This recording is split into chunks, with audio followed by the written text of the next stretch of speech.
shots. I don't know. I'll talk after.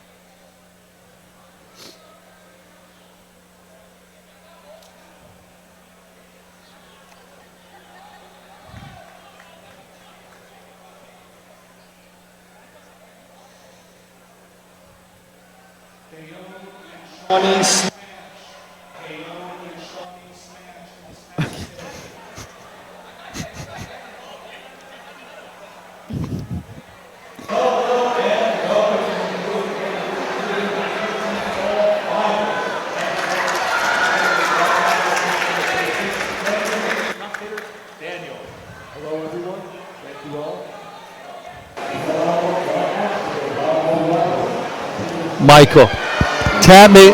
Michael, Hello, everybody, and welcome to whoever is joining the stream. This is Group 1 Marvel Rivals. I am Lunar Fox, and I have with me is... Anthony from Old Bridge. She's from Barnegat, as you can see on her shirt. And we will now... We'll now be going on to the next stage. Oh, never mind. I'm sorry. I thought we had... Oh, there we go.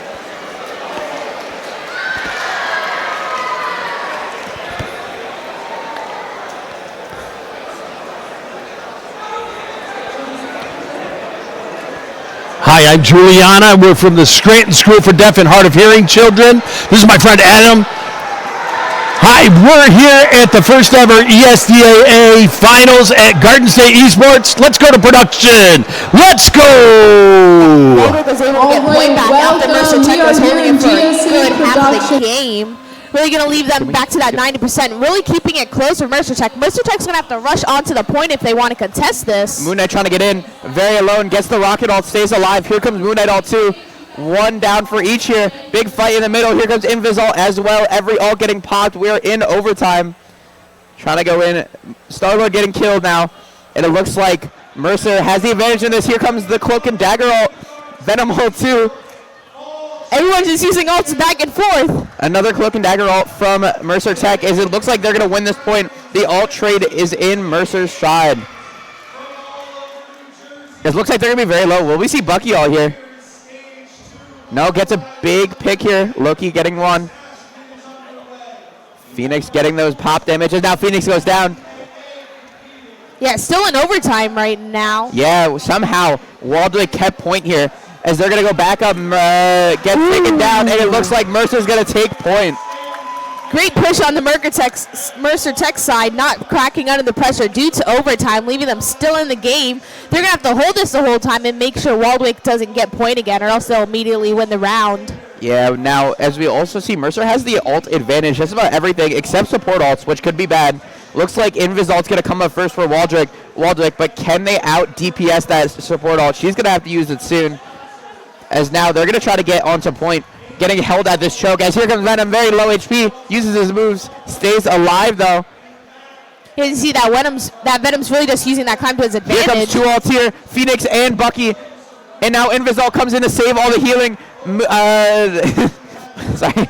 I swear Invis girl's ult's been Magneto doesn't get the kill with his ult though, that is not good.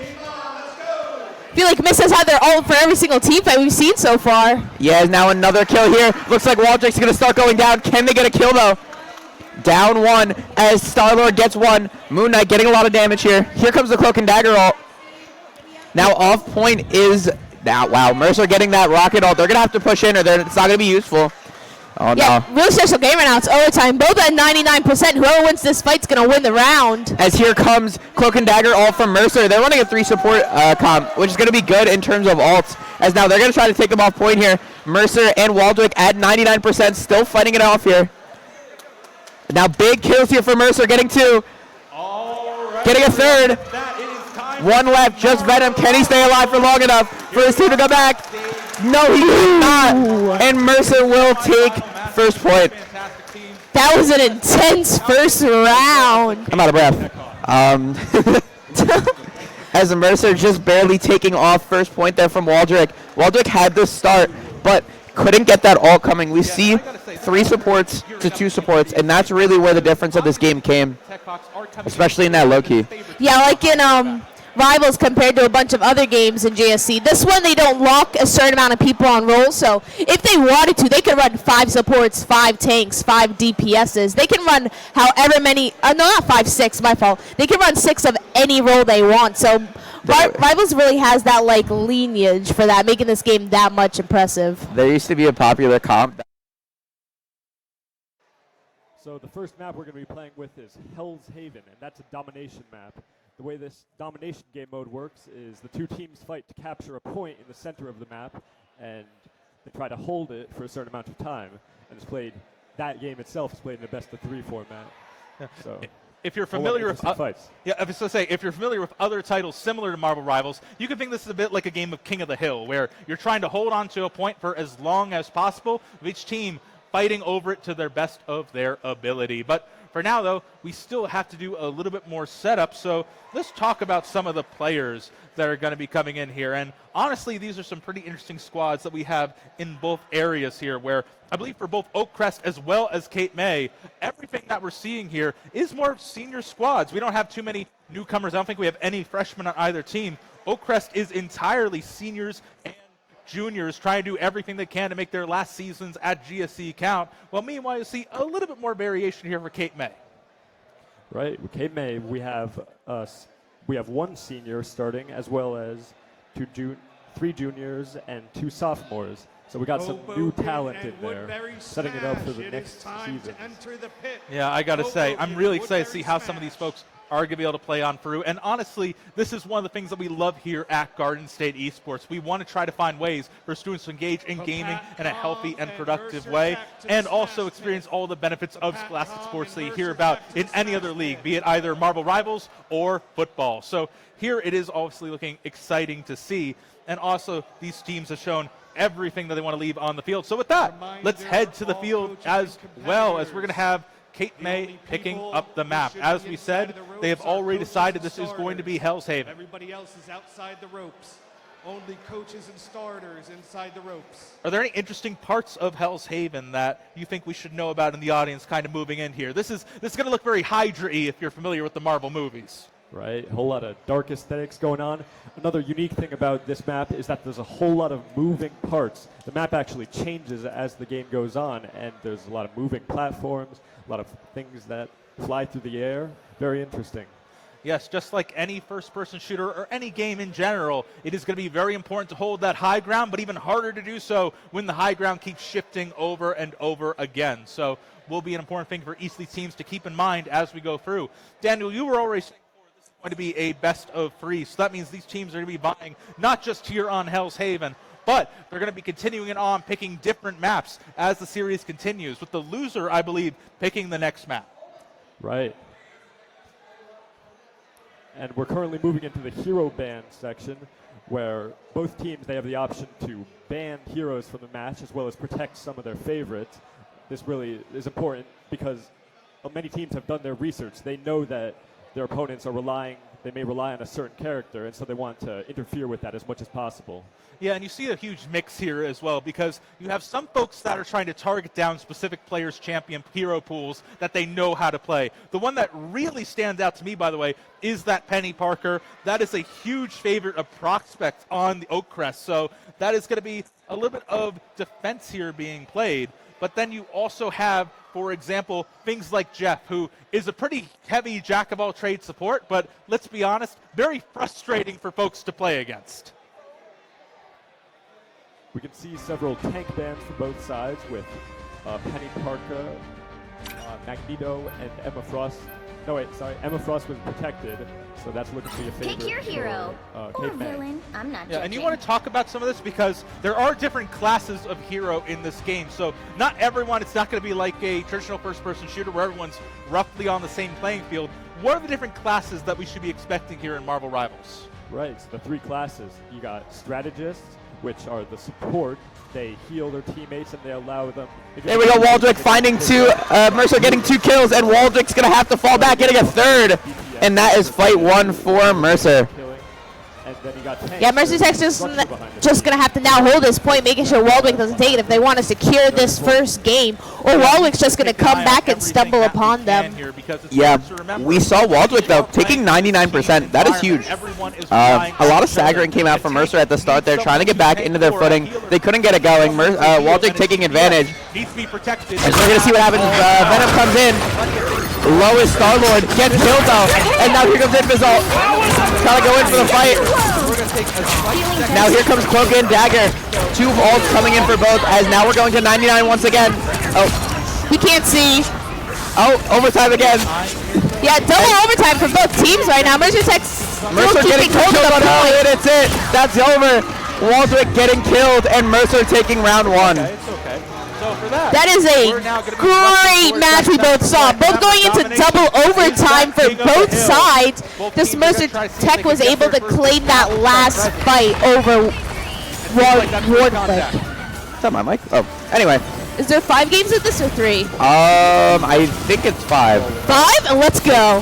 I'm not- assuming from what we're seeing right now, if Warwick can get those last kills on those final battles, we might see a game 5 here, because that's what I'm predicting they're at right now with how close these matches are. I think it might actually be to 3. I lied. That's my bad. Oh, is it 3? I'm actually not sure. I know playoffs, I think it's 3, and then once you get farther in, it's 5, I think. Or it may just be 3 because we don't have enough time. I'm actually not sure. Point. Let's see if they can, how much percentage they can capture. Yep, Kate May is able to find a pretty early start here, so they're able to capture that point. Remember, you need to be able to hold this point for that bar at the top of the screen to get to 100%. So any early advantages you get, that's something you don't have to worry about later on down the line.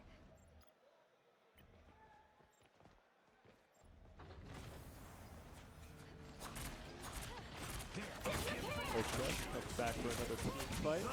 Visible looks ult to defend the team. Beautiful play right there. Honestly, that is great to see where, excuse me right a second, No Better Life did a fantastic job holding on to that ult, giving great AoE damage to anyone trying to enter onto that point. It's a contained space. You got to be careful. So all in all, that's going to give them great control and really stops... Are OP when they come out because the games want them to play them, so they're going to buff them like crazy and then nerf them to the ground. Some characters don't get nerfed, but... Penny Parker. Gulp. Yeah. Who said that? Well, she was on launch. I mean, that's not... I know... Interesting picks that you've seen here. Oh, actually, maybe we talk about that in a second. The spikes are beginning to come down. Here comes the ulti coming in as well from Terry, doing everything they can to buff and heal their team. This is a phenomenal push, actually, coming in from Oakcrest. That's going to leave Kate May off the point entirely, but Kate May isn't done yet. They're trying to contest as much as they can, but here comes the fatalities one by one.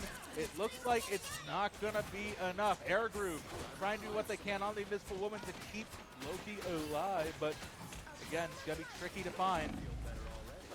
Kate May is holding, despite increased pressure here. Here's the Agai Agamotto, though. That's going to be fantastic for Samba right here. Gets a good couple of damage here. Only a couple of Oakcrest players go down, though. Not quite yet. Here comes the rest, though. My brain farted. Yeah. What was I saying? Kate May. 91 accuracy. Which one? Phoenix? Kate May, yes. Cloak and Dagger. Oh my god. Oh wait, I didn't even see. Oh, they both have high accuracy. Well, I mean, yeah, honestly, on Cloak, if you get less than 75, that's kind of a problem. Yeah, and with that, that's going to be the Both of her moves Don't call me auto. out. of the Both day of her going moves auto over aim. to Kate May. However, this is Yeah, so like, I didn't know that. No, her healing auto aims, her damage auto aims. That's funny how both two people on Waldwick both had 50% exactly. I think honestly, I think Phoenix also did And what do you think these two a lot have to learn coming out from this? of actually. Let me see her accuracy. Very solid coming Well, through, maybe not. very demanding. It seems like they have 70, answers 50, to 47. every That's push almost that 50% Oakcrest accuracy. has. What do you On a think character like Oakcrest has to Phoenix, be that's thinking kind of going into round ridiculous. two? I think that they have to be ready to Phoenix try to does circumvent a lot of damage. Kate May's Even body shots with Phoenix does a lot of damage. So really like, hard for Oakcrest Hella to and get Phoenix are like some technically games different. around if they're Not by much, but they are different. Hella does a lot more headshot damage and a lot less body. Yeah, But Phoenix backline does access more is body the and main has of like a the radius game, and explosion. Honestly, it is but does less tough to headshot. see. Somber Yeah. has been doing a fantastic So Phoenix is job like, you can aim, but like you're not hitting consistent headshots. things And up Hella in is the like, if front. you can, it's like And then Widow, meanwhile, you have except this easy if she was backline like half access. automatic. Say, for example, no Uh-oh. better links Yeah, Cloak and she's Dagger. very good. So can they choose any map, or can they only choose Convoy? If I'm not mistaken, I think they can only choose Convoy. Oh, well, it looks like they picked Tokyo 2099. Spider Islands. That's Penny Parker's map, right? Yeah. You see a lot of Gigs Guard Cat. I think I said it right. I don't know. It's a very hard word to say. But you see a lot of that in in Convoy because people just like that map. I don't know. Yeah. I don't really know maps. I feel like I should know maps. This gives Kate May full How long have you been playing control now? of the domination room, so they will have plenty of time to capture this up and get the ball rolling.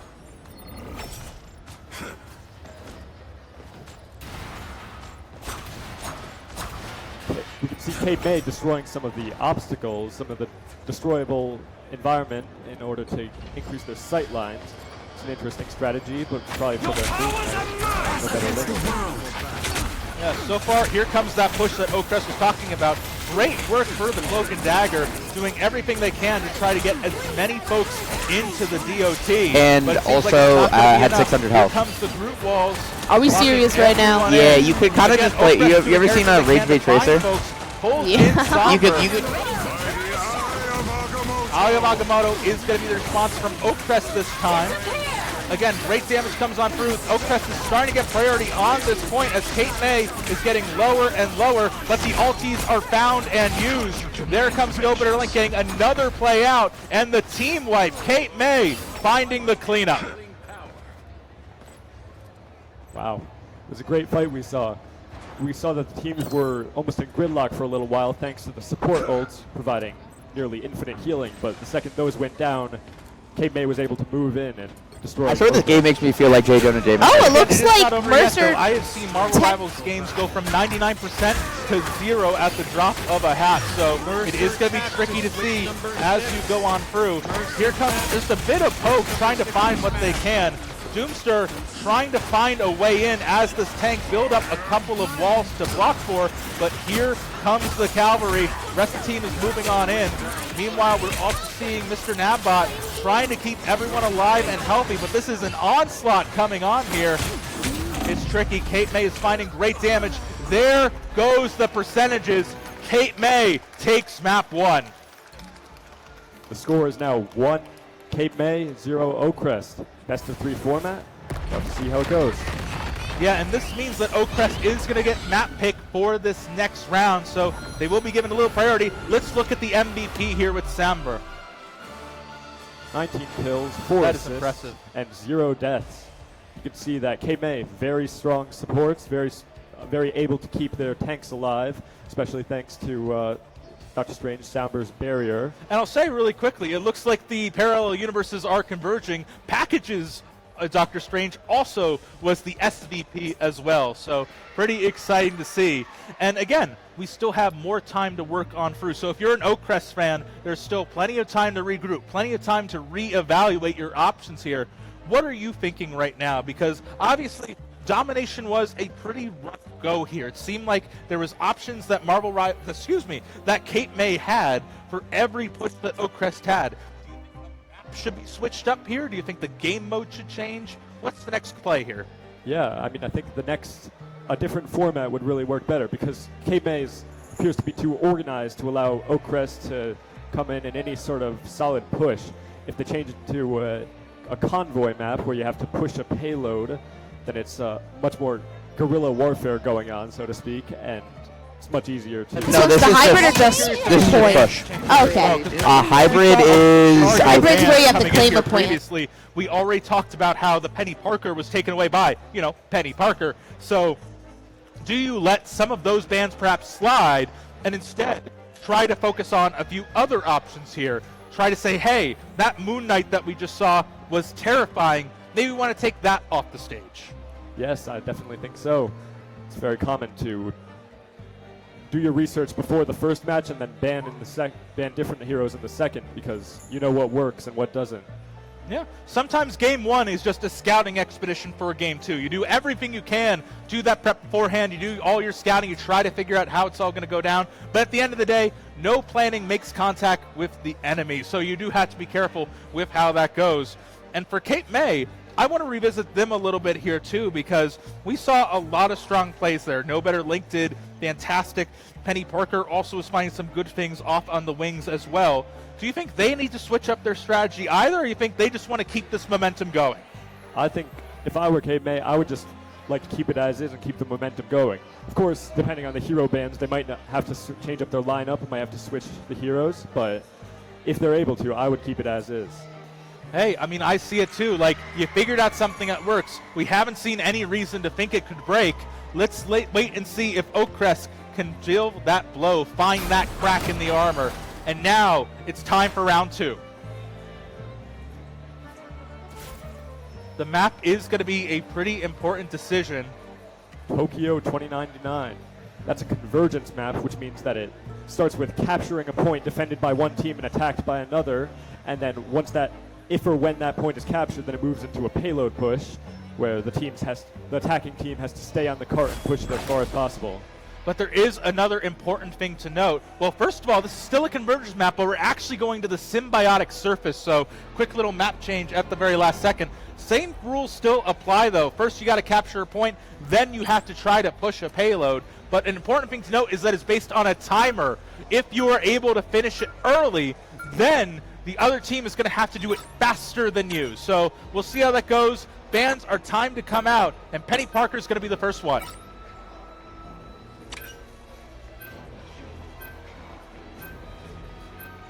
Are there any heavy hitters that you're expecting coming on through?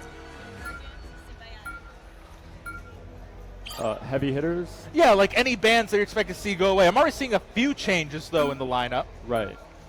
Like there's the Cloak and Dagger gone. That was a really big pan on the side. I think for both teams actually used it pretty effectively. Invisible Woman ban, we'd see her being used heavily last match. A Loki Protect, as well as an Emma Frost Protect, who was protected last round as well. Yeah, Loki is very tricky, just like the MCU, is able to spin up multiple clones of himself. So that's why, if you saw Loki disappear last time, no, you didn't. Just a little bit of a clone coming on through from these teams. So that is going to be a bit of a safety. We also see another protection coming in from the Moon Knight, which is very surprising for me. Because, again, that seemed like it was such a big impediment for Oakcrest. Maybe they just wanted to focus on deeper threats first. Right. Bucky is banned. The Winter Soldier, just his last round. And Adam Warlock, a very interesting support healer with the ability to revive deceased teammates, is also banned. I don't know if you can hear that off to the side, but that's stage 2 going absolutely wild right now. It is incredible to see how all of these communities come together here at Georgian Court University. We have almost 2,000 folks here today playing over 17 different state championship titles between middle school, high school, Valkyrie, and a couple of collegiate matches being played as well. Not to mention our friends at the ESDA, the Scholastic Esports Association for the Deaf. All going to be incredible stuff to see on all these different stages. For now, though, we got to stay right here with more Marvel Rivals. So let's take a look. Is there anything that we have to watch out, though, for? Because, remember, we talked about how this is a convergence map. It's going to be a little bit different. How do these teams going to shivvy up their approach? Your mischief when the world disintegrates. I guess we'll have to wait and see. This map, it doesn't have too many gimmicks going on with it. It's not as the environment isn't as changing as the previous map was, and so really it just depends on more or less on the organization of the team. Last round we saw that Cape May, they were able to take out Oakcrest's their weaker heroes before their tanks, and thanks to attacking their backline. We'll see if they go for that. And I was going to say, that's a very familiar stream of water. That's Jeff, one of the healers that we've seen, and a very annoying one at that, but we'll leave that annoyance for later. But look at that. The entirety of Cape May is coming through the back, catching Oakcrest by surprise. That is a lot of damage to have to deal with here. Oh, Cape May finding ins here and there, even trying to find ways to knock down that the Iron Man. It's tricky to see. Oakcrest starting to go down. It seems like, again, those portals that Dr. Strange is able to bring up are absolutely insane. Sombra finds a really good way to sneak in the entirety of Cape May into the back line. Oakcrest is taken out one by one. Solidly pushed off the point. Yeah, Doomster goes down. Terry has to run. That is going to be a clean sweep of the point, and that means we're going to be heading our first level of convergence, switching from this capture point to the payload in no time flat. Cape May, after capturing the point, Cape May gets even.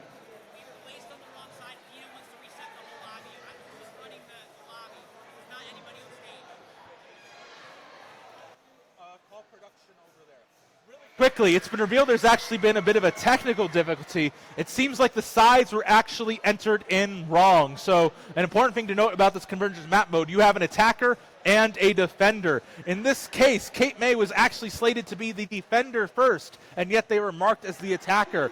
Just to be safe, we are going to be switching things over to give these teams a bit more time to actually play through and have that competitive integrity.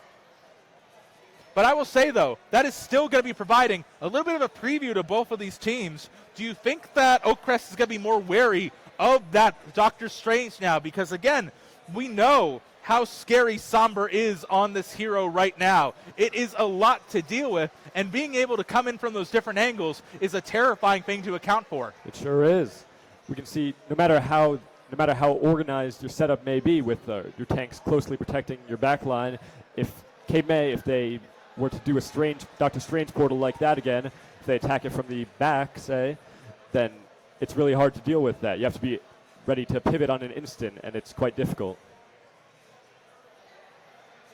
Indeed, but again, folks are going to have a bit more time to be able to work things through, figure things out. You got a little bit of a free preview. It's time to upgrade to Marvel Rivals Plus.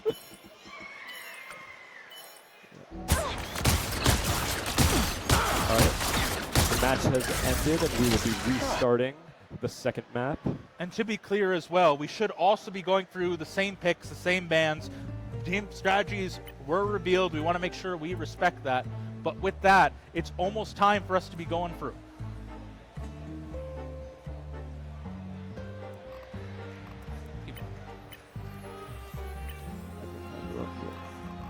What?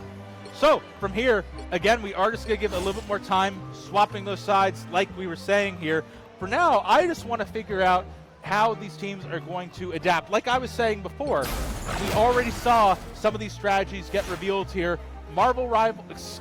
Cape May has already shown they're very dominant coming in here on that on the Doctor Strange. Somber has done fantastic work. I want to see how they're able to adapt and move on things. If Oakcrest is going to be able to find a new way on through.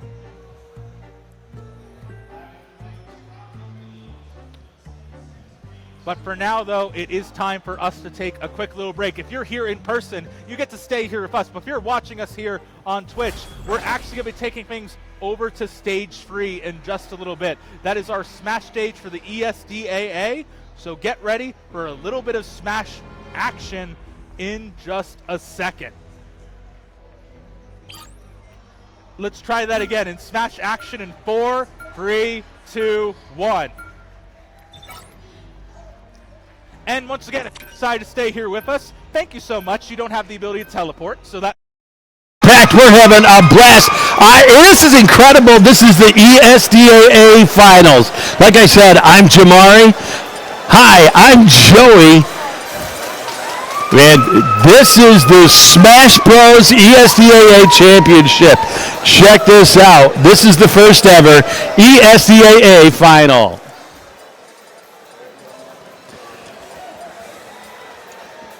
So the two teams that are playing is Rochester and WPSD, the Western Pennsylvania School for the Deaf and the Rochester School for the Deaf here on this stage.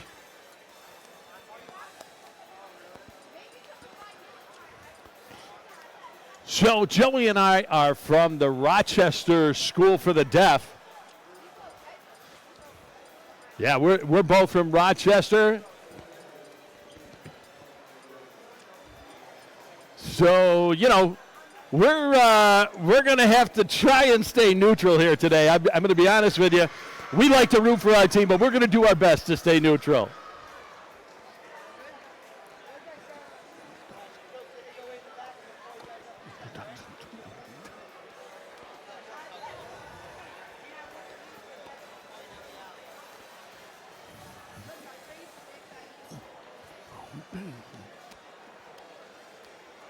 So soon we're going to introduce the teams. So we're going to go live to the stage right now. All right, everybody. Welcome to Stage 3 Super Smash Brothers. So we are here at Garden State Esports State Championships. I don't know what's going on Stage 1. I don't know what's going on Stage 2. But here on Stage 3, we've got the Super Smash Brothers Championship game for ESDAA. Introducing first, the lower seed, the away team, WPSD.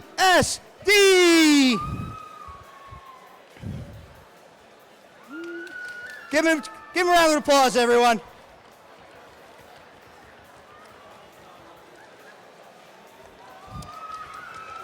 And the home team, Rochester.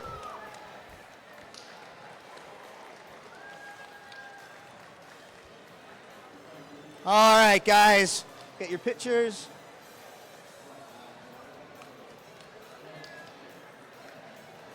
And then we're going to shake. All right, guys, shake hands. Thank you. And good luck and have fun. Let's get our starting two to the stage. From WPSD, Johnny. From Rochester, Julian.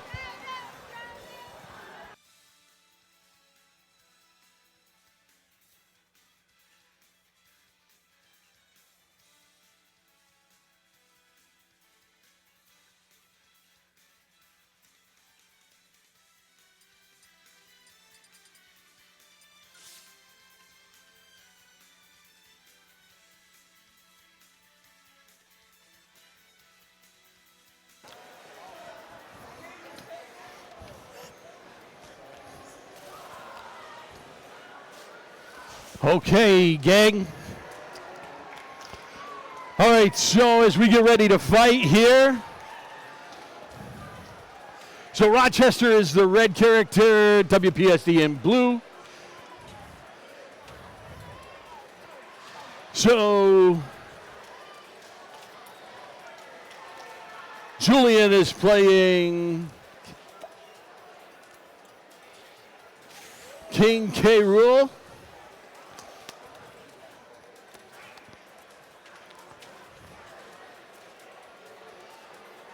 And Johnny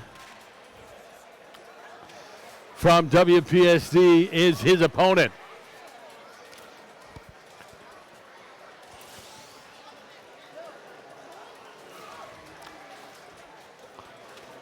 Liberty and Stafford, make your way to the Rocket League PCs.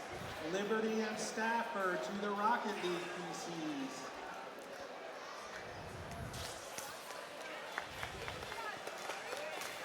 Julian and Johnny Stafford players, Rocket League. on the stage. Rocket League area.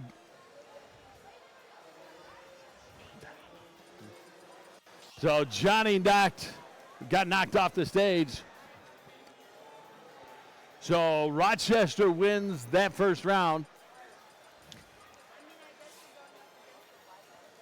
So next up, we're changing players and characters.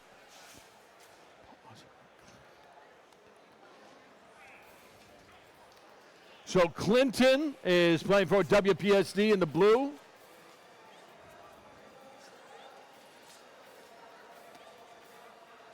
And for Rochester is also Julian.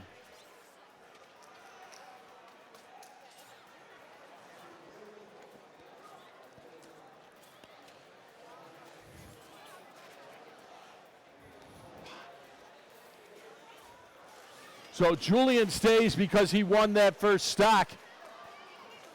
If the player loses, then they change. So Julian survives and stays.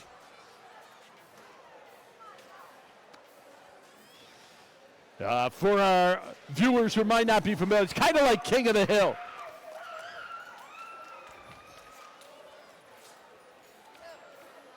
Right now it's 2-2 in this battle between Clinton and Julian.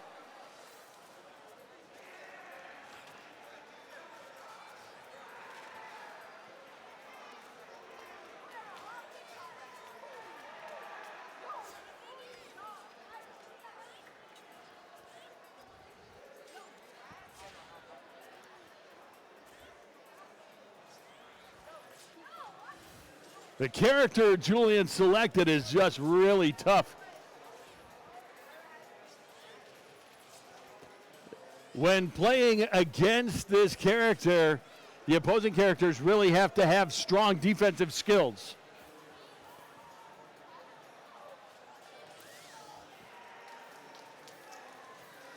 Now it's WPSD is up 2-1. Excuse me, Rochester is up 2-1 right now.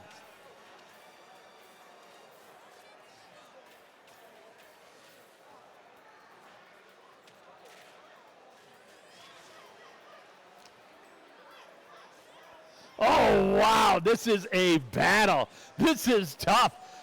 Both of these players giving it their all right now. This is awesome for the ESDAA final.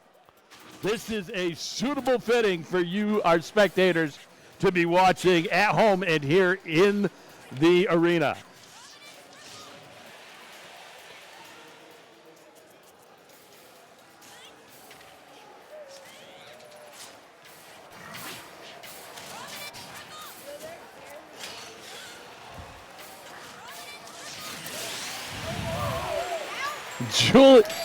Julian, oh my goodness. That's game. Julian knocks out Clinton.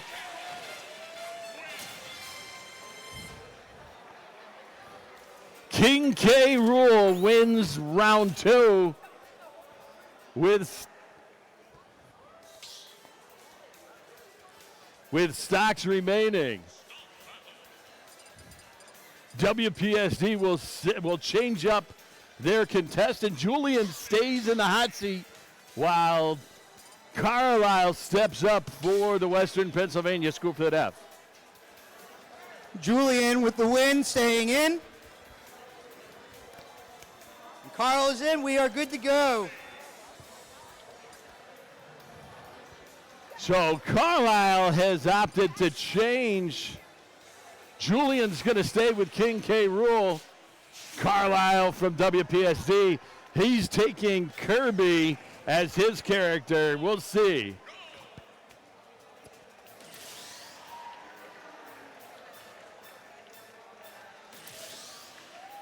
Joey, what do you think about this character balance? Who do you think is going to be the stronger here in this? I mean, it depends on the skill of the player ultimately, really. You have to see how good they are with their individual character. We'll see what happens.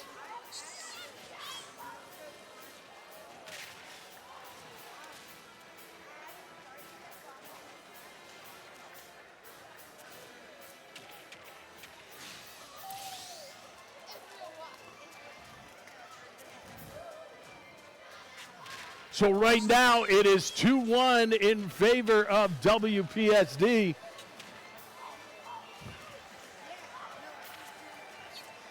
The Kirby character selection really was a good choice right here for Carlisle, proving to be the difference, I think, in this match.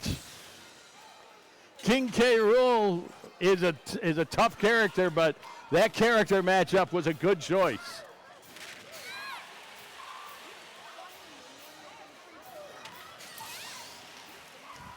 Oh my, King K. Rool jumping in there against Kirby.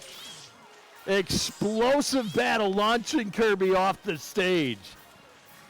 WPSD, it's 1-1 now.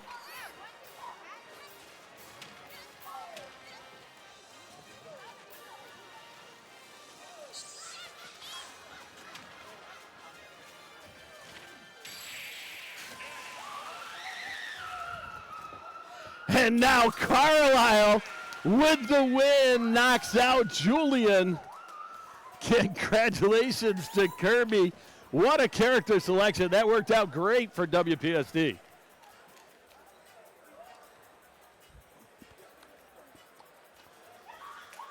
So here's what's going to happen next. Carlisle can stay, but they only have one life for WPSD. And Rochester still has 2 chances to come back. So let's see what happens as we go, as the characters get set.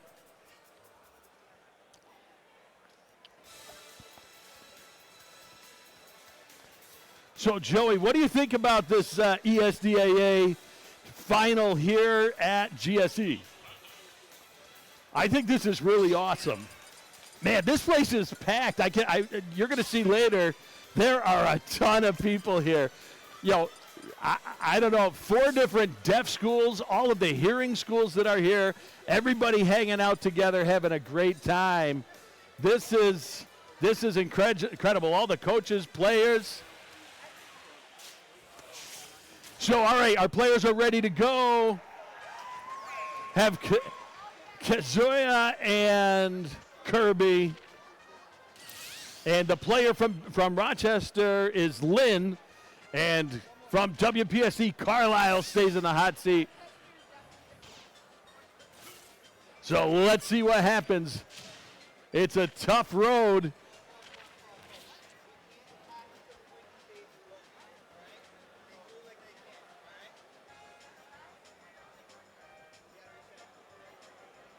So from the entrance.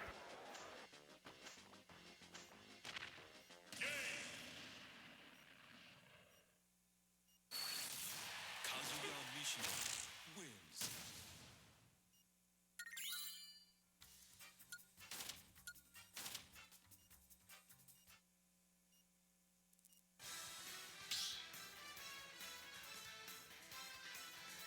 Stop battle. Kazuya.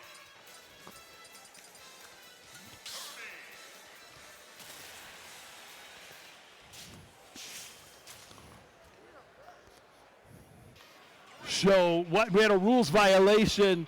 They had an early start, so they have to wait. Right now, they're resetting the match. Basically, the players have to sacrifice themselves. They jumped off to reset the score.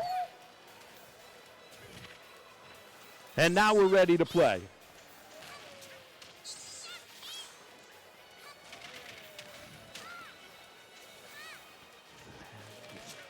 So again, Carlisle, WPSD playing Kirby. Lynn from Rochester is playing Kuzaya.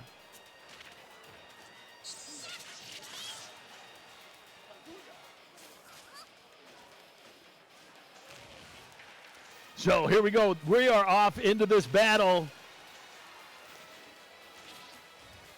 Carlisle has 1 stock left.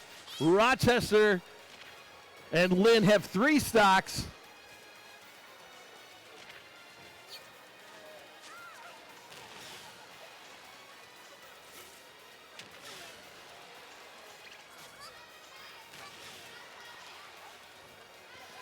Carlisle and Kirby, they are just absolutely destroying Kazuya and the Rochester player, Lynn. 2 stocks left for Rochester. Carlisle and Kirby hanging tough.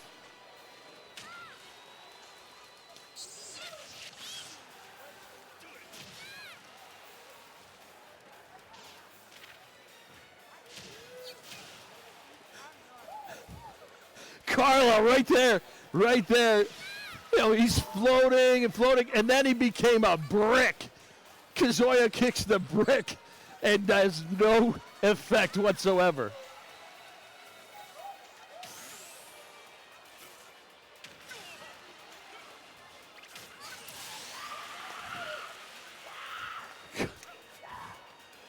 Kazuya launched from the stage repeatedly.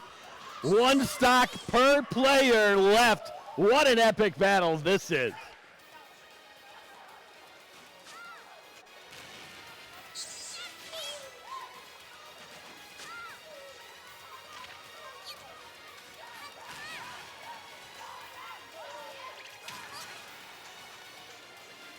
Carlisle, notice the flame on his character. He has like his ultimate skill ready to go. Dominant performance by WPSD's Carlisle, knocking out a terrific effort for Carlisle and WPSD. Kazuya and Lynn, the Rochester Wildcats, win the day. Congratulations to Rochester for their win.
All right, so that's the end of the first round.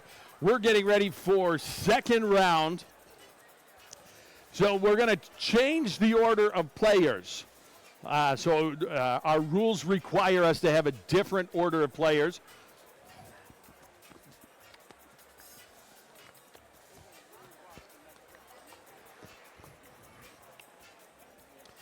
So this is each of the players will play in a different order. So again, this is best of 3. So they'll change orders. Joey, tell me what's your analysis? What do you think of this game and how it went? Well, Jamari, that was an incredible game. Really well contested. It's very interesting.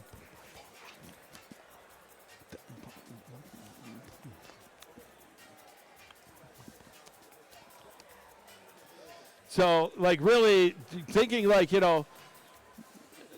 Rochester, their first player, did a terrific job and was very dominant in his first performance for Rochester. And then the Kirby character, really Carlisle from WPSD, with just one stock, really just an incredible performance by Carlisle for WPSD in that round. So really, that was really amazing. Really very interesting to see that happen here. So now they're changing maps. Each team is banning who's playing where. So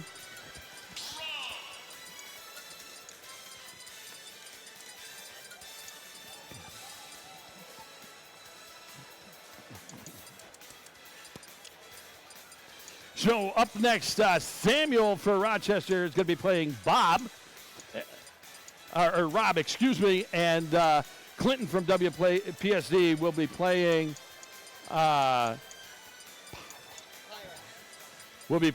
Pyra.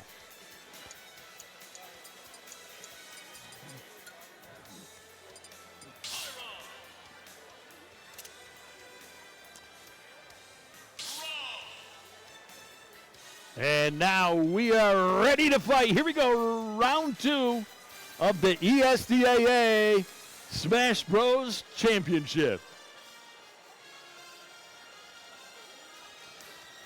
Coming to you live from Georgian Court University.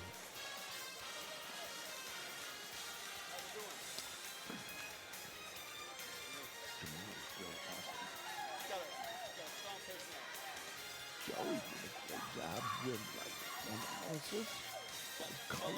Color. Yeah, like that.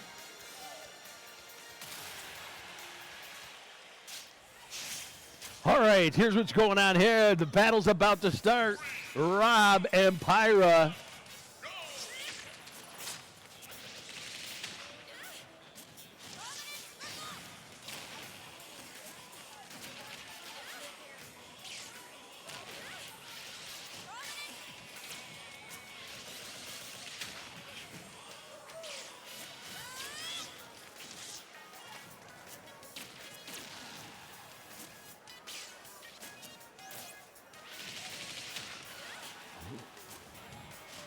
Rob is really kind of owning the stage with that spinning head move.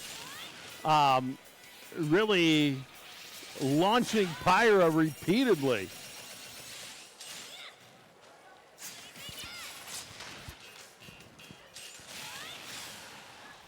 Then transmitting, moving over to an entirely different stage. Different map, different platform. Rochester has 2 stocks left. WPSD up 3 stocks to 2 in this round. What another great game. Fans, this is amazing. I hope you understand just how incredible this is.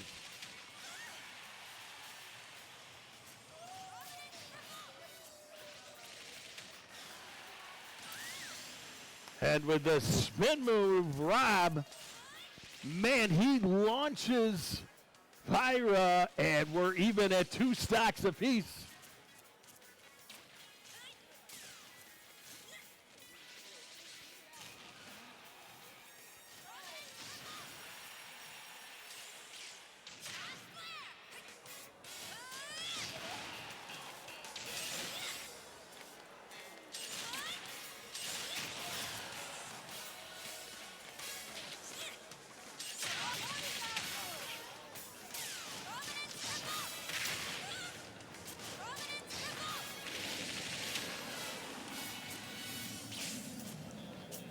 This is really an incredible game. Clinton is an excellent player. Launching Rob again. Clinton and WPSD 2-1 over Rochester right now. 1 stock left for Rochester, 2 for WPSD. Clinton and Pyra, what a game. All I can say is what a game.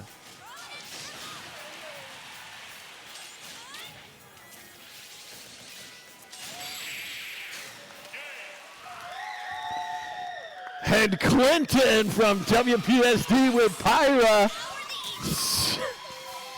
sends Rob packing. Pyra with the win in that round.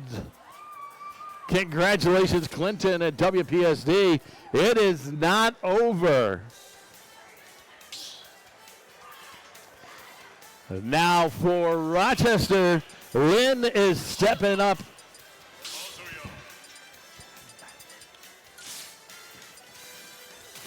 So this is match 2 of round 2. And Lynn again taking Kazuya as Clinton. And Clinton staying in the hot seat with Pyra.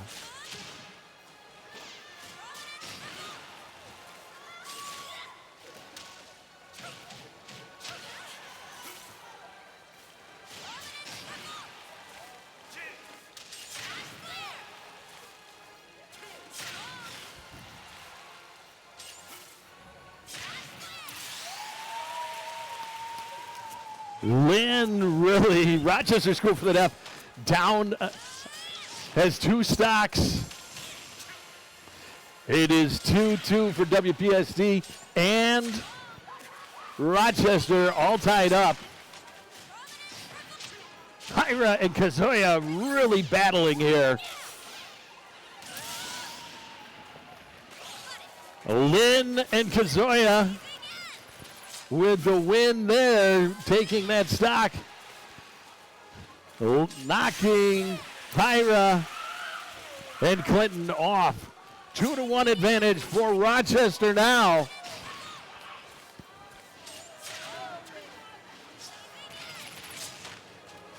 Truly impressive performance.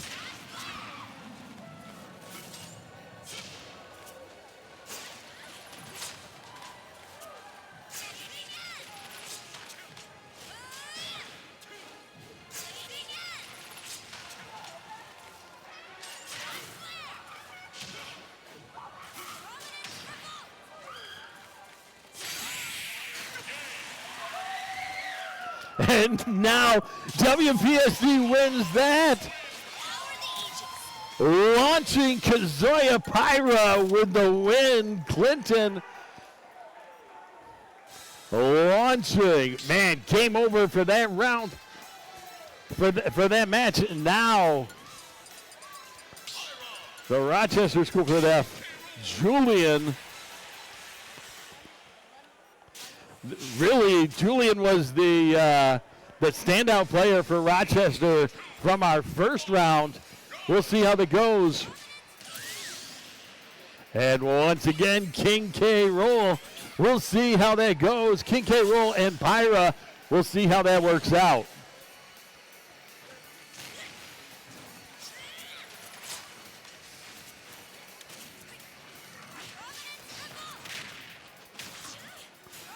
So King K. Rool with 3 lives to Pyra's 1.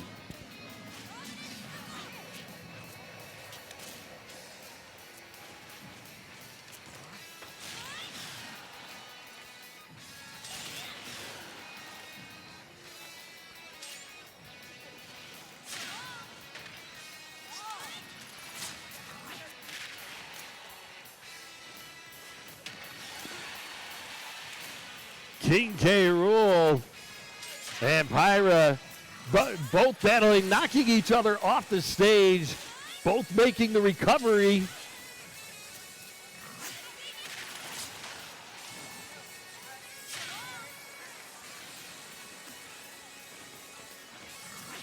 King K. Rool looked like he almost off the stage completely, struggling, fighting back. He's in, and he makes it.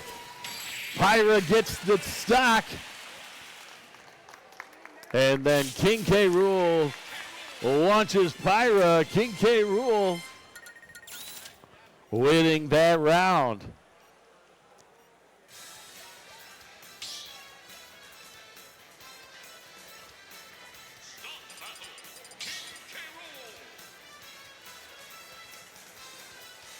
Now WPSD come with Carlisle and Kirby in the second round coming back.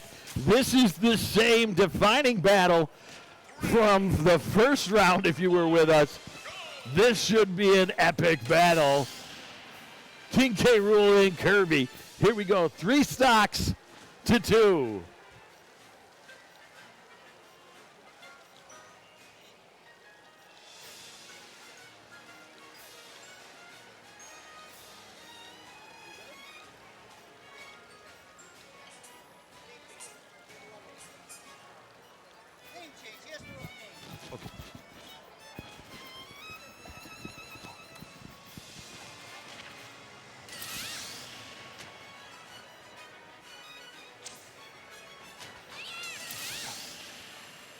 So we have an official small detail that needs to be taken care of.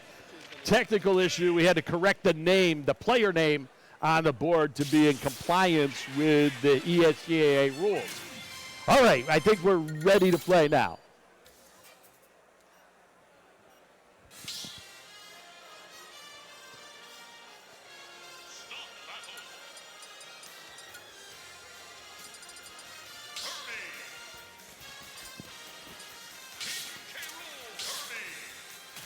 All right, we'll reset the map again. So King K. Rool and Kirby. All right, same players. We got the names right. We're ready to go. So remember to reset the match. King K. Rool had to jump off in order to reset. 3 stocks to 2. Kirby with 3. King K. Rool with 2.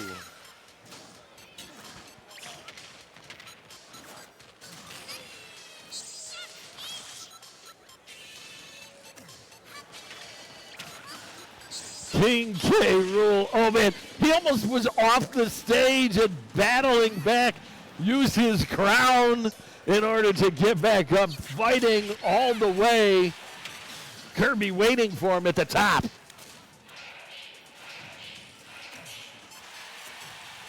Once again, King K. Rool really using that crown effect.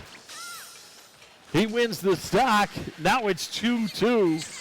For Carlisle and Kirby.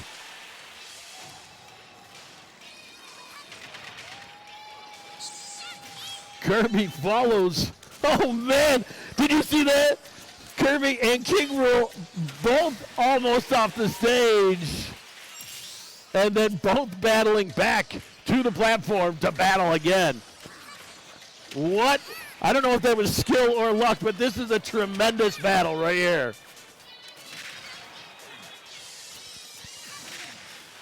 Kirby up 2-1. No. King K. Rool wins the stock 1-1. 1 stock remaining for each of these players.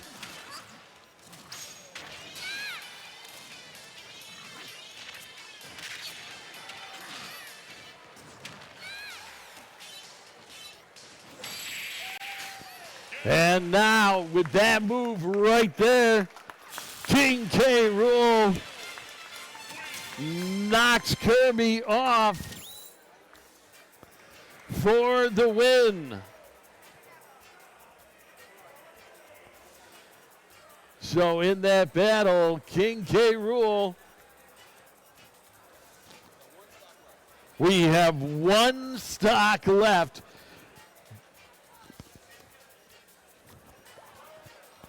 One player will come up. 1 stock left. Julian with the win. He'll stay. And Johnny.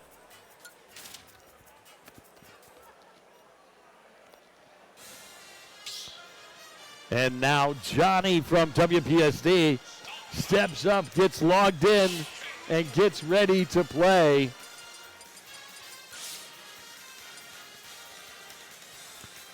Julian once again staying loyal to King K. Rool, while Johnny goes with Bowser Jr. Are you ready? Here we go!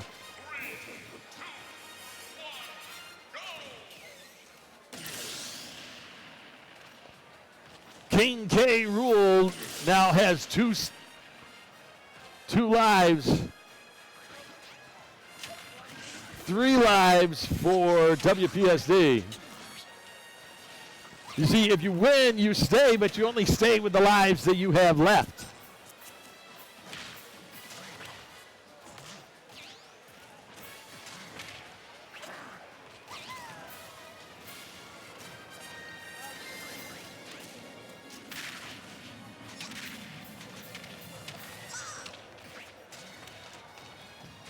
Man, this is such a great game.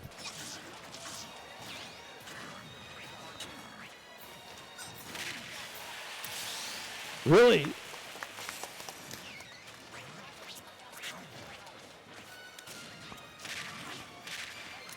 Two lives left for Bowser Jr.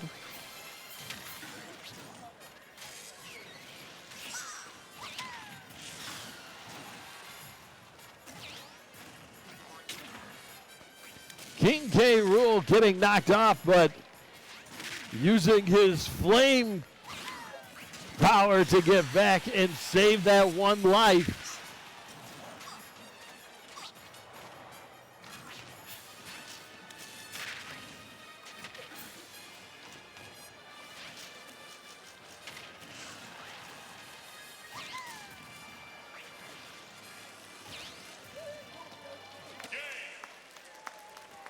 And now Bowser Jr.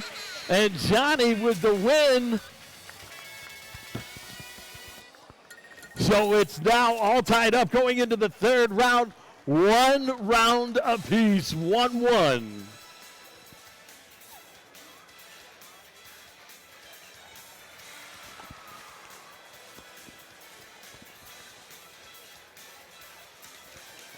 Really, 1-1 just shows you how hard these players have been working.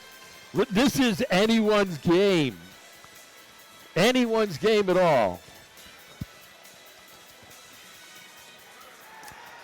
So now coaches are deciding their strategy.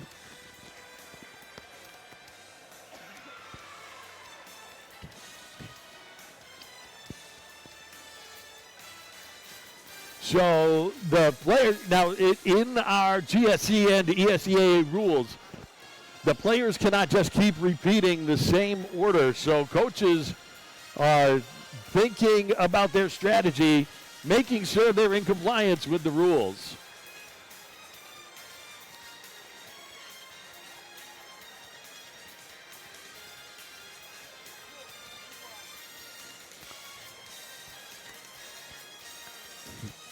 So players and coaches right now talking over their strategy, their plan for what's going to happen. Talking it over. Rochester seems like they've already got their plan solid. They know their order. They know what's happening. WPSC looks like they may be making some last-minute changes, some strategic moves.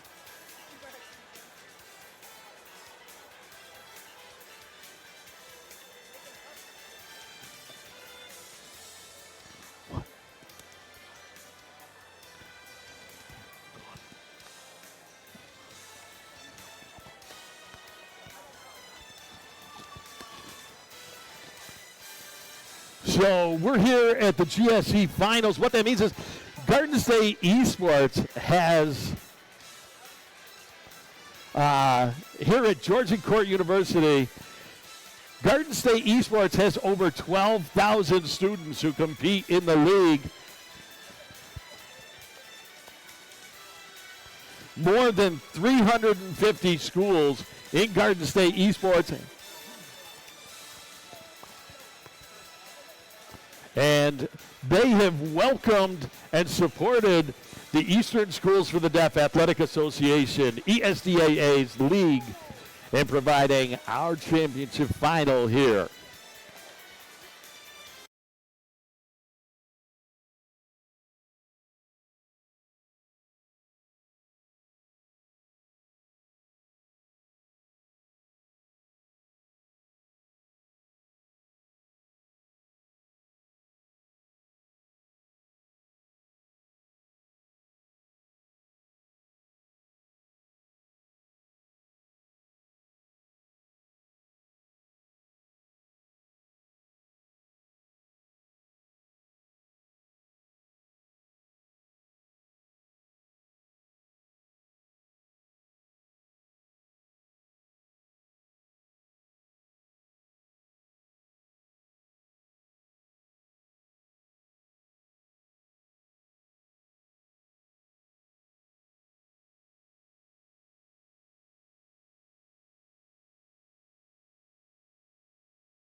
Hello, everyone, and welcome to the Group 4 semifinals for Marvel Rivals.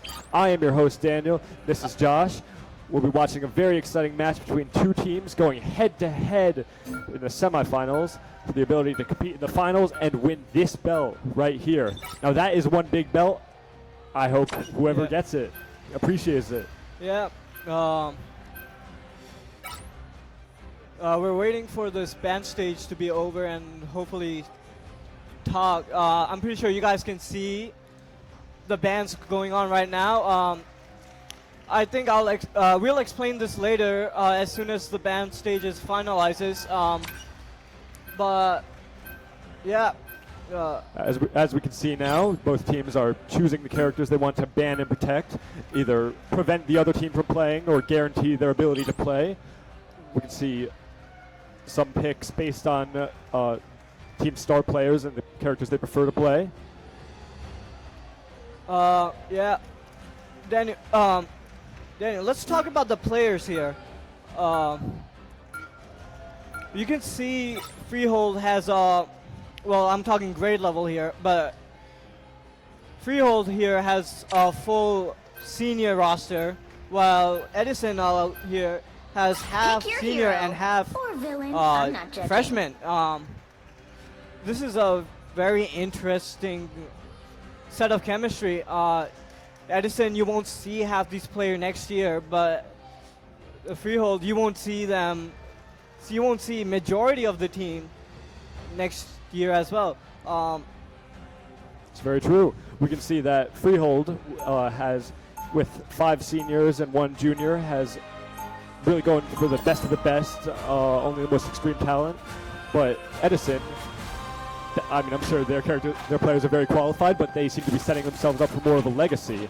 Now, Freehold, last year, they actually won the Overwatch championship, and many of the players on that team are the same. So let's try it. it's looking good for them currently, but Edison is still standing a very solid chance. Yep. Edison have a record of being 5-3 with their win-loss ratio, but Edison are in the running. We cannot count Edison out. They are a team. They are the underdogs coming in to this semifinals here.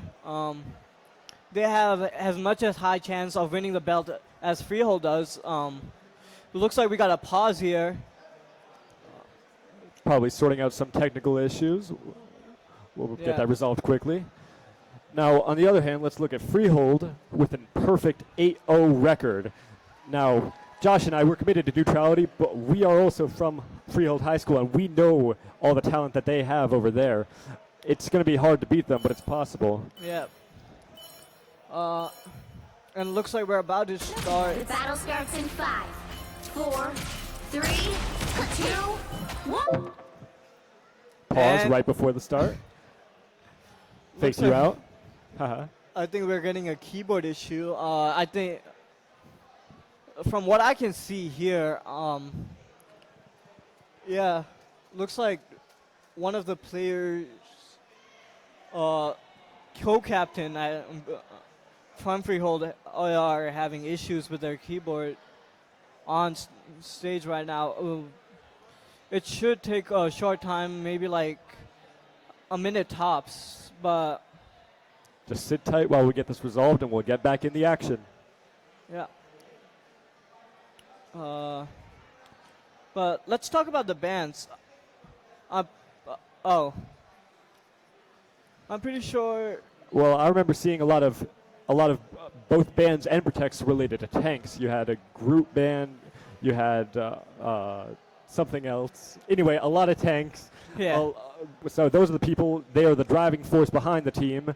The whole team rallies behind them. They block the damage and allow for pushes they take space. So it's very important. A lot of people have strong preferences for the tanks on their team, the ones that they play. What's a game without technical difficulties? Thank you for waiting. Just a reminder, there's food trucks, there's a comic book store, there's a bunch of other stuff going on too. Once we figure out this issue, we will get back to being started over here on the main stage. There you have it. If you're here live, we're taking it over to no. Okay. All right. Yeah. If you're here in GCU, I think you should enjoy some food trucks outside, some water, some refreshers. I think I saw a smoothie truck outside as well. Yes, a whole lot of refreshments. Go and get some. Great stuff going on. And with that, we're taking it over to stage 3.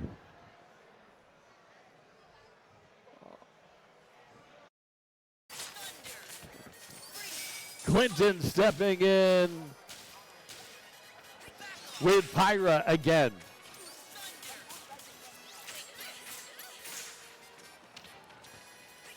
Sora again launching that storm form. This is a quality battle again. Rochester with a lot of great players.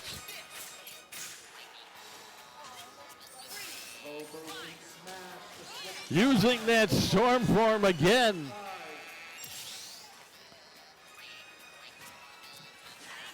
Trying to gain the advantage. Clinton and Pyra with the advantage here.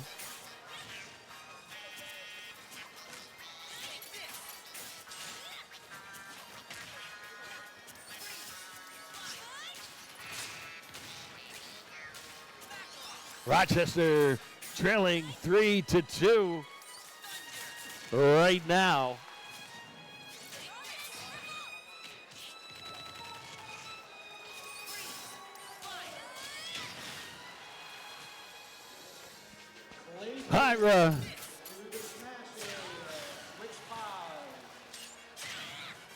Pyra has their shield.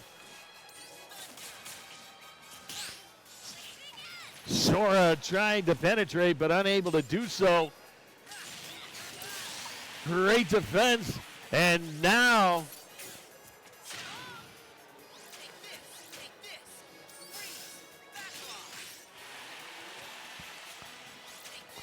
Pyra and Sora battling it out. Sora and Manuel now trailing 2-1 over Clinton's Pyra character for WPSD. Transported to the city stage here.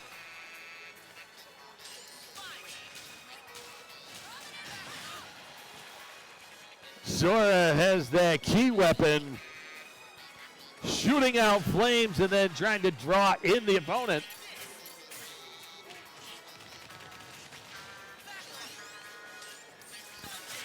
And Pyra is absolutely pounding Sora.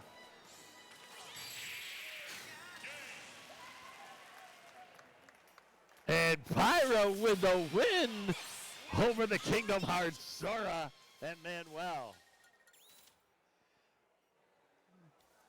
Pyra from WPSD under the control of Clinton.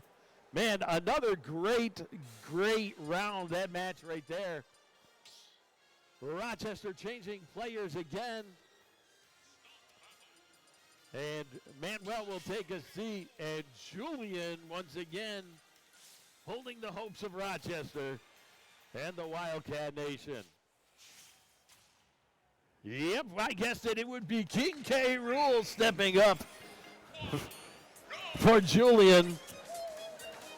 Oh, hold on 1 second. We're resetting that. So Pyra has to reset, make sure the lives are correct.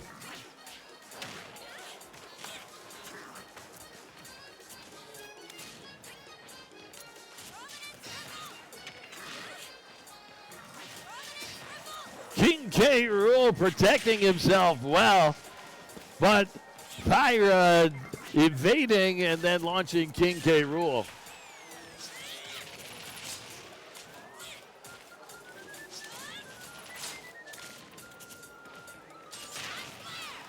King K. Rool and Pyra, they're both using very similar strategies, canceling each other out. Pyra sending the fireball as King K. Rool sending the steel ball. And now Pyra equalizes 2 lives to 2. 2-2. 2 lives remaining for each of these players. King K. Rool pounding the stage, creating a vortex to absorb to absorb Pyra. Pyra avoiding. King K. Rool absolutely using that gigantic belly to try and bounce Pyra off the stage.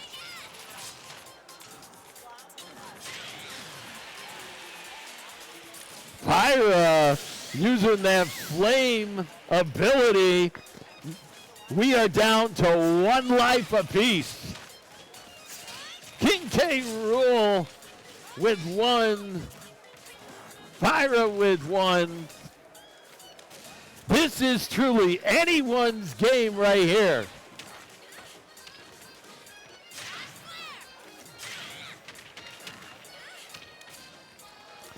King K. Rool absolutely fighting for his life. Pyra.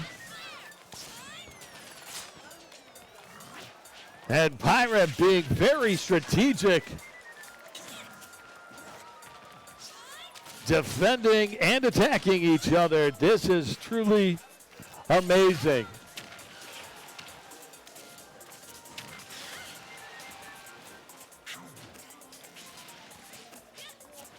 And now, Pyra, King K. Rool, both almost falling off the stage. And Clinton, oh my gosh, wow. With that, your Congratulations, WPSDA is your ESDA champion. WPSD!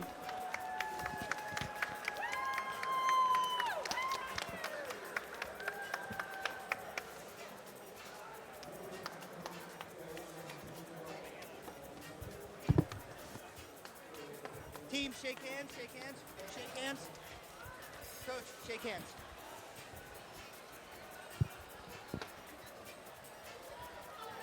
Hope it wasn't over.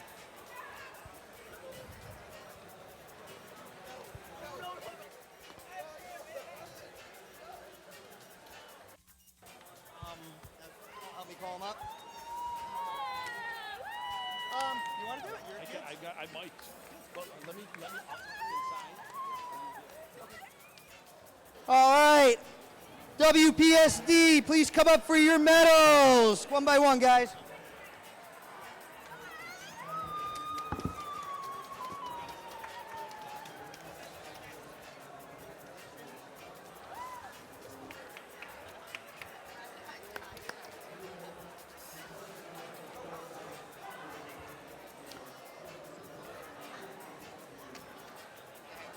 So as the commissioner of the ESDAA Esports League, I am thrilled to congratulate the Western Pennsylvania School for the Deaf for winning the first ever ESDAA/GSE championship. You get the belt, baby! Congratulations, we're proud of you. You'll get your custom belt sent to you with the ESDAA logo, and you can celebrate. Congratulations. We're thrilled for all of you to be here. Thank you. Enjoy the rest of the day. Congratulations, WPSD. Oh, I got something else for you guys. Hold on. Hold them there. Hold them there. Hold them.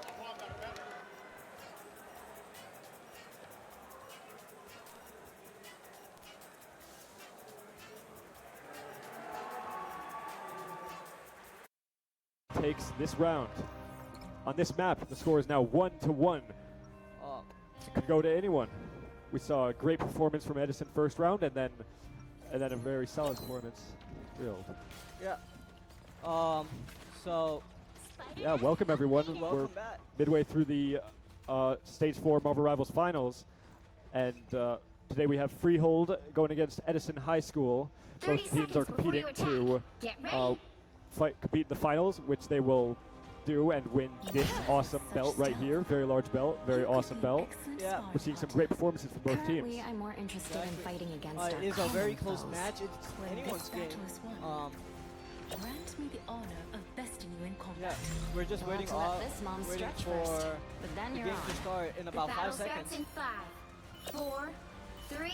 You can see Freehold has a Mango playing Adam Warlock, which is very unconventional, as Adam Warlock is a auto support and doesn't do much healing value. If we look at the review of the last rounds, we saw that Edison took first point decisively, but that Freehold came back with very strong organization and kept Edison off the point for the entire second. Now with the third one, we'll have to see if the teams will shake up their strategies, see what worked for them, see what didn't.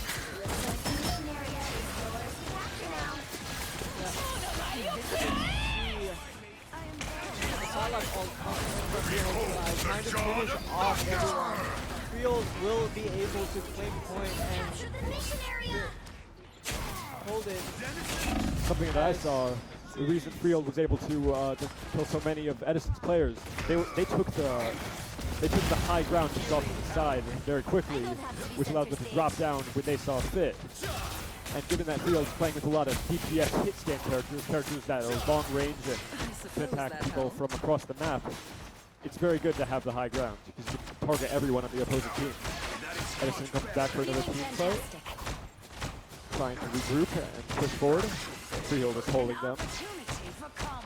You can see Silent_1 trying to heal his team as much as he can before another push begins. And you see the push coming in with the Emma Frost as well. Hella ult comes in from Edison's side, trying to dissipate the Freehold team, and does so with Edison taking point and Freehold at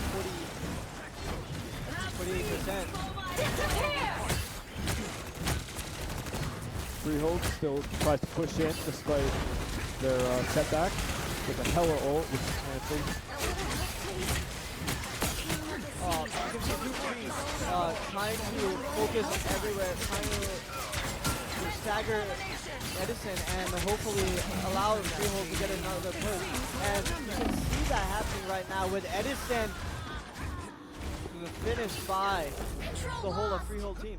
And Freehold retakes the point. Currently at 50% of the way through.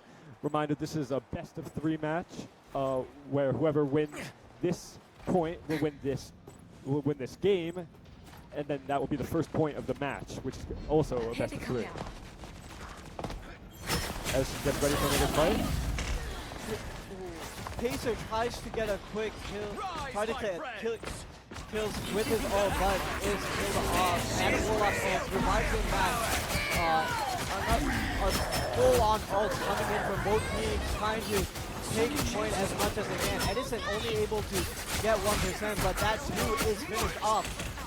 Thor ult comes in, trying to finish him off. Pacer finishing off Raccoon to revive, trying to make sure Edison will not come back. Emma Frost left alone in point and is finished. Edison is set at spawn. And Freehold has taken the first point of the match of the semifinals.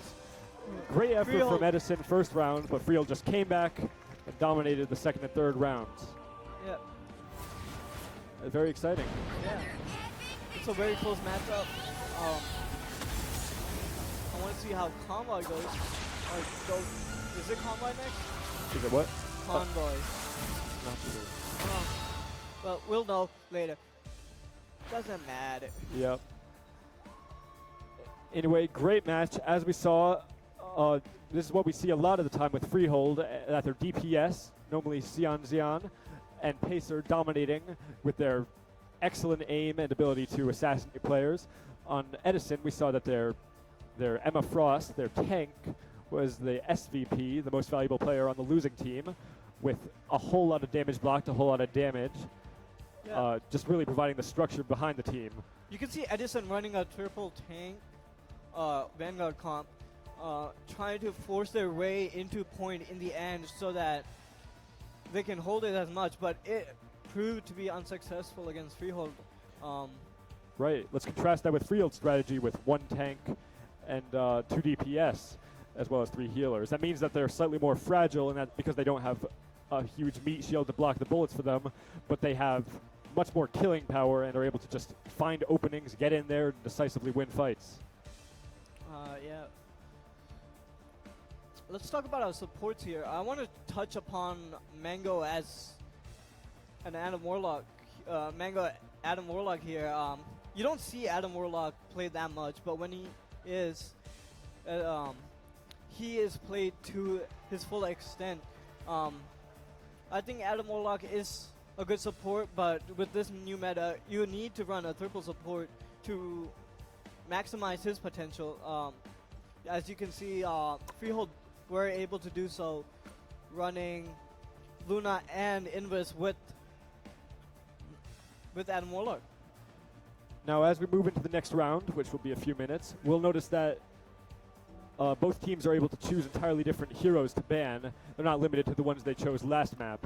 So, yeah. Yeah. And we'll have to see if they want to adjust their strategy, adjust their players, see who they were going against and who was most difficult. All right. Yeah. I think. So very exciting stuff. Yeah. Freehold took the first point, and it's a best of 3. Yeah. We're gonna have to wait for this to conclude and choose the new map. While that's happening, please be sure to stay on stream as we're moving on to stage 2.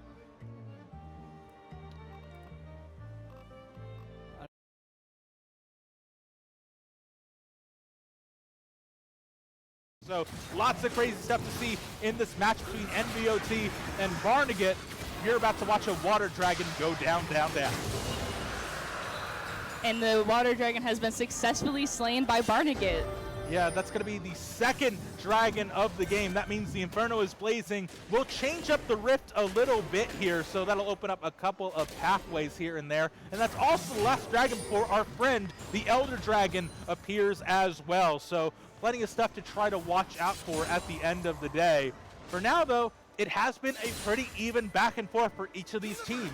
Most of the kills that you see over for NVOT are heavily focused on that top lane where the Rumble has been able to hit a couple of nice little kills here and there, but for now, it is going to be about trying to reset, and we actually have another technical pause. Earlier on, NVOT was reporting some keyboard trouble. I hope it's not related to that again.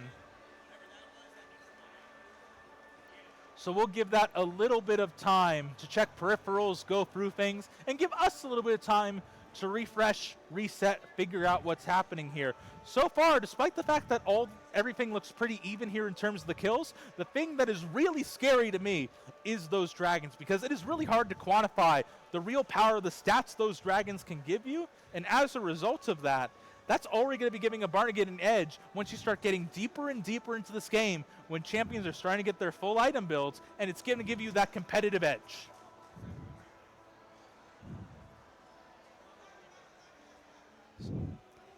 Rather unfortunate that we're having more technical difficulties. Yeah.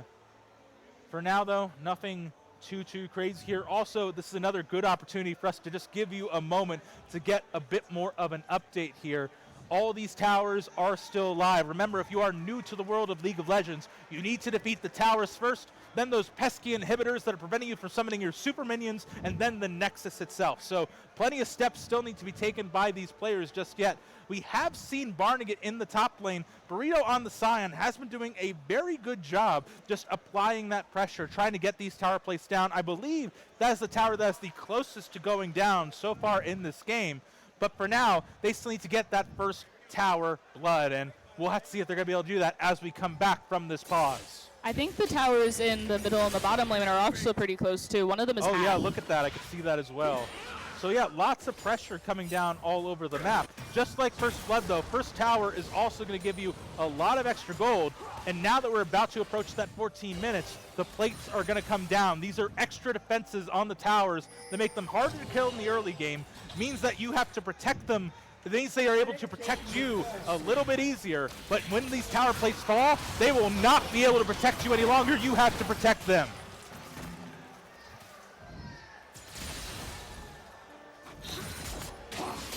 For now, though, things are looking pretty solid. No main options found here, there, or anywhere. I will say I do like the Sylas in the mid lane as well. That's something that we haven't talked about yet. Sylas is one of the trickier champions that Barnegat can be playing right now, just because Sylas's ultimate ability allows him to steal the ultimate abilities of other champions in the game. So as a result, talk about that later. Here comes a bit of a fight. Nice peel from the Nos, able to move off the lane, but it's not going to be enough. Evo Reverse is now on a killing spree, and they're going to be able to peel away. No, they're trying to go for even more. There's the pull. Nos goes down. Green Dragoon is able to find it onto Gumdruk. Fantastic stuff from Barnegat. So now, why would they have fallen back at that point instead of continuing pushing?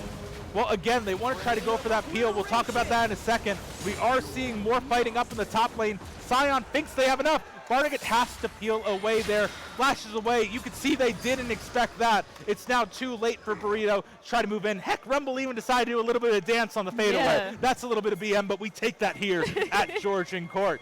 I got to say, overall, it depends. It's going to be every commentator's favorite answer to a lot of that. And I'll talk about it later. Darius space checks into the bush, but Sylas is here for the support. Trying to get the peel. Will find it here at the end of the day, but here comes Leone. Is able to peel away as well from the ability. Nocturne moves forward. Darius Silverman goes down, but no! Wait a minute! We still have a fight going on. Sylas moved in, gets out more than they could chew. Yone is able to get a clean double kill. The NVOT bot lane may be suffering, but they're making up for it in other parts of the Rift. So now Barnegat has their first tower. Yes.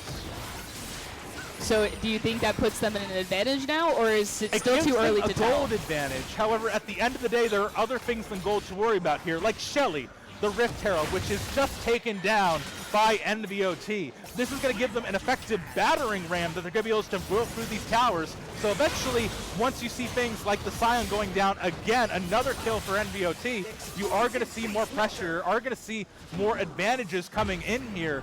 And now we are just going to have to see where that battering ram is going to be deployed. It will take a little bit of time here. We do see the bot lane shifting up into the mid lane. They weren't able to take their tower, but they want to start exerting more and more pressure across the map. It appears that NVOT is applying a lot of pressure, being with how many kills they got in like the last few seconds. But again, it's more than just the kills, right? Because the kills are great. They give you gold, but the real thing they give you is priority. For that last team fight, NVOT used those kills to buy themselves a Rift Herald. They were able to clear up the space, get the Rift Herald. Now they're going to be able to build more advantage off of that. From now, though, we're going to have to see where they're able to really focus that down, because you can have all the econ, all the advantages in the world, but it doesn't matter if you don't use them at the end of the day. So can we tell what abilities they have so far? In a little bit. Wait a second, that's another Sion ulti here at the end of the day. However, Yone is a much slipperier champion than Rumble, so it's going to be a little bit harder to really knock him down with any of that hard CC that Sion is known for. We'll take a look at some of those abilities in a little bit. For now, though, again, each team is just trying to find their ins as we're approaching the 20-minute mark. No one really is looking for that heavy commit just yet. We haven't really seen too many heavy team fights, just a couple of little skirmishes that begin to evolve and evolve and evolve. No crazy five-man fights just yet, though. For now, though, we are going to keep looking for advantages. Plenty of pings coming down here all over the place, and we even get a little bit of a scuffle here. It should be clear that's a sign to go away, run away. And it seems like, yep, Dragoon is going to get a quick little eye of the dragon as it goes down. So that is going to delay our Elder Dragon tracker here. We're going to have to see how long it takes for more advantage to come on through. Once again, the Sion has been caught off all alone. Takes down, but again, Burrito isn't worth a lot of gold right now, so I don't know if they mine too much. The thing you have to worry, though, is that they're starting to be losing more and more, putting themselves behind. preventing themselves from really getting that econ that we were seeing. Those early deaths that they had, they were able to turn that into minion waves. Wait a second, here is more of a fight coming in here in the mid lane. Barnegat bot lane doing everything they can. Can't quite get the kill, though. We'll have to keep watching around. They're lacking a little defense on the bottom lane. Yeah, that's going to be more than enough for NVOT to try to push an advantage here. Again, the tower's going down. Things are still actually surprisingly even when it comes to gold, but the kills, the objectives are increasingly beginning to favor NVOT. Yes, indeed they are. Yeah, we'll have to give that a little bit more time to figure out what else could be happening. But for now, again, everyone just looking for that reset. No one wants to try to overexert themselves, overextend, and be the reason why their team has to regroup.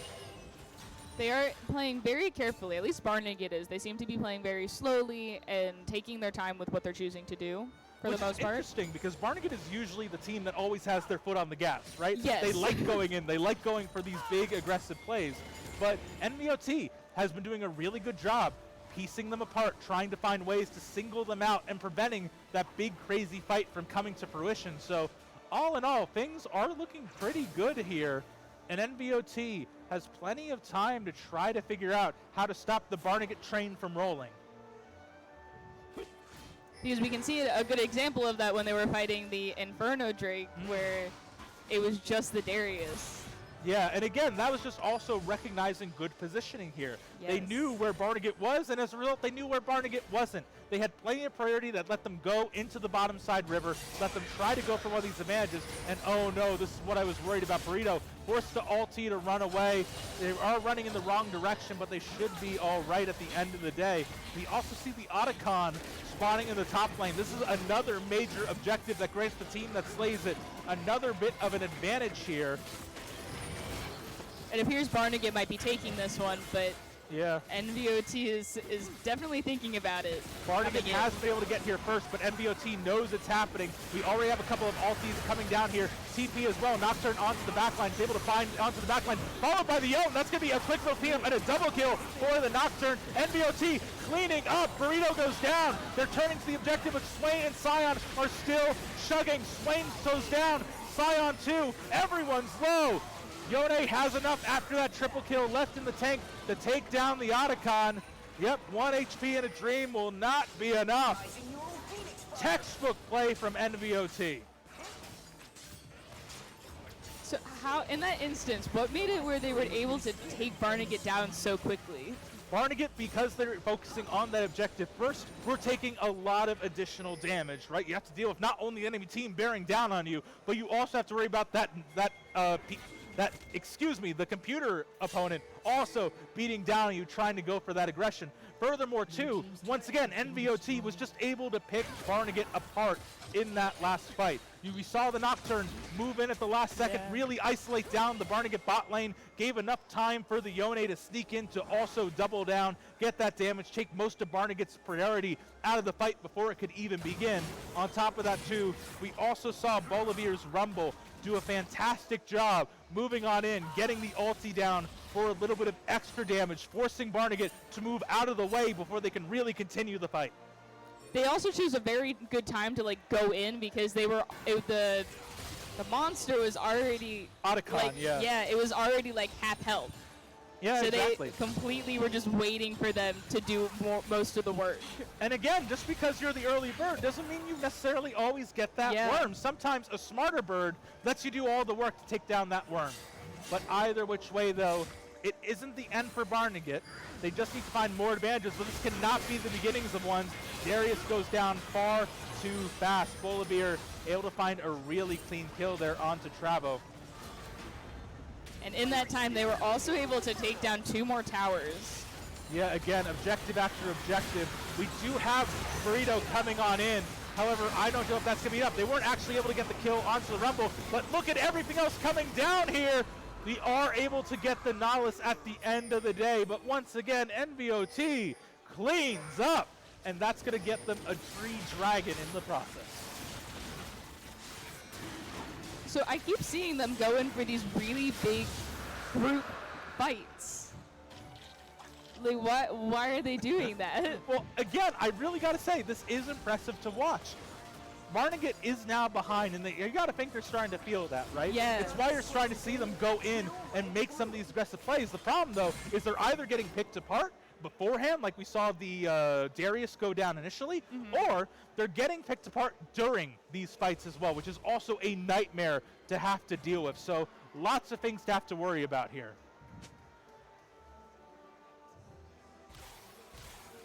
For now, though, again, while the kills show a 10-kill deficit, the Dragons are even. The Towers are also looking pretty similar as well. It's just going to be a question of how these advantages are going to shake out here.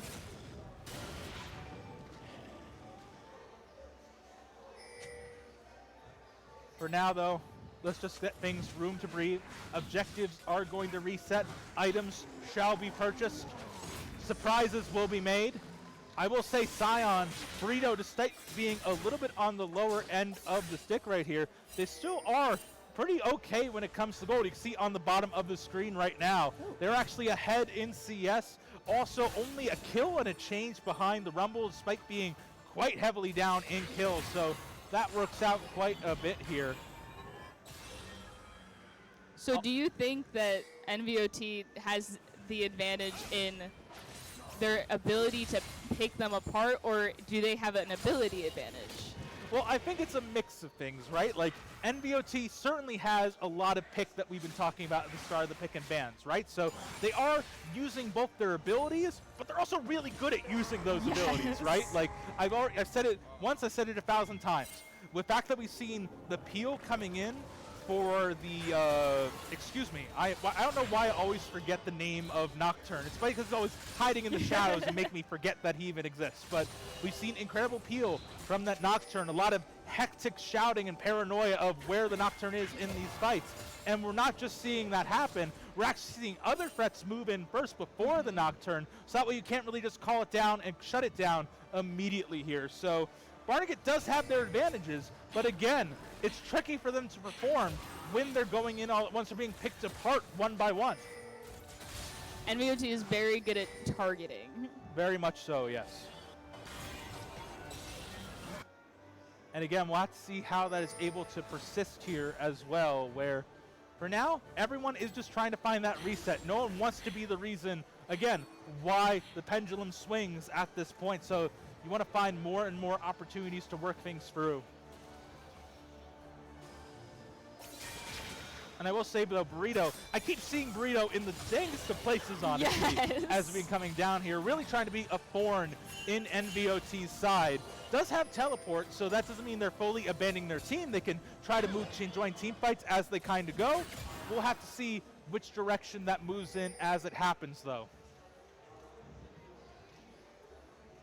For now, though, that is going to be it for us on the League of Legends side of things on Twitch. If you're here in person, stick around, but if you're on Twitch, we're going to be moving over to the Super Smash Bros. Stage for our Valkyrie finals. Take a look over there. And with that, we are now back here. Smash.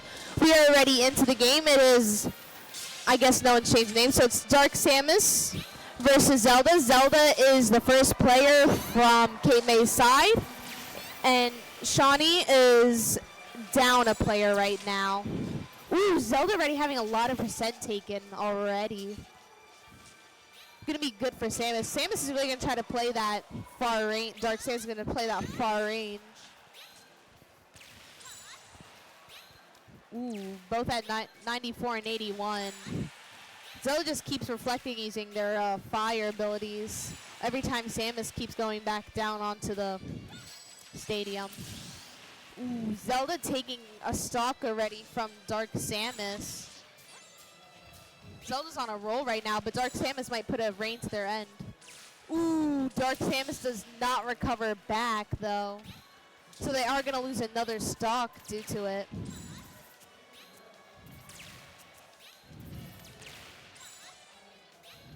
Yeah, nice reflex come out from Zelda.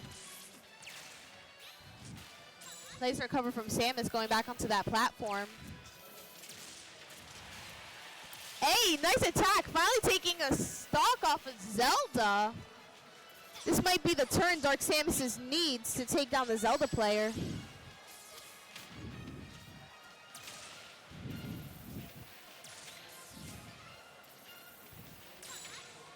Ooh, gets nice reflect from Zelda, leaving Samus at 100% off the map. Ooh, but they used their attack a little too early, letting Samus be able to recover.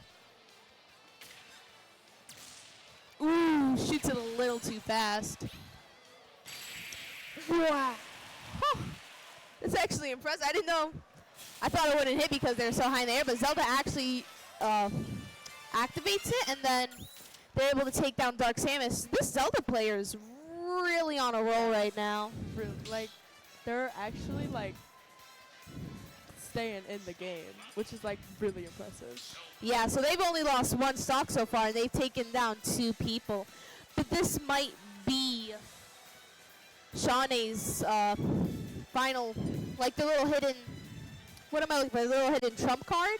So they might put their best player on next, and they might actually end Zelda's reign of terror and maybe set up a reverse sweep going on for Shawnee.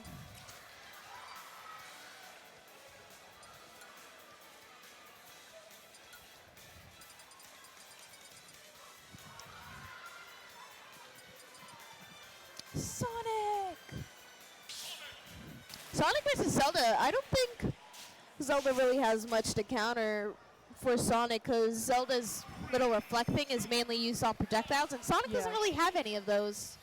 Yeah, Zelda's going to have to jump off the map one time because they have lost his stock, so this is going to give Sonic the advantage, but it is a very big team disadvantage because Shawnee is really going to have to pull all the strings here to try to beat Kate May, or Kate May might just take the first round.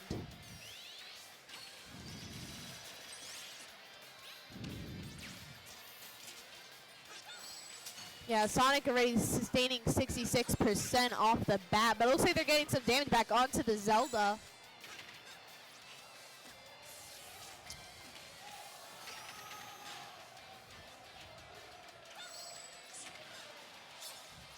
Yeah, as you can see, Sonic's making Zelda now play off the map, and we can see already that at 100 stock, they're really easy to fly off, and ooh, they almost miss it, but they do get back onto platform. Sonic keeping that Zelda in the air. Ooh, and so close. Not close enough. Nice shield coming from Sonic, being able to just walk up onto the Zelda. Ooh, but Zelda is allowed to take that attack from behind and is able to take a stock off of Sonic. Sonic can play with a little bit more aggression now, not having to worry about their high percentage amount. So they're going to play probably a little more risky. As we can see, Zelda gets flung, but they don't die yet. And they are able to cover as well. But it looks like Sonic's finally going to take another stock off of Zelda. They're going to want to try to keep their final stock here so they can have 2 more stocks to fight the other 2 players on Kate May.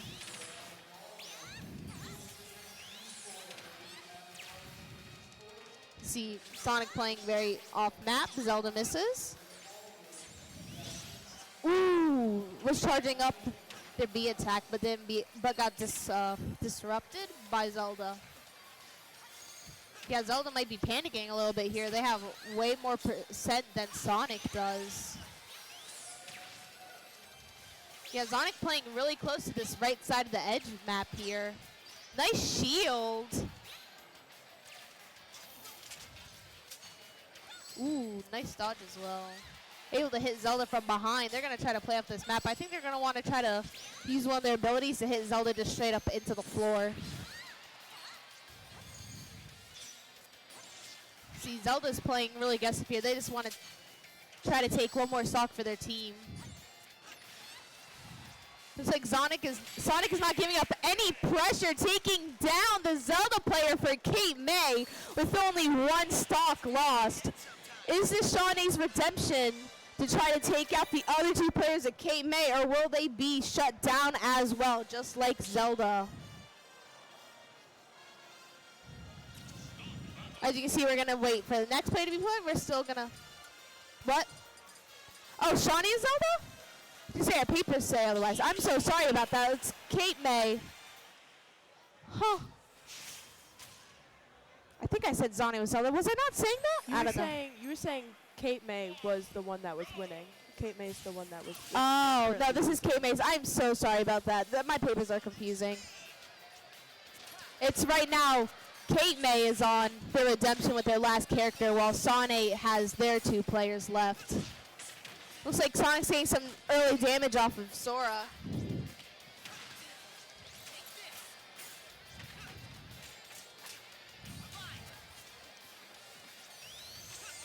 That's a strange side B coming from Sora right there. I think they were predicting the Sonic was going to rush back into them.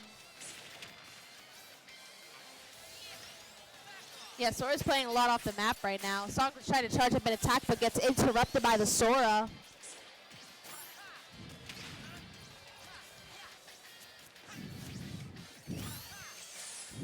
You see, the Sora's using a lot of Final Smash Bs, I think it's called, if I'm not mistaken. Just kind of predicting in case the Sonic does come rushing at them. Yeah, nice grab onto the Sonic, leaving Sora back off the map again. Sonic at 65%, but Sora's at 25. It's not in Sonic's favor, but they're going to try the best they can to see if they can reverse sweep this or not.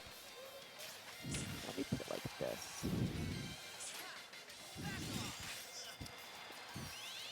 Yeah, so Sonic sustaining some damage from the Sora. Getting launched in the air a lot. As you can see, we can get the grab off to the Sora. Gonna launch them to the left side of the map. Ooh, they were gonna try to down attack them, but it looks like Sora was able to counter attack it. That was leaving poor Sonic on the side of the map. Ooh, nice hits. Both players are holding on very strong. Yeah, they are holding on very strong. Their stock, and it looks like Sora's lost their first stock, but it's going to leave Sora to play a lot more aggressive against this Sonic, because Sora doesn't have to worry so much about living because they have another teammate to back them up, while Sonic is their last and final hope for their team for this round. Ooh, and Sonic does lose a stock.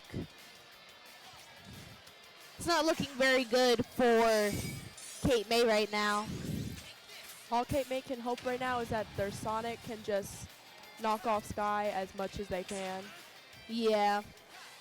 Sonic right now has to basically take 5 more stocks with only 1 stock left. So it's going to be very difficult for them. But it is entirely possible. We've seen it before in GSC.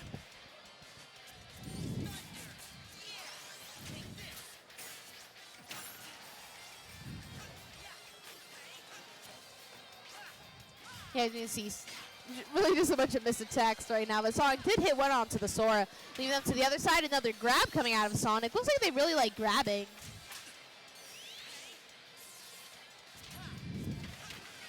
There you go, launching Sora into the sky. Looks like they were trying to, ooh, but it looks like Kate May does lose. They were trying to go for that up attack to finish off, but Sora turns it completely against them, leaving Sora to take the first game.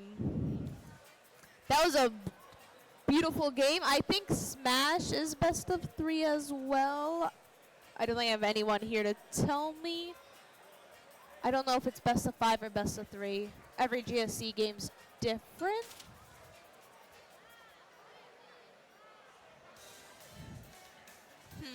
I don't know. We'll figure it out later. We'll just hear it when people start cheering for whoever wins. But right now, as we can right now, they're going to be picking another map, as we can see on the screen. The teams are going to talk to each other, and they're going to figure out what map they want to go next, who to put up. Because in Smash Crews, 3v3 Crews, the same person cannot go twice. So as we saw, the Zelda player went first, and the Bayonetta player went first. They cannot go first again. So it's either going to be the Dark Samus or the Sonic for Kate May. And for Shawnee, it can either be that Sora player we saw or a bunch of others that are still hidden to us.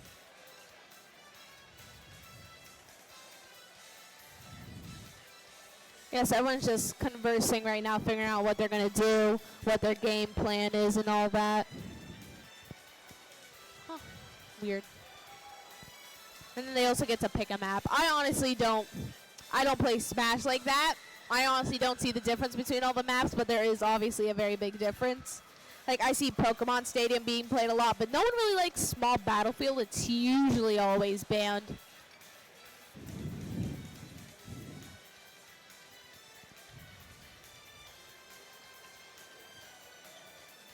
So we're just waiting for them to talk game strategy and all that.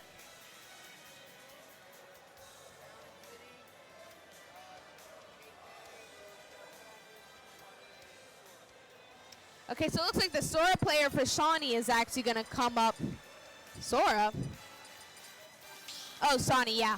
Sonny Sora is going to come up first, and I actually forgot who is going, what he said. Who's going first again for a while? I think. Dark Samus, okay. Yeah, Dark Samus. So it's going to be the Dark Samus against the Sora first this time around. It's going to be quite interesting to see. Look at the little pose. It's going to be Sky versus L. That is their actual name, so I'll be using their gamer tags. Say, sometimes people don't update everything, so it's kind of hard to figure out who's playing who. And because it's a new game, no one has to jump off the edge because it's the newest game, 3 people for each team. It's like Dark Samus is charging up a bunch of attacks against the Sora.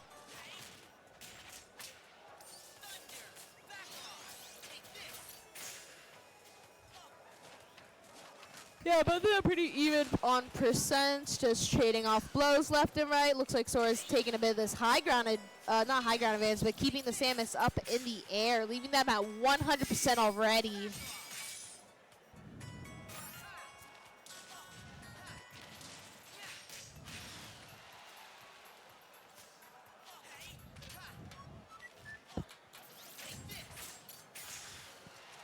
Yeah, leaving Samus at 160 while Sora has, Sky has still not taken barely any damage. Looks like L's getting a couple hits off of Sora now. But Sora is still having the advantage here. Yeah, looks like L does lose a stock to Sky. Yeah, but they did get a nice hit on the Sky. Looks like they keep just hitting Sky in the sky.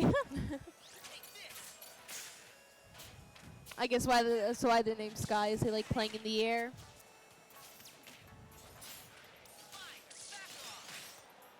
Yeah, Sky switching to Thunder. It's going to be a bit. They like staying on Thunder mainly because Sora has a couple of spells, like elemental spells.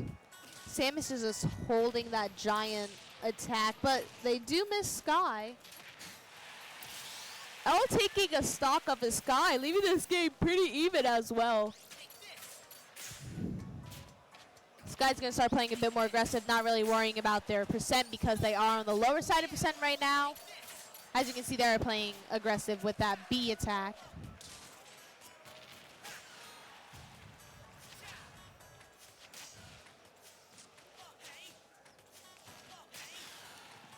Ooh, just putting poor L stuck in the Sky. Ooh, nice down attack, but L is still alive. Sky just trying to take down L, but L is persistent. Still not dead at 182, and it looks like they do now finally lose their second stock, leaving Sky with the advantage of an entire stock onto L.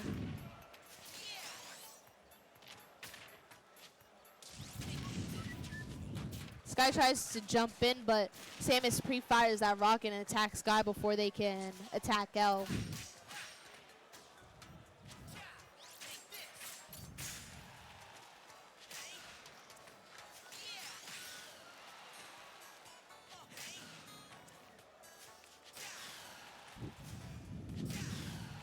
It looks like Sky is just going to keep hitting L right back into the Sky after they just got back.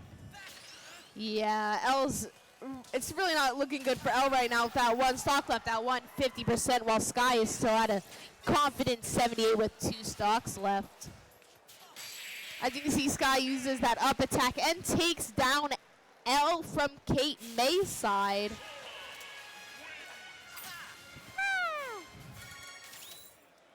And that's going to be the first round. And then we're going to go to the second game, the second round. We're in second game. It's going to be second round. We are about to see what's going to be up next. Dark Samus is out, and Sora is still in. Sora's going to have to jump off the map once because they did lose a stock last game. And whoever this next player is going to be is able to keep all 3 stocks and doesn't have to jump off the map.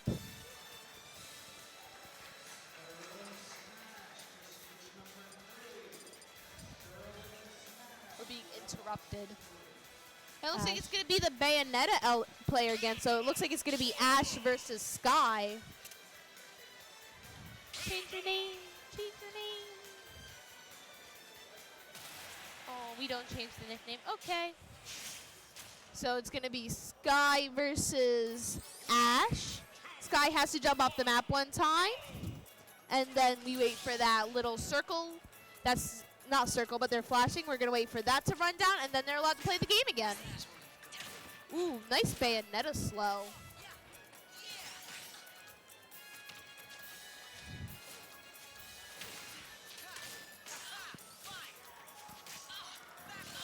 Yeah, Sky just keeping L in the sky.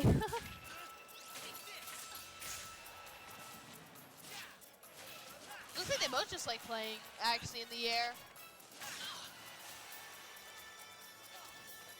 Yeah, not looking very good for Ash right now, already at 100%, while Sky is still sitting at 27%.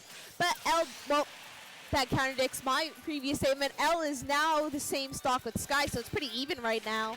But Sky does have that momentum.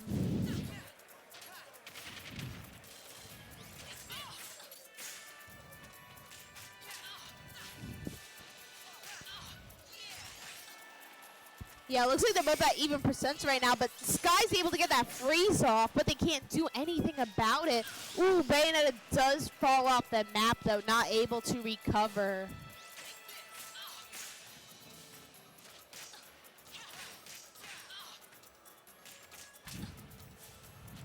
Yeah, as you can see, it's looking in Sky's favor right now again. As we said before, Sky has been in the second round already, so if they do take out Ash, they only have to take out one more person from Kate May.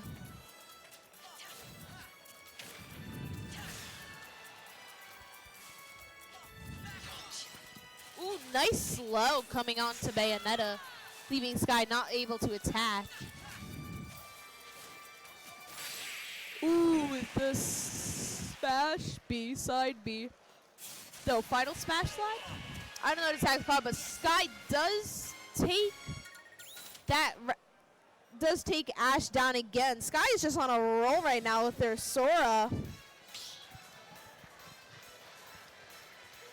Just on a roll, dominating right now. Well, it's going to be Ivy again playing as Sonic.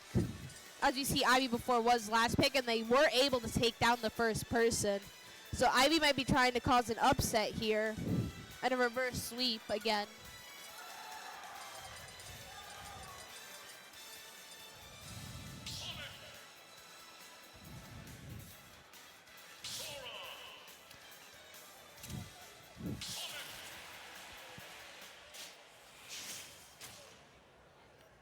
Scott versus Sky. Sonic versus Sora. They both have S names. That's kind of funny. And both their display names as well as us. That's funny. And you see they can now go into the game after Sora did jump off the map one time. Sonic really likes playing with their speed, as obviously Sonic's going to be a very fast character. So Sonic getting a bunch of consecutive hits off the bat, leaving Sky at, I'm not saying that percent number, 81. There you go. I was going to say change it. Yeah, it looks like Scott's really playing really fast right now, not really giving Sky much time to think at all or react. Yeah, not looking very good in Sky's favor right now. Looks like Sonic's trying to do a reverse sweep right now. Ooh, but they are just going to hit many attacks off the bat while Scott was on the floor. A lot of shielding going on from Scott.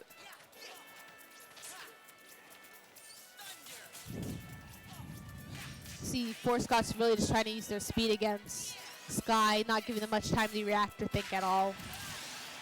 Yeah, as you can see, Scott does take down Sky's one stock. They just have to take one more stock without losing any, and then Force Scott will be in a very, very good situation. Both players have great momentum right now. Yeah, they do really have great momentum. Ooh, Sonic, Force Scott does take a couple hits onto the sword. Not really what Force Scott wants right now. They kind of want to try to take down Sky without losing another stock. You see a nice grab coming on the Sonic, Force Scott.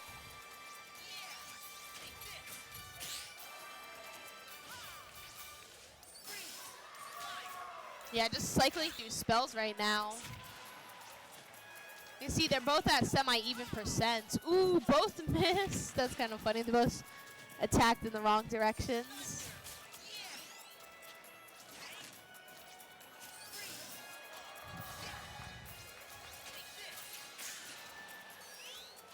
Yes, Sonic, Force Scott being forced to play a little bit off the map. They're going to want to try to keep Sky off the map. Both players just want to try to keep them closer to the edge so it's easier to kill them. Both still having that 100+%, not looking very good. Looks like Force Scott gets a couple hits onto Sky, but Sky is able to recover and doesn't get immediately smashed into the screen. Ooh, Scott is also in that kill threshold. Ooh! That was a great under attack coming from Force Scott, being able to take Sky's 2 stocks without losing a single one. This might be the reverse sweep that Kate May is looking for to go to a 3rd game. Leaving Force Scott with their 3 stocks still. They just have to take 6 more from Shawnee. And we're going to see what Shawnee's play is going to be at the moment. It looks like we're going to put Slime up. Slime hasn't been up yet. And it looks like they're actually going to play Ink. Oh, that makes sense. Slime, Inkling, because it's like a squid. Oh, that's funny. I like that. I like when people put names related to their characters they play. So you see, no one needs to drop off the map because Force Scott did not lose any stocks during that last fight.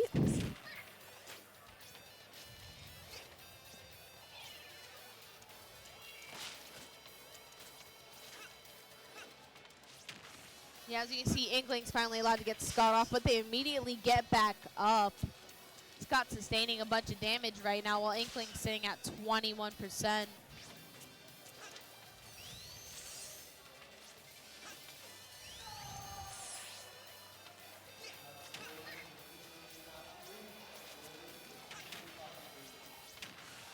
Okay, see, Inkling's really low on, obviously, Ink right now. Which means they're going to have to try to play a bit more safer and see if they have a safe opportunity to fill up again. Well, Force Scott is at an 80% wide, and all Slime's at 69. Yeah, this one might be a close matchup this time. As you can see, they're both just trading a blow here and there. Both have even-ish percent. Scott sustaining a bit more due to that one attack combo.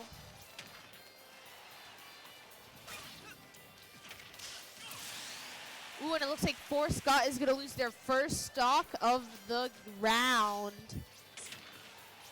Let's see if Force Scott is able to level it back up and take another stock from Slime. Yeah.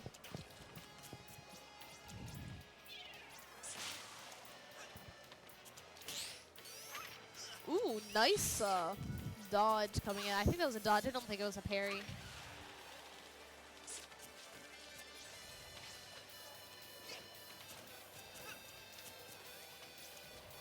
Yeah, Inkling refilling up like mid-fight, which is kind of funny.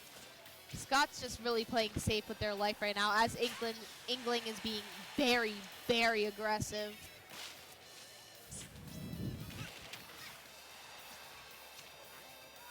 Yeah, both at very even percents, but Inkling does have that stock advantage. And it looks like they do take another stock off of Force Scott. Yeah, Slime is, ooh, I was going to say it's looking for Slime, but Slime did just lose their final stock, leaving both players at 0%, but Sonic does have, Force Scott does only have 1 stock left, while Slime has 2 stocks, and their teammate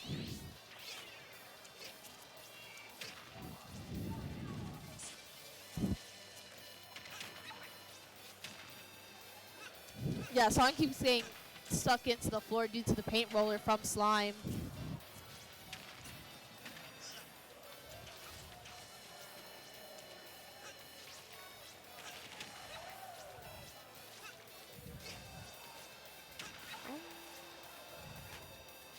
As you can see, they're both at even percent stock. Force Scott's still at that 1 stock left. If they want to try to bring this game back around, they're going to have to really just take out Slime and then pray they can take out the Zelda player with 1 stock left.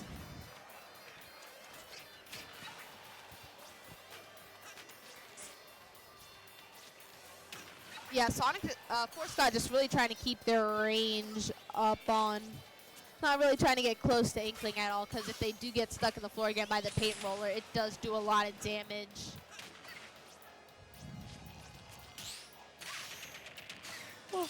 Ooh, Force Scott's able to take another stock off of Slime.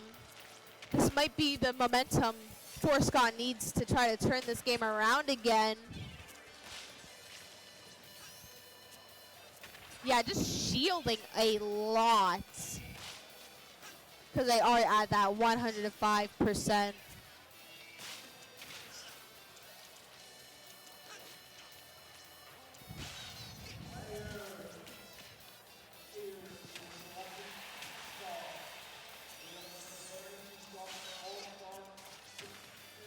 We're being disturbed by announcements, but the mic's glitching out the whole time.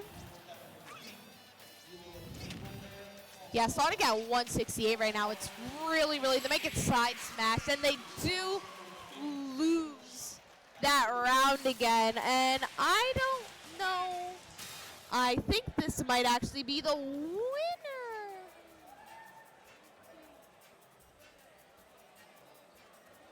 And I think that is the game, actually. Oh, sorry. And we're going to go on to our second stage.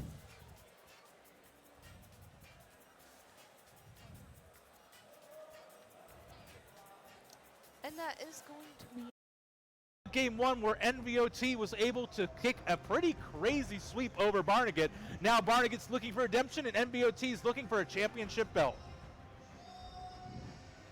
And we're here in the picks and bans.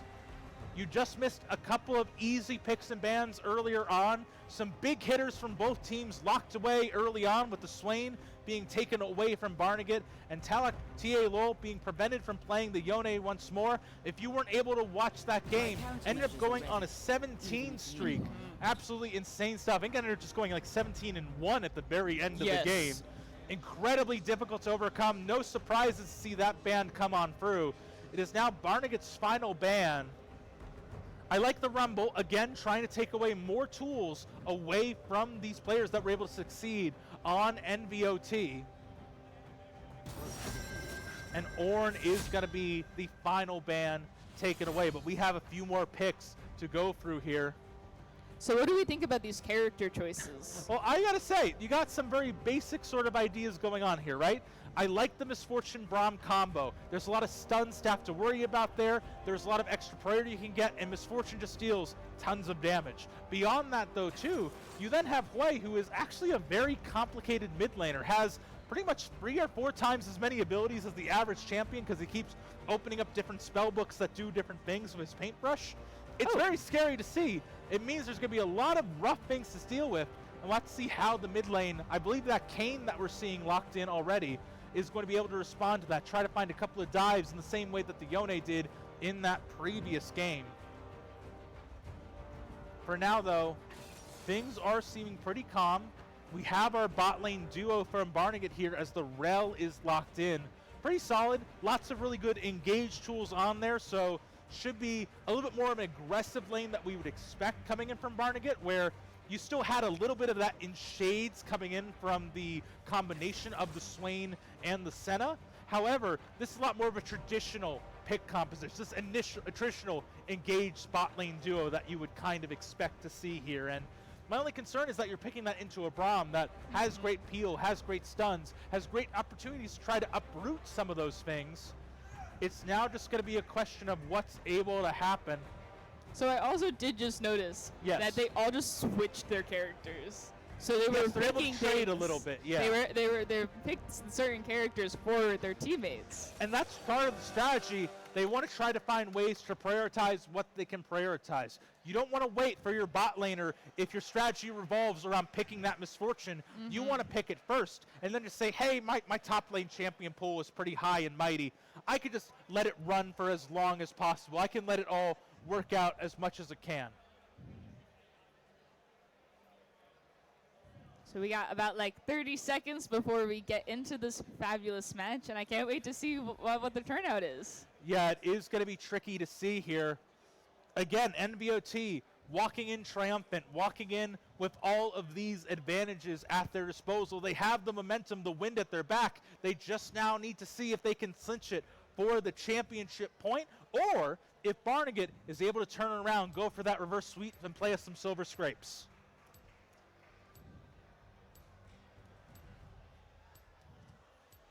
For now, though, that's all the pause that we're getting. The spectators have been delayed, and we're heading into game 2. Here we go.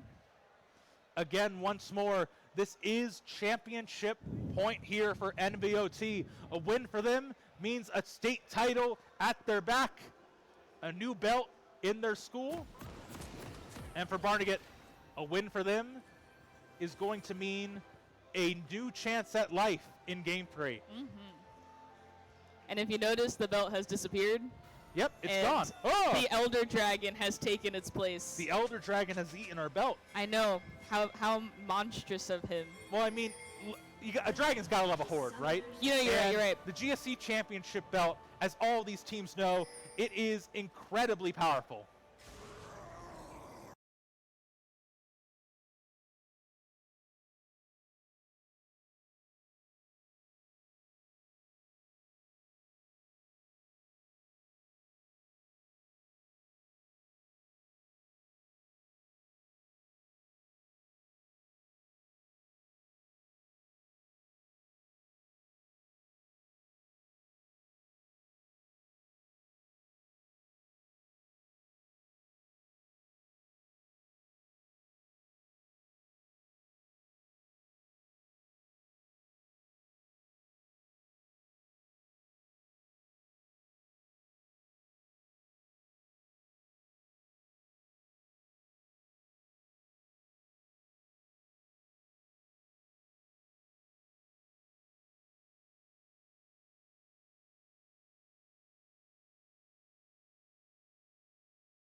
Early game, because of everyone that I see, that is the only consistent champion from game 1. So Burrito definitely playing to their comfort.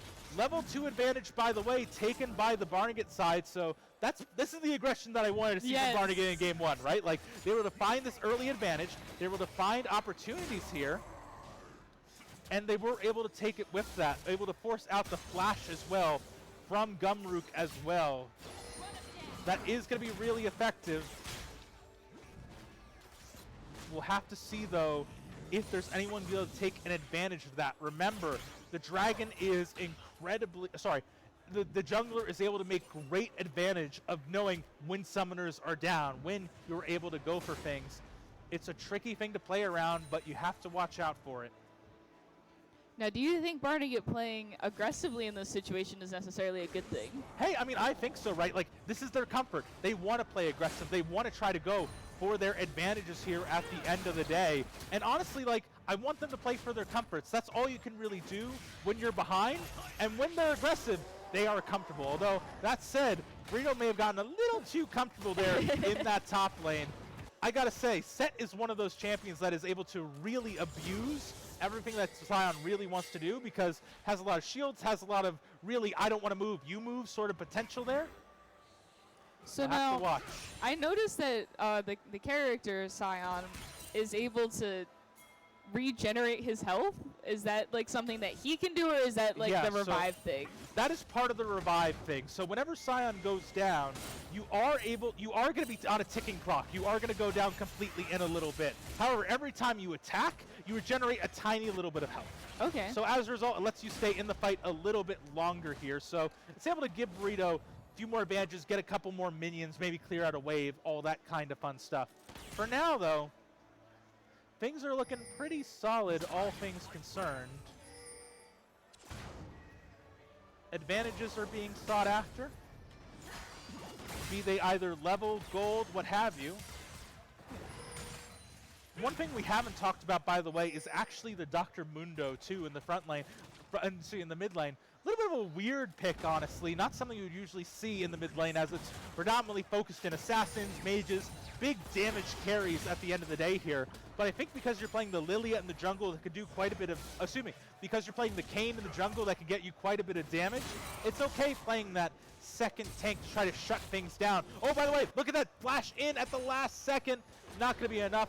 Burrito is, however, going to be trading 1-for-1. And it is still exactly the same as it was nothing before. ever happens on the Rift, as you can see there. But hey, it is going to be enough to reset things. They were able to get a few more minions there. Couldn't quite see if they were able to fully reset and crash the wave, but I don't know. That wave looks pretty comfortable on the NVOT side.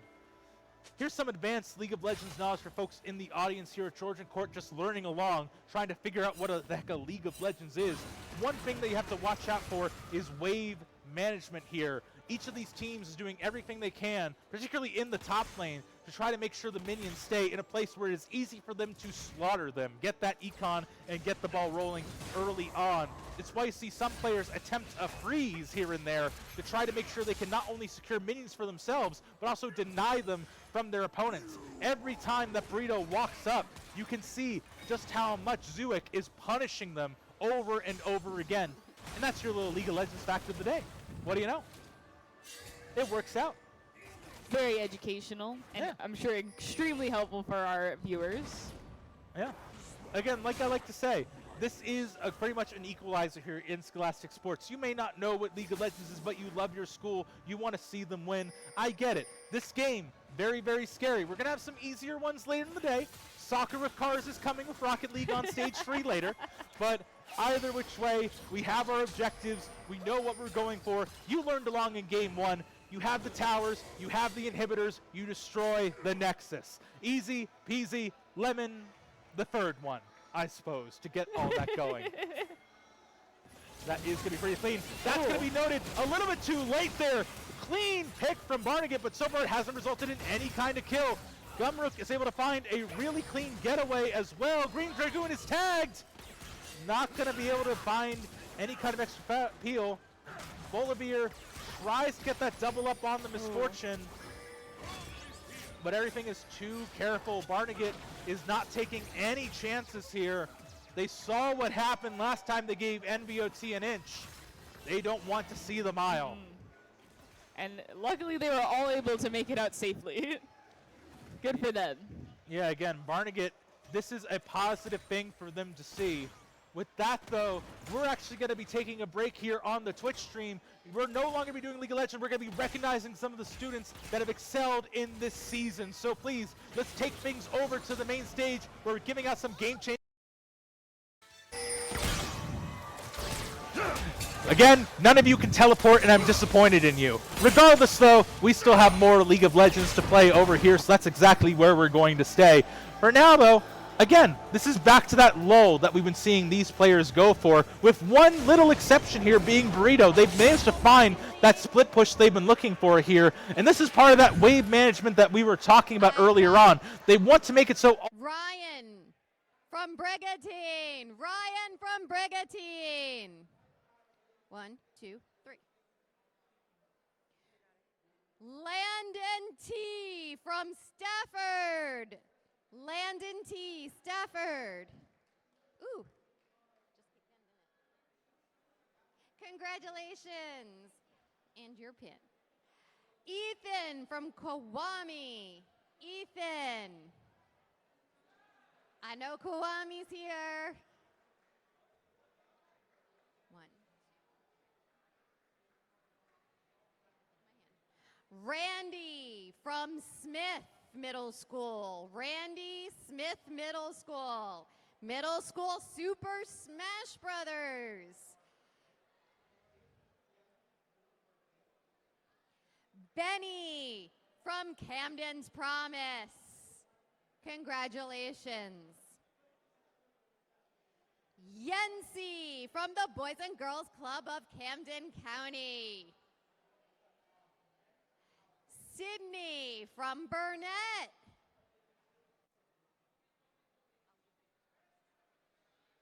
I've got Jack S. from Knollwood. Owen from Jonas Salk. Owen. Jonas Salk.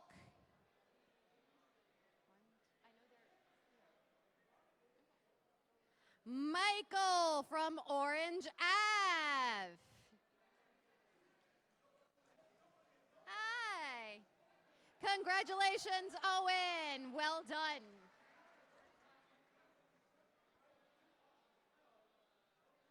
All right, Michael G. from Orange Ave. Michael. Hazel from Matawan. Hazel from Matawan. Janellis, we are now in the Valkyrie Super Smash Brothers category. Our Valkyrie is our very special league. Janellis from New Roberto Clemente. We've got Delilah from Bayonne. Bayonne is here. Brielle from High Tech.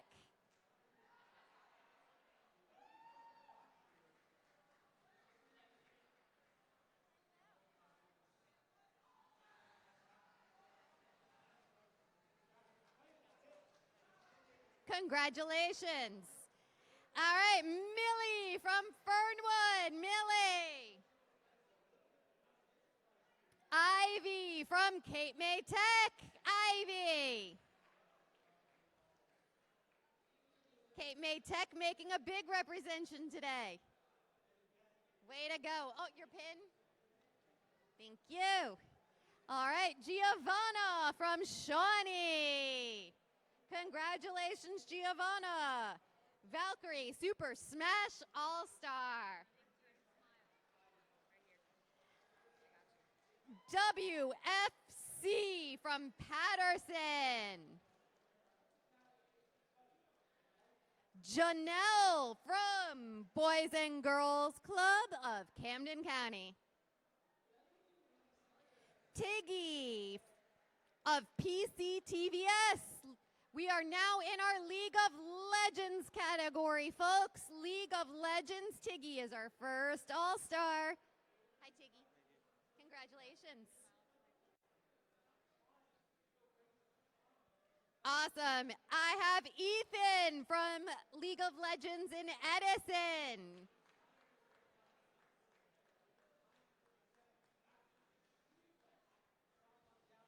Congratulations, Ethan.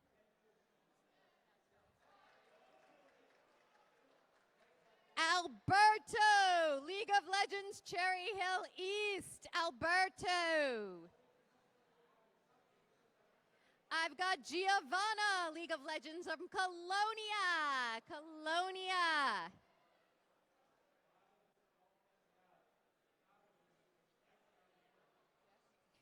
Paul from Technology, Paul.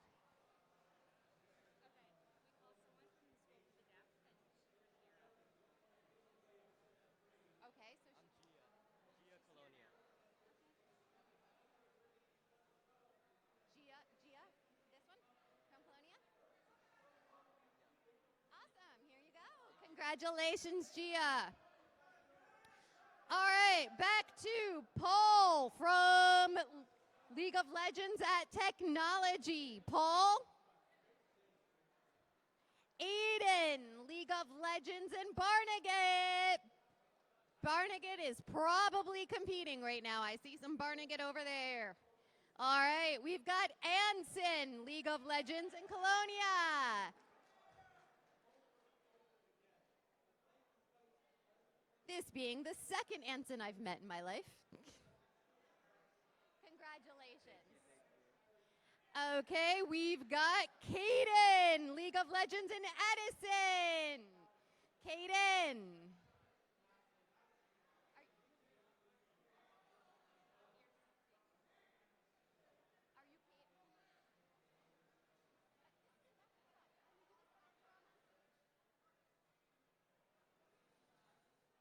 Can I have Neen from League of Legends Cherry Hill East? Neen. Michael, League of Legends from Technology. Michael. Daniel, League of Legends, Envy Ultapan. I know they're here. Daniel, if you're in the house and you hear my voice. Matt, League of Legends, Barnegat. Christian for High School Rocket League in Manchester. Christian, come start off our High School Rocket League All-Stars. That's you, and here's your pin, sir. And then turn around and smile for the camera. I've got Matt, High School Rocket League Lenape. Lenape. Not Alex, High School Rocket League for Newark Science. Alex, are you here? One. Johnny, High School Rocket League Union. Johnny from Union. Polly, High School Rocket League Morris Hills. Polly. Rooney, High School Rocket League from Plainfield. Plainfield in the house. Yes, sir. Congratulations. And your pin, and your pin, and your pin. Take your pin. There you go. You're good. All right, now we've got our High School Super Smash. From Mainland, we've got Davis. Davis from Mainland. David from Lenape. Yes, David. Congratulations on your all-star status. Ofori from the community school.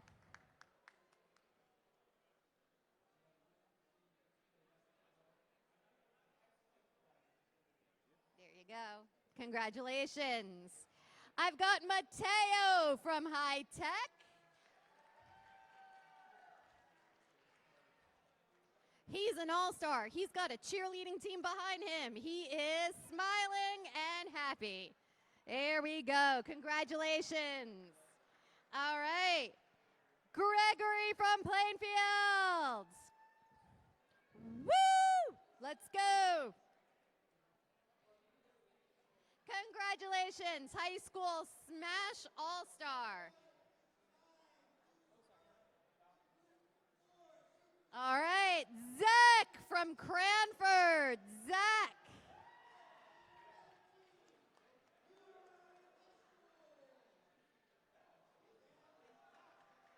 Congratulations, High School Super Smash All-Star. We've got Richie from Sterling.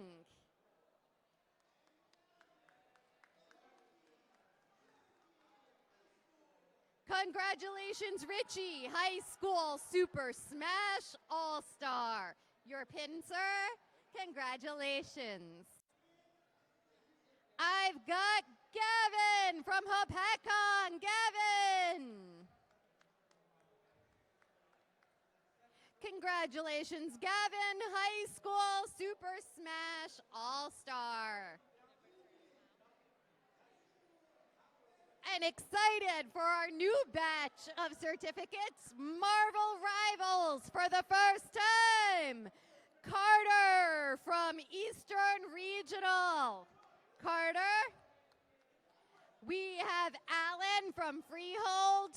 Alan, come on down. You are our first certificate for Marvel Rivals. Woo! Congratulations. I have Jay Lee from South Amboy. Jay Lee. Brendan R. from Waldwick.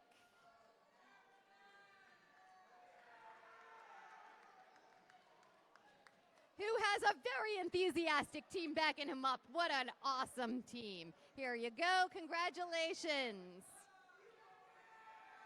Josue from Edison. Josue. Gregor from Shawnee. Gregor. Chris C. from West Essex. Chris C. Cannon Pork from Egg Harbor. Cannon Pork.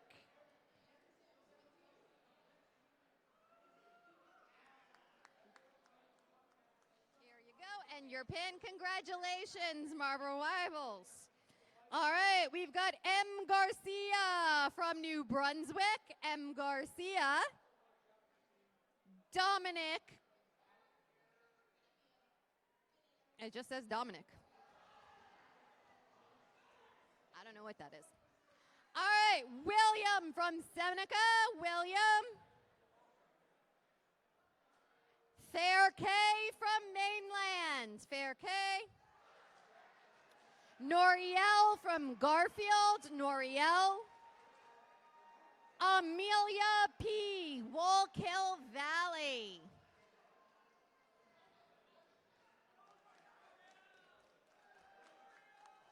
Noriel from Garfield Boilermakers, congratulations. And Jeremiah from Newark Data Science. Congratulations to our all-star winners. And now for our Unified League, Caitlin, take it away. All right, it's time to announce the unified winners for Mario Kart, the fall season. So we have for the whole team, we have the center school. So if the center school could please come up.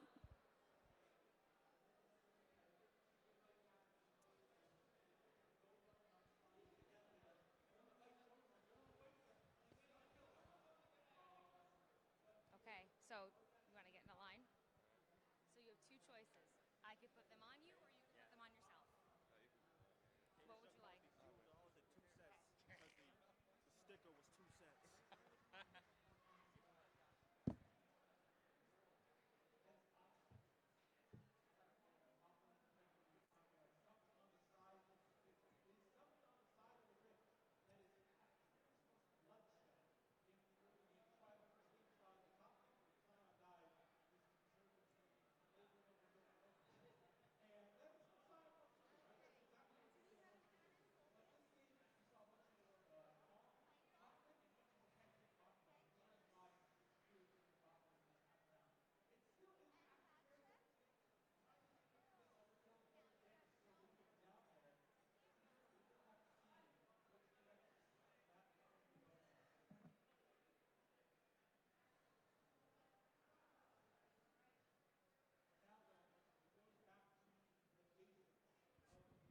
The center school for winning the 2025 fall season.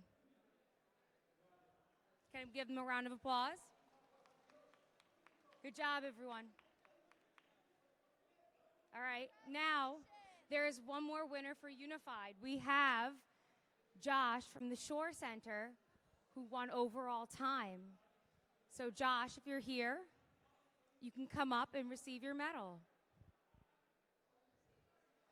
Okay, if he's not here, we will send it out to him. But everyone, right, so, but that is all for me. So I will give the mic back and we will continue what we're doing. All right. Thank you, everyone. That is cute.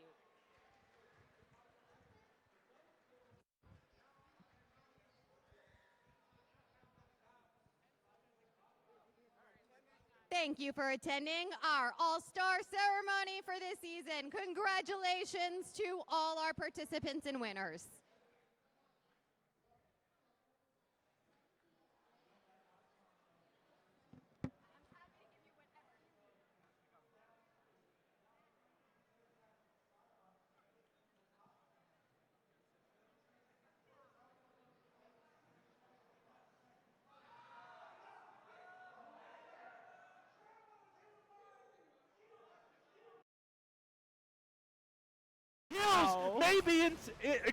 The kills may be in NVOT's favor, but the objectives are firmly with Barnegat and firmly under the smite of Travel Boy.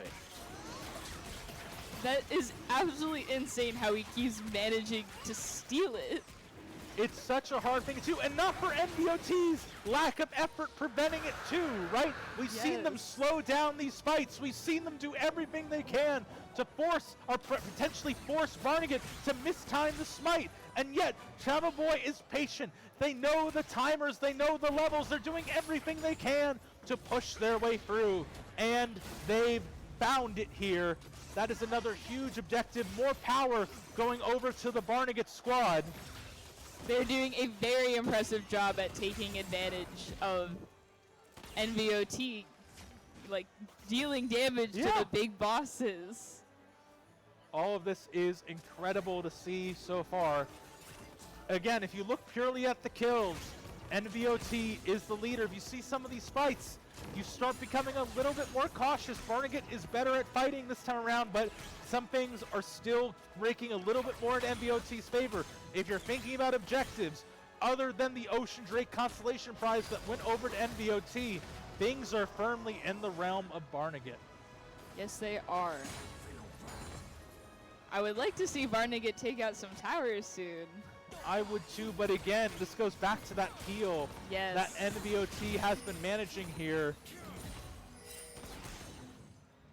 They're doing, trust me, they're doing everything they can. Like, you see all that wave clear that Bebo But Worse is doing? Like, that is a ton. They're doing everything they can to force it to the tower, to try to get damage on them. But again, it is tricky, and it goes back to sort of the gold deficits that we were talking about, right? Because it's not just kills you have to worry about in League of Legends. Taking down towers grants you more economy, lets you build more items, lets you do all that fun stuff. Wait, let's get back in. Oh, 1080 is caught out. Shutdown also going down on the ADC. That is a twofer, by the way, because now you have a clear shot at an objective with the enemy jungler down. There's no smite you have to worry about contesting. But, oh, Bolivar is able to get a nice clean trade as well. So it's not without some heartbreak for Barnegat. Red team's turret has been destroyed. And then caught a second tower during that fight. It looks like they're pushing top Red team's turret right now. Indeed. And by the way, I was just informed. Hello again, Twitch. We're back here on the League of Legends stage. Thank you so much for tuning in, checking out our game-changing leaders. So many students deserve to be celebrated across the state for their incredible performance this season, and we're happy to see which ones can cap things off here for a League of Legends state championship. If you are just tuning back in, NVOT is continuing a very dominant streak in team fights. However, that's not the whole story. We've seen Barnegat steal objective after objective from Dragon to Atacon over and over again. So we'll have to see how they're able to continue, if they're able to take those objectives and turn things around. They're most certainly closing the gold gap. Because before it was like 5,000, but now it's getting a little closer. A little closer, yeah. But again, it goes into more than that, right? It's going to require you to go for some of these towers, like Burritos just found. And to be fair, this is Burritos' job on this team. They're not looking for kills. They're looking to distract. They're looking for tower plates. Here, though, we are seeing a few more efforts happening here. 1080 is able to get a Drowsy off. That's a light stun that comes on through. There's Han coming in there with a huge amount of damage here. He's able to take out Green Dragoon. quickly here. Travel Boy doing what they can, but they don't really care about them. They're trying to find Bebo, but worse, who does go down. The Times of Misfortune also is able to find a very clean 4. NVOT continues up the streak, continues up the rise. They didn't lose anyone in that fight, and they can turn to the Baron. With only Kenny Boy surviving, there isn't that much that they can do. And once again, they did a very good job pulling apart their team. That's really the thing that we see, where either it's Barnegat being aggressive and NVOT stalling and delaying and letting that aggression fizzle before going in, or it's the picks themselves. It's trying to find opportunities as it goes on through. I got to call out one more thing, and this is me being an old head League of Legends commentator. I miss the winter map so much. No, they look so fabulous. It's so cute, and they've updated it way more since it last existed for when I was playing. I love the little toy train and the Poro going around the top lane Nexus. The little sorry, the red mittens side that Nexus. the Baron has, and the they're Baron so cap with the cute. Santa. Like, it's so cute. It's so it's such a little thing, but it's one of those little things that I just love for League of Legends. It just makes me smile. But It's so independent of wonderful. that, though, I know what NVOT is. What's making NVOT smile? It is once again a bloodbath. So we'll have to see how they're able to continue pushing these objectives, pushing these advantages, trying to find anything that they can do here. It looks like Barnegat's getting ready to pull the same move that they've been pulling. Again, they're trying to see if they can make Lightning Strike twice. This time it will not be enough. Time for Misfortune is able to find a few. However, Tomboy is able to hide inside of another member of NVOT. 1080 is able to find Green Dragoon. The shutdown, though, comes in for Travel Boy, who gets taken out as well by 1080. Barnegat is able to find a few things here and there, forced to get taken out, but once again, taken down time after time. Dragon and kills going over to NVOT. They They're not almost even had done. a good ambush there. Yeah, they're not But even done, too. unfortunately They're got trying to turned get on them. Kenny. It looks like the tower was about to take him out instead. Yeah, again, everything is coming up great if you're an NVOT fan. We even still see 1080 pushing in the mid lane, trying to see if they're able to take down mid lane turrets, maybe even inhibitors, but no, they're going to hold off a little bit more, try to get a reset, try to spend some of this gold they earned these past fights to build up these advantages.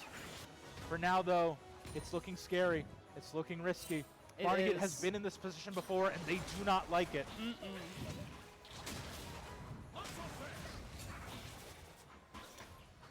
We'll have to see which direction they opt to go in from here.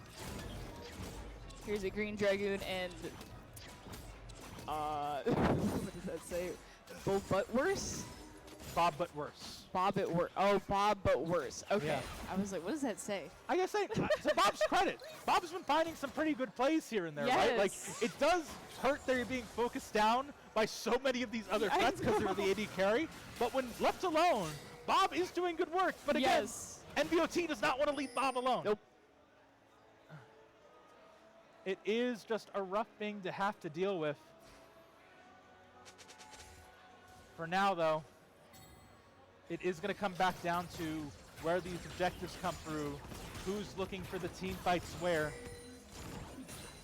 what advantages can be found, and who can be caught out. Oh, Gumroot has a bit of a dash, but requires a friend to come on through, and no one can come in time. Support going down isn't the biggest prize you can get, but remember, so much peel is activated by Gumroot just existing, right? The number of times I've seen Bolivir get away scot-free, hell, if I had a nickel every time Bolivir was able to escape because of Gumroot's peel, I could probably buy a candy bar at this point. You know, it's not a ton, but I could use a candy bar right now. Like, you know. It's like one too many. Yeah, exactly. Like, so even if it's not the most impactful thing you can find now, I know you want to look for a jungle. I know you want to look for an AD carry. It is still an incredibly useful thing to really be able to move on through, really be able to disrupt NVOT's game plan. For now, though, we are back to the lull. Yes. The lull in the lull It's makes slow me and steady. lull. Yeah, exactly. I'm trying to figure out how many vowels I could stick in between that LL for League of Legends. Lull and lull. and laugh out loud are all I got right now. Hopefully you're a little more clever than I. I don't know if I can think of any. Let me tell you, the hardest thing that a commentator does, I teach my classes here at Garden State Esports, it's not about building a narrative. It's not about learning how to speak. It's not about telling a story. It's about trying to think of puns. That is the main thing that we do here. And it seems like we're finding a few more opportunities here. Green Dragoon is able to keep on keeping on here, but now Gumrook has an ally to jump to, so they're able to walk away with half health. Again, you got to watch for all of that here. Gumrook being on half health could open up a few opportunities here, but now Kenny Boy's the one getting caught out here. They're healing so much from their ulti. Will it be enough? Gets slammed down by the set. And in the side lane, 1080 is trying to find even more. The bot laners are going down, down, down. And Bebo worse, Bob, oh, excuse me, isn't even able to come on through as the Zhonya's Hourglass is able to make 1080 go golden. Wow. With that, though, it certainly looks like NVOT is going up, up, up. It may be their moment, but there are still opportunities for Barnegat to find a way through this as well. This is a very intense matchup. That's very close. Yeah. They both have, I feel like they both have a lot of strengths in this. And again, it just comes down to how they're able to play to those strengths. Because again, Barnegat, we've seen Green Dragoon do it time and time again. They're finding the picks, they're finding the stuns. However, there's too much peel on the side of NVOT that by the time that everyone else is able to solo it down, that target's already safe. Yes. They can't get on through. There's not enough that can be done. And now we have to wait a little bit longer as another Drake goes down in favor of NVOT. NVOT seems to be getting a lot of the same type of Drake. Yeah. First it was fire, now we're water. Well, remember the way that it works. After the first two dragons, you only get one more type of Drake for the rest of the game until you hit the Elder. So it does mean you now have a bit more power here. For the record, the Ocean Drake that they have here, unlike the damage, is now about cooldowns and mana regen, which is also... Oh, wait, hold on. Hong is able to find a quick little kill. Didn't even see that. That's the power of the set. Is able to go for a quick little slam of Burrito as well, but it's into too many players of Barnegat. That's going to be a shutdown in favor of Burrito here, as Barnegat is now looking for more ways to get in. Burrito, though, very low health. Not much they can do. Boy is going where they can as well, but they get stunned up here. 1080 has plenty of damage, and now T-Law is able to come back in to try to go for a few kills of their own. That mid laner was forcibly moved out of the mid lane, but it is not enough for them to go. It is another ace, and let me tell you, that Baron looks pretty attractive. Look at his little ear bumps. He has the ear bumps, got all the little mittens going on. It's so adorable. Yeah, I gotta say, I personally these days I mostly cast Teamfight Tactics over League of Legends. Baron was just is being added as a unit to the next TFT set, so I'm excited to get to see him on the Rift a few times before I get ready to play him on the Convergence. But either which way, I think it's gonna be much colder on the Rift and the Convergence because it doesn't have all those little mittens. Makes me sad, really. I know. They make him look so cute. Who do you think knits those mittens for Baron? Because like they gotta be huge. Oh, mittens, you're right. Because I think each of those mittens look like they're roughly the size of Braum. You know what? Maybe the Elder Dragon makes them out of his beard. You think the Elder Dragon? Oh, honestly, that is a delightful headcanon. And I believe that now. I like to think after this is done, Baron Nashor, Elder Dragon, they're going to go home. They're going to make a nice cup of hot cocoa.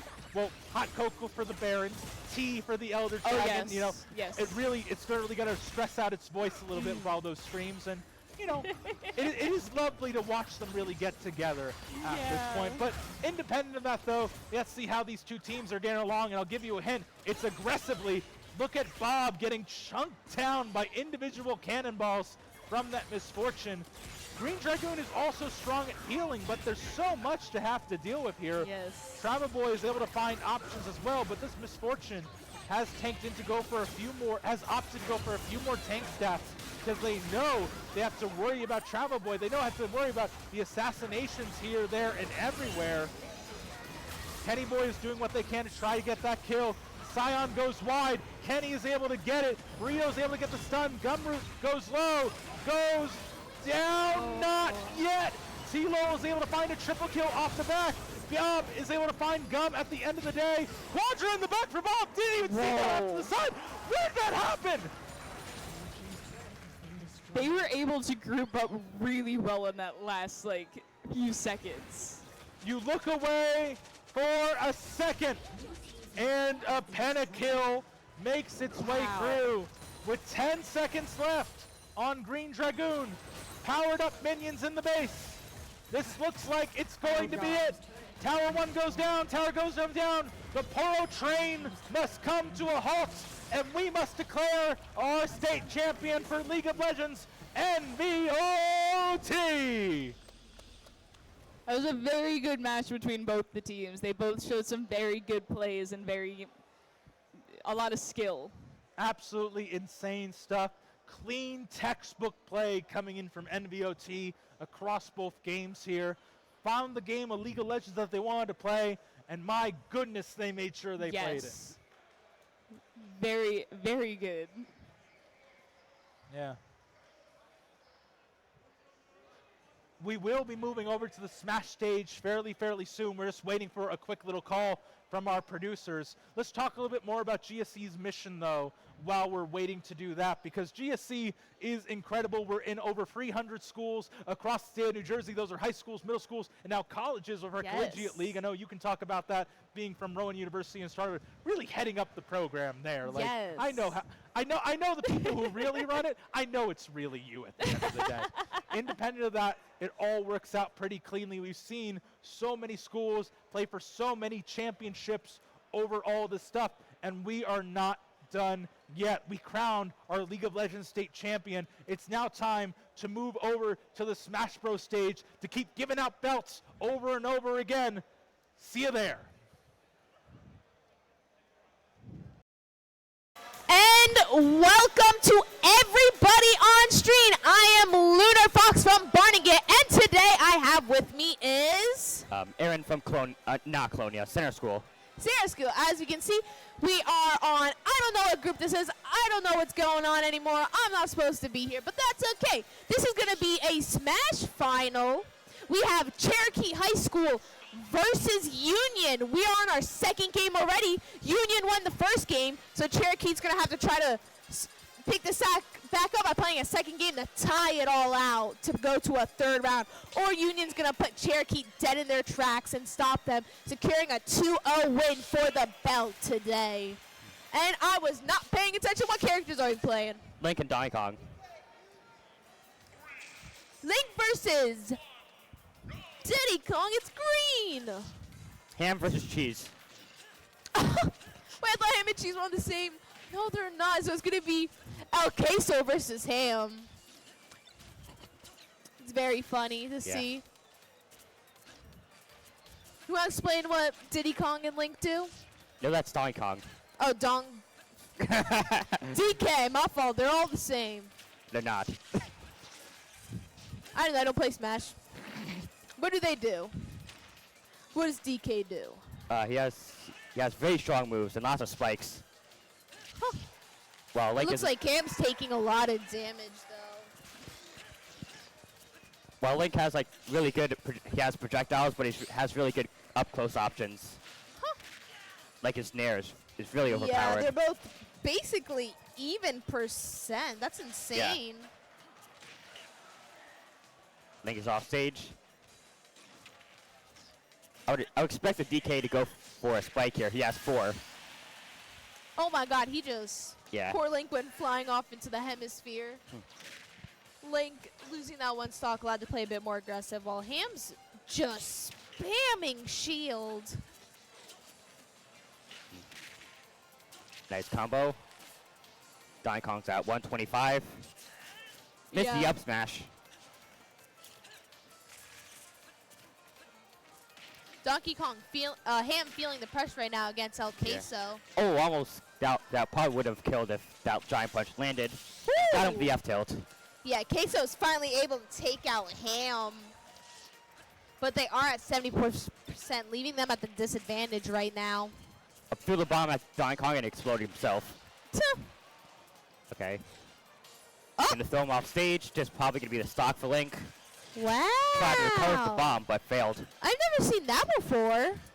He can just carry people against their free will. That's kind of funny. He just kidnapped them and threw them off stage. He's the only character that could do that in this game. Huh. The more you know every day. So you see Link's already at 100%. It's not very good. It's not looking good for Queso right now. While him sitting confidently. Never mind, they're at 80% off the map. But the Donkey Kong's got one more stock and got him the giant punch. Poor Queso got sucker punched in the next week by Ham, leaving Ham to take the first 3 stocks from Cherokee. Ham, we're now going to go on to Smashville again. I want characters up before I continue speaking. We're going to have Tyrant back up, and they're going to play King K. Rool. Cannon matchup. What? A cannon Oh, matchup. cannon matchup. Cannon matchup, who wins cannon? Obviously, Donkey Kong wins every time. True, but Ham does have to jump off the map twice. Oh, I guess they don't have to jump off the map twice. I'm hallucinating. So Tyrant does have the stock advantage here, but Ham is also going to keep the pressure up because Ham's the first player for Union's side. So they still have that obvious advantage. Tyrant taking a bunch of damage, trying to use that parry off wall in case Ham was going to try to attack him.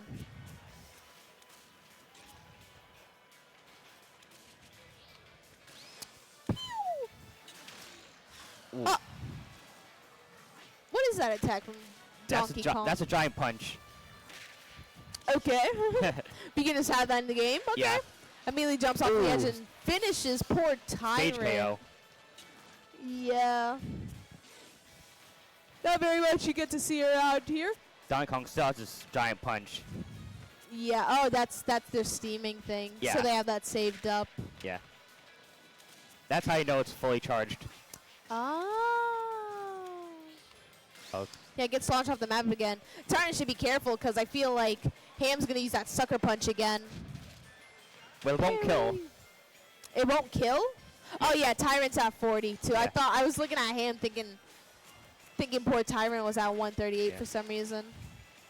Ham's sustaining a lot of damage. Not really attacking a much. Ooh. Back Gets it them onto the on map. stage. Yeah, kind of Block, funny. Giant punch. Good nair. Donkey Kong's off stage. And down throw. Got him for the up throw. Nice! Tyrant's hitting confidently now. And throwing him off stage. King K. Rool has a good recovery, so. Yeah, ooh, but they wait knocked him for off stage. poor And he won't be able Tyrant. to recover from that. Yeah, not That's really on a much foul Tyrant stock. could have done there. Very unfortunate. He sucks him up. Sucks him out. What? Yeah, very close match Yeah. right now, but we also have to put into consideration Tried to Ham's been in counter here him. for a while.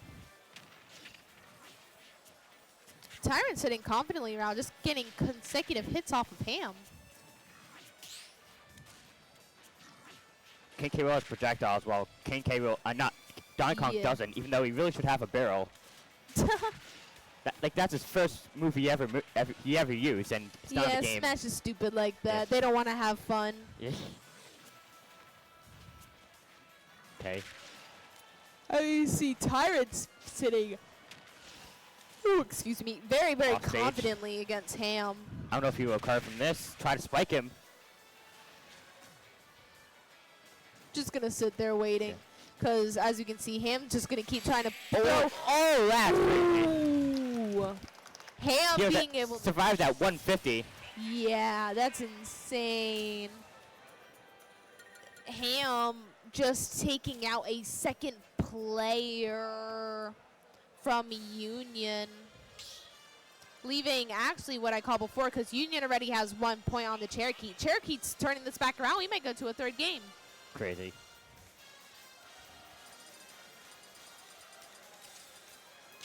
As you can see, this is going to be the final player for Union, which is going to be Incineroar, or I can't read that. That's Pencil. So we're still going to Luigi. see. Who? Luigi. Luigi? Oh. Luigi?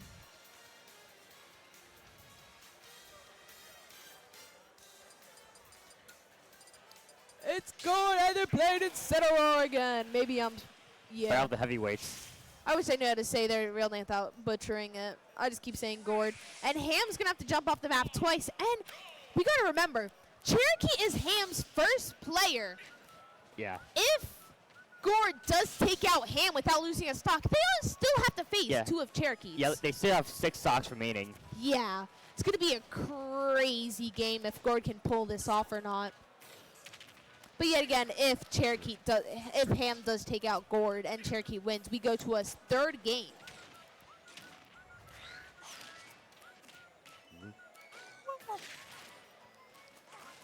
Incineroar racking up damage.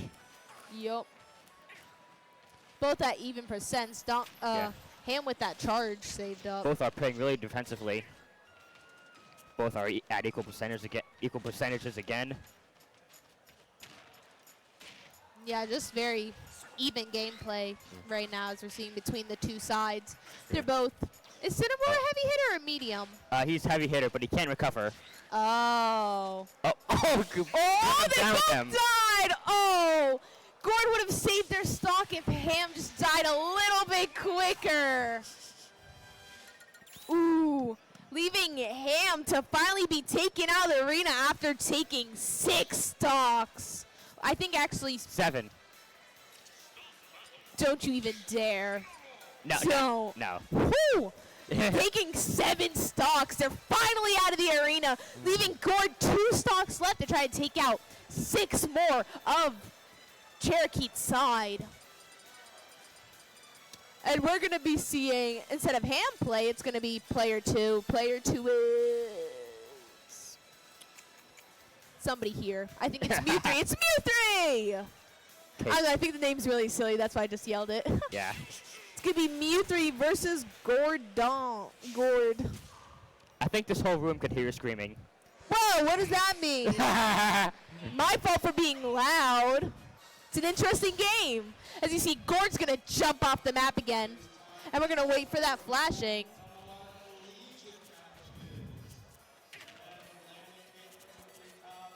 Okay, 2 Pokemon playing. They're talking up there.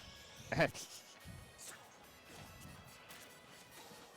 didn't see, no one's really hitting each other right now, except Incineroar landing a couple good hits onto Mew3. I mean, Gord. Nice. Side special. Yeah, maybe Gord's, they put on their music, they're locking in and takes a life off of Mew3. Maybe Gord is setting up this upset on Cherokee and gonna win the second game. Ooh, nice combo. Racking up damage on the Mewtwo.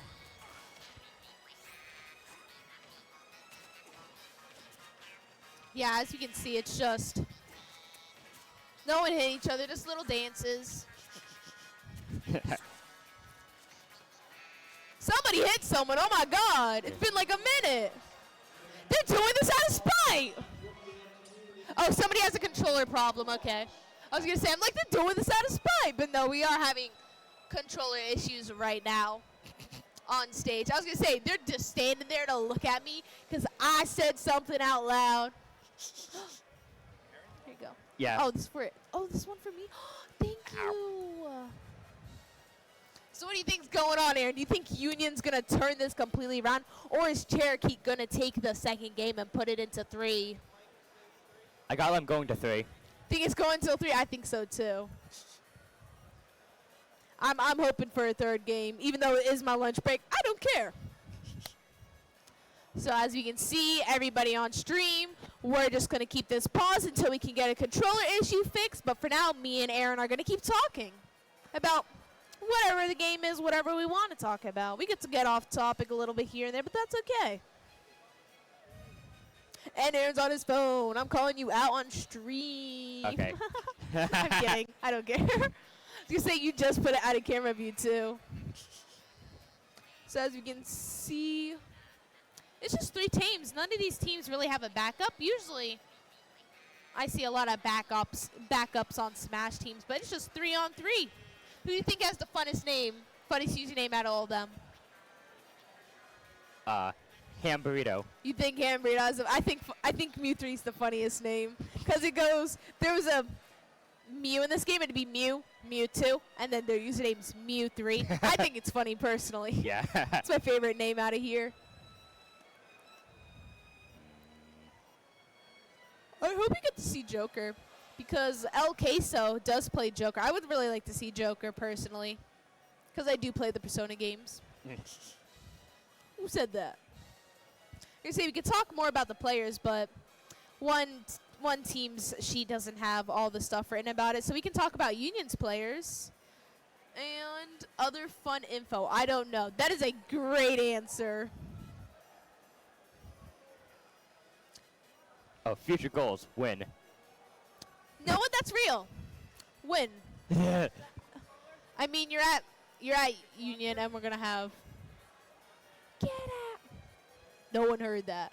So as we're seeing, we're just still stuck trying to find another Joy-Con for the player to use, and I think we actually did get one.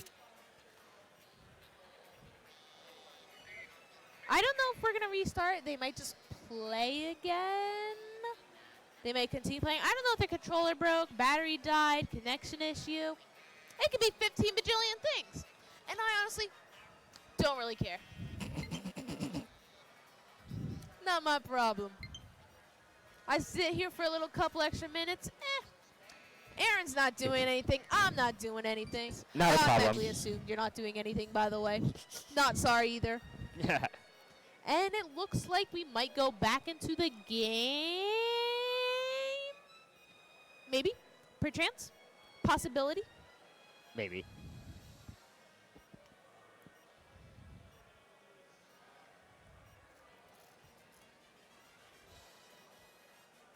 So yeah, we're just really.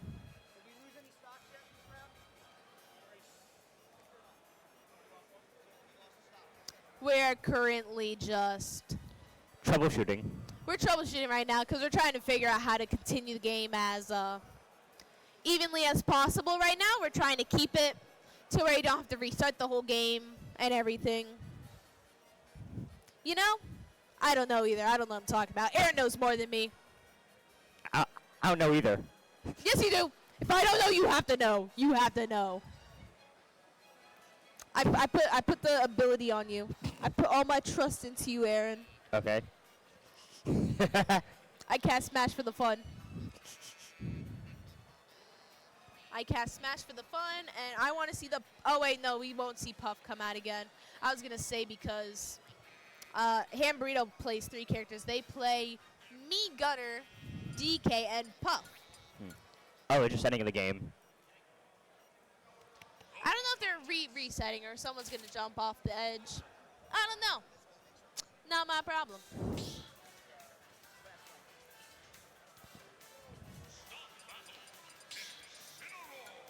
Looks like Mew3 is back and Incineroar. Rawr.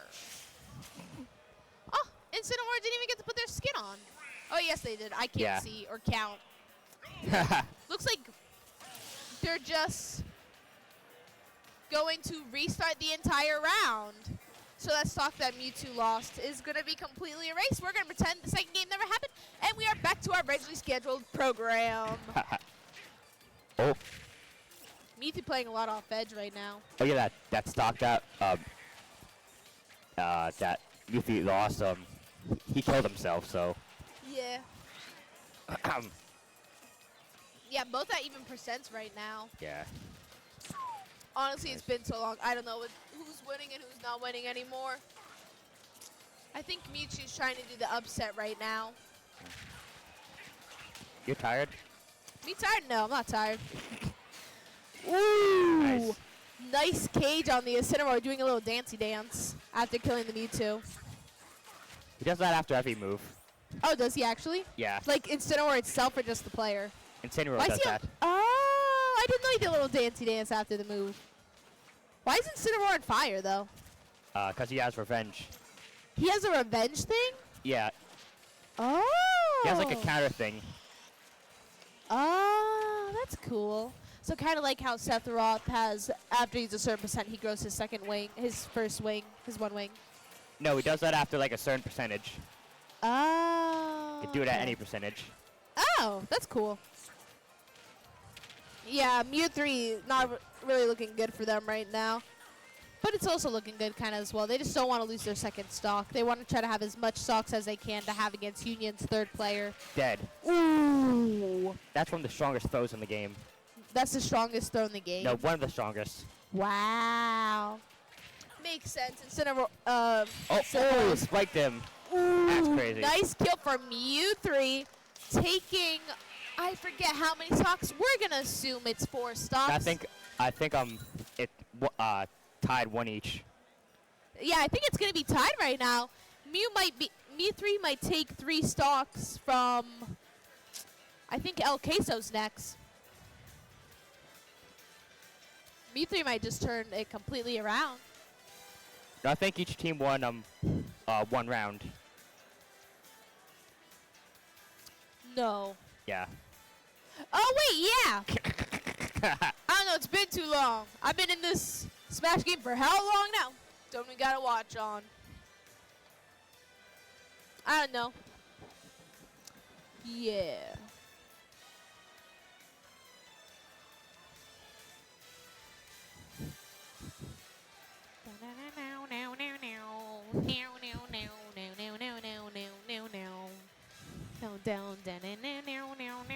I don't know what's going on anymore. I would talk strategy, but I'm not a Smash player. Don't you play Smash, Aaron? I do. What do you think's gonna happen next? I have no idea. It's it. See what I gotta deal with? Each team has 9 stocks now. Anything could happen. True. This is looking very scary.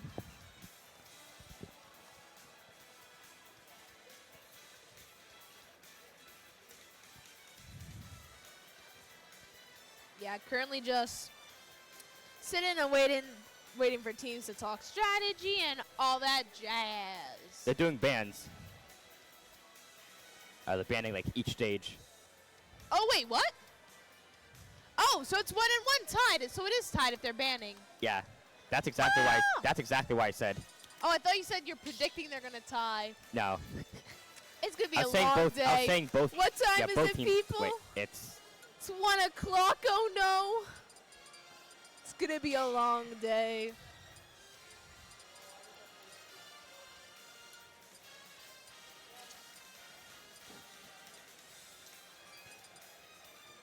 Everyone's confused, guys. It's okay though. Casting's confused, players are confused, casters are confused. I'm confused. mostly you. Whoa! This is targeted. You see this? I'm being targeted on my own casting stage. I don't care. Love the game. Pick Nintendogs. I know it's not on the roster, but it would be funny. Nintendogs. They're banning maps right now. Yeah. So this is going to be the tiebreaker for whoever wins for Union or Cherokee. Very, very intense game, even though we've had a couple malfunctions here and there. But you know what? It's not GSC without a slip up here and there. I'm going to get yelled at for saying that, ain't I? It's okay, though. Pokemon Stadium. Why does it say 2? Why does the 2 mean? I don't know the There's 2 different Pokemon stadiums. There is? Yeah. Oh, isn't there this one and then the one with where it changes the elements? They just have different transformations. Oh. But I know, I played Nintendogs. Yeah. But essentially with hazards off, they're basically the same stage. Okay. You- And you- we're going to see... You don't know what I'm talking about? Oh, I know you're talking about hazards and all that. Yeah. And as you can see, it's going to be Mew 3 versus Tyrant for the Oh, third game. Okay. Someone pause for some reason. Okay, I guess we're good to go now. I was confused for a second. Yeah. Nice. Yeah, I was just seeing Mew 3's taking a lot of damage due Yeah. to Tyrant. Already at 75. Yeah, and they get Good ground grab, slammed into and the. Ooh, almost they died. just survived by Barely. a sliver. That's insane. It looked like he was about to get star KO'd, but he didn't. Yeah. Okay. Leaving Mew 3 already at 111%. Let's go gambling. Definitely kill percent. Yeah. Okay, throwing him off stage. Not dead yet. What is that, a sleep from Mew? The down special. Yeah. Yeah. Oh, okay. I thought it was a sleep. I didn't know what else would be. Yeah, it looks like. Ooh, Bowser misses the grab somehow. I don't know. Up special and what? I don't know how he's still alive. A very light character. Okay, Mr. now he's dead. Floaty's floaty. There you go. Say Mr. Floaty's floating a little too much. He's floating downwards, not upwards. Yeah, leaving Tyrant at 111 just like Mew 3 was before. Mew 3 is going to be playing a bit more confidently now. And they Racking already... up lots of damage already. Why does it do so much damage? You just have to escape it. True. But doesn't it stun you? No, it doesn't. Oh. Huh. You learn something new every day. Leaving Tyrant at 148. Oh, Ooh, they tried to almost down try to spike slam. him, but but he's safe because that automatically snaps onto ledge. That's cool. Even though Bowser is like the heaviest character in the one of the heaviest characters in the game, he has like really fast attacks. Like that command grab is frame Aw. 6. That's insane.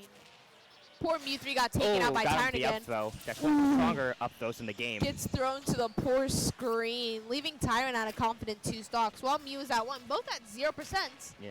And game makes me look like a liar.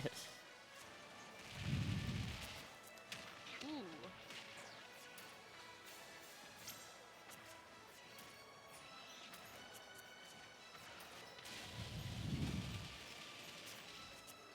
Just walks right Yeah. into the fire. Very defensive game. Yeah, looks very Yeah. Tyrant's sitting Yeah, at just 71%, charging up Mew that at 50, but we also have to think the percents are kind of a little bit different due to Mew being such a light character and Bowser being such a heavy character, so it's more like a little bit dilated. Yeah. Yeah, leaving Mew at 88%. So this is kill percent from you two. Yeah, and then what Bowser's is like 125. Yeah. Yeah, so as you can see, there's a big difference. Yeah. One smash attack and he's dead. Ooh, yeah, not looking very good, but that's a nice grab Yeah. from Oh, nice up air. Ooh. And both Launches are on the foul. Poor Tyrant off to the back of the stage, being stuck with the little people. Oh, command grab. And what? Wow, he lives. Mew 3 Down lives tilt. against Tyrant's attack. Still alive. Tyrant's really that's just gonna be the game. chilling here. There you go. Oh, I thought that lived for a second. I'm like, what? No. I've been so shocked, leaving Tyrant to take 2 of Mew 3's stocks. No. I Yeah. said that wrong. Mew 3 lost 3 stocks. Okay, I'll shut up now. As you can see, Tyrant's going to have 1 stock left, and we are going to see another player from Cherokee. Anybody who's just joining, we have been casting for a really long time for this Smash match. I've been casting for like about 10 minutes or so. Or I don't know. No, it's been like 20 minutes. Oh. Jigglypuff! Yay! We got one of the lightest characters. We're versus one of gonna the heaviest see. I think characters. this is Ham playing. Yeah, Ham.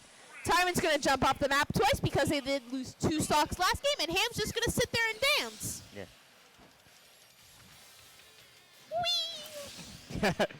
Okay. Jigglypuff with the little hat. Oh, look, they do love dance. Okay, and now they're allowed to start the game. Jigglypuff's really just gonna try to keep doing that A attack as stated before. Yeah, since Bowser's so big, she's really really easy to combo him. Already at 70%. Oh, got him with the That's crazy. W rest. Oh my god. That's what I was talking about before, but Jigglypuff wasn't doing it. Yeah. For anyone who was here before, I was talking how they can sleep and then rest right on their forehead and they go flying into the hemisphere. Yeah. I love that attack so much. I'd play. Dude, I actually was playing Jigglypuff one time because I don't play Smash that much. I actually did hit it, and I like threw my Switch in the air. So yeah, I got very happy. I like Jigglypuff a lot. Yeah. It seems like Tyron's gonna be taken out and leaving with either Gord or El Queso for Unions. It's actually real easy because really even because Ham didn't lose a single stock, so it's just gonna be a 3v3. Yeah. Jigglypuff with the hat, the little green hat, little sleepy cap. Imagine Jigglypuff does sleep. I was gonna say, imagine with the little sleep emote and you just see them kind of like the little Kirby sleep pose where they're just like that and the hat's just covering them. I think that's actually Kirby's sleep hat. Oh, is it? Oh, that's cute. I didn't think about that. Looks like it's gonna be Gord again, trying to take out the Jigglypuff. Gord did have an easy. Gord and Ham have fought before. I think Gord won, if I'm not mistaken. It's been a while. Ooh. Already racking some damage. Already at 50. Incineroar has a pretty bad recovery. Goes straight up, but can't go. Can't go vertical. Yeah. Just No, go straight up horizontal. and then straight down. Yeah, and Ham does have those extra jumps. I think it's 5 for Jigglypuff. 5 or 6. Yeah.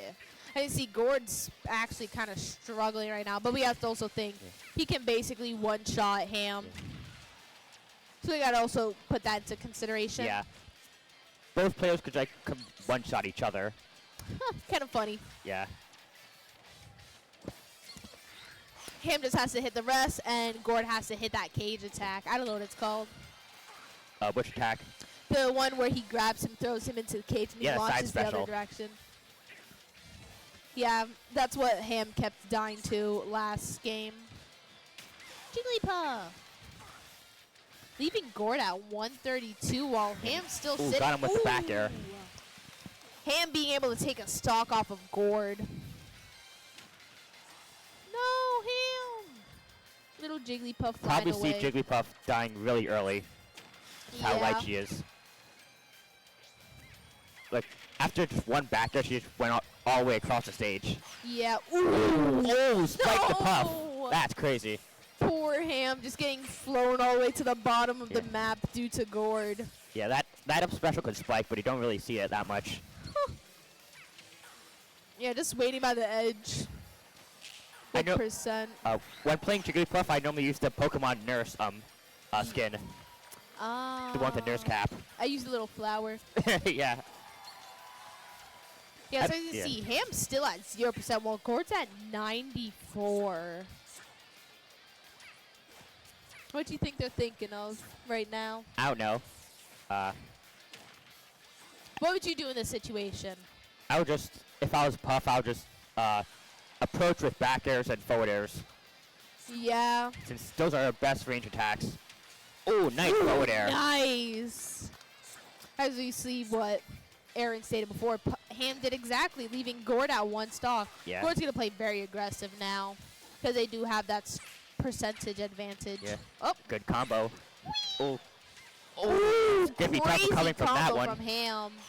Oh, but he does survive. Just clips a little edge. That's insane. Really good recovery.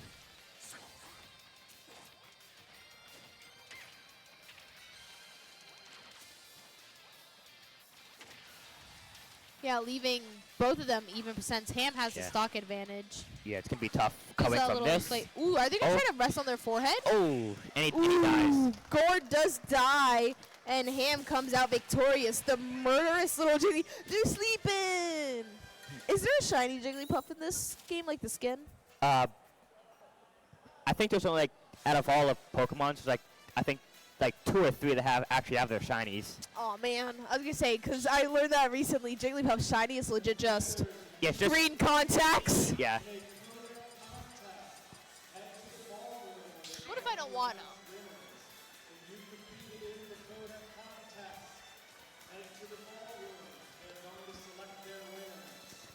Incineroar has a shiny.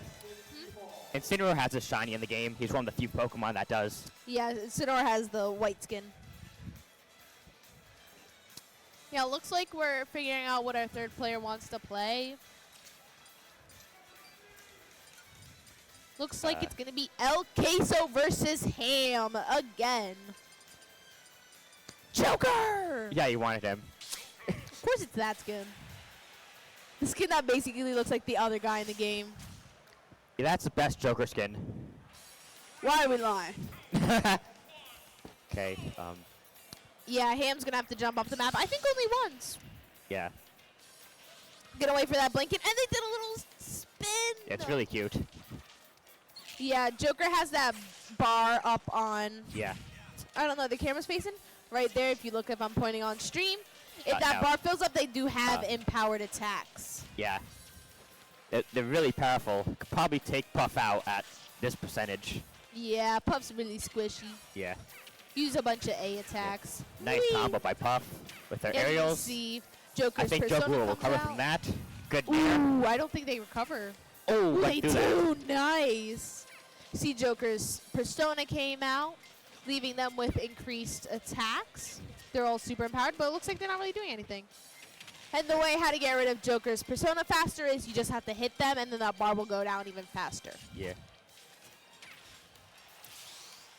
Joker used to be much better, but he got nerfed like midway They through actually the game. nerf people in this game? Yeah. Do you know anything about Smash Bros? I do. I just never knew they nerfed. I thought they made a character and called it a day. No. Huh. I didn't know that. You learn something new every day. Third time today. Huh. That's actually really cool. What was that attack? The grab? that was Puff's down throw. Oh. Okay, nice. It's a really good combo throw. Ooh. Oh. El Queso's just so zoomy zoom zoom. Yeah, Joker is much faster with. Yeah, with the persona. Yeah. Persona. Just using the gun. No, Ham. Ham getting thrown into the air. They're both at 2 stocks. Yeah. How is Ham surviving? Yeah, I don't know how it's. How is Ham surviving at 125 as Jigglypuff? How is this possible? Joker has like really stubby attacks without his persona. Oh. Well, I just saw him go flying off the map. Up and El Queso. Both went flying in the same direction. Both are at their final stock at pretty much equal percents. Yeah. Oh, and he just died. Just flew off stage. Ooh, poor Joker not being able to grab the ledge, leaving Ham to take that stock. I don't think that's the end. I don't know if that's the There end or is not. one more game. Oh, no, that's it. Okay, it ended on a self-destruct. That's it. Who's Puff on again? That's Cherokee. So Cherokee does win, I think. I don't know. No one's cheering. I can't tell. Who's cheering? Somebody cheer. Go, woo! There we go. That's the other game, silly. I think Cherokee won. Possibly. Oh, no, we're going to have our... All right, everyone. Up Now here we here. are, Group 4 Super Smash Brothers Final. Let's hear it for your Group 4 state champions, Cherokee High School. Cherokee did win. Woo! Cherokee, come on up and get your medals. Yeah, looks like that was an amazing reverse seat from Cherokee Union, taking the first game, but losing at the next 2. And we are from stage 3, and we are now finally done. We're having our little camera on our players, and then we're going to go to stage 1.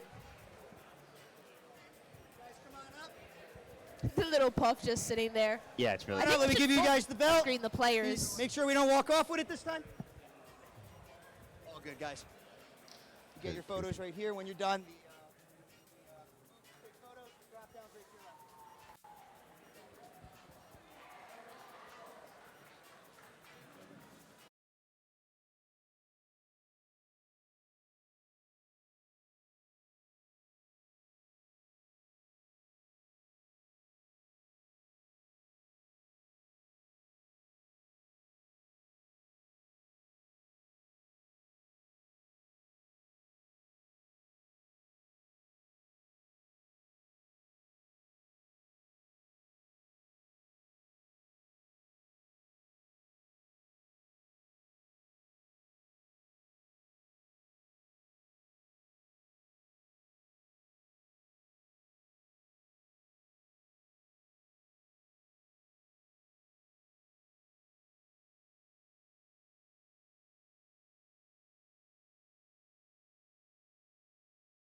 momentum a lot, but especially this game mode, because once a lot of these maps are really chokehold. I don't know. And she dies. Wow. Getting picked off early there is Angela. 40 seconds left. Will the game be turned around? We have Maurice River in the orange and Jonas Salk Middle School. In the That's blue. That's a score. Another shot for R9. Odobo just kept trying to play defense on this. R9 is able to block it. Goes up with the aerial. Odobo Poppy just cannot get there.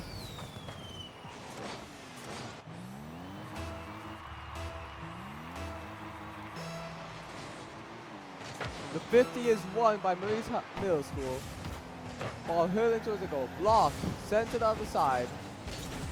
As the two teams fight for possession. There's a lot of collisions happening here. Landon ends up missing the setup. Landon in the back, grabbing boost, blocking the ball. Shot. Less than 7 seconds on the clock. 6.5. 5, 4, 3, 2, 1. This is Ball's looking in like the a air. win. We'll be able to score in. Ball's blocked. Sent to the other side. And that's a win for Maurice. First round one. goes to Maurice River.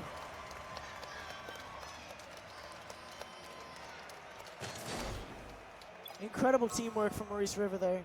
Entire snipe setting up almost every shot, with R9 going insane on defense. Maurice is already in the lead, but I have a feeling that Jonas is going to be able to bring that back pretty soon. I agree with that. They've been playing very well together as well. Though with a goal gap of 4-2, that is a fairly large gap. That is true. This map is not tournament legal. What the heck Round is 2 this? starting. Interesting map choice. The ball is sent to the other side. Already Snipe scores a goal. First goal for Maurice. Landon tries to clear it, but ends up setting up for the entire Snipe.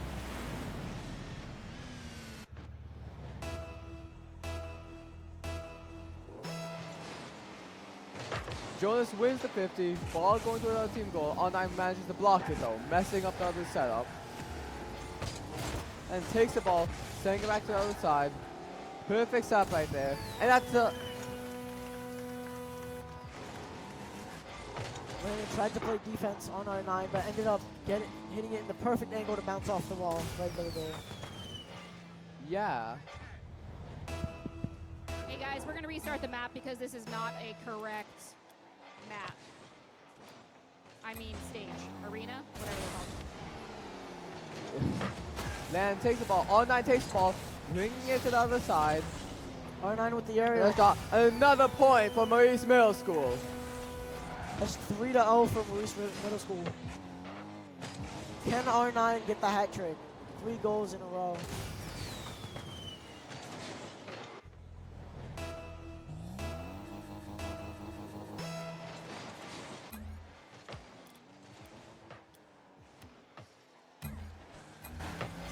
Looks like we're having some issues with the match. That's not stopping R9 R9 gets from the hat another trick. goal. R9 gets the hat trick. Seems to get a slow aerial, but it still works.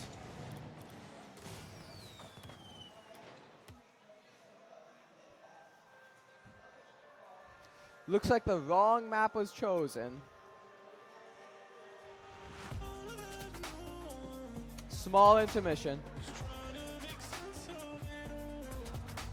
From what we've seen so far, I feel like Maurice River does have a very high chance of winning this. Even though it was not a tournament legal map, Maurice High School was still over 4 points in the lead. And Maurice River has been playing very good teamwork. Entire Snipe setting up a lot of shots. R9 being able to follow through, as well as staying on defense. Getting a lot of aerial saves and shots.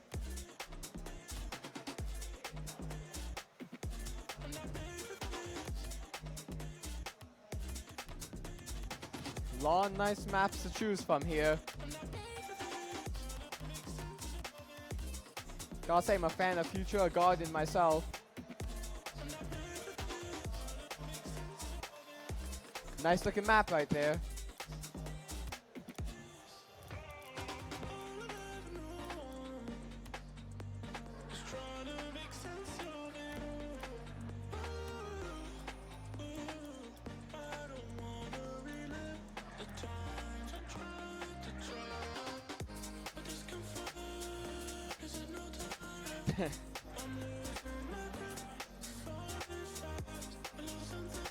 Right now, we're still 1-0 as that last match was not counted due to using the wrong map. I wonder if Maurice Middle School can get a penalty for that. Probably not, though.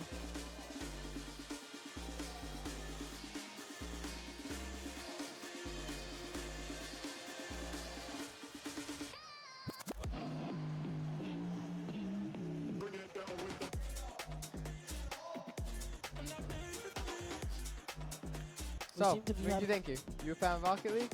Yeah, I've been playing for about a year now. I've only made it to gold. So you also compete, right? Only in JV. Nice. Looks like we're back in the game. After a short technical difficulty intermission. Now we just have to wait for both middle schools to join.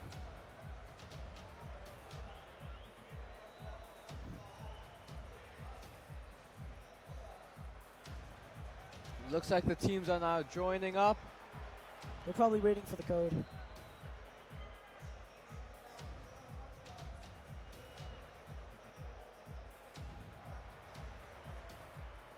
Honestly, I have to say, some of the aerials hit by R9 were very nice. I have not seen that level of skill Yeah, for I a very long time. I agree, especially because they're only middle schoolers. That level of skill, it takes so many hours of practice to get that precise and that good. When I was in 8th grade, I barely struggled on the Xbox controller. It's impressive what some of the younger generation of kids nowadays can do. I agree with that. When I was in 8th grade, I was still struggling to pass my English class. That's a little different from Rocket League. Let's finish there. So I feel like Jonas Middle School, I feel like they can bring it back, Jonas Salk. I agree. They probably one bad match, they will two back. bad matches, and the second bad match doesn't really count. They definitely still have a good chance to beat Maurice River. They very much do. Just the basic map. That's probably my favorite Okay, map. so first game still stands. So we currently have Maurice The River first with game. 1 win. Right now, Maurice and Jonas 1-0. Second match is starting. Here we go. Maurice River wins the kickoff. It's received by Adobo. Adobo with the ball. Demoed by Entire Sniper though. Ball is taken by R9. Adobo hits it off the wall. Can he get it in? It's blocked by Entire Snipe with an aerial. Landed in the air. Intercepted by R9. He landed with the ball, bouncing it off the roof, and Adobo getting ready to defend his goal. But that's not necessary. Landon takes the ball from him. It's a wide open goal. And R9's able to get there. Amazing save by R9. And the ball is sent back to the other team's goal. Goes up for the shot. Can he follow through? Entire Snipe is there to finish the goal with an Score aerial. one, Maurice High School. Incredible teamwork from R9. Incredible view from Entire Snipe too. Being able to predict the ball movement and land exactly where the ball's going. For our live audience, we're back with a 0-1 score, 4 minutes remaining. R9, check out the ball. And that's the Assist. score for Jonas Salk High School. I see what Entire Snipe was trying to do, clear the ball, but he ended up playing directly into Adobo. Giving Adobo the goal. 1-1. 4 minutes on the clock. Jonas wins the 50. Adobo with the ball. Entire Snipe able to intercept the aerial. R9, he shoots. R9 Goes shoots. blocked by Adobo. Incredible blocks by Adobo. Snipe gets demoed. And the goal is open. Open goal. R9 gets demoed.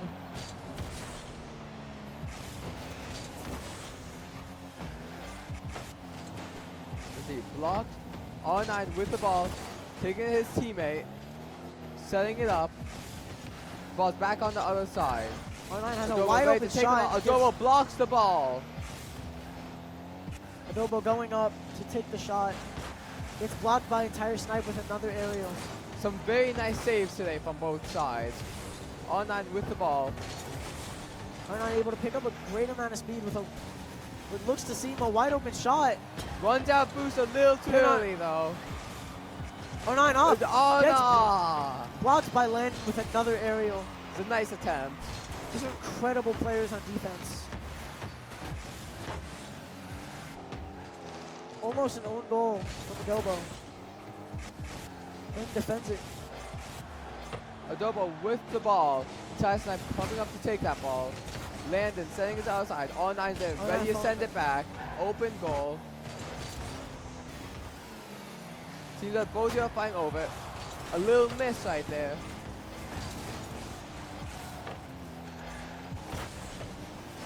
Landon's able to keep the ball in control on the orange side.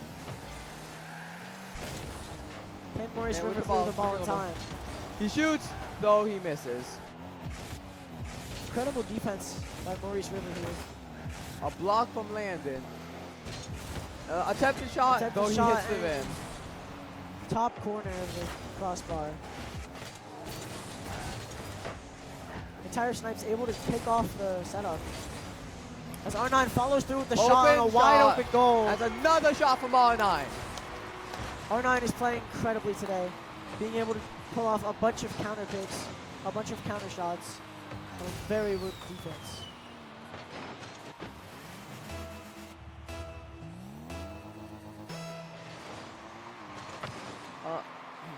Jonas wins the 50, sending the ball to the other side as Murray struggles to catch up with it. So the ball is blocked. Entire Snipe has control of the ball. Is able to take it up. That's another shot for Maurice River. 1-3 right now, minute 40 on the clock. R9 has proven himself throughout this entire match. Now Entire Snipe seems to be pushing through to try to take that spotlight.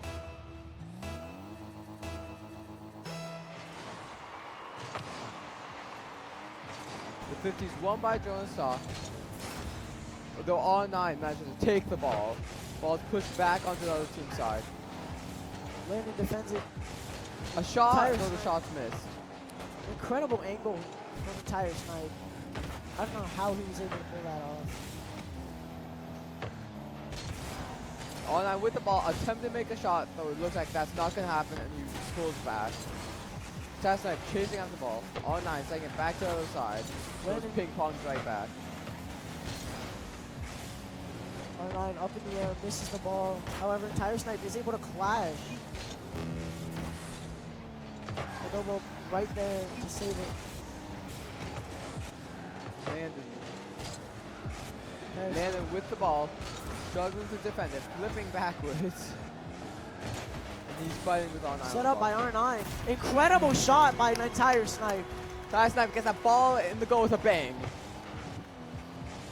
Incredible teamwork.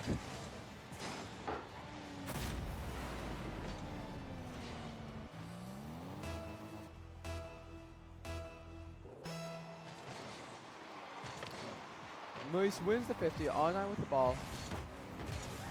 Adobo though, pulling back to the other side. Seems to separate out the team though, as the ball is sent towards their goal. Entire Snipes able to defend it. R9 goes up. Less than 30 seconds remaining. Incredible teamwork on defense by Maurice River.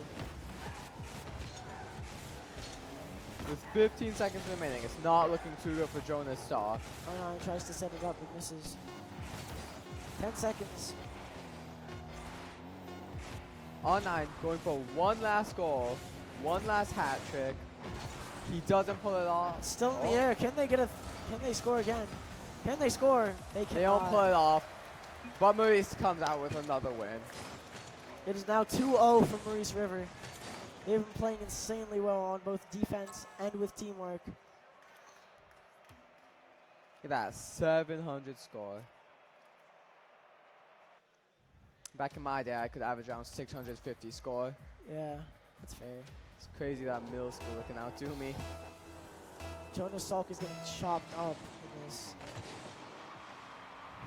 Let's see, balls on Maurice's side. And Well, that's the an Gobo immediate Poppy score scores. from Jonas Stark. It's a very slow, elongated shot.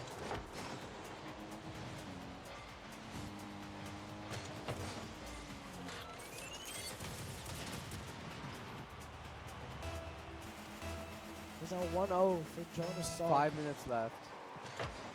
Again, ball's on Maurice's side. R9 going up with it. Gets Demoed with a by bang. The ball is on Maurice's side. Adobo is trying to go for the goal. Setting up Landon. Landon is there to block it. Can he follow through? He cannot. Hits the rim. R9 has control of the ball, but Adobo is there to block it. R9 trying to get control back. Setting up his teammate. Though it's messed up. A block by R9. Stopping the clear. But Adobo is there. R9 intercepts it. And takes it all the way.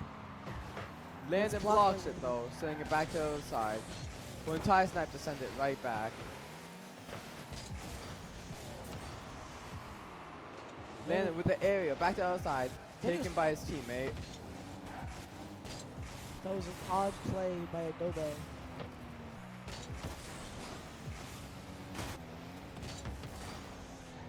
Adobo on the other side, going for the goal. He makes the goal. Bang! Looks like Jonas Salk will be coming back after all. Incredible solo play by Dobro. Right past Eternal Snipe.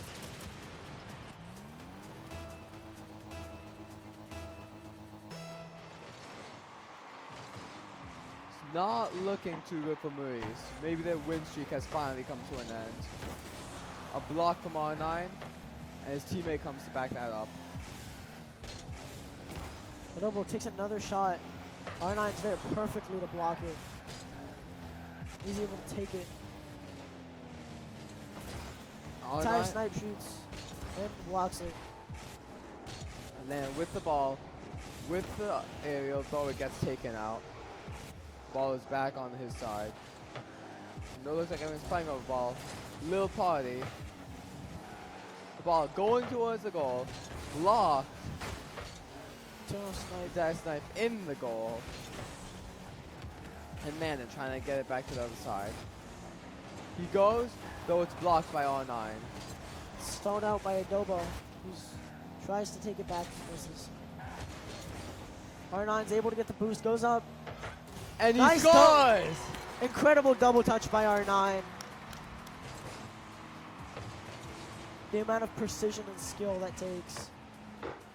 Takes hours and hours of practice to get that. Can Maurice River make the comeback? No one wins the 50. And the ball is sent to the other goal, so it's blocked by Sniper. Adobo has control of the ball, goes up with it. Throws it out, and it's blocked by entire Snipe. However, Landon is there to follow through. It's the shot and blocked by R9. Adobo gets demoed by it. And R9 gets the goal in the process. With the demo. Incredible run by R9, being able to demo Adobo so that he could not get back to save it.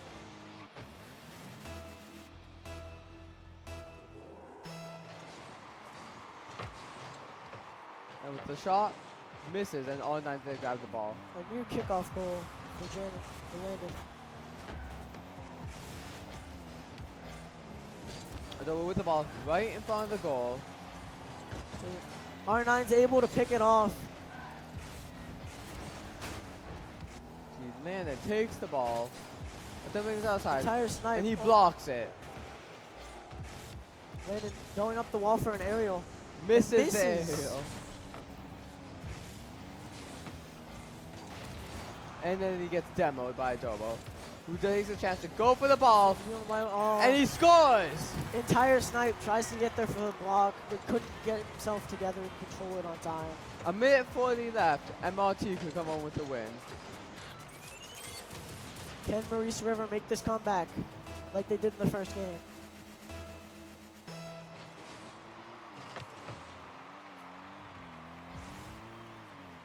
R9 going up the wall for an aerial. So his car Missed roars the block. by. Incredible double touch by R9 for the hat trick. Looks like Maurice is coming back to roar. This is the second hat trick we're having from R9 this match.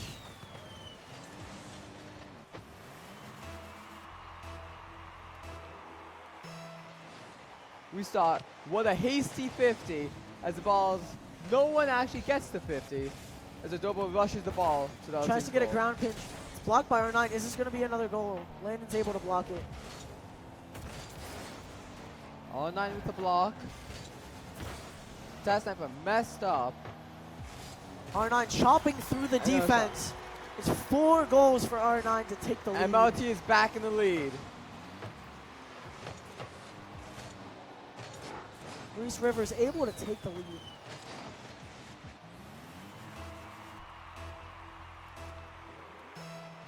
Four to 3, 1 minute on the clock. Jonas wins the 50. R9 stalls it out. Oh, and an own goal by an entire snipe to tie the game 4 to 4.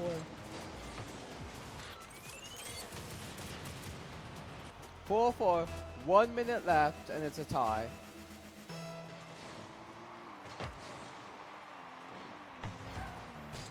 R9 with the ball.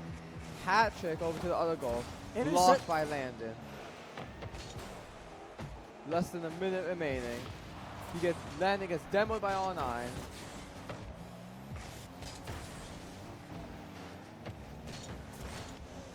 Adobo takes it to the goal, but it's blocked by entire snipe. Adobo is able to receive it.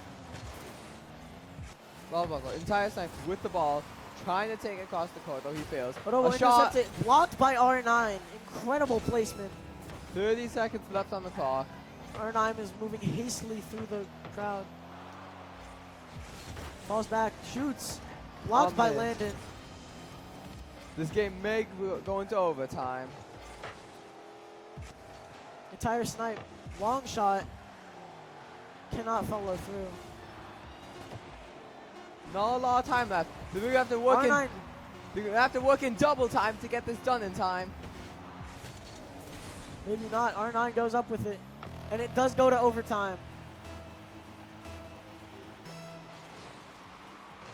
So the 51 immediately to the goal. Oh, perfect block from R9. A perfect Game 1,000 saving. points. And R9 hits it up. Blocked by Adobo. Tiger staying back. R9 misses the defense. And Tiger's able to hit it. Landon just barely clips it. Perfect block from Adobo, sending it back to the other side. Relentless shots from Maurice. R9 is able to clear it. Stay with it too. Alright, blocked by Adobo. The game's been going off almost 40 seconds now. Neither side has been able to make a goal. If R9 makes sets a it goal, up. it's over. Oh, Oh, it's blocked. blocked by Landon. It's a very intense game. The ball's lifted up. Oh, Landon gets demoed. One last call on the track. There's a setup. Blocked. Entire snipe following the ball. He's able to intercept, but misses the follow through. Landon takes the shot. R9 intercepts it. The ball's on his goal though. Entire snipe sends it back to the other side. Incredible precision by entire snipe. They're fighting over the ball, it looks like. R9, what? Shot. Demoed. Gets demoed. Entire snipe going up. Misses the ball. Landon takes the ball. Almost 2 minutes into overtime now. Can R9 get it off here? Landon defends it. Incredible aerial Barely. defense. Goes R9's up. there to defend it. Landon tries to follow through, but does not able 2 to. minutes so far. Neither side. Entire has- snipe with the shot. Hits Is the not able to rim. contend. Landon, open shoots. goal. Though it's R9. blocked. Oh my god. Incredible placement by R9. Entire snipe sets it up. It's blocked by Adobo, who goes up for the aerial. R9's waiting for it. It's a stressful match to watch. Both teams are still tied. 2 minutes and a half in. Entire Snipe pushes through. Adobo's able to return it. If MRT scores this, it's over. But if Jonas Stark manages to get this, they're still in the game. R9 goes up to rival it. Adobo ends up taking control. Oh, Entire Snipe is placed oh my perfectly. God.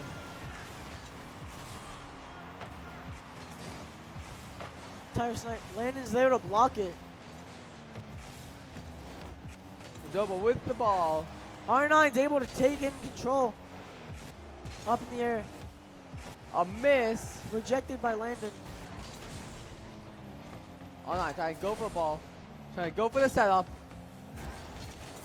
He gives the ball a little kiss, but that's not enough.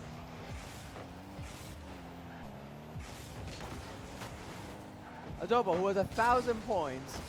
Entire Snipe in the air. They're fighting over it. Oh, this could be it. That's R9 it. score. Is that it?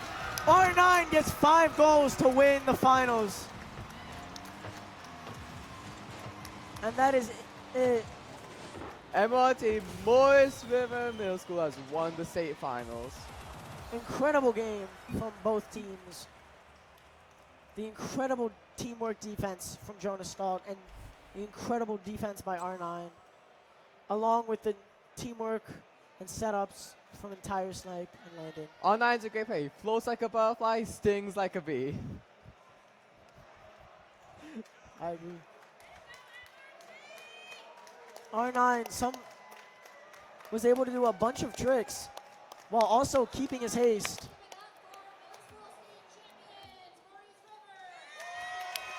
Congratulations to Maurice River Middle School for winning state championships. Better luck next year, Jonas Stark.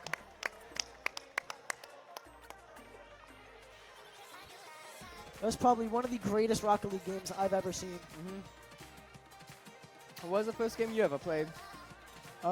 First game, I used to play some Angry Birds on my iPhone SE. I think the first game I played was Lego Dimensions with my brother. I'll check. I might have a screenshot somewhere. Maybe. The crowds are going wild. The crowd seems to have enjoyed the show.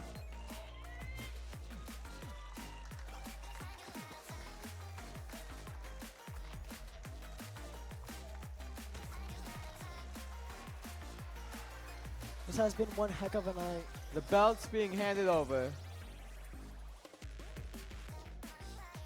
Amazing win. Amazing win. Great gameplay from a middle school team. Congratulations, folks.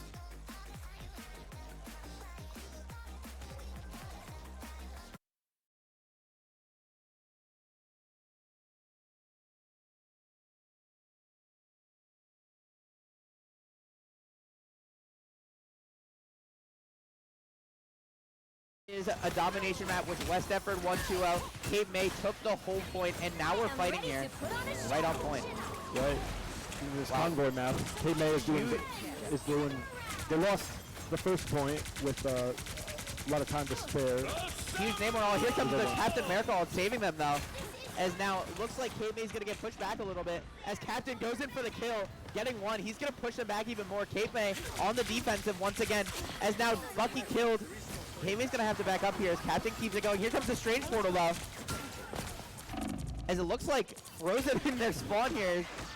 Are they gonna be able to touch? They do get it. Here comes Strange all getting a ton, but in Jeff too. Hook and Dagger though not grabbed by it. As a lot of West Effort still moving.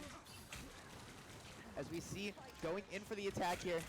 West Effort trying to fight. They still can. Cape May going down faster and faster, and it looks like Cape May will lose this fight. And West Effort will take point one. Pretty good time from West Effort. 3 minutes remaining. I'd say that's enough time to potentially make up the deficit Cape May has. You have a fight or two loss in there, honestly, and time-wise, if you really need. As we're going to see Cape May having to regroup here for the first time this game. They've been in constant go mode for the rest of this. We're going to see how they can recover and sort of regroup here. That's going to be where a lot of them stand. Is Captain America's in there deep, very deep, and he gets killed. Wow. Bucky pulling him in, and it just wasn't enough. Captain America couldn't get out, and now Deptford is down one. Cape May's going to try to go on the attack here, and they get another. Now 4-2 here, or 4-6. We're going to see how Cape May can deal with it. Kate May getting another one too. West Deptford down and down, and it looks like Kate May will win this fight.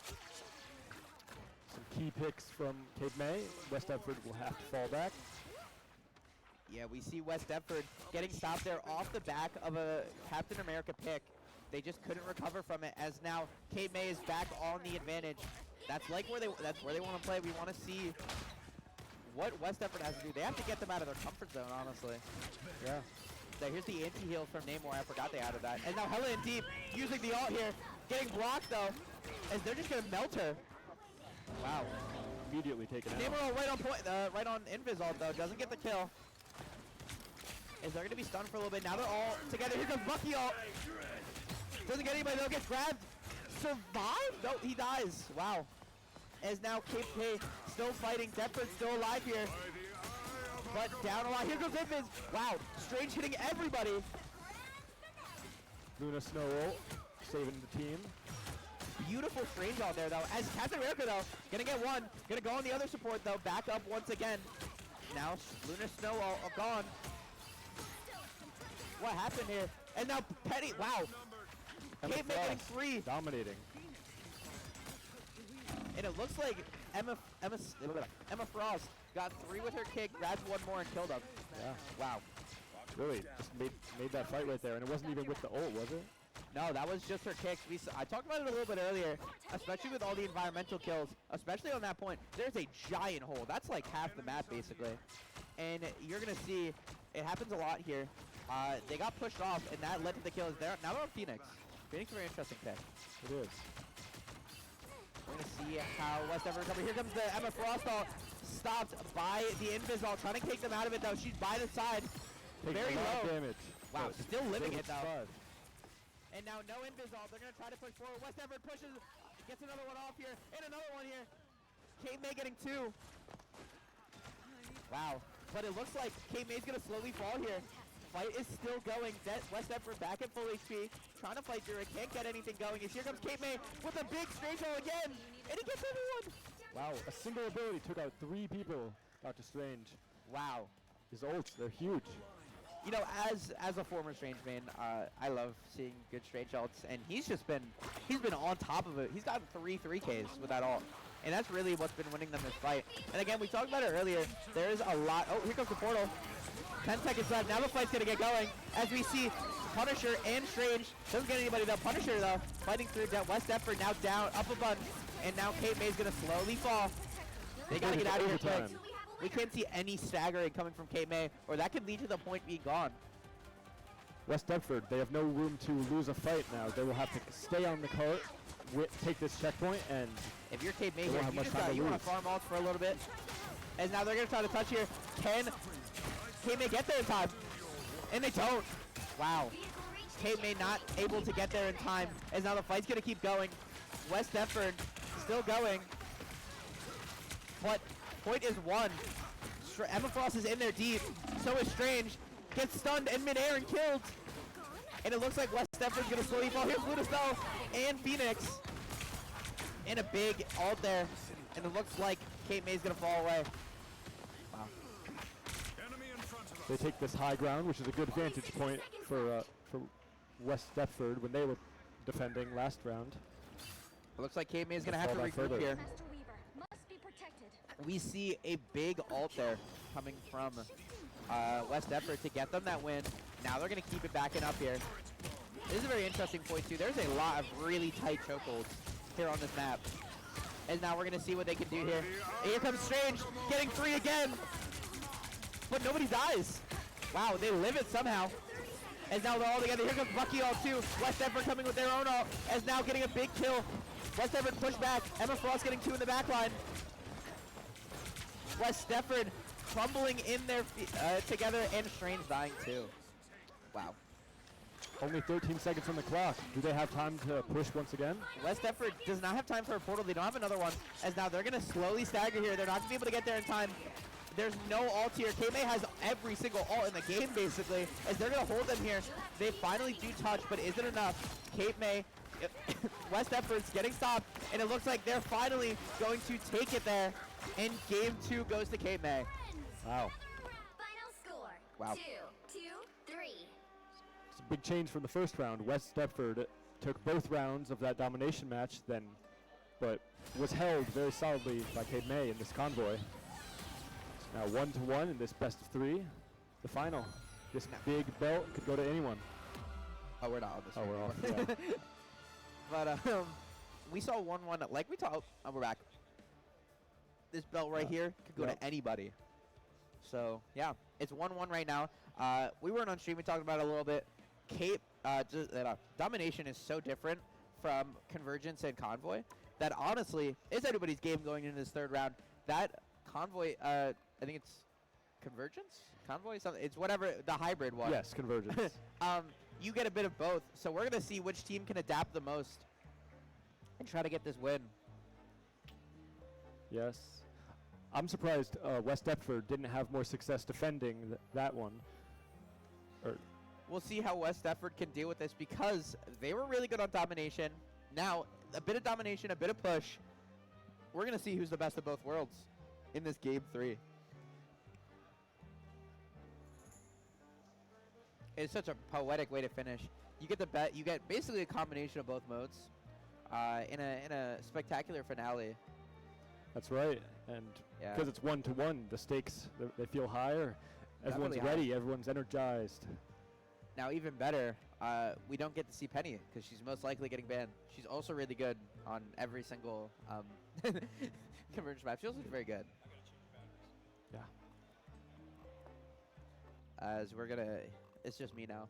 No, it's gonna be dark for a little bit. So yeah, we're gonna see how both these teams sort of recover from that loss.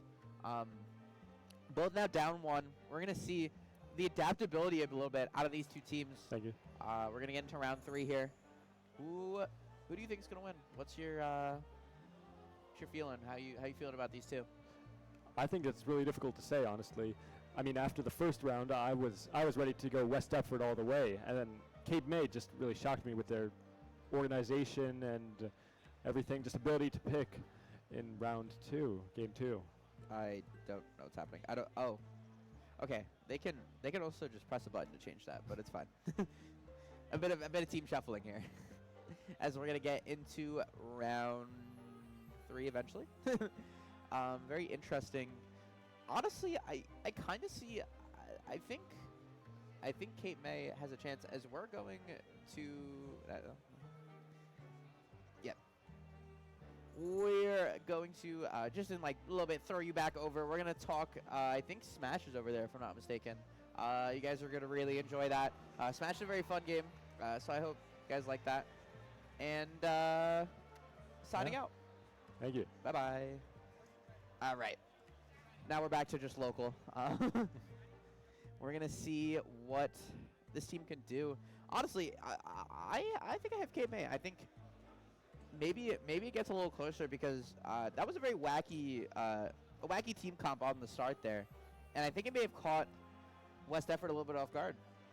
It really did. And Hopatkong or something. I don't know how to pronounce it. Both teams battling it out, and it looks like what's that school? Hopatkong took over. At Yeah. first, Hoboken looked really clear when it came to taking over until Isabel stepped up and took almost all of their players. Yeah, she took all 3 of Hoboken's players. What a well played by Isabel. Really passive, passive aggressive when it comes to her fishing rod, especially off stage. And when she's able to do that, she just takes off her stock every single time. So I forgot to mention about Ethan, which was Falcon. So Falcon, or Ethan's favorite game is obviously Minecraft. What a good game. Future goals is to get better at Super Smash Bros. Ultimate. And his hobbies is programming. And what he likes the most about esports is how fun it is. You know, what a fun environment to be in, and just fun to be around, just to talk to other people from different schools or different teams. Other info you want to know about him is he likes to enjoy robotics. Really cool. What a bright future you will have.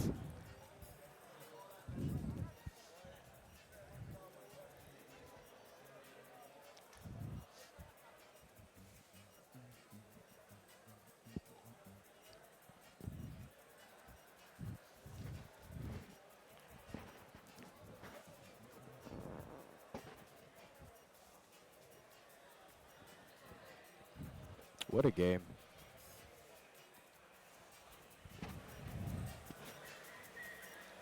Okay, we're waiting for them to ban the stages. Yep. And see which stage they'll choose.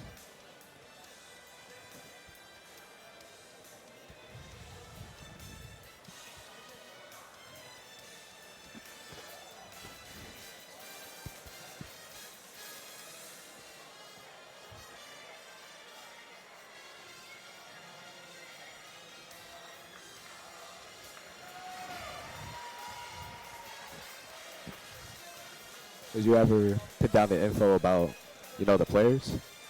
All the players did really well in that match, both battling out to see who would ever take on top. Overall, it was such a really good game.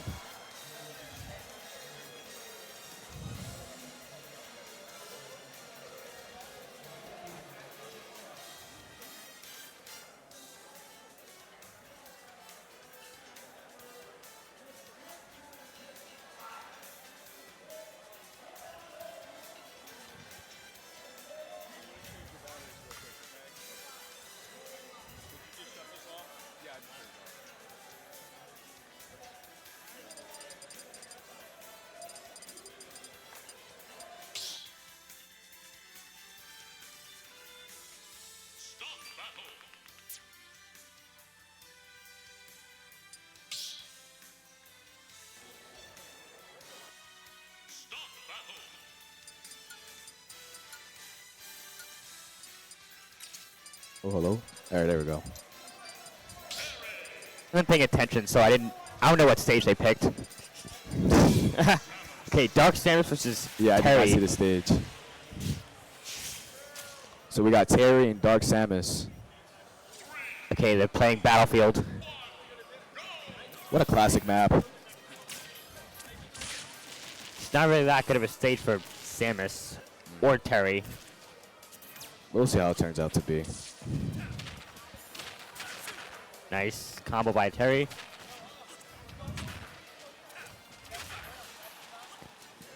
Dark Samus is off stage.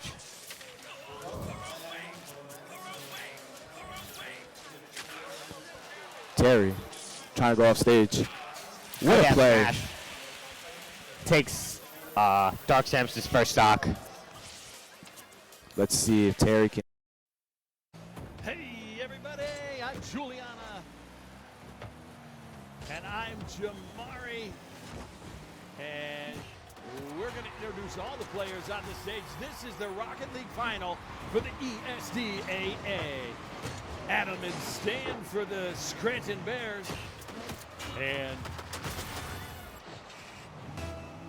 Manuel, Ryan, Derek, and Lewis for the RSD Wildcat team. Congratulations to both of these teams in the final.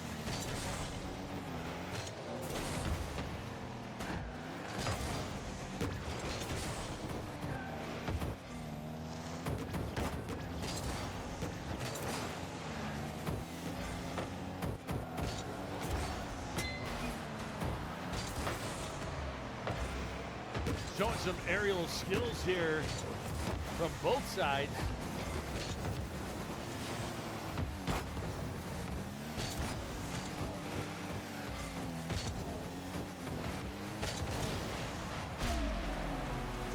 I'll never know 146 with his score for the Wildcats. Wildcats with an early 2-0 lead.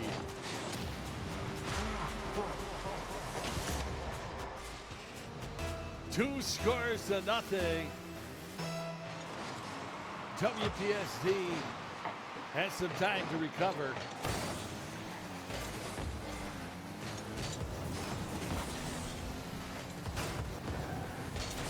Two aerial skills right there in the air, playing for the ball, playing for possession.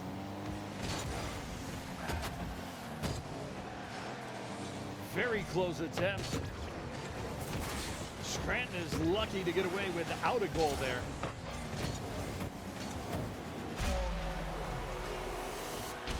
Rochester again with a nice touch there for the goal over the defender, charging out of the goal. significant 3-0 lead for the Wildcats.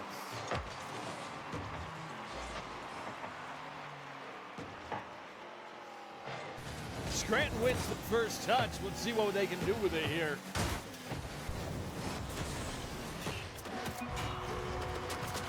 Shot from range.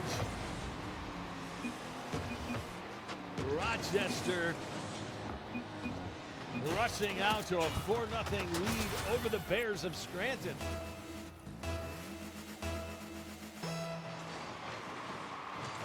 Head to head. No clear possession off the opening kickoff here.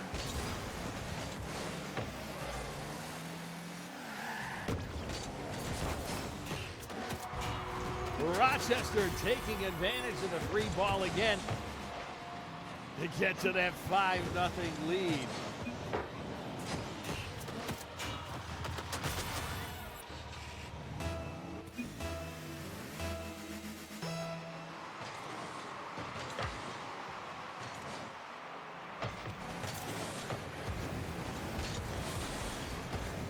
Scranton team takes the possession off the kickoff. Quickly back to Rochester, almost in the goal. Scranton really needing to clear here.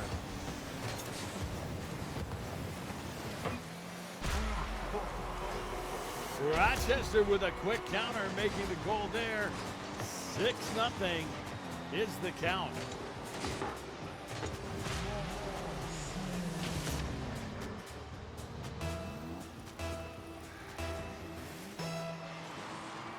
Special effects for the goal scorers there.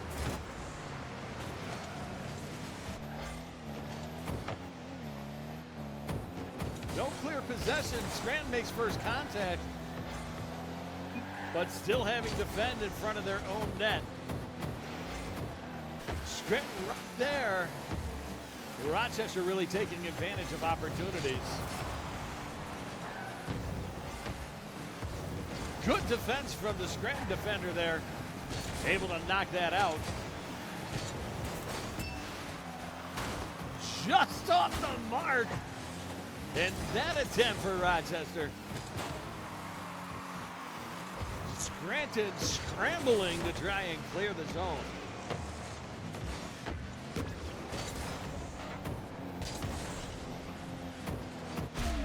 Oh, what a shot! That was an amazing goal for Rochester. Ariel off the roof, playing the bank shot in the back of the net. What a shot for Rochester. 7-0. Huge lead for Rochester right now for the Wildcats. Scranton trying to make something happen.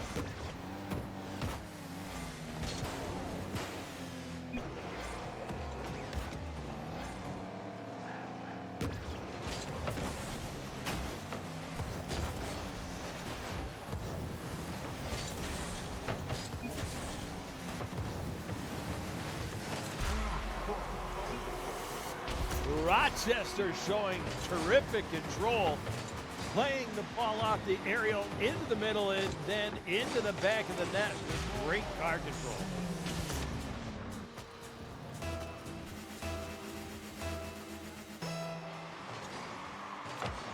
Eight-0. Ball in front of Scranton again off the kickoff.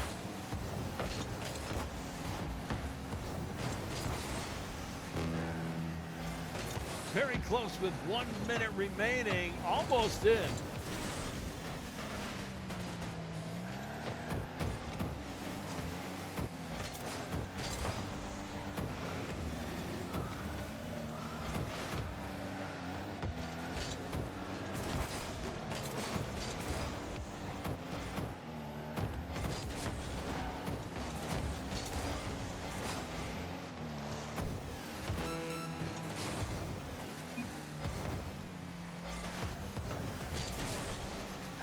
Under 30 seconds now. Rochester with furious defense.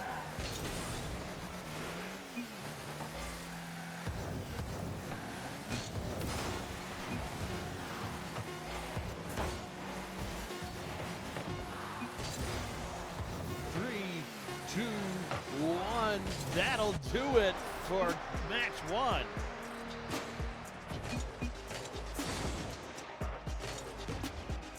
Congratulations to RSD, or Rochester School for the Deaf, for a great performance in that first round.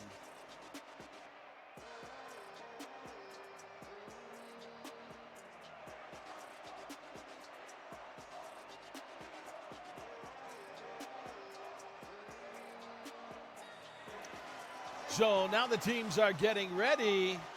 A couple of substitutions coming in. 921 points for I'll Never Know. Ryan, RMD Eagles, with 533. Really, the score performance showing the dominant performance for Rochester in that.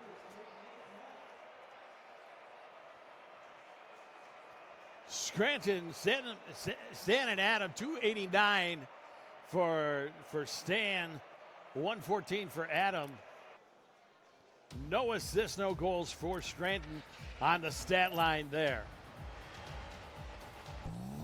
All right, so we got round two coming up. 3, 2, 1, let's play.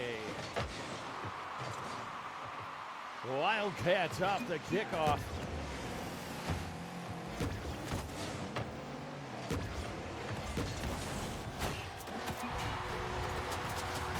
RMD Eagles, Ryan with the loose ball completion finisher in the Scranton net for the opening score in round two.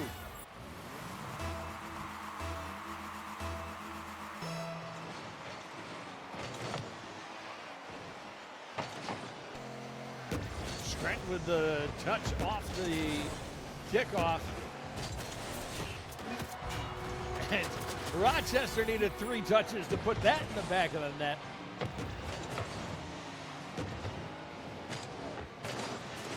Just over the defender, backing up, trying to get some space. Here we go, 3, 2, 1, it's kickoff again.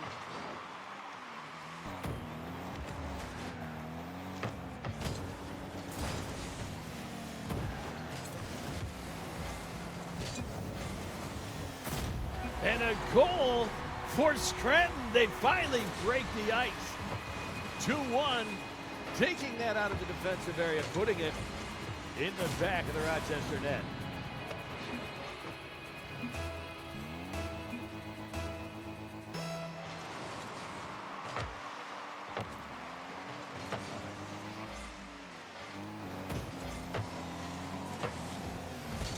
Both teams sending everyone in the opening kickoff there.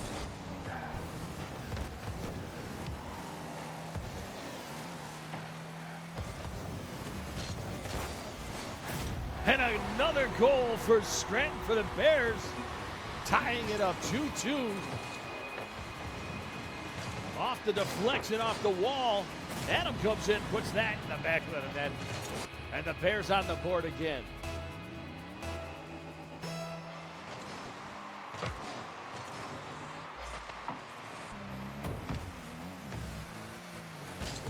Loose ball off the opening kick here.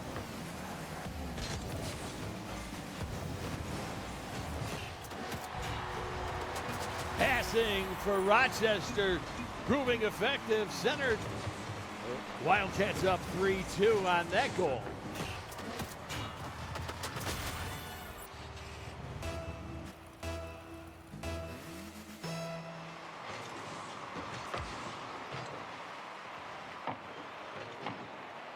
Scranton nearly in the back of the net off the kickoff. Deflects off the wall, high above the goal. We're in front of the Scranton goal again. Very close for Rochester that time. Scranton centers. And Rochester clears. That's some great defending from RMD Eagles. Ryan on the play. Nice save.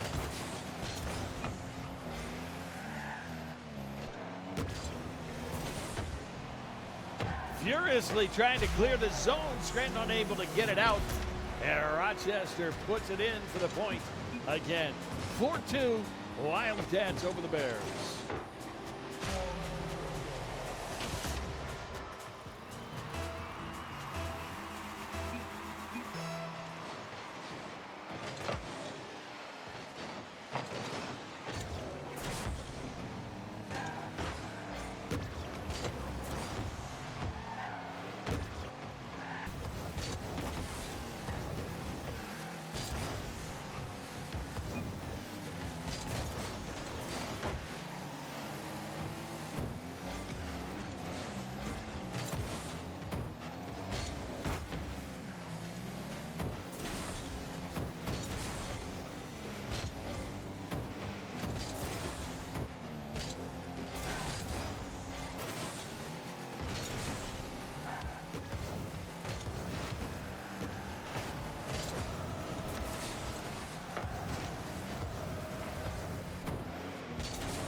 A lot of aerial control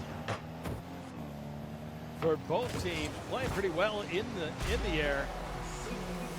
And again, that aerial touch, putting the ball into play and in the back of the net right there for the Wildcats. 5-2 Rochester over Scranton.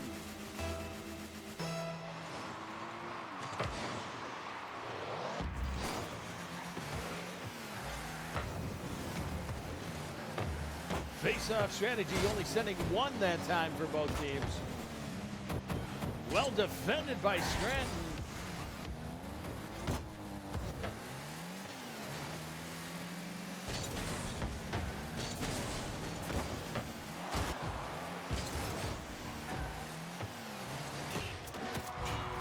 And a Rochester goal again from distance on that hit. And the shot just too much for the Scranton defender. Yes, is the graphic as the Wildcats celebrate another goal. Alternating attack on that face-off for Scranton.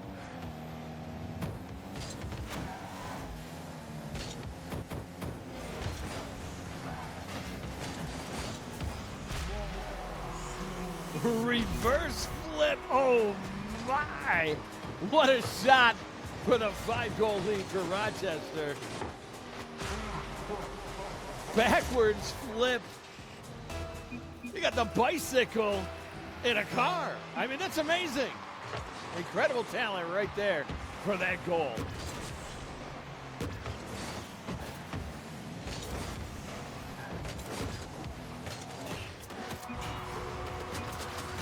Another Rochester score right there.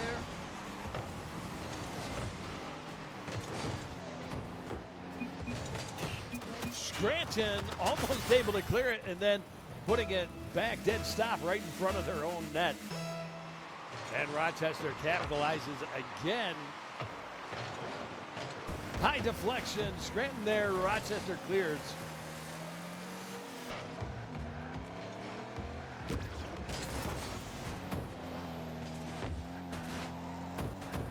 Both teams just kind of knocking the ball around with nothing, and then Rochester takes control on the quick counter. 9-2 for the Wildcats.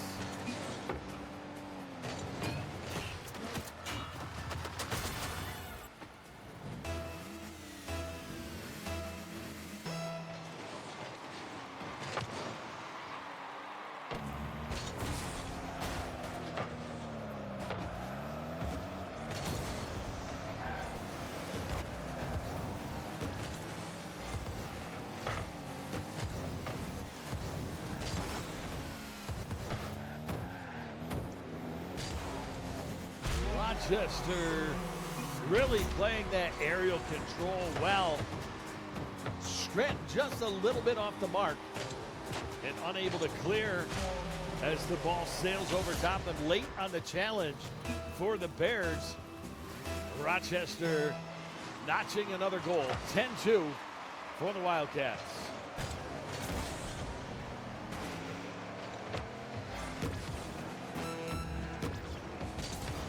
"30 seconds remaining And Rochester not satisfied with the double digit. They wanted the 11. 11-2 with a great finish there for the Wildcats. Rochester really taking that on the flip shot. Really well done for the Wildcats. Dangerous shot off the face-off for Scranton, just off the mark.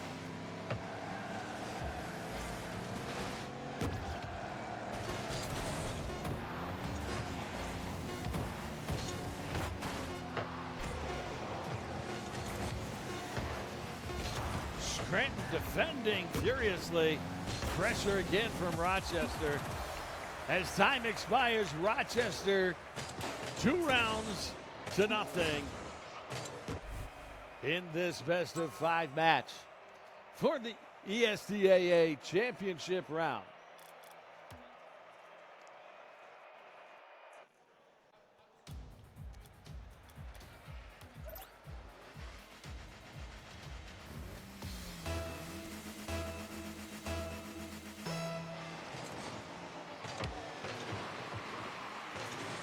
Really, we do have to keep in mind this Scranton team is a group of middle school students competing in a high school tournament, really playing hard, doing their best.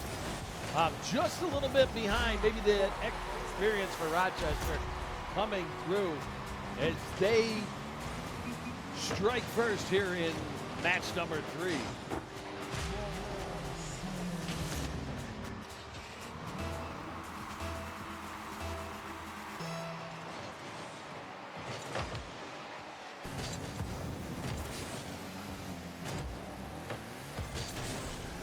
Collision at the ball on the face-off.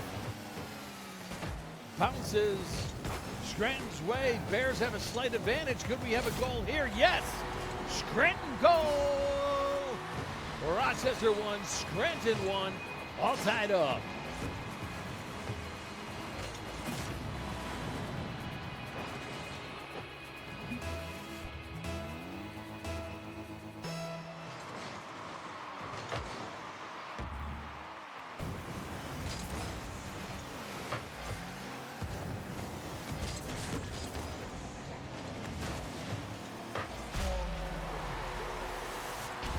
Wall pass into the zone.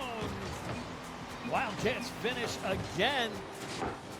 Great finish for Rochester. Take a 1-goal lead, 2-1 over the Bears.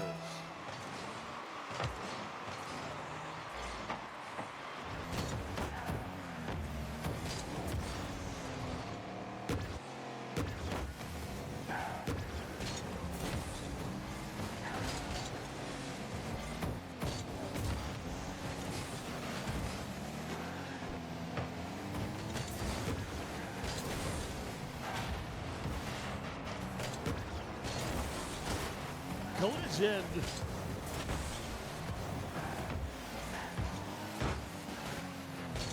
Player on player, own team collision right there, allowing Rochester to put the ball back in the Scranton zone for a Rochester goal again. 3-1 Wildcats.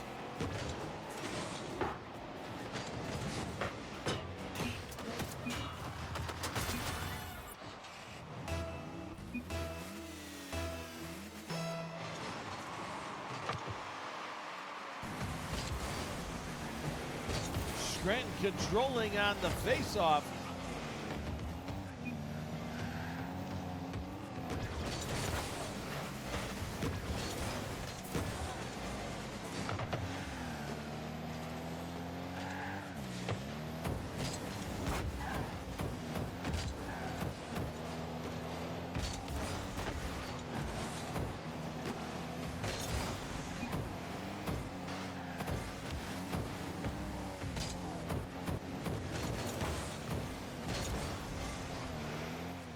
Rochester tries to take it to the air. Scranton defends, brings it back down to the ground.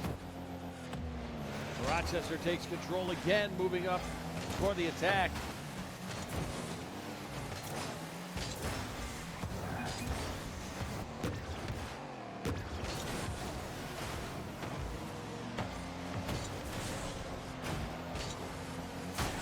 Scranton defending, narrowly avoiding another goal for Rochester.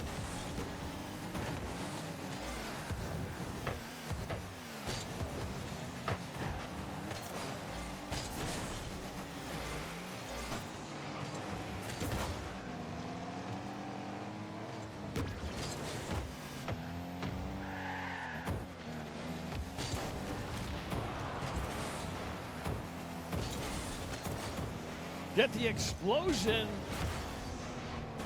Scranton wrecking Rochester there, but the recovery. No defenders back for the Bears, and Rochester scores again. RMD Eagles burying the shot. 4-1 Wildcats.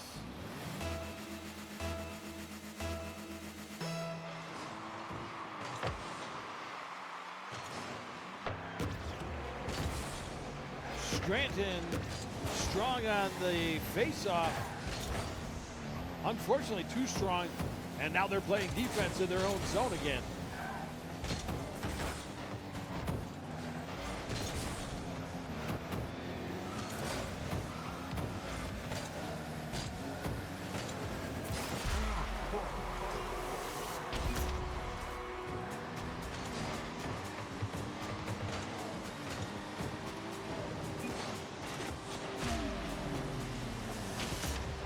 Rochester with another goal.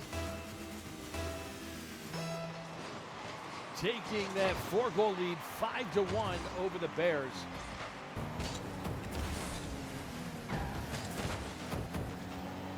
I am just so impressed with the aerial skill of both of the Rochester players here. They've really dominated in the air.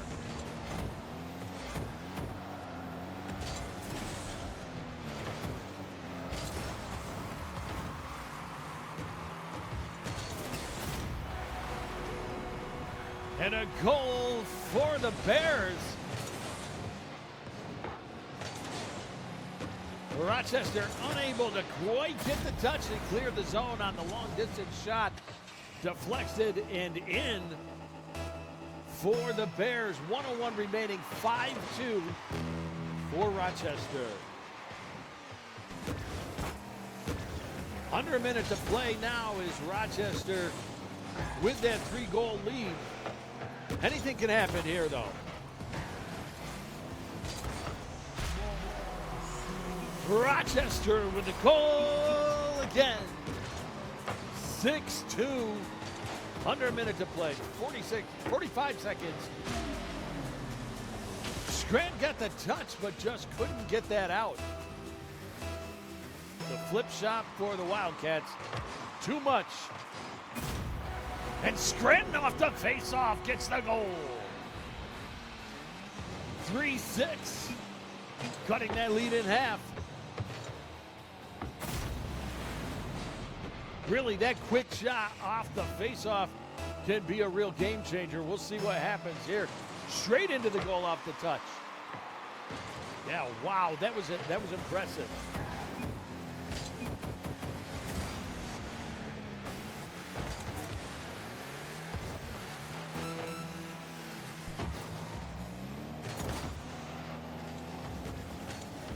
Under 30 seconds now.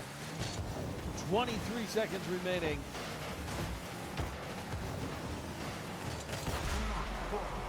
And Rochester gets a goal again.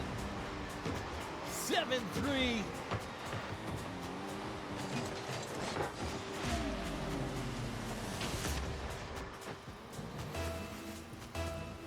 And the boom exclamation on the goal for the graphic. 7-3 Rochester, 10 seconds remaining. And RMD Eagles with another goal. From the wall shot, long angle in the back, 7 seconds remaining in this third set. 5, 4, 3, 2, 1. And that'll do it. Rochester wins the series 3-0. Ryan, Derek,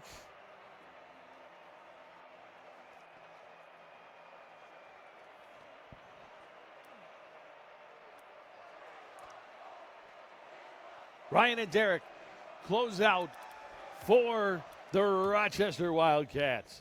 Your winners of the ESDAA Championship are the Rochester Wildcats. So congratulations to your first ever ESDAA Rocket League champions, the Rochester Wildcats. Congratulations, outstanding battle from both teams. We're very proud of you. Congratulations.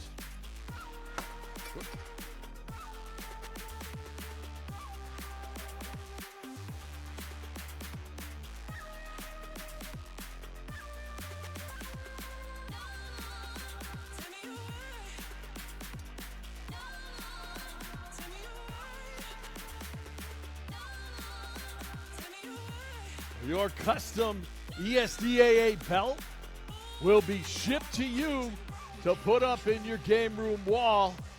You got some bragging rights. Congratulations to all of our ESDAA teams.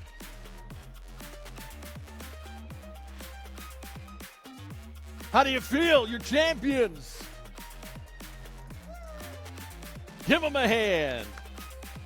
Congratulations.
Hello. So we are ready for this upcoming game, and so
Kawhi. Kawhi. We have the mains are Ridley versus Alex. Ridley is Andy. He's in 8th grade. And we have no information on the other school yet. All right, so Kamari, we got Alan, Dylan, and Andrew. And we got Alan playing as Steve. Here we go, Steve. Trying to find a way. But it looks like the Doof is finding a way to at least come back. Steve. Off the stage. Nope. Gathering resources. So Alan has Andy in a bit of a situation here. Andy's already at 121%. May even get a stock off him. Trying to use the anvil to his advantage, but doesn't get it. Using the minecart too, just trying desperately to get him off and get that first stock out of the way. Ooh, get it real close what a to save. it.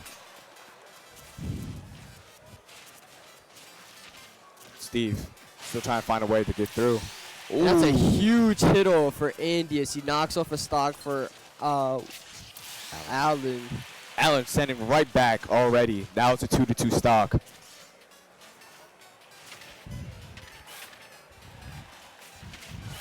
Steve with the minecart. Then with the magma block. Alan's been using that minecart a lot to their advantage, and it's been paying off, getting a lot of good early damage done. Off the stage. Ooh.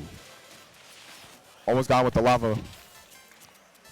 Alan's doing a great job keeping Andy off the edge, and there he gets him again. 2-1 stocks. What a go. It's been Alan barely taking any damage on that second stock against Andy. Desperately using that minecart to his advantage, and he's getting it to work. Steve. Barely took in any damage, but we gotta see if the Doof is gonna find a way to at least come back. Steve. Ooh, Steve with a smash. What a game. There he goes. 2 stocks.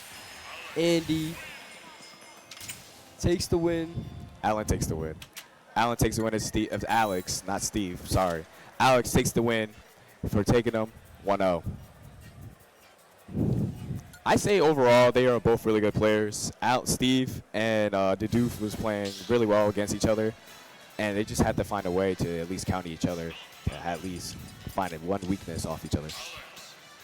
So coming up, we have Alan going up again as Alex, and we have Sebastian going in as Cloud. Now Alan's going to have to go down to 2 stocks since he lost one to Andy. So it'll be a 2-stock versus a 3-stock going into this second round. Steve, oh yeah, Alex has to take off a stock to see if he can win or not still. Okay.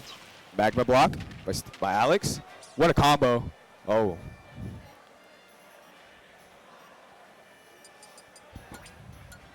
Oh. Some difficulties. Don't worry, we'll be back into that game. But already off the bat, Alex was already about to hit a combo off of Cloud right in the beginning. Doesn't matter.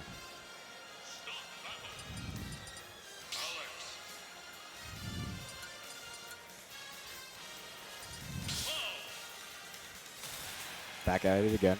So I believe they're going to reset that round. Alan is going to go back down to 2 stocks, and Sebastian's going to stay up at 3 going to this second round. There we go.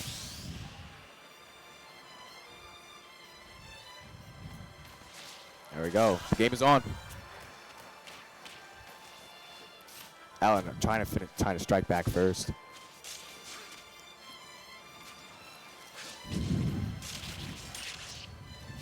Ooh, what a play by Cloud. Sebastian's doing a lot of early chip damage here to get Alan's damage ticked down. A good down B right there. Getting some early damage done. Already has Alan up to 106%, and he stays down to below 30. Almost off stage there.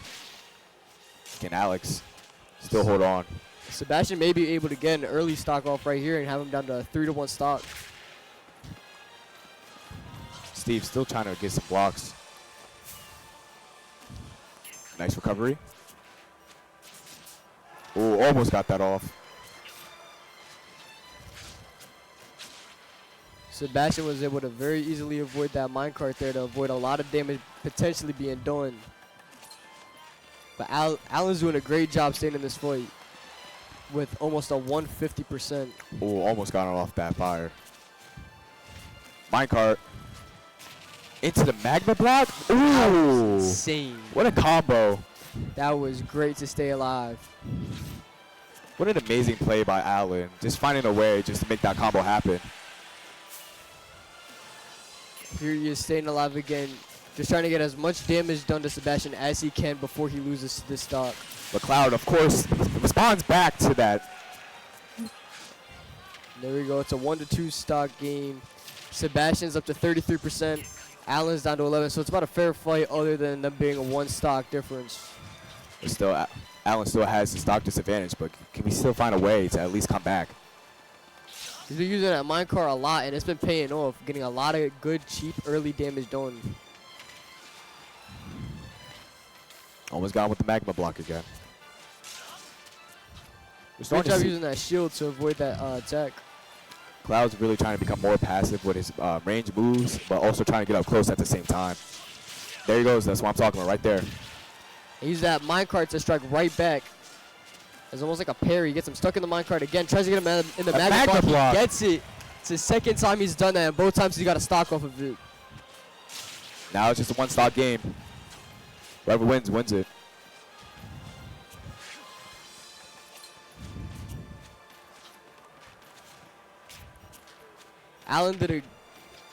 Sebastian did a great job avoiding that attack.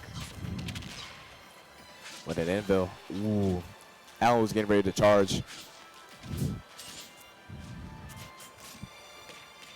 Allen's also been doing a great job with that shield, being able to block all these attacks by Sebastian. Just like right there, he avoided a lot of chip damage, got him stuck in the magma Almost got him again. And now their percentage is just about almost even. And this is just going to be punch for punch until somebody gets knocked out. There goes Sebastian with a good combo, but Allen managed to stay back alive. Allen trying to find a way to respond. That's a strong kill right there to bring him back into the game. And of there course, he goes. Allen just takes it to win. What a game by both of them. What a really close game by both of them.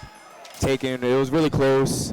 Allen was always hitting him, always with the magma block, and Cloud just trying to find a way to get around those blocks that Steve was placing, and it was just an overall good game. Once again, that was a great job by Allen. Now taking out 2 of Nadawan's players. Now it's up to Hazel to do whatever she or they can in order to take down Allen. But Allen only has 1 stock, and Hazel has all 3 left. Yep. So it won't take much, hopefully, for Nadawan to stay in this. Let's see what Allen can do with this one. Allen has to take off 2 of his stocks.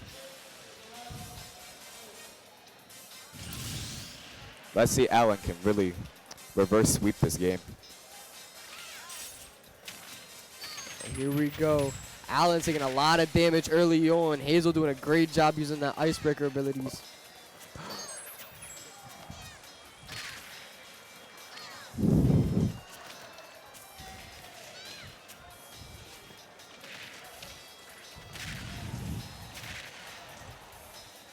Okay. Allen.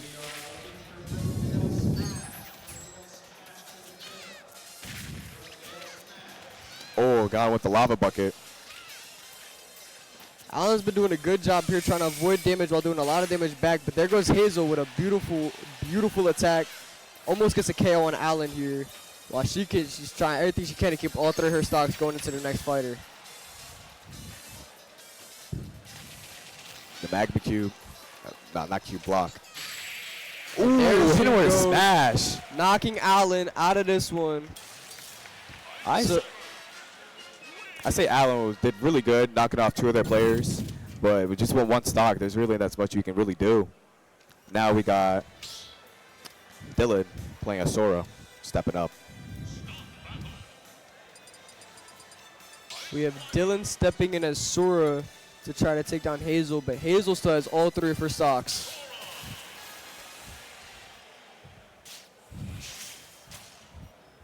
That was still a really good game out of Allen out of these first 2 games, holding on.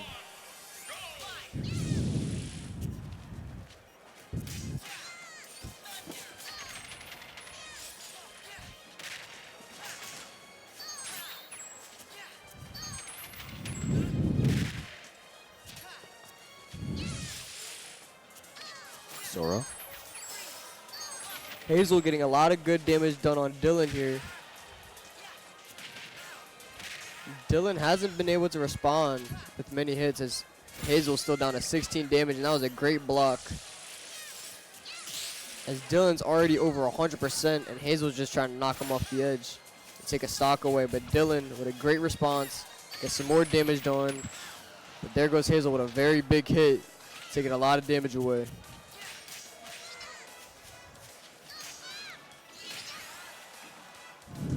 Dylan really trying to find a way to get through those ice climbers. Really trying to.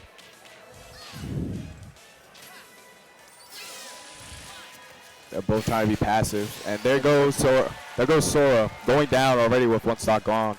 There goes a stock for Dylan. Hazel still has 3 with only 70%. So now it's a 3 stock battle versus a 2. Still a really close game.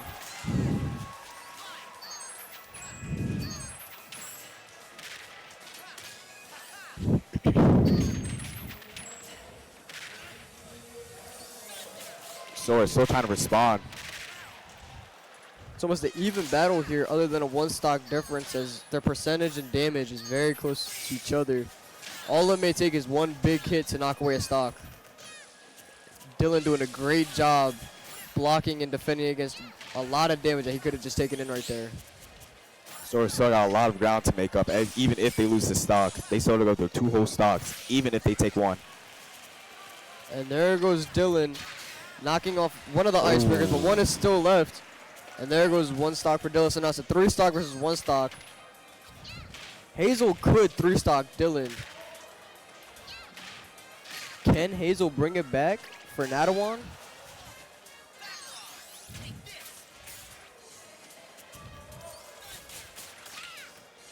There's only 1 ice climber now compared to 2. But there's still a lot the ice climber can really do. Sora with the recovery.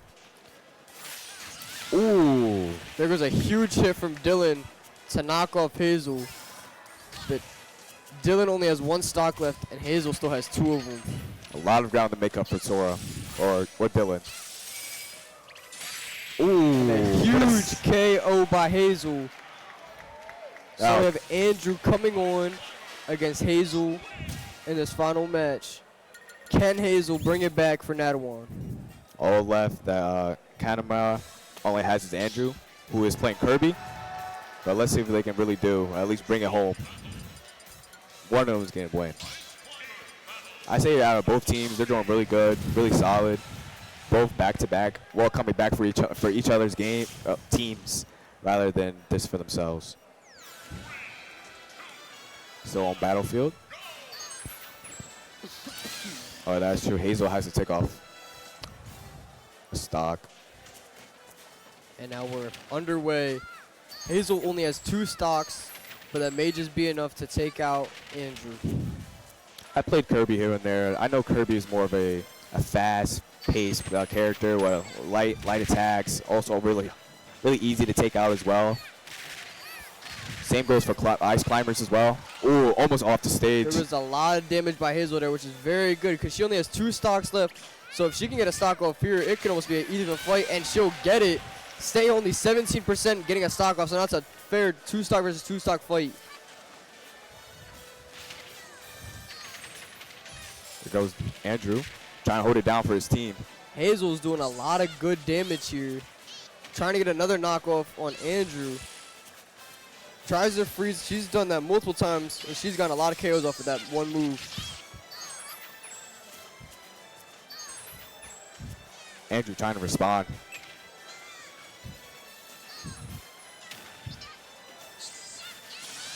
Ooh. There goes Andrew. Almost off the good stage. damage in.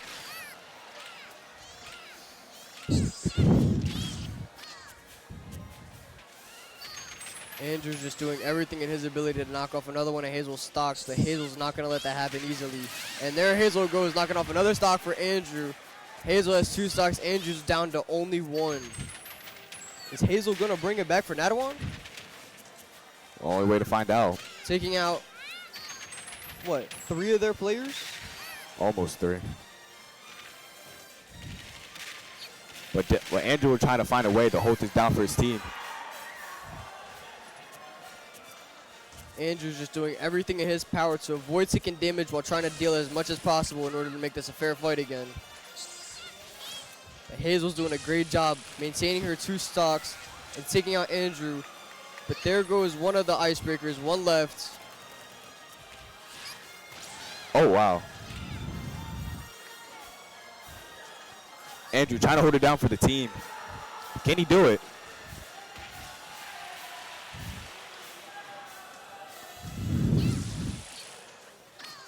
Hazel. That's a great hit by Andrew to knock off Hazel. And now, What a game by Hazel. I'm That's sorry, that game was for Hazel. Hazel carrying the team on her back. What a comeback by Hazel. Taking down all 3 of their players. What a great game for her. But yeah, this is some really young talent right here out of Hazel. Especially a character like that. Ice Climbers, really hard to play because you usually have 2 characters when you play them. But overall, young talent, only in the 7th grade. That's a lot of talent right there. If she goes and keeps playing like this in high school, she can go where? She can go somewhere. But let's talk about Kanama. How to pronounce their name? I'm sorry if I'm butchering this name. I'm sorry. But I still say they're a really solid team. And they did all their power to do what they had to do and what they had to be. But there was some, I don't know. But overall, good game from good game from both teams, and just finding ways to at least adapt to how their play styles are, trying to see who comes out on top. Anything you want to add? Anything you want to add? Anything you want to add? I got nothing. That was just a great performance by Hazel to put the team on her back to win that match. Yeah. Overall, good game by Hazel. Only just with 1 stock, am I right? Or was it 2 stocks? I believe it was 2. Even with 2 stocks, Hazel still found a way to even just come out on top at the end of the day.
Coming match, we got Dylan and Sebastian playing.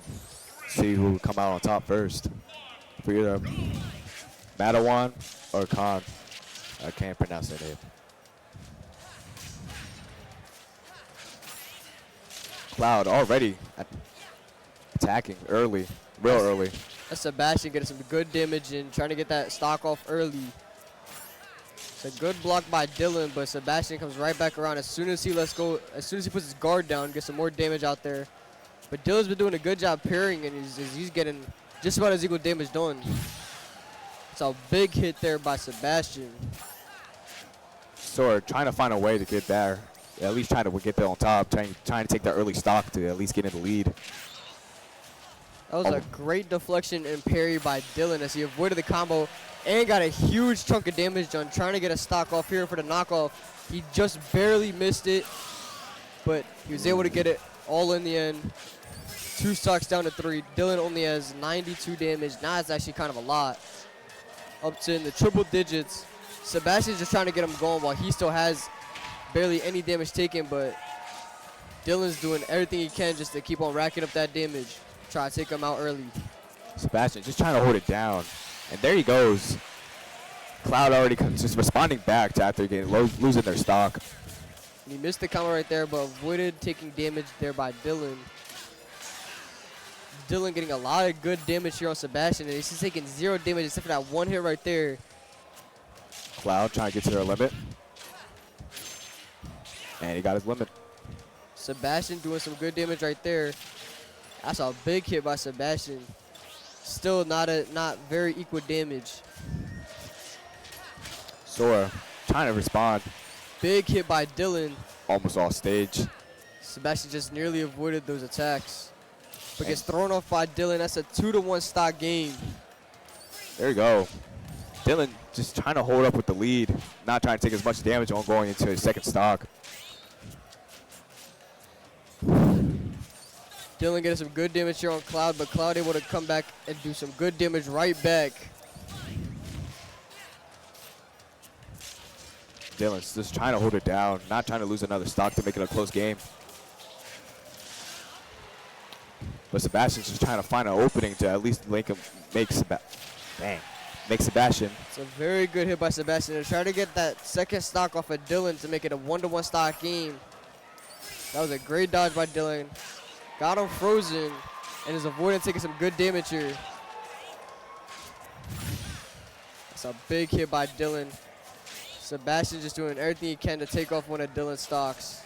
They're both up close type of characters, so they're just trying to find a way and find an opening to at least make a heavy attack happen. Dylan just nearly avoided that combo by Sebastian, but they both have a high amount of damage taken. That's a big hit by Sebastian and almost taking out Dylan. Dylan just nearly staying alive. Almost missed his recovery. Wow. Sebastian not trying to make him back on the stage. Barely managed to make it back before losing a stock.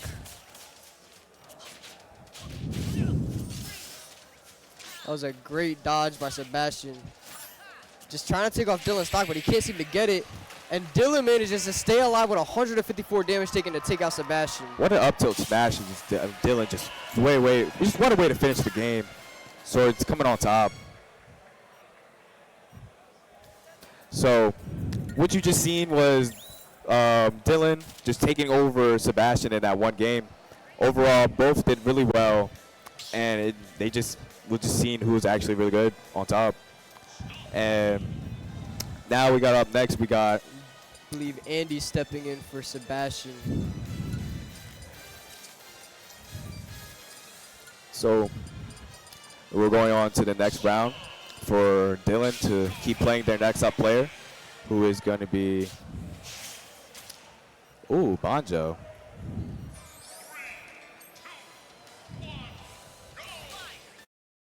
People against his shot, so it never comes. And Garrison hits it back onto their own side, and Eval takes control of the ball. Ooh, they get the limp demolition though.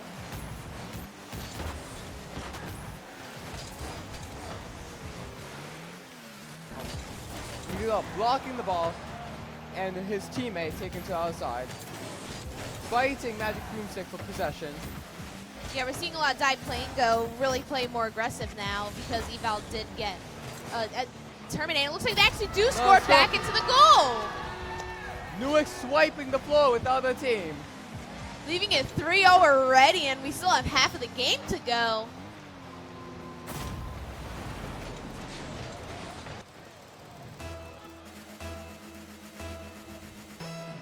You're going to see another kickoff goes off into the game, and it looks like Cape May with the 50, and Gears trying to get the ball.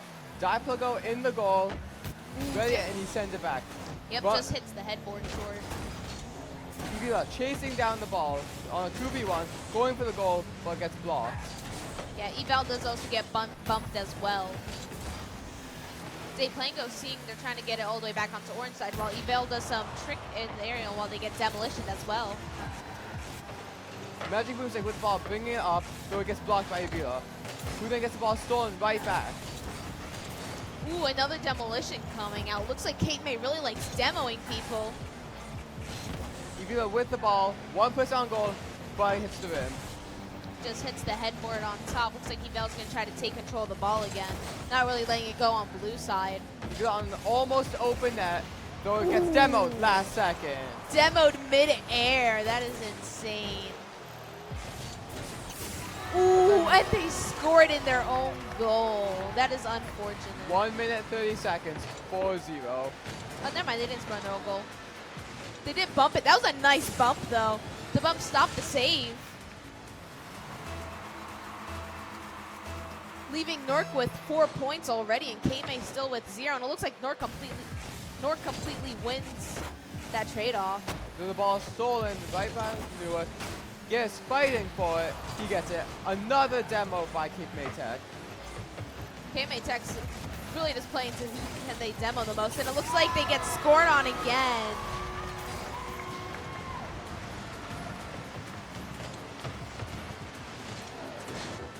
Game's not going too well for Cape May right now.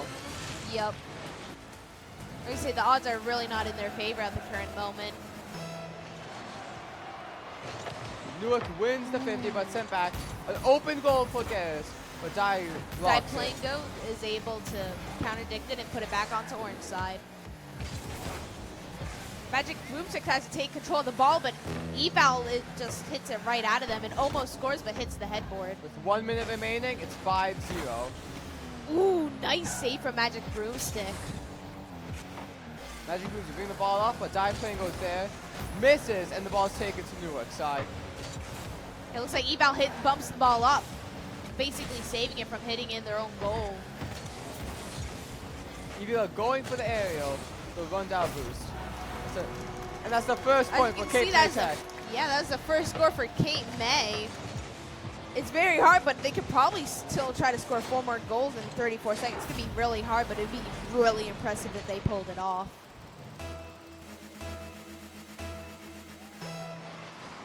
Oh, also, anyone who's watching on Twitch, I just saw this. If anyone came back from Twitch, we currently have Cape May versus Nork. It is 5-0 with 30 seconds left on the clock. Evila with the aerial, going for goal, blocked by Garris. Garris really just Another saved that. demo from Cape May Tech. They're playing violent today.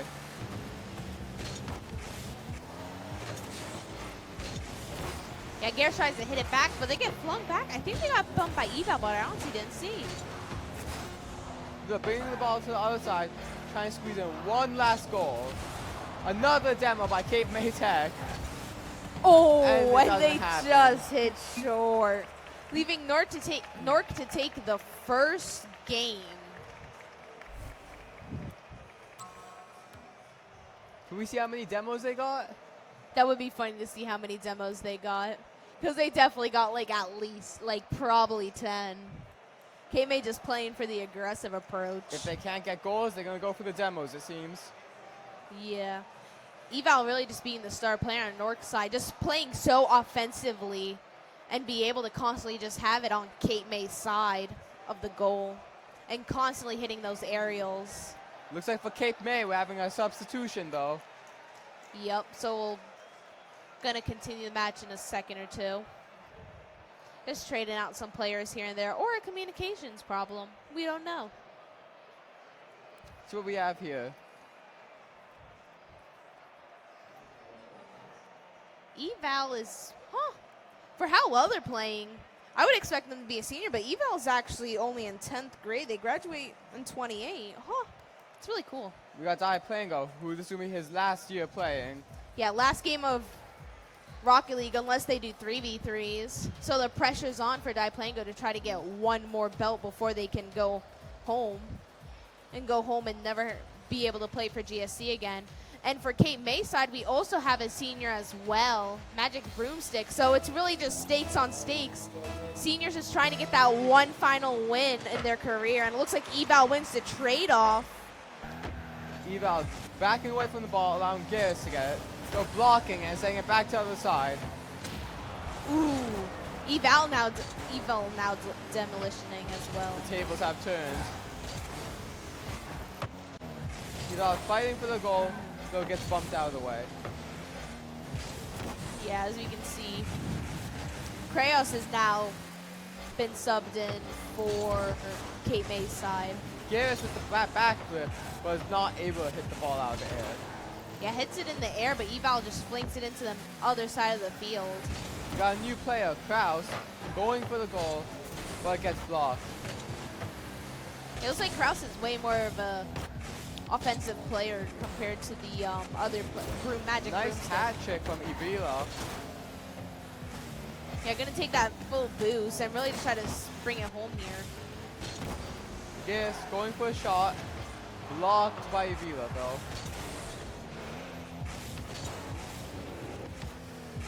As he gets bumped and the ball just comes completely out of their obsession.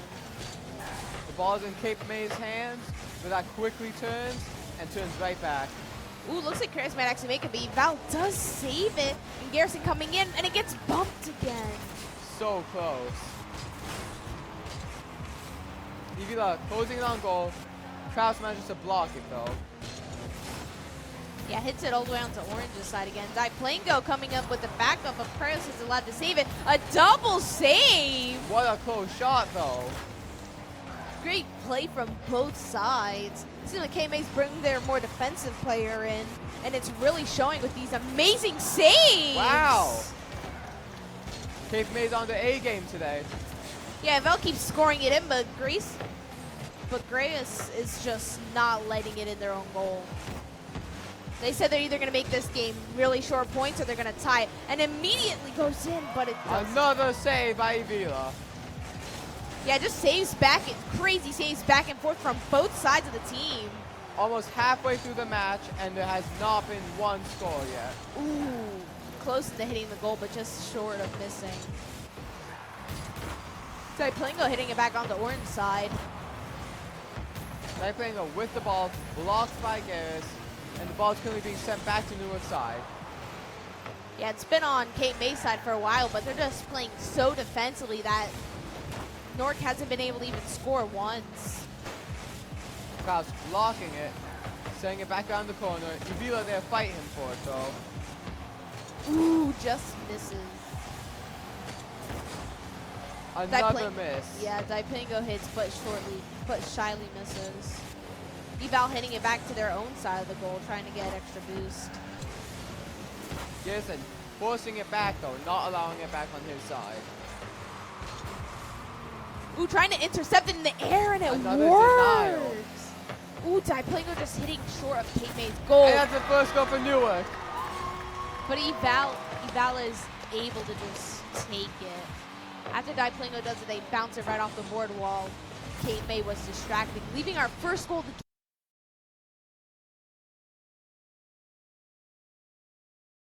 We're now just waiting for the next go-around. I mean, we had really good matchups. I mean, Flo being the best Marvel player character.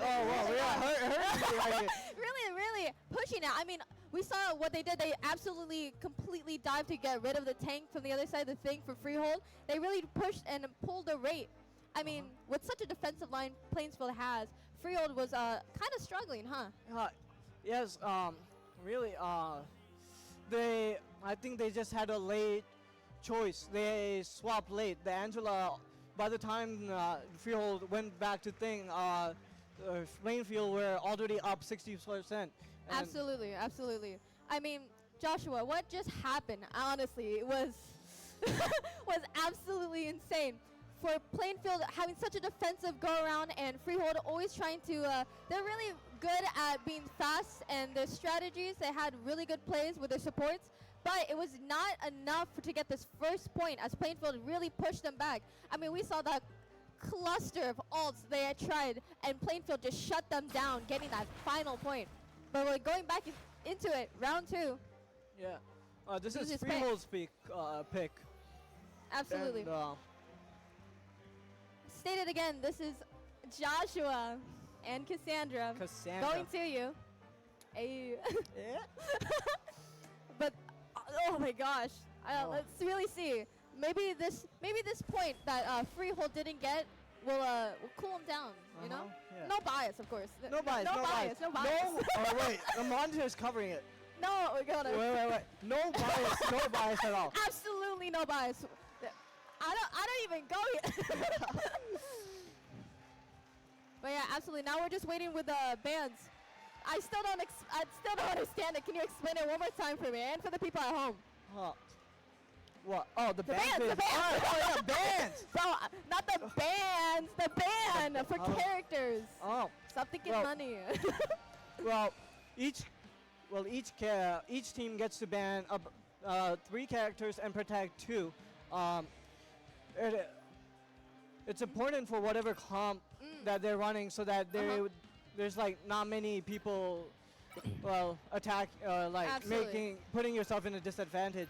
You can see Freehold coming in with a Cloak and Dagger ban and a Hella Protect, and on the opposite side, Plainfield's coming in with a Mantis ban and Moonline Protect. Absolutely. I mean, that also shows with their strategy. We see from LP Miller from last round that they absolutely cooked, making sure they push back and using their ult very strategically to keep Freehold from away from point as much as possible, or at least to do a lot of damage, so Freehold would have to be forced to be pushed back. So we can see that they're already making sure that strategy is going absolutely clean for that. Yeah. You can see as well that Freehold and Plainfield are learning from the past match and banning opposing characters. Plainfield. No, I didn't know they were like. Yeah. Lord. Okay. You can see Plainfield banning Namor from John and Freehold banning Emma for I low-key forgot. Was that Freehold or Plainsfield for Emma? Emma was Plainfield. I think it was Plainfield. Flo. Flo. Yeah. Yeah, they are. Flo is a heavy tank user, so it would make sense for them to ban Emma. It really does force them to use the best tank character that you love. Yes. I am so happy. You don't know the joy in my face right now. Seeing Freehold ban one of the worst, absolute horrendous characters, heroes, alright? Angela. Alright? No hate to the player or anything. I just absolutely despise the hero Angela. Yeah. He just got deep grudge into Joshua's soul for that Marvel Rivals character. But we clearly see Plainsfield and Freehold. Their team comp has changed kind of drastically a little with the character bans, huh? Yeah. We see Flo now, instead of using their comfort picks of Emma or Angela, using Penny yeah, Parker. Penny. I was like, ooh. Listen, I'm not good with Marvel Rebel stuff. But no, we're absolutely seeing a really good go around. This matchup is going to be very interesting, honestly. We're seeing the players previously really changing up their strategy and having different characters that aren't previously set their comfort picks are. So really excited to see how that goes. Yeah. I want to see Flo with some bungee tech as well. I hope to see that. You can see Freehold fully coming in with a fiery start, doing damage a lot to the Moon Knight, the Thor. Pacer setting up a turret, trying to do as much damage as he can. Captain Falcon healing in the back line, getting as much value as he can. And we see a random... Quickly! Freehold absolutely getting, Plainfield getting the first fix on Freehold though. So it is a little bit of a struggle. Hopefully they can be able to, Yeah, you can see the retake coming from Plainfield from against Freehold. They did make Freehold take point and take it back very quickly. Psylocke coming in from the back and the sides, trying to take damage from and many of the characters. oh, and already LP Miller ulting. Really trying to get Freehold away as much as possible. Oh, and pushing them back hard. Plainfield. Psylocke coming in from behind, trying to do as much damage as he can to the supports. Freehold struggling to push the cart with them having to go back. Adam Warlock ult revives the whole team, bringing them back. Thor trying to finish the Freehold team, but only gets one with Pacer as he still came back. And instantly ulting. Ults left and right. But no, it is a really good push. This card is like basically barely moving. We haven't even gone through the roundabout, basically.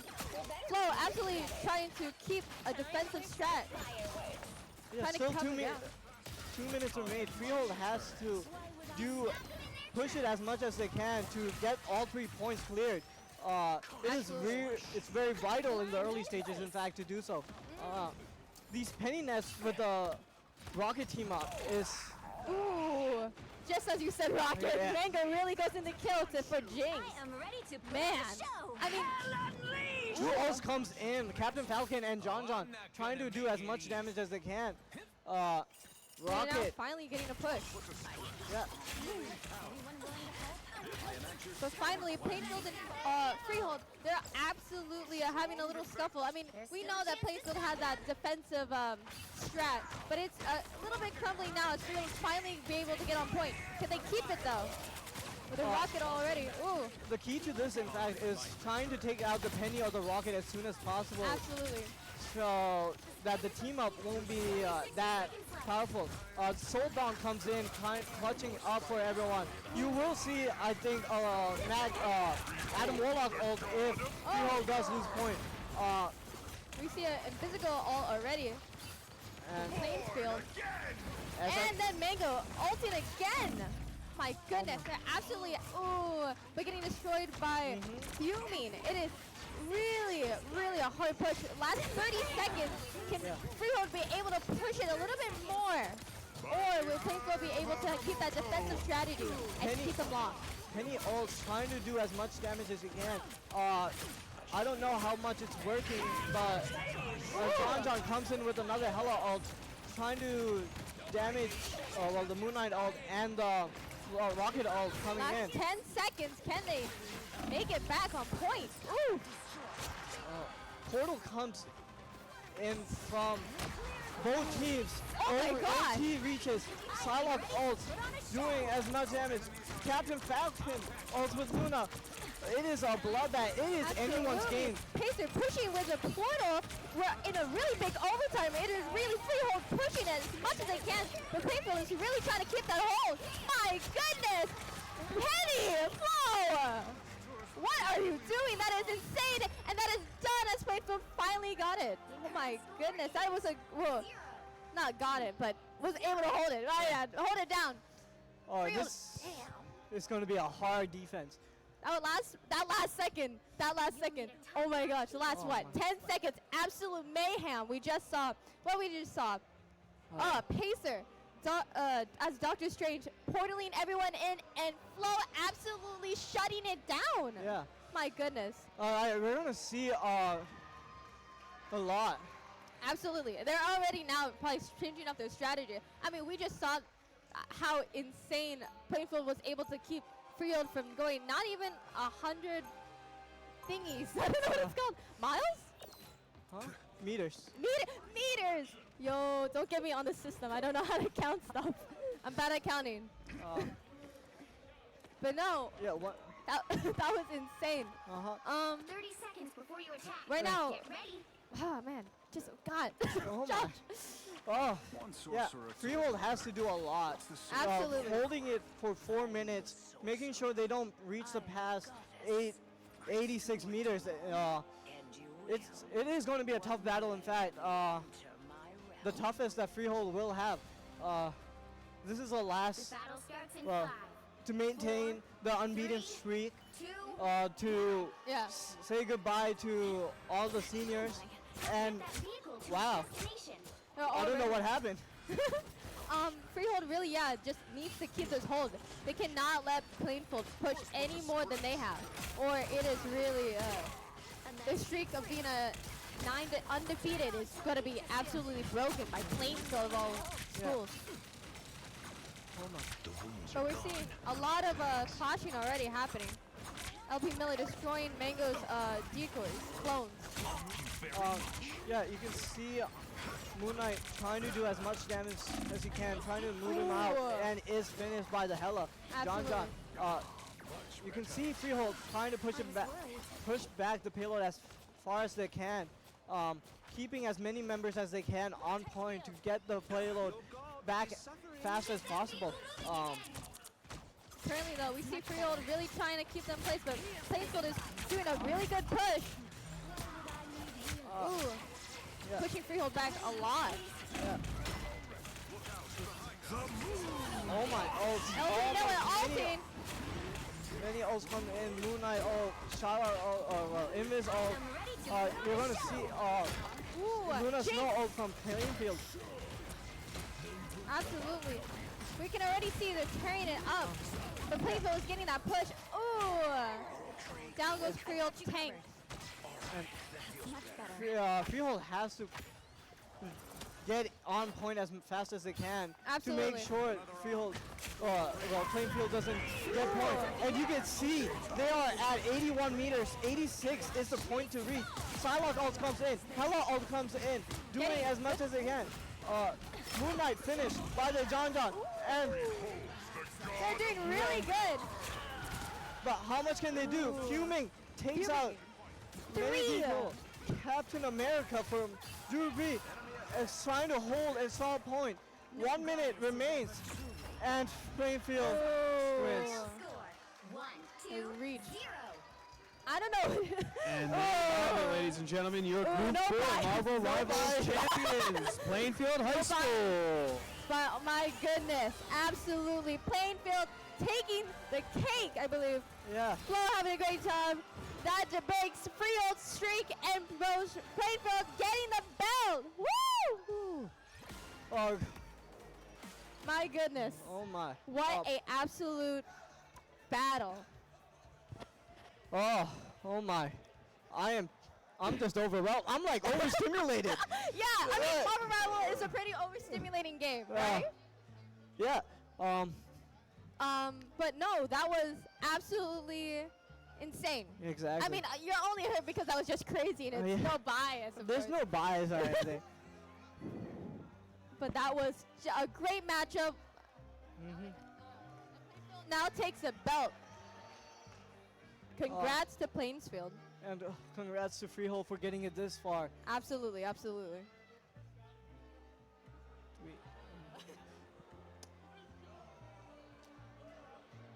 Ladies and gentlemen, once again, your Group 4 Marvel Rivals champions, Plainfield High School.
Hello. So today we got another Smash match against Sterling Silver Knights against Cranford.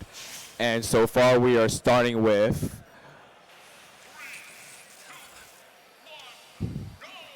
all right, here we go. Match just started. And here we got Storma with, again, going against DJ, who are they going against? Please tell me who they're playing against. It's Snake, and I don't know who the other character is. I'm not going to lie. So But Snake's doing a lot of good damage on early, trying to get a stock, and he may just get it. It's a great response. Misa trying to go in. Oh, snap, he got hit. Oh, wow. What a smash. What a way to take down a stock. Snake And responds immediately. Now it's 2 stock to 2 sec. Back to Perfectly fair back. match again. Back to back.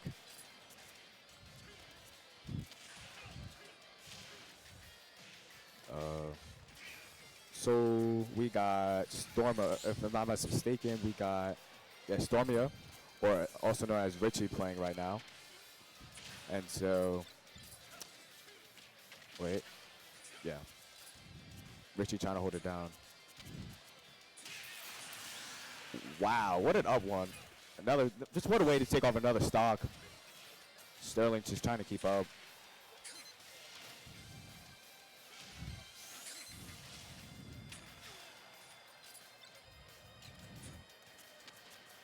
Snake's just trying desperately here to try to take back another stock. He's going to get it.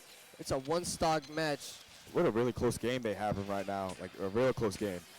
And what you like, that's what you like to see out of a match. Both players going head to head, back to back, not lopsided, and just both of them just trying to attack. Absolutely. And it just makes it a more interesting game to watch, and everything's just on edge. This is a very intense fight here, as both players are down to 1 stock remaining. This is really anybody's game. It really is. That was a great grenade throw by Snake, and he's going to throw another one up there.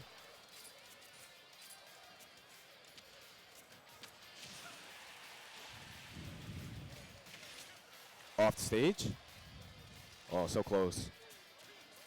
Both players are just going damage for damage right here. Both going for that KO. Snake just So desperately close. staying alive, barely still in this match. And he is indeed still there, and anybody can still win this game. It's Really far, it anybody. could be far from over.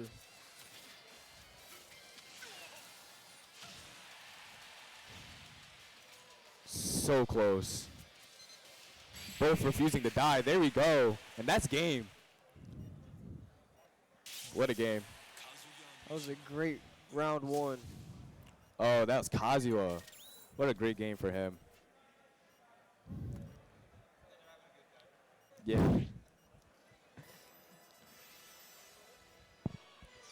Up next, we have... Let's see who we have next, guys.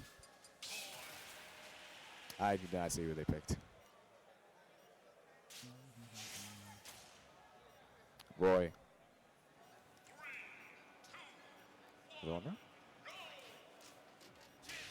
Already just attacking early. We're coming out already hostile already.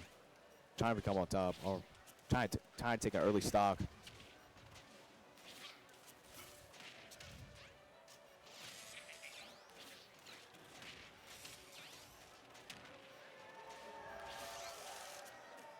Kazuo. That's a great hit there by Kazuya.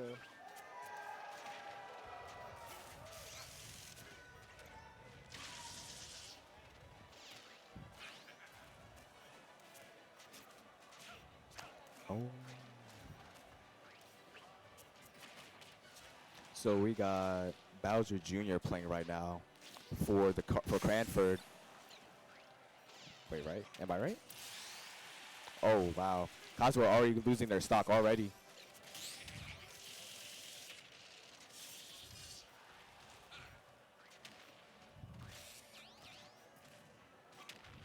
Lorenzo trying to hold it down.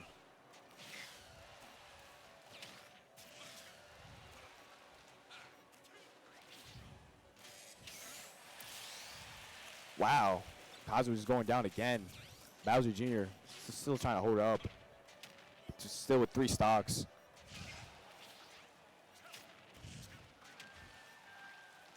I know.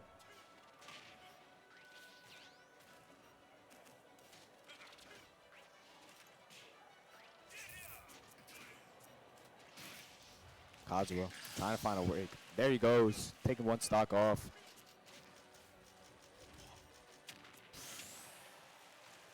Can he answer back? Can Bowser- Kazuha just trying desperately to stay in this match.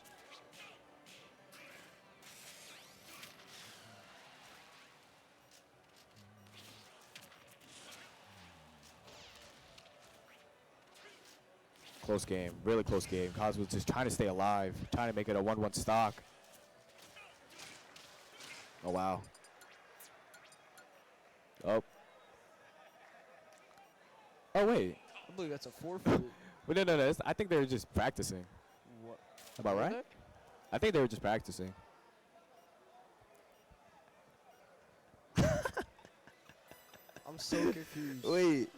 I know I wasn't going crazy. Yeah, they were practicing. Oh my gosh.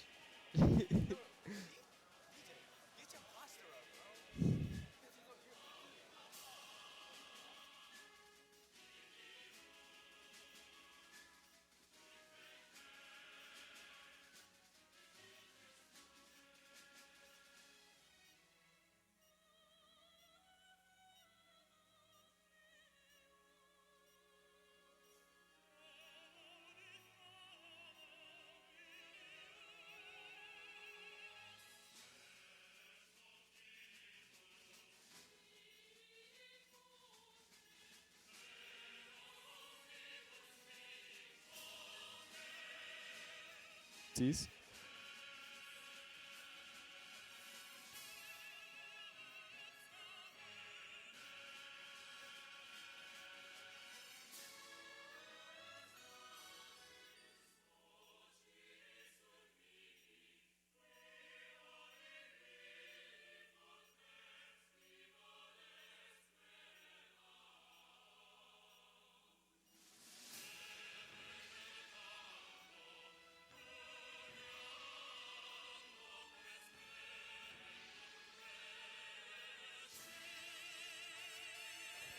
All right, ladies and gentlemen, make some noise for the Group 3 Super Smash Brothers Championship. That was pretty good. That was good. You warmed up to it. Let me introduce our two teams. First, the away team. Give it up for Cranford. Come on in, Cranford. Zach, Lorenzo, and Alex representing Cranford. They're going to take on Sterling High School.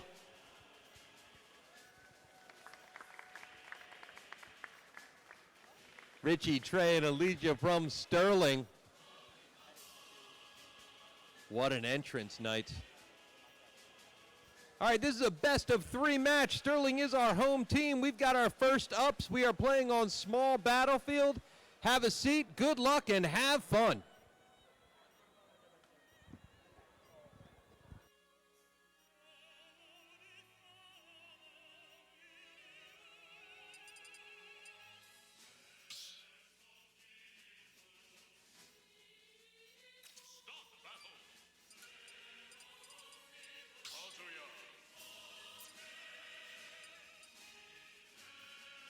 Oh, we're not going to talk about from the beginning. We didn't know that was a practice match because we wasn't paying attention, especially him. But that's okay. Hey, it's just warm-ups. It's just warm-ups. No biggie. So starting off, we got Lorenzo going against Richie, who should be playing the Pokemon. And yeah, there we go. Then Lorenzo playing as Kaizuru. Is that how you say his name? Kaizuru? I think so. Anywho. Kaizun, the Pokemon trainer. Kazuha. Oh, no. Kazuha. Kazuha? Richie and Lorenzo. All right, let's do this. Already. Lorenzo getting some good damage here. Richie trying to respond. Richie already switching to Ivysaur. Lorenzo. So let's see some facts about Lorenzo while they're at it right now. So Lorenzo is a He's a senior. No, junior. I'm so sorry. He is a junior. His favorite video games is I think Slayers and Doku Dola. I can't pronounce those. I'm very sorry if I'm butchering your favorite games. I'm very sorry for any person's names or any game. I'm so sorry. What are you taking? Apologize. Then future goals is to be a physical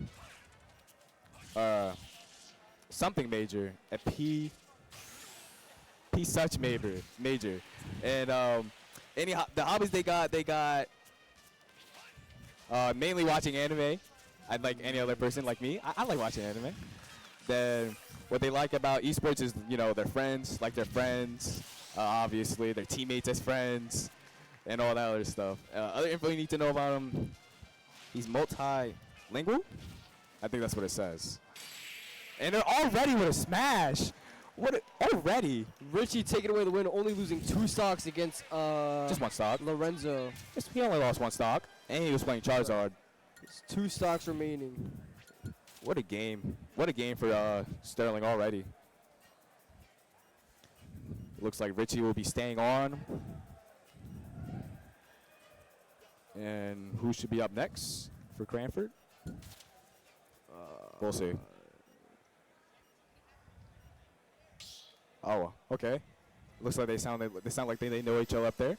It's okay. I believe this is Zach, who's maining Luigi.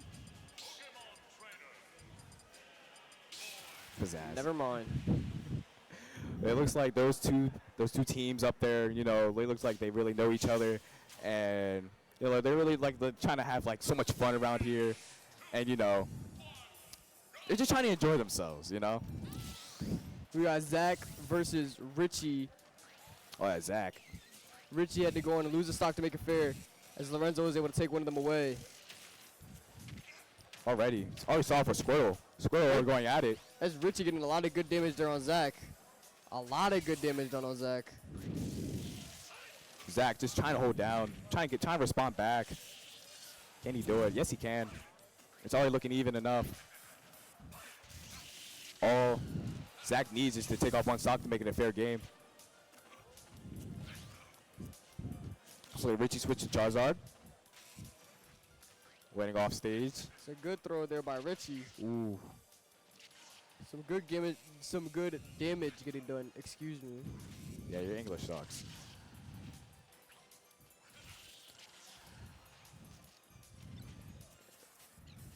Right now, there's a pretty fair fight, other than Richie being down a stock against Zach. But that's because. Nah, Zach's trying to hold it down. Zach is able to narrow one down, but now Richie loses a stock. Zach has all 3. Zach all 3 stocks. Can he 3 stock? We'll see. Can he still hold it down even with 153%? Oh wow, Richie with Ivysaur. Now switch to Charizard. And then he just went down. Richie falls off the mech. Just what a game. That was a really close game, but still Zach came on top for Cranford. Now it's just 1-1. Well, only 1 person came down for either of their team, and that's really about it. Richie seems to have gotten maybe a little too aggressive there, trying to get the KO off the side of the map, and ended up losing his own stock. Hey, that happens to any player. I remember when I tried to play Smash. Yeah. That happens to me all the time. I always fall off the map, all the time. I say that I incessantly do, but really it's just an accident. You said what? What did you say? Nothing. Oh, that's what I thought. So now we got someone from Alicia and still Zach. Zach's trying to hold it down for Cranford.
We're back. Both players are down to 1 stock. And there he goes. Alicia's out. Zach manages to take out two of the players. Zach has 1 stock left going into this final battle against Trey. Zach just holding it down for Cranford. Cranford is already on top, 2-1. And we gotta see that. Let's see if Trey can hold it down for Sterling and bring him back, hopefully. And if that happens, we can go up to the 3rd match. Ooh. Trey a little hyper with her. Trey a little too hype. I wish I was hype, you know what I'm saying? I think Trey about to put some pain in, I'm not gonna lie. Even though I don't play this game, I'll be hyped too. So it looks like Trey should be playing Luigi or Terry, but we'll see. Oh, it looks like he's playing Luigi.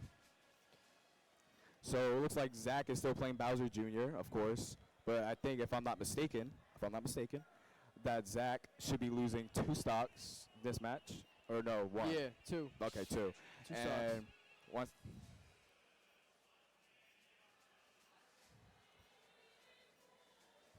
Who was that? No, I was kidding. Anyways, as I was saying, this is still Cranford's still on top, 2-1, and we're trying to see whoever comes on top overall in this first round. Now, I believe Zach's going to have to go off and lose 2 stocks since Alicia was able to take away, I believe, both of them in that previous battle. Yep. Trey's going into this, all 3 stocks, going in as Luigi, and the fight's underway. Here we go. I already seen last time, the Luigi is a really interesting player to watch, especially with the majority of his moveset with the Cyclone and just the majority of the grabs. It's just a lot he can do. Even I heard there was supposed to be a nerf, and I don't see no nerf. I'm going to be real. I don't see a nerf at all whatsoever. And Bowser Jr., for what I've been watching, Bowser Jr. is a really good character to play, especially up close. And especially if you can get like, combo extension, it should be fine at the end of the day. And so, here we are. Zach still with 1 stock, while Trey still has 3 with the upper hand with that. We've seen in a previous fight earlier on today, if you know how to use Luigi, he can be very overpowered. As Killa was saying, Luigi supposedly got a nerf, but I don't know if that nerf was enough. But Zach's doing a lot of good damage here to Luigi. This seems to be a fair 1-1 fight, other than the stock Off the deficit. stage. Oh, almost off completely off. Almost lost the stock there. Zach doing a great job staying alive. Just trying to take possibly as many stocks as he can off before Zach trying he to hold himself on. maybe loses his last stock. Zach still trying to hold down for Cranford. Trey just doing everything in his power to take off Zach, and Zach managed to take off yet another stock. Zach's just really trying to hold it down for Cranford. While Trey's just trying to pitch Sterling. There we go. Wow. Trey just completely, that's what I'm talking about, the Cyclone. The Cyclone just knocking the player off every single time. And so, as I was saying, Luigi's that guy. See, look at him. Anyways. Yeah, you got it, yeah. What's in that water, bro? What's in that water? This is water. It's just your average H2O. I never got this much energy. I don't know what's going on with you. Bro, What's in that water? No, we're good. Zach's still holding it down. Well, Zach trying to hold it down. Zach did not hold it down. I meant Trey. I meant Trey.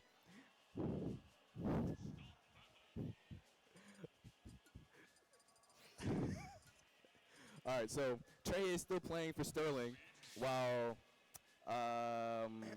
Alex is up next now for Cranford. So let's talk about Alex before this game actually starts. So Alex is a junior from Cranford. He named Snake, as we can obviously see. His favorite game is his Wii Sports Resort. Valid. I hope he likes bowling. That's a good game. Future goals? He has 0 goals. I'm sorry to say that. So his hobbies, he likes playing the cello. If I'm not saying, he likes working out with a big guy right there. Big guy. He likes playing video games, and other things he likes most about esports is obviously playing video games, like he's playing right now.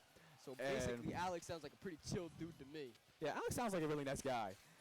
Other fun info you should know about him. Trey taking off a stock of Alex. Trey already gone. 2-2. Oh, also fun fact about Alex, he's multilingual. He speaks some Spanish. International trampoline athlete. Yeah, you got it, man. Let's talk about Trey a little bit. His favorite game is Super Mario Bros. And that's kind of showing as he's here using Luigi. What a smash! As he takes out another stock off of Alex. This is what we're talking about with Luigi. Fun fact about Trey, he ran. Well, I'm reading a piece. Nah.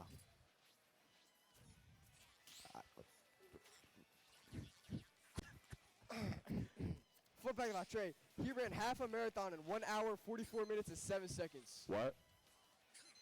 Really? That's crazy. Trey might be him. Oh, wow. That was a really unfortunate. One stock to one stock. I believe this is both teams' third player. Unfortunate stock for Trey right there, but let's see if he can still hold it down. He still has the advantage when it comes to percentage-wise. But, you know, Alex is just trying to find a way to make it at least even for him. Here he goes, responding. Alex just doing everything in his power to make sure Trey doesn't come away with this win. Alex gets some good damage done there. Try and get him off the map. Ooh. Alex getting some good responses here, but Trey needs to bounce back or else he's going to get knocked out of this map. Any man's there goes Trey. And there goes Trey. Alex takes the comeback. win. Sterling takes the win. Yo, his team is there just to support him, just to how he just won that game. What a good game for Trey and for Alex as well, especially from both teams. Both just, all right, I can't say anything else. But pretty much, they had like a really competitive game right there, a really competitive game.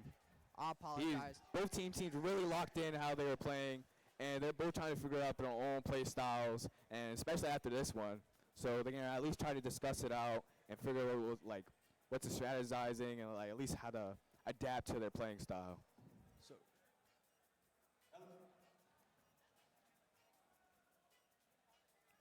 Trey seems really excited right now. He's in the zone.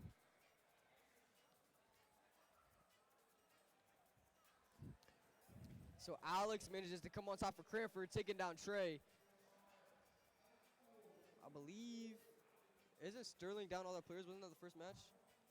So Cranford's 1-0 right now, and the yeah, overall? I think if I'm not mistaken, Cranford just took it. Yeah. So this event, if you don't know, is first to 3 wins. There's 3 players on each team. Each player has 3 stocks. That's 9 stocks in total. The first team to take out all 9 stocks comes away on top, and their record goes to 1-0.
So this is the second round for Cranford and Sterling. Cranford already up 1-0.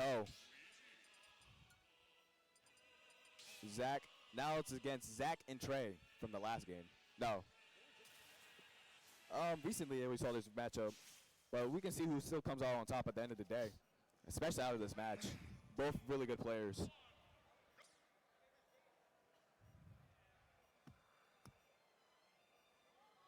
I just put my hands on the table. You just put your hands on the table? Fire him.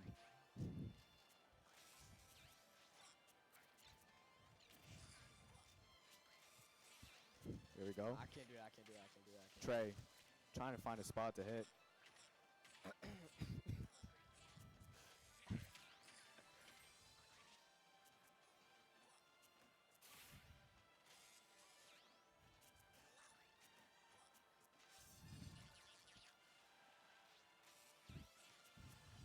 Zach trying to attack.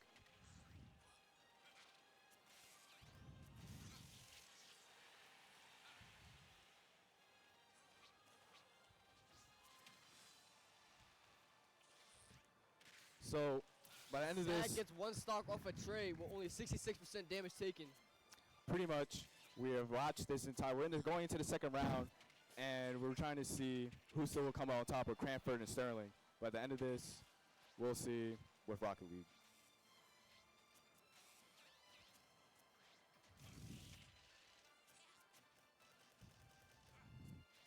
Overall, both players are still playing really well for both of their teams. Trey trying to take this last stock, trying to make it a fair 2-2 stock match. And there we go. Last stock is 2 stocks remaining. Going. Welcome Twitch. I'm pretty sure that's Union. Got their first goal so far. It's Plainfield. Oh no, it was Pleasantville. Yeah, Pleasantville got their first goal. Starting off strong. Both teams are very consistent.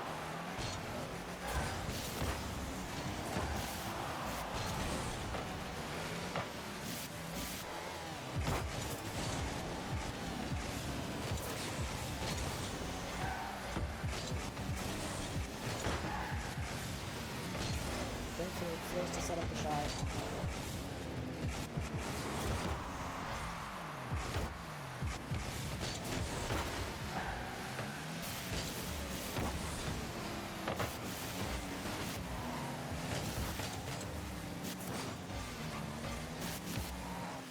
Elon takes it up. It doesn't have enough boost area.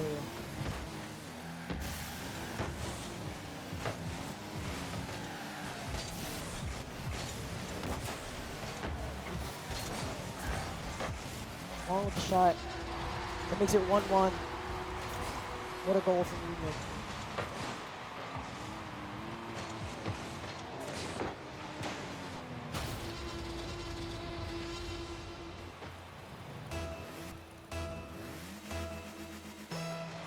The game is currently tied up with only a minute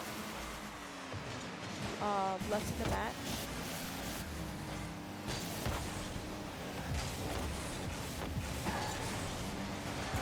Joey taking it down to a wide open goal and misses.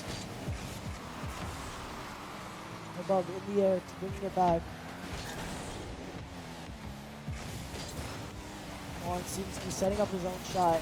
Gets rejected by Jelly. Elon in the air, perfect pass. Union is trying everything to not let in a second goal and trying to get in that last one. And Bub is able to score the shot with the assist from Juan, bringing Union to a 2-1 lead.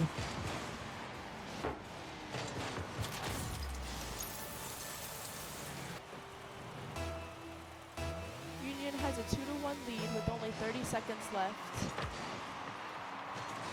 Union wins the 50. Bub gets shut down by Joey.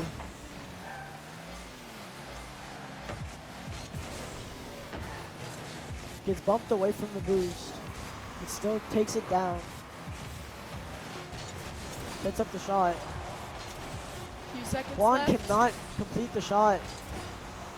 There's a chance for a goal here. Can they block it? Ball's still live. Looks That's like game. Union takes the first game. There's some excellent teamwork from Union there.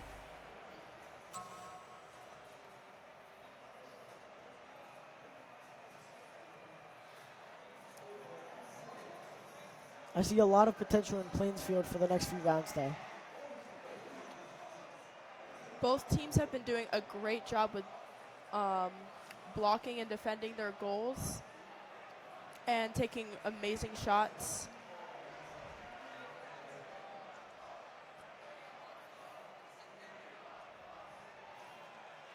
Union's taking a bit to load into to ready up for the next round. They could be making a sub.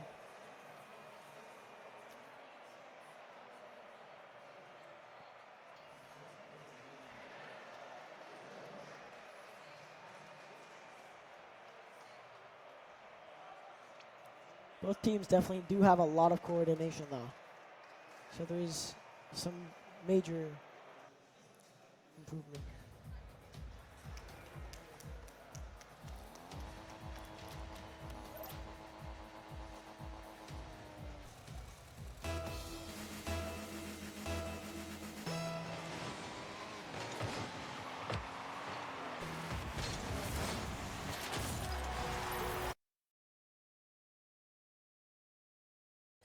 Oh, Psylocke? Oh, hello, Twitch chat. Right now, we're in the finals match. It's Garfield versus High Tech. If you missed it, High Tech was the 5th seed and Garfield was the 7th seed, and they're playing in the finals right now. This is actually a pretty great match. Both really underdogs. Right now, they're playing domination, which means they have to capture the point. First person to capture the point wins. Right now, it looks like another ultimate comes out of their DPS, and they pop a support ultimate to counteract the ultimate. Oh, a bunch of balls coming out. Multiple ultimates coming from Garfield right now. Garfield looking like they're finding success. Looks like they're about to capture the point once again. Garfield might really have the point for the rest of this game. Garfield has more progress on the point right now. With High Tech being at 6-7%.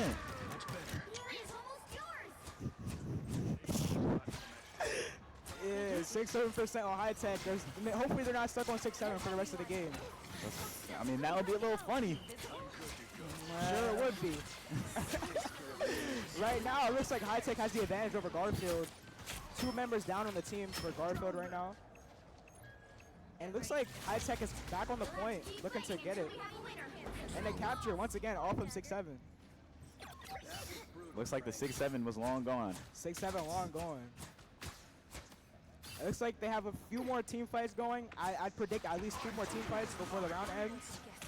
Dr. Strange look at the pops a portal. Huge portal. We got a Pop a punch roll support coming. ultimate. Dr. Strange pops a huge ultimate looking for the supports. He finds one support. Oh, and Psylocke's ult comes out Psylocke too. pops the ultimate clone. Both supports are dead for Garfield right now. Oh, looks like High Tech is coming back. Looks like High Tech came back. Looks like High Tech High really Tech, pulled the through with that underdogs, pulled Psylocke back ult. with the Psylocke ultimate, capturing the W for that round. Maybe they That was are a blowing up this great dub. round. Maybe That was they a are blowing great up this round. dub right now. Never know. That was a very close match for both teams right there. It looked like Garfield had the advantage at first, but High Tech was able to pull it back around. Very great fight. You never really know what's going to happen. Both Yeah. of these teams really good. Both teams are able to surprise you. You never know what to 30 expect. seconds before you attack. Get ready. Peter. Right now, we're waiting for them to come out the point.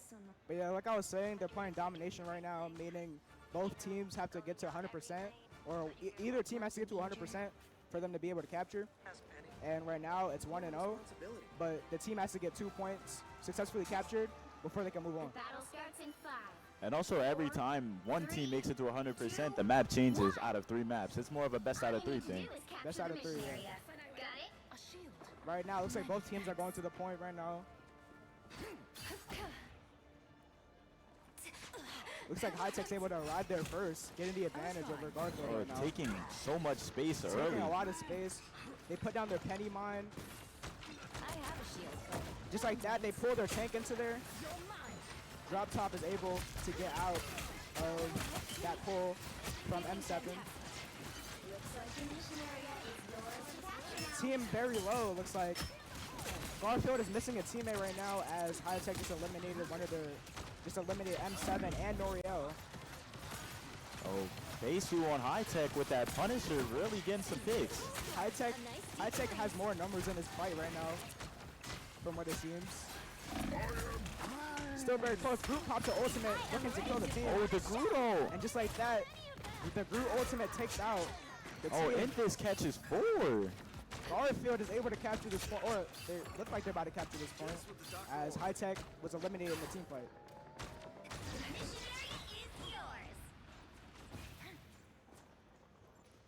Right now, it looks like High Tech's about to get back on the point.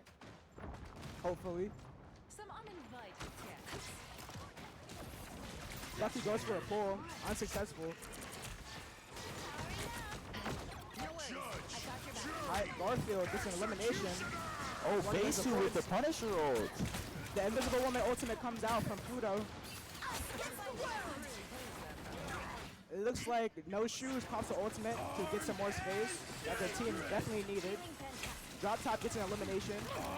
Incarnation still going with the again.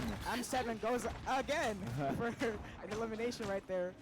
Successful and oh, it seems that a pause has occurred right now. Not too sure what's going on, but looks like Garfield initiated a pause right there. While we wait, just a little refresher on the blue team, we have Garfield High School, the 7th seed, and High Tech on the right, the 5th seed on the red team. Both some underdogs going in, playing hard. The game right now is pretty even though the round just started. But yeah, before we broke off, it looked like High Tech was about to capture the point. But we'll see what happens next. Seems like these players really worked their butts off to get up here. Yeah, they really worked hard because the first seed was eliminated earlier today, if you guys didn't catch that earlier.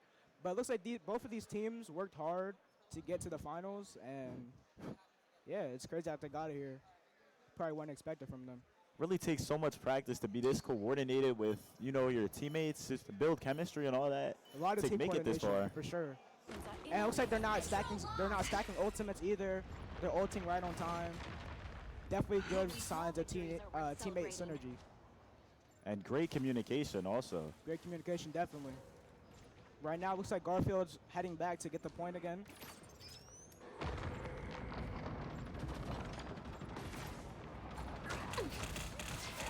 Taking some shots.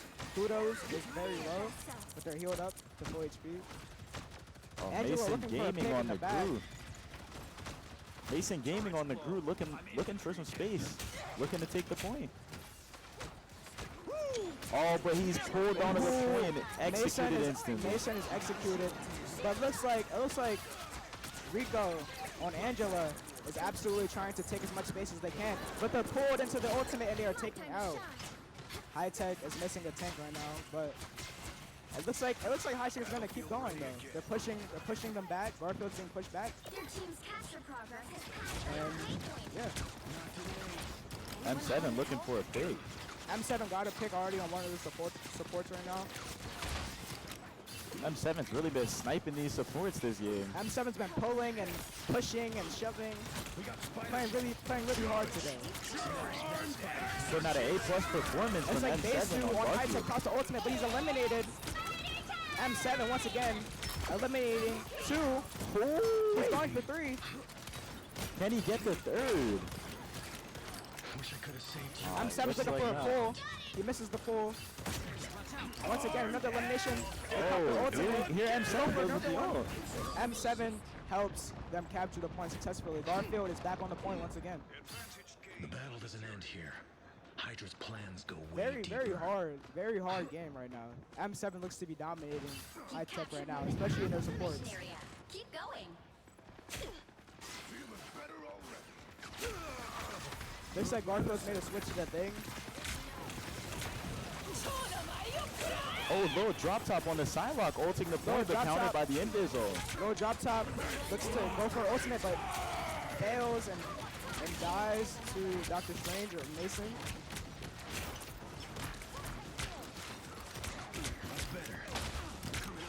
Incarnation looking for a kill on this Rico.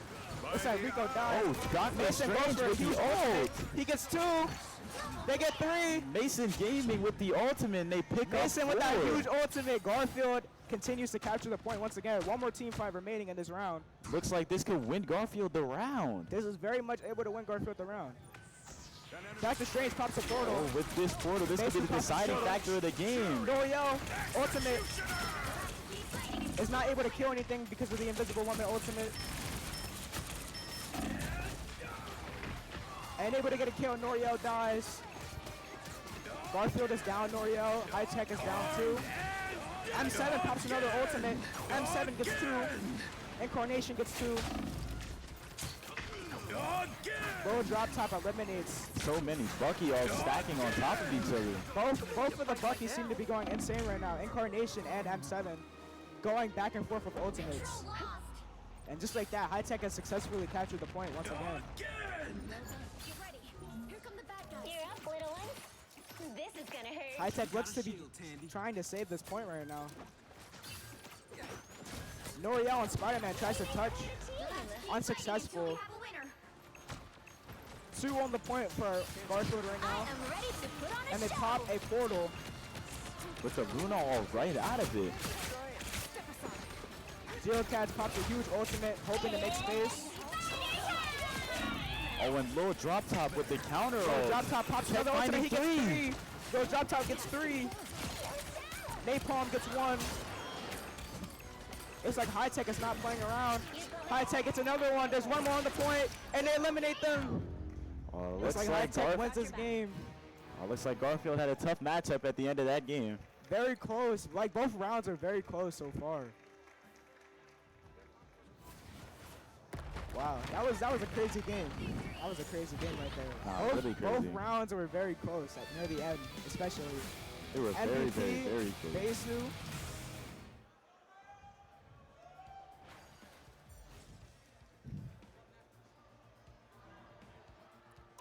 Besu on High Tech gets the MVP. Remember, both of these teams are on the same skill level. They're really, they're really putting on a show for us out Very here. balanced. It's really just a battle of ultimates right now, from what it seems. Both teams seem to be discussing what they could do better for the next round. Very close, very invested.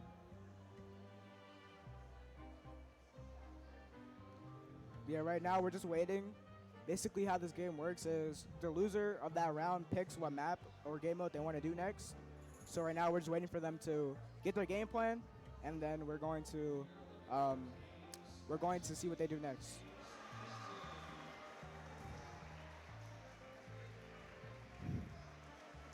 But yeah, the game modes, I believe they have access to Convergence, Convoy, and Domination. Convergence being like a hybrid, like if you ever played Overwatch, you cap the point. But yeah, like he was saying, it's a hybrid map. So basically, how it works is they have to, it's like Domination kind of, where they have to capture a point, and then when they capture the point, they have to push this cart, and they have to move this cart forward. But in Convoy, it's just the cart. So they have to push the cart and Convoy, and yeah.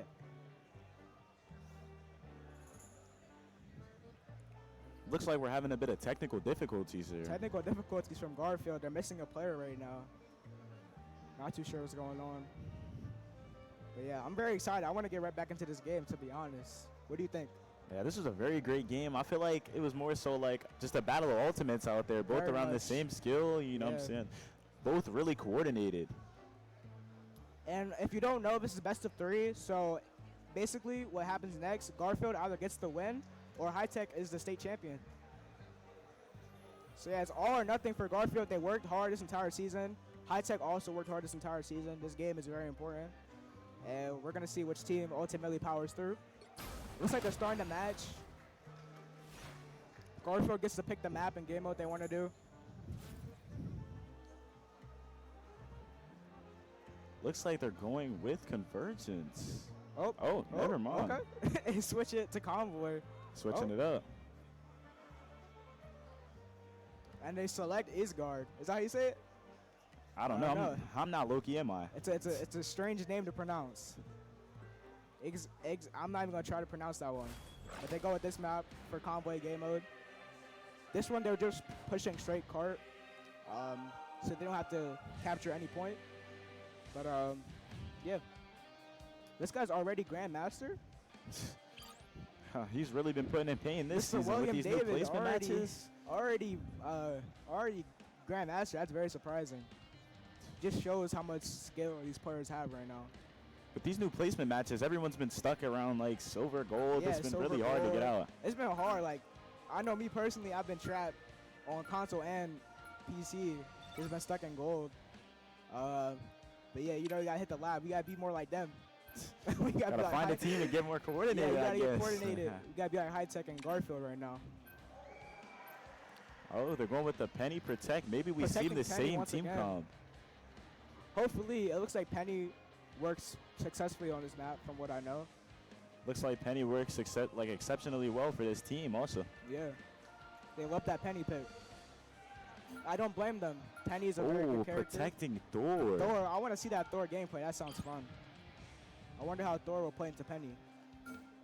I wonder how Thor plays into this game. They banned Rocket once again to try to eliminate Penny Parker mines, because Penny Parker thrives with their team up with Rocket.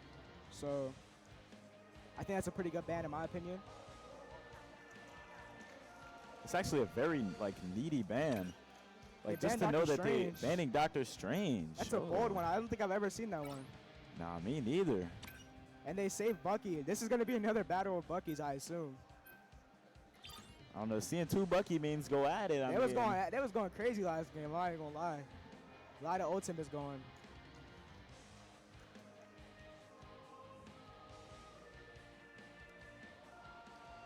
I don't know. They seem to be taking their time with their next protect. Got to make it count. Every second counts out here. Oh, and they missed the protect. They missed the time to get their protect in. That Unfortunately, could be crucial. That could be huge. Really, they might ban their next main. Who knows? It's really a team game right now. The teams are discussing who they want to get out of the game. And they they banned their banned Psylocke. Psylocke. Looks like they're trying to get rid of Lil Drop Top. Lil Drop Top. Lil Drop Top was going insane on Psylocke last game. Hey, when someone bans your main, that's how you know you're doing good. Top-notch team to Ban win that this Iron Man one. once again, because Iron Man does destroy those mines on Penny quite easily. I'm very interested to see how this game goes. Very great way to play into your own team comp with that Iron Man ban. Very smart bans from both teams. They're both shutting each other down from what it looks like. And yeah, I'm really intrigued. I'm excited to see how this game goes. I believe in both of these teams. Both of these teams are really good. Looks like they've been working hard this entire season. You never know who's going to come out on top. Once again, this is all the marbles for High Tech. If they win this game, they are champions. But let's not count on Garfield just yet. Garfield still has a chance to make it, and yeah, we'll see. Maybe the fact that High Tech are on their winning game, they might push even harder. But we'll just have to see how it goes. Maybe they might pick up some slack somewhere in some places. You know? That can change in a heartbeat. Definitely lock down everything that they can do. One game is really all it takes to change your whole play style to fit the other team. Yeah, really, it really is. And I think after this game, I think both teams have caught a feel for each other's play style. So I think it's really interesting what they'll do. Coming right out of the gate, we see a Punisher turret from Noriel. Just like that. Beisu or High Tech eliminates M7. Thor is pulled in the back line and he is saved by the support. Not Once again, High Tech Incarnation gets another elimination on Garfield. Once again, High Tech has the numbers on Garfield. The battle, Noriel versus Beisu, both playing the same character right now. These pulls from Incarnation are really, really good and really helpful for the team. It looks like Rico tries to get an elimination on Angela. Almost zero catch with the elimination on Penny. With the assist of Angela right there. It's going to be very crucial for taking space. Looks like Angela's diving in, trying to find that support. Roger Boys is able to save their team, being a great support right now, keeping everybody alive. Pushing off Rico when they can. Once again, pushing Rico off them again.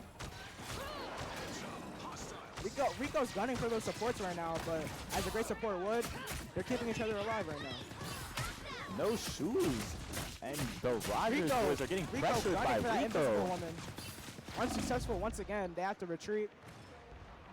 Oh, it looks like he bumps into Incarnation on his way back. That's a bad 1v1. You don't want to 1v1 Bucky. Or should I say Incarnation. Rico is able to slip away from Incarnation. Two ultimates going on. Mason's looking to cancel out No Shoes ultimate. And just like Incarnation that, gets Rico is gone to Incarnation. Incarnation gets Help from another the one. Penny Mines. No Shoes gets another elimination. High Tech is pushing Garfield back big time right now. No worries. I've got your back. It looks like Garfield needs a full reset. They need to group up together. Try to touch this point. A minute and 50 seconds left to go. Anything can happen, really. They could either turn the tide of this game and make it fully to the first checkpoint, regain all their time.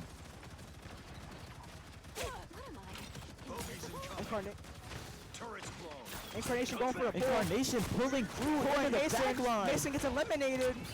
Incarnation's proven time and time again that they can pull. Plutos pops that great ultimate to keep their team alive. Roger, the 3 Rogers, also goes for another one. Oh my god, Incarnation. Incarnation gets 2. Incarnation gets 3. Incarnation gets 4. Incarnation How gets many 4. more is he gonna go for? He's gonna keep going again and again and again.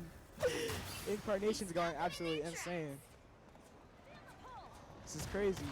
Incarnation and these pulls are really pulling through for the team right now. Another and pull. another Incarnation, one. They get on Magneto. Magneto saved by the bubble. Looks like that Mason is down once again. Garfield's down a tank. Huge asset to the team and moving forward. We got Noriel from Garfield on the Hawkeye. Oh, he's unsuccessful. Really trying to snipe these pulls. Mason unsuccessful with the ultimate. Looks like M7's going for an ultimate of his own. He gets 2. He gets 3. Oh, and Mason gets Mason gets Incarnation. Incarnation. It's not Ends his looking killing good for spree. High Tech right now.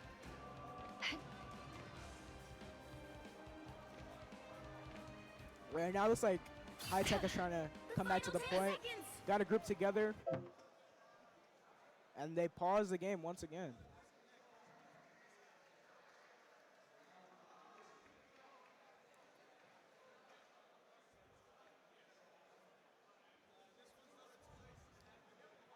Looks like we got another pause this game.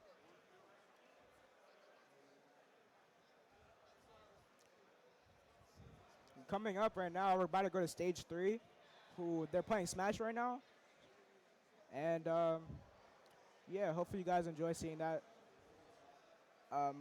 We'll get back to you guys when they unpause the game.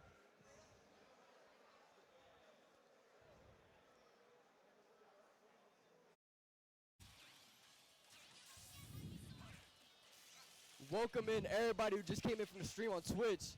We're in the final match of this championship series. Sterling and Crawford in the series are 1-1 against each other. Sterling has 3 stocks left. Cranford has 3 stocks left. We have Richie in as Pokemon trainer for Sterling, and Cranford in, Zach in as Bowser Jr. for Cranford. And I mean, just has 3 stocks. Both are very close, but Richie goes down in stocks right now. Zach already taking the lead. And there we go, 0-0, damage taken, 2 stocks left. Richie already just making a tied stock game right now. This is really anybody's game right now. Both sides fairly even. Whoever wins this match wins it all. That's crazy. That's There's really a lot crazy of to think pressure about. on both teams right now. Really crazy thing to think about.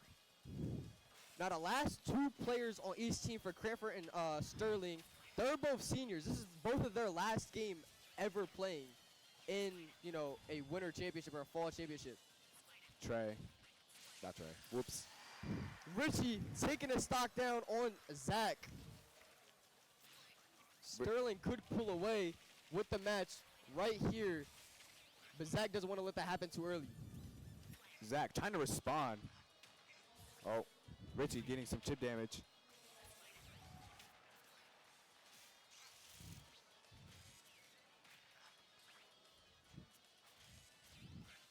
Richie still playing as Squirtle. Never mind, he switches to Ivysaur. And Richie is just trying to secure this win, playing it as careful as possible, trying to take as little damage while dealing as much damage as he possibly can.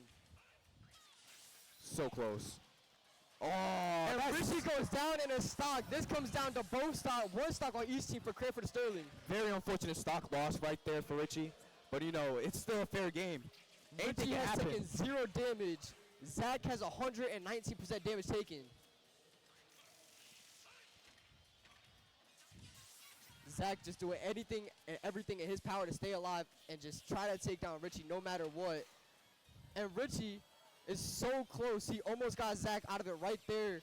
But he just managed, Zach just barely managed to stay alive. Zach still trying to hang on and just trying to win the game for Cranford right now. Richie has barely taken any damage in this final fight.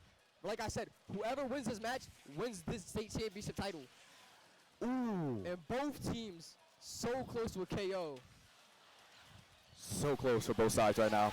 There goes a huge hit down by Richie. Look at Zach's damage, 181. Zach going down, and that's the game. Ladies and that's the game. Sterling wins it all. Super Smash Brothers champions. What a game for both sides right now. Sterling, it looks kind of close for Sterling, but Sterling still came on top. What a game for both players. All six players. Congratulations. Congrats team. Richie, Trey, and Elijah, all seniors on the Sterling team. Huge congratulations to Sterling for winning that win. Huge, really, just a really huge congratulations for that team. They really wanted to win. You know, Cranford put up a great fight as well. You know, Cranford had a lot of seniors on their team, but there's always a spring. There's always a spring. What a game. What a great game. Trey did a great job. Richie did a great job holding it down in the end. Elijah, even in the beginning, saved away those early stocks. Yeah. Congrats to Sterling, man. Congrats to Sterling. Has their belt and are the official fall Richie seemed Group 3 champions. Richie seemed really hyped that he got that trophy, that belt in his hand right there. Look at him at the stage. They're really happy. But also, congrats to Cranford still making it this far, though, at the end of the day. You know, they powered through. There's still some players on their team on Cranford that still got a whole nother year. You know, they can always redeem themselves for next year as well. And that's what you like to see. You learn from a mistake, and, you know, you train it off. You come back next year for it, you know? And so, yeah, bro. Great job by Sterling. Richie is hype on that stage. He over there fist pumping everything. He's happy right now. He really is. I know. I'm ready. Huge congratulations to Sterling. I'm ready for Trey to hit a move. I'm not going to lie. I'm waiting for it. All right. Is he going to do a move? Is he going to hit a little dance move? Elijah being nonchalant over there. Hey, good game. Really good game. Really close game.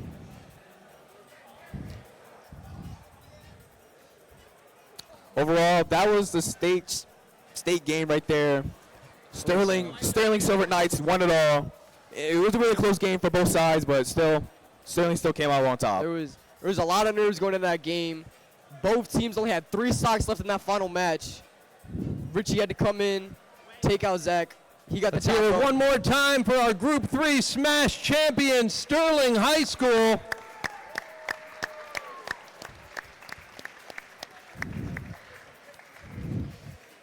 Up next on the stage, can I have our Group 2 Smash teams, Verona and NVD? Everybody go switch to another game.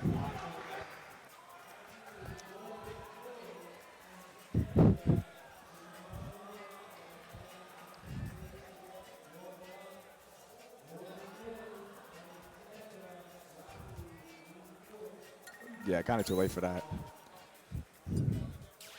See y'all Mobile Rivals. You will next go see more.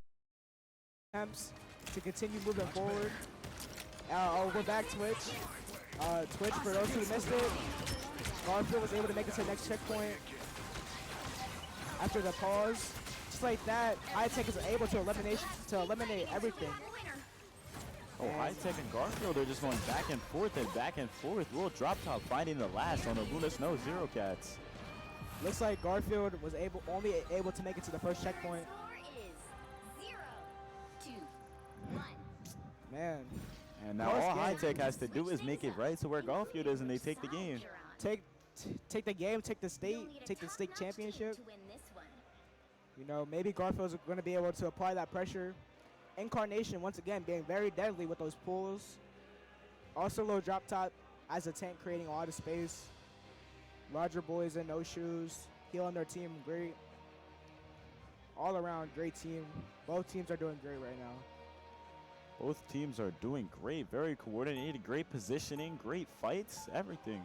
Yeah. Everything's just going well, just in one favor. A lot of ult usage. Ults are everything in this game, really. It's it's like the night and day between what happens with the fight. Like, it's the deciding factor. Right now, we're waiting for High Tech to be able to touch the point. 30 seconds before they can attack. Is that diamonds?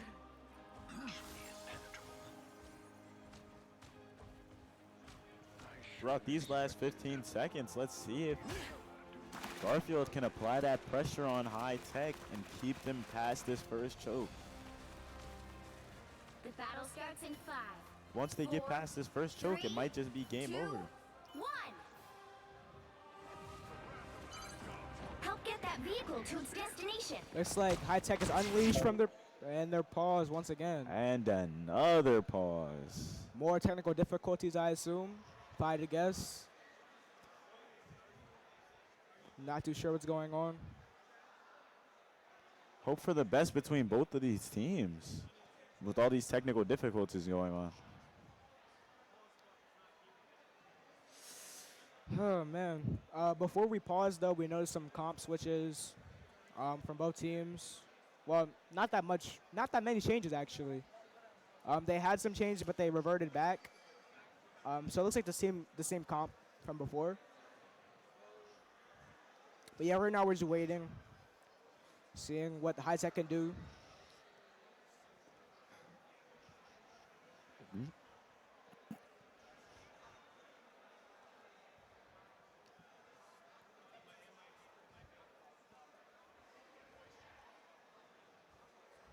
While we wait, let's talk about both of these teams and see.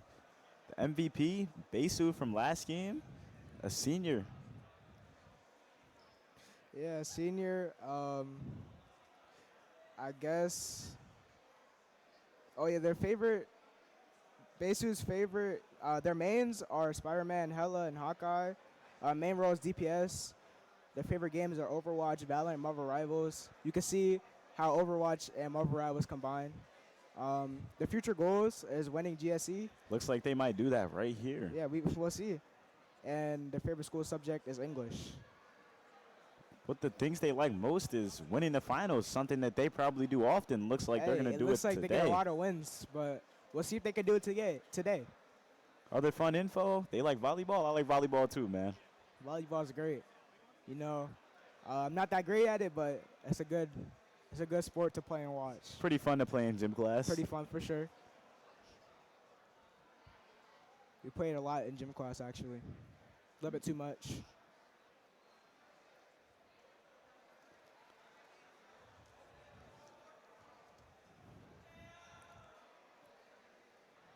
It's a long pause. I ain't gonna lie. Long pause. Excessively long pause. But yeah.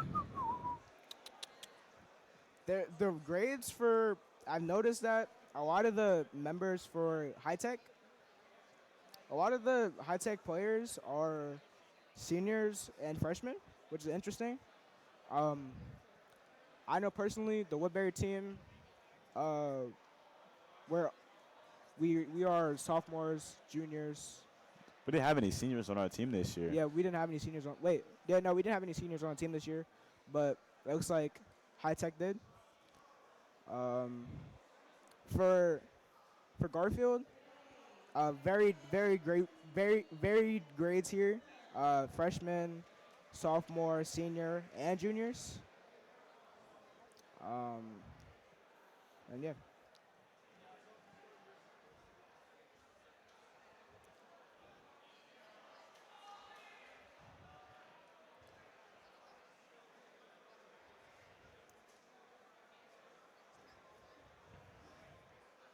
Looks like we're going to be passing it off away from this pause.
unsuccessful with the pull. Maybe find a pick on low drop Just like top. that, Rogers pops their support ultimate.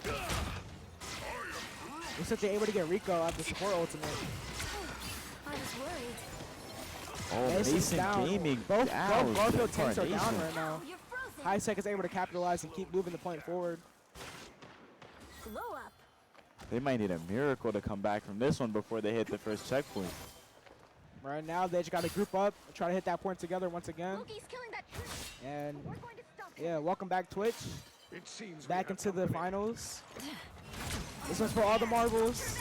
No, not yet, but for High Tech, it is for all the marbles. If they win. Drop top is able to get the choke slam. Oh, 3 ults coming Three out. ultimates coming out. Four ultimates coming 5 out. with the Bucky ults. I'm not even too sure what's going on. Very chaotic. Looks like Mason pops an ultimate. Not really M7 is sure able to get a lot. M7 pumping out damage for Garfield. Garfield's Not able to hold Wolverine. them off. There's one person still left on the point. It looks like that's... Who is that? No shoes. Looks High like Tech he's running still with has his two- shoes off all over the point. Good one. Looks like High Tech still has 2 minutes to try to capture the point or move it forward. Rico goes for an ultimate. Rico with the entire unsuccessful. spawn. Judge, jury, Oh, Basu goes for the Basu. ultimate. Looking to push them forward. They go and hide from that ultimate. That ultimate is deadly from Basu. High Tech recaps point. They create mad space. They create a lot of space with that ultimate. Oh, and Just like that, M7's choke M7's choke slam. slam, 1 HP. Basu's able to take out both supports. Incarnation takes Both out the other. supports gone for Garfield. High Tech able to push it forward once again to make it to that next checkpoint. 3 minutes left to make it around this choke. Basu taking up a lot of space right now, scaring them. As long as they can keep them back a little far, Looks like they it made seems the like it's switch. going to be GG's. Looks like Rico's made the switch to Angelo. L'Oreal down. M7 down. It's a 4v6 right now. Down both DPS on the Garfield side. Rico and Angelo stalling the point as best as they can. And Basu's just going to keep running it down. Rico continuously being a pest on the point.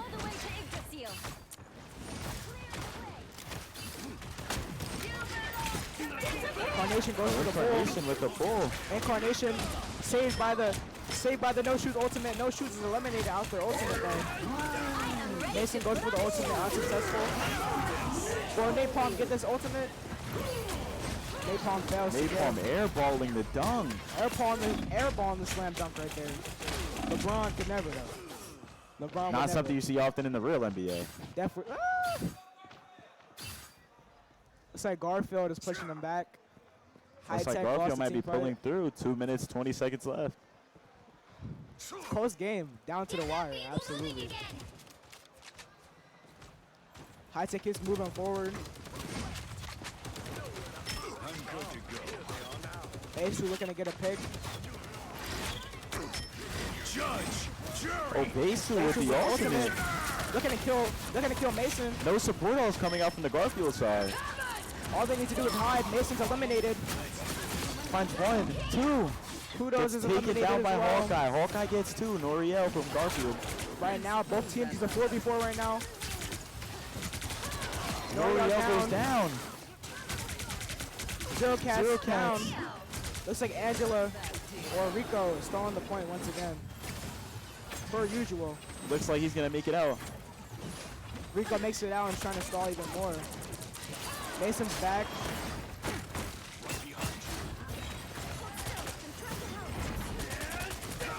Mason eliminated. Oh, Mason dead trying to stall the point. Looks like they're going to be able to pull Looks through. like Hawkeye pops for Noriel. Noriel down.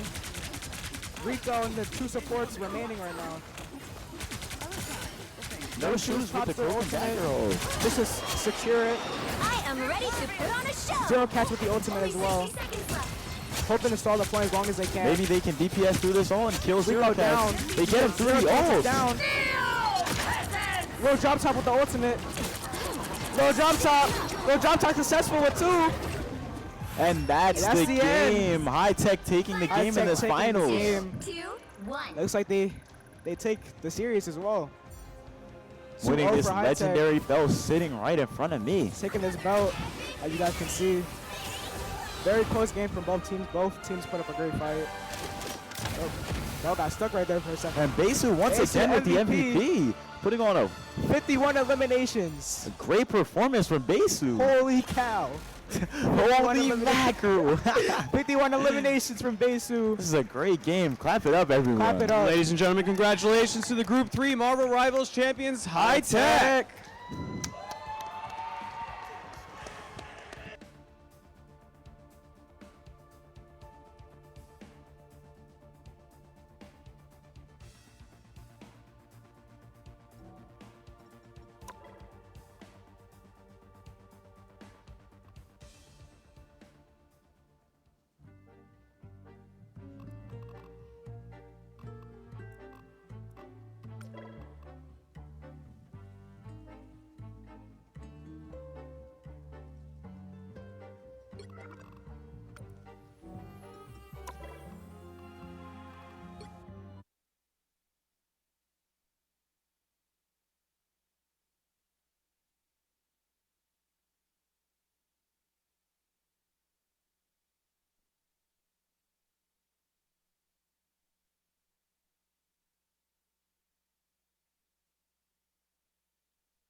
So here we are in the Group 2 state finals.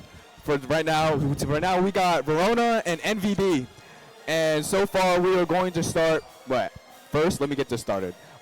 So here's the Verona lineup. We got Nick, Andrew, Siri, and Roman. And for NVD? We have, I'm sorry if I butcher these names. We have Yuval, Mako, June, and Raitaro. So who we got first right now is Rotaro and Suri right now. We got Suri playing as ice climbers, and we got Raitaro as Kirby. Oh, it's Andrew? Okay. So we got Andrew playing as Kirby. Yeah, this is the second time we've seen ice climbers today, especially from the last time for the middle school match. We've seen ice climbers being used from Hazel from Matwoma. She was a 7th grader. She was a 7th grader that wiped the team twice from the other team. And she was a really good ice climber player, so I'm hoping to see a lot from this one as well. And there goes Andrew down already. Ryota taking a stock away from Andrew. Ryota has, 101 damage taken. Andrew, he's doing a pretty good job right now, but Ryota still put up a good fight. Try not to let, Andrew take any of his stocks. And I mean, he's been doing a great job defending against damage currently. Andrew still just trying to find a way to chip some more damage off of us. And there goes some more damage by Andrew on Ryota, doing a great job. And I mean, this fight right now is just damage for damage, punch for punch. Really close game so far. And that's just a great hit by Andrew on Ryota. Andrew's still up by a stock. Never mind, now it's a 2-2 stock game. Now this is the game we're talking about. Look at how much damage Andrew has already. And there goes his stock, just there as I was Andrew. saying. Down already. 1-2 stock game. I mean, this fight is the Group 2 finals, so, a lot of pressure overall on both teams, but I mean, it seems to be that they're both just keeping their composure really well. So while we're talking about, Andrew, let's hear some facts about this guy. So this guy's from Verona, and he's a senior. He mains ice climbers, as we can see right now. Second set of ice climbers we've seen so far today. Favorite video game is Pokemon. I wonder which kind of Pokemon, though. And Ryota takes a win. Mine's obviously Pokemon. Let's go Ruby. That's not bad. And future goals, he wants to be a lawyer. Hey, man, set me up to be my lawyer, in the future. You know what I'm saying? His hobbies is tuba, and he plays the tuba, and he likes singing. We love singing. I'm not really much of a singer myself, but that's cool. And there's nothing else we other has, but that sums up Andrew. Let's talk about Ryota a little bit. He's also a senior. He mains Kirby, Cloud, and King. Going to the second round, Andrew has a lose. Croc. No, not Andrew. I'm sorry. Ratoro has to lose alive from the last game because he won. For NVD. Future goals for Ryota. He wants to be a pharmacist. He the man. His hobbies are video games. The thing he likes most about esports is having fun. I mean, that's just a great thing. It means he's having fun right now. We got Surya playing for Rob right now. He's doing a great job, in his second match already in the first set. I mean, he's doing pretty good holding his fight. And other fun information, he feels like he needs more sleep. I feel like everybody feels that way. I'm a big sleeper. Today I had to be here very early. Hey, I think good tonight. A lot of people had to come here early. But speaking of the early, let's talk about this game. We already have Raitaro already losing his stock really early into the game earlier because he won the game last match. So here we go with Raitaro already up 108, and we got Suri playing as Rob right now. I mean, Ryota's doing a great job holding his ground against Suri, but Suri's also defending very well. Potentially going to take a stock pretty soon from Ryota, but Ryota could hold it up. Hold it down. He's getting real close to knocking that stock away. They both have a lot of damage taken from each other. Okay. They're just going, hard hit for hard hit right now. At this point, you're just wondering which hit's going to be the one to take away stock. Yeah, to me, it seems like Rob is one of those. There it goes. There we go. From Suri. Ryota has one stock remaining. And Ryota's just doing a great job. He's trying to get at least one more stock going. So with Suri, he just Rob.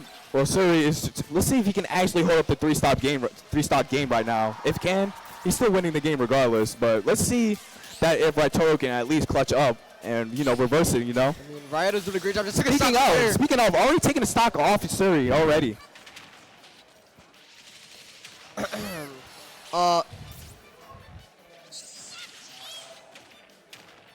Andrew is doing a great job. No, Suri. Oh, I'm sorry. I'm sorry, Andrew. I didn't mean to say your name. Suri's doing a great job, getting that damage dealt on Ryota, but Ryota's also doing a great job defending, trying to just take away as many stocks as he can. Excuse me. And I mean, he's putting up a great fight right now. He has 118 damage taken, but I mean, he's just putting on a lot of pressure right now for Suri. And there it goes. Suri walks away with the KO, taking out Ryota out of the game, but Ryota did take away one of his stocks. So whoever is next up for NVD will go against Suri with 2 stocks while they have 3. What a crazy game for Suri. You don't really see that much Rob players playing in Smash, and so this is the second time we've seen Rob today, especially because the last time Rob was played, I think he won at least 1 or 2 matches, so it's nice to see Rob being put out there. Now we got Dark Pit, who is being played by... That's Mako. Mako for NVD. One thing about let's talk about Mako a little bit for this match. He's class of 2026. He is a senior. He means Dark Pit, Mitra, and Joker. His favorite video game is Super Smash Brothers. His future goal is supposed to be an esports coach. Hey, I wish you the best of luck with that. Esports coaching has been one of the coolest things you can actually do. It's a job that you could really just enjoy. His hobbies, Super Smash Brothers, and the things that he likes most about esports, Super Smash Brothers. He seems very passionate about this game. And he must be knowing that him and along with his team are in the finals right now for Group 2. Yeah. And they have the potential to win this championship. 100%. Within the next hour. Let's talk about Suri. Let's see if he actually has something on here. So Suri is a senior from Verona, and the only thing he has right here, his favorite game, is RimWorld. I never heard of that game. I'm sorry that I don't know the game, but I'll look into it maybe another time. But RimWorld sounds like a fun game, like any other game right now. But here we go. Both are just playing just versatile right now. Oh, there we go. Never mind. I spoke too soon. That's Suri taking a step off of Mako. Suri just putting on dominance, just trying to just take off another stock.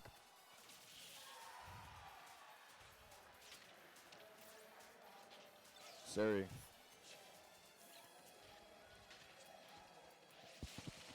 Mako just trying to find an opening just to attack Suri right now. There we go.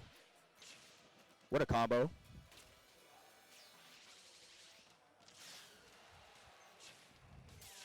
Suri just trying to get off the stage, trying to get back on the stage. Mako's doing a great job keeping the pressure on Suri, trying to take one of his stocks away here, and also stay alive himself and try to not lose any stocks. Mako's doing really good when it comes to blocking. Very, very intense matchup right now. Is anything on? This match is anybody's game. And there goes Mako, striking again on Suri, taking away another one of his stocks. Suri has 1 stock remaining. Mako has 2 and 85% damage taken, up to 95% damage taken. This is still anybody's game. We've seen a game like this almost the last group. 100%. The last Group 1 finals game, and we've seen that happen. Because they can happen the same thing with this exact match as well. You may always think, and there is a perfect stock. That's what I'm talking about right there. It's a 1 stock on each side, 0% taken. This is a perfectly fair fight. We have seen countless times here, just today alone, where it'll be an insane reverse sweep comeback. Anything is really possible. Both teams, I believe, are down to their second player. Yeah. And, each player has 1 stock remaining in this fight. So, this is still easily anybody's game. There's no decided winner anytime soon. And I don't think there will be for a while. Yeah, I agree. But Mako, every time I see Mako, he's just trying to make an off-stage play every single time. While Rob is just trying to get some chip damage and then finally hitting a real actual combo by the end of it.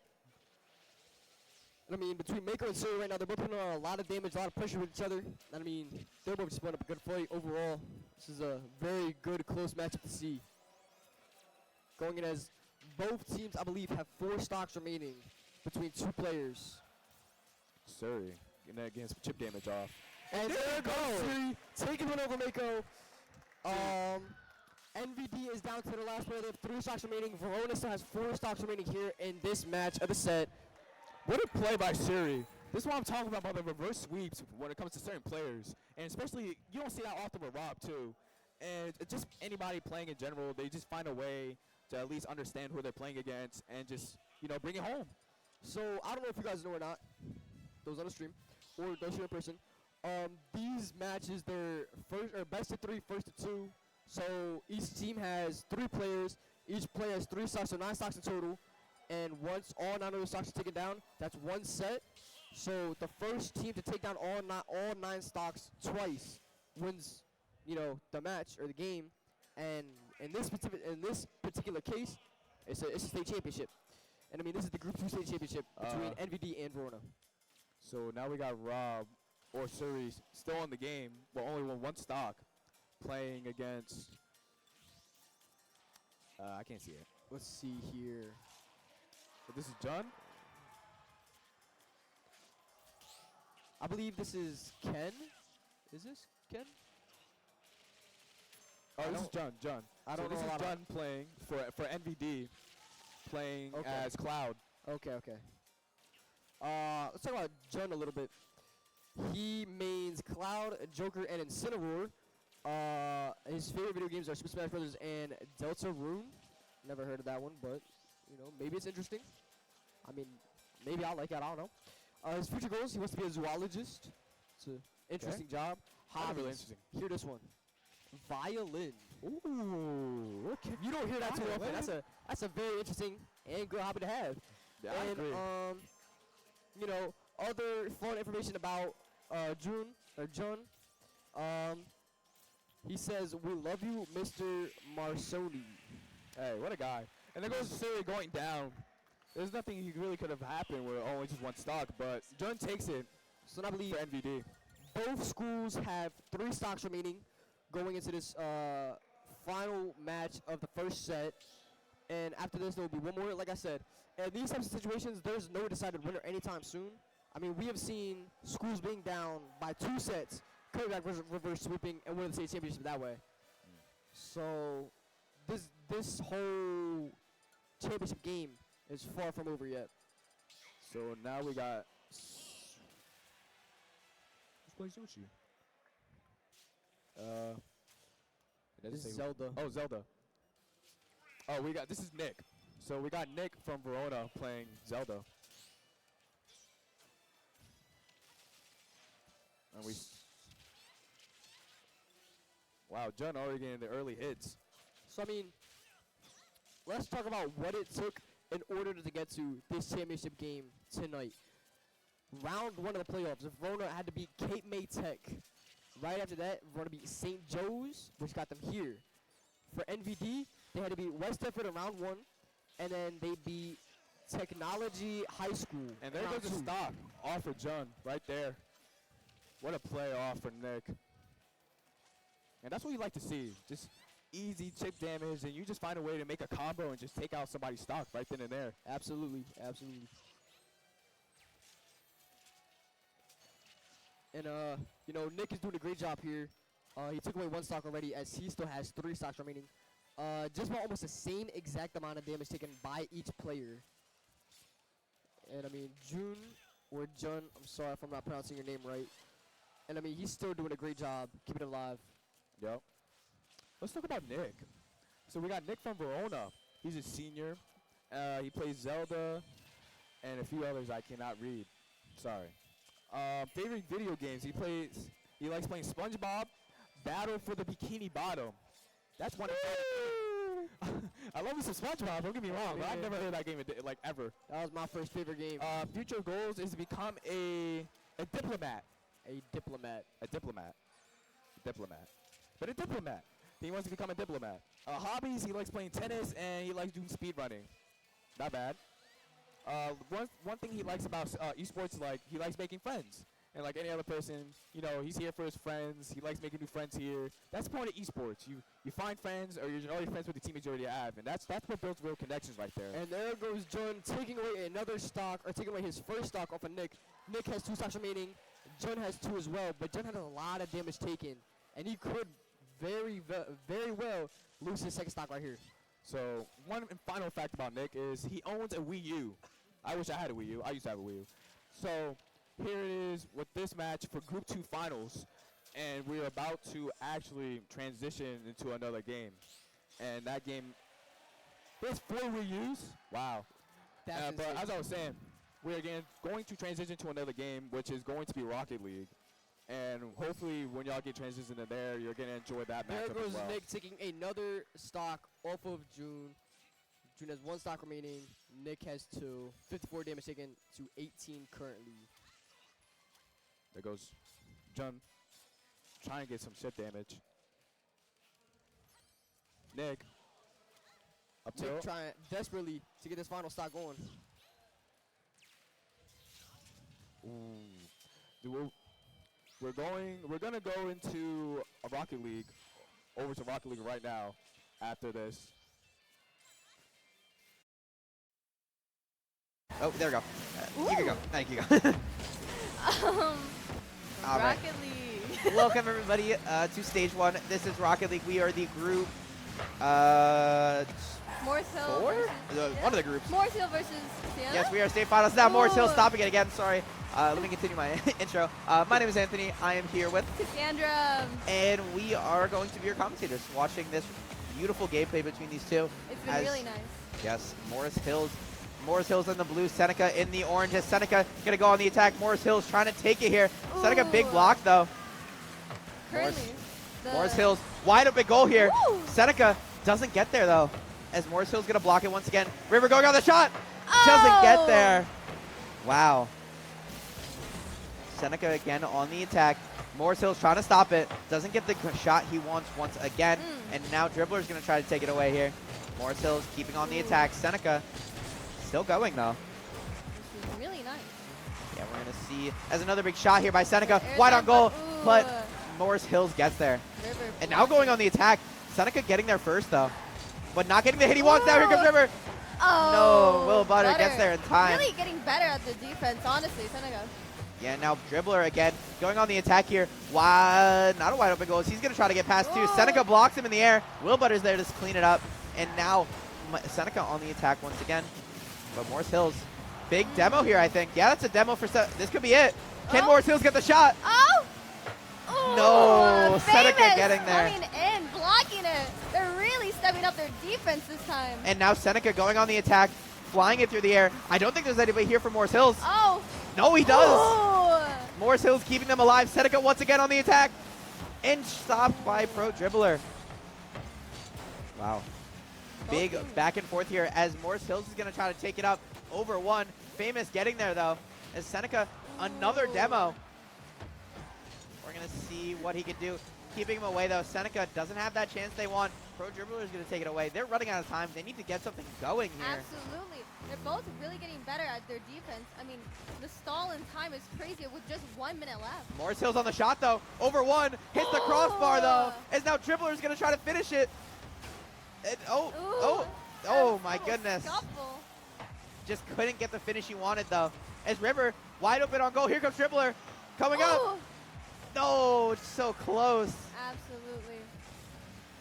Really And now gonna try to make a move. Seneca's going to try to go on the attack now. As getting demoed here is Morris Hills, but they're still going 2-on-1 here on the goal. So, big shot by Morris, just blocked. Will. Again, Morris Hills going on another attack. Pass it to Dribbler. Oh my goodness. Pro Dribbler giving it the score. I mean, currently it's 101 with Morris Hill and Sienna. We see Butter really absolutely stepping up his game and having much of defensive role here. It's really nice to see, honestly. Beautiful shot there, though, by Morris Hills. I just love seeing that teamwork there. Passing it to his teammate, giving him the trust, saying, you're winning this 2-on-1 for me. And he does get the job done. Now, Seneca, though, on the attack. Bad bounce, as nobody's going to hit it. It's going to go flying in front of goal. Still nobody hits it. And finally, Dribbler gets it away. Last 5 seconds. Now, it looks like we might actually get overtime here. Now River's going to go for a shot, though. Blocked by Seneca. Still in the air. It's got to touch the ground first. And now bumped. And there we go. Down to overtime. So, for those who don't know how overtime works for Rocket League, you literally just go until somebody scores. That is it. So it could go on 2 minutes, 5 minutes. It could even go 10 minutes. I think I've seen like a 10-minute one once. It was kind of crazy. As we almost see it end early there. Morris Hills going on the shot. But here comes Seneca going on the attack. Dribbler stops it, though. Now it looks like River's going to try to stop it here. Wait, bumped away here. Oh! And he gets it. Oh! Morris Hill River getting that score. That is amazing. That is beautiful. And now we saw beautiful teamwork there for Morris Hills once again. And it looks like they're getting into their stride here. Absolutely. Yeah, wow, 7 shots on goal. 2-1. River getting the finish there. And Seneca just couldn't get the defense they wanted. What number do they have to hit? Like 5? Best out of 5? What's up? Is it best out of 5? Yep. So okay. Morris Hills needs to win 1 to win. Seneca needs to win the rest of them to win. And if Seneca wins this next one, we go to game 5. Absolutely. That overtime was not 10 minutes. That was like 10 seconds. I said it could have been 10 minutes. Could have been. It was really quick. could. It was quick. River made short work of that. Absolutely. Absolutely. We're seeing a high-level gameplay now. Both of these teams have sort of, I think they adjusted. I think that first game was really just, oh shoot, we're on stage. We gotta lock in a little bit here. But I think now both of these teams are good, and the sign of a good Rocket League match is low scoring, maybe even an overtime, because now you know both teams are good, and they both know that they need to win this. Absolutely. I mean, see, Will Butter already like pushing up their game, stepping it up. Famous is not the only one in the spotlight. His teammates finally getting some loving and absolutely showing how great their defense is. Yeah, I mean, honestly, what I liked out of Morris is the way they adapted. A lot of the times with Rocket League, you may lose the first match, but if you are learning what the other team's doing and countering it, that's honestly the best way to get it going. As now we're going to see Morris Hills again on the kickoff, trying to go for a big shot here. Can Seneca get there? And he does it! Oh, already! Pro Dribbler getting the first score within a few seconds. 3-5? Goodness. 6 or 7. Morris Hills just sneaking it by Seneca. Couldn't get there in time. Not the reaction time he needs. And Seneca letting one slip by early. Absolutely. And now we are going to keep it going here with 4 seconds off the clock. And Seneca, Morris Hills already leads. Looks like Seneca might want it back. Doesn't get there, though. Morris Hills keeping the attack going, passing it. Seneca going on the attack. And it gets blocked. Wow, just barely. Another big shot for Seneca, blocked by Dribbler, keeping it away. We're going to see what he can do. Now Seneca on the another attack, just barely right. As now River's going to go on the attack. Decides not to, actually. Changes his point of attack, giving it to Dribbler. Just barely left. And now going on the attack again, blocked. Wow. We see Morris Hills going in the attack once again. Seneca pushed back into the thing. We see River flying over, trying to get this shot. Gets blocked again. Seneca shot on goal. There's nobody there. Does it go in? Just barely misses it. And now Seneca keeping the attack going. Dribbler blocking it away. And now River. Big shot on goal. Here's River. And it's in. Hey! River again scoring. My goodness. River again. Will Butter just not getting the hits he wants here. And Morris Hills taking advantage. Absolutely. You can see Famous is really aggressive plays are not being pushed and not working out anymore. Yeah, now big. Oh no, big. Ooh! Just barely does it get in. Wow. Almost. Almost 3-0 right off the bat. Here comes Morris Hills again, trying to dunk it in. Seneca keeping it away. Seneca's got to get some attack going. Absolutely. They've been getting just like dominated by Morris Hills when it comes to ball control here. Absolutely. As now finally going for a shot here. This might be the first of the game. As now Famous is going to try to shoot it, blocked by River. Will Butter can't get there to finish it up. And River's going to take it away. Morris Hills, wait a minute, still on their side. Over the top, Seneca, nobody in goal, but Famous is going to get there in time. He's still going to shoot it, doesn't get it.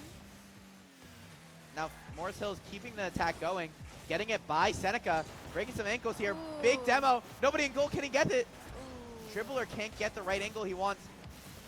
Now we see Famous shooting it, doesn't get there though.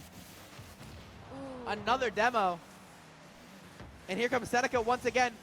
There's nobody near goal. Morris Hill's going to try to break some ankles. And giving Seneca a wide open shot though. Blocked by Morris. Again, here comes Seneca. And saved again. Dribbler blocking it. Wow, Dribbler once again shot away. Here comes Seneca trying to duck it in. And Morris gets there though. Again, Famous going for the attack. River there, not in. As Seneca's going to try to go again. Dribbler's going to stop it. River is still there to save it. Beautiful rotations here by Morris Hills. They're going to get by though. And Seneca's going to get one in. Finally, getting on that board, Seneca. Enough pressure, and eventually they will crack. It took, although a minute, but they did finally get the goal. Morris Hills playing really good defense there. Seneca finally finding a way to crack it. Absolutely. Could that be the code to get them this victory? We will see. Yeah. They stopped the momentum. Can they keep it though? Yes, as now kickoff won by Morris Hills. Can he get there? Ooh. No, just not enough. Now Seneca passing it, getting demoed though. Morris Hills would have had it. Oh? We're going to see Morris Hills on another attack. Seneca not there though. Just kidding. Butter coming in with a great defense. Now Pro Dribbler keeping it up. Seneca meeting him there though. Passing it up to the middle. River not there in time though. As now Seneca is going to keep the attack going. There's nobody near goal. And River's not going to get there in time. Seneca couldn't control the ball they wanted. Here comes Dribbler getting his ankles broken, but he can't finish. Seneca doesn't get the job done. Is now going to go for another attack. Passing it up to Famous, I think. Now Dribbler's going to try to stop it away. Hold on. Nobody on goal here. Seneca, though, trying to save it. Keeping it away. River going on a shot, though. Doesn't have the angle he wants. Now we see Pro Dribbler just lurking here, waiting as River's going to try to 2-on-1 here. And now River finally getting stopped. As now Seneca's going to try to come in. River, though, keeping the defense up. Here comes Pro Dribbler, though, on the defense. Gets... Oh, my goodness. Will Butter getting the score finally. We're already seeing. Will Dribbler, Pro Dribbler just can't get in the right position. Almost had it, but right over his head. And now it is 2-2. Absolutely. Both teams having momentum. It's already getting fired up, you can already tell. Seneca working their way back from 0-2. This is a good story to watch here. So we're going to see if Morris Hills can keep that advantage going. Now 2-2. Going on the attack is Seneca. Morris Hills still blocking it, though. Getting over him, Seneca. Ooh. And a big shot, and it's in. Pro Dribbler. That was really good. Pro Dribbler taking it up himself, saying, I want this goal, I want it now, and he's going to get it done. And he did. My goodness. Taking his fate into his own hands. 2v1, gets it in. Now Seneca down 1 here. We're going to see if Morris Hills can keep it going. Again, on the attack. Seneca trying to stop it. Another big shot, blocked by Seneca. Now on the attack, keeping it going. Morris Hills going to get there, though. Now River meeting him in the middle. Right in the middle here. Seneca keeping it away, though. Passing it to his teammate. Pro Dribbler there on the defense. As Will Butter's going to try to get it past him. Doesn't, though. As River's going to meet him in the air. And now, here comes Pro Dribbler. See if he can make moves. Famous blocking him. Now Will Butter meeting him in the air. Pro Dribbler, there's nobody at goal. Can he get there in time? No! Will Butter scoring it. Goodness, 3-3. Overcommitted there a little bit by Morris Hills. Not the bump you want to see. Pro Dribbler almost getting there. Just can't get it done. Right near it. Just his luck, isn't it? Yeah, just an inch away, and that would have been stopped. But now we're 3-3 once again. Absolutely. With just 40 seconds. So. Pro Dribbler keeping the attack going here. Getting it over Seneca. Over 1. Seneca, though, shooting it, passing it to Famous. As River's going to keep it away. 30 seconds, though. Passing it to Will Butter. River not getting there in time. Pro Dribbler's going to have to 2-on-1. Does get the defense, though.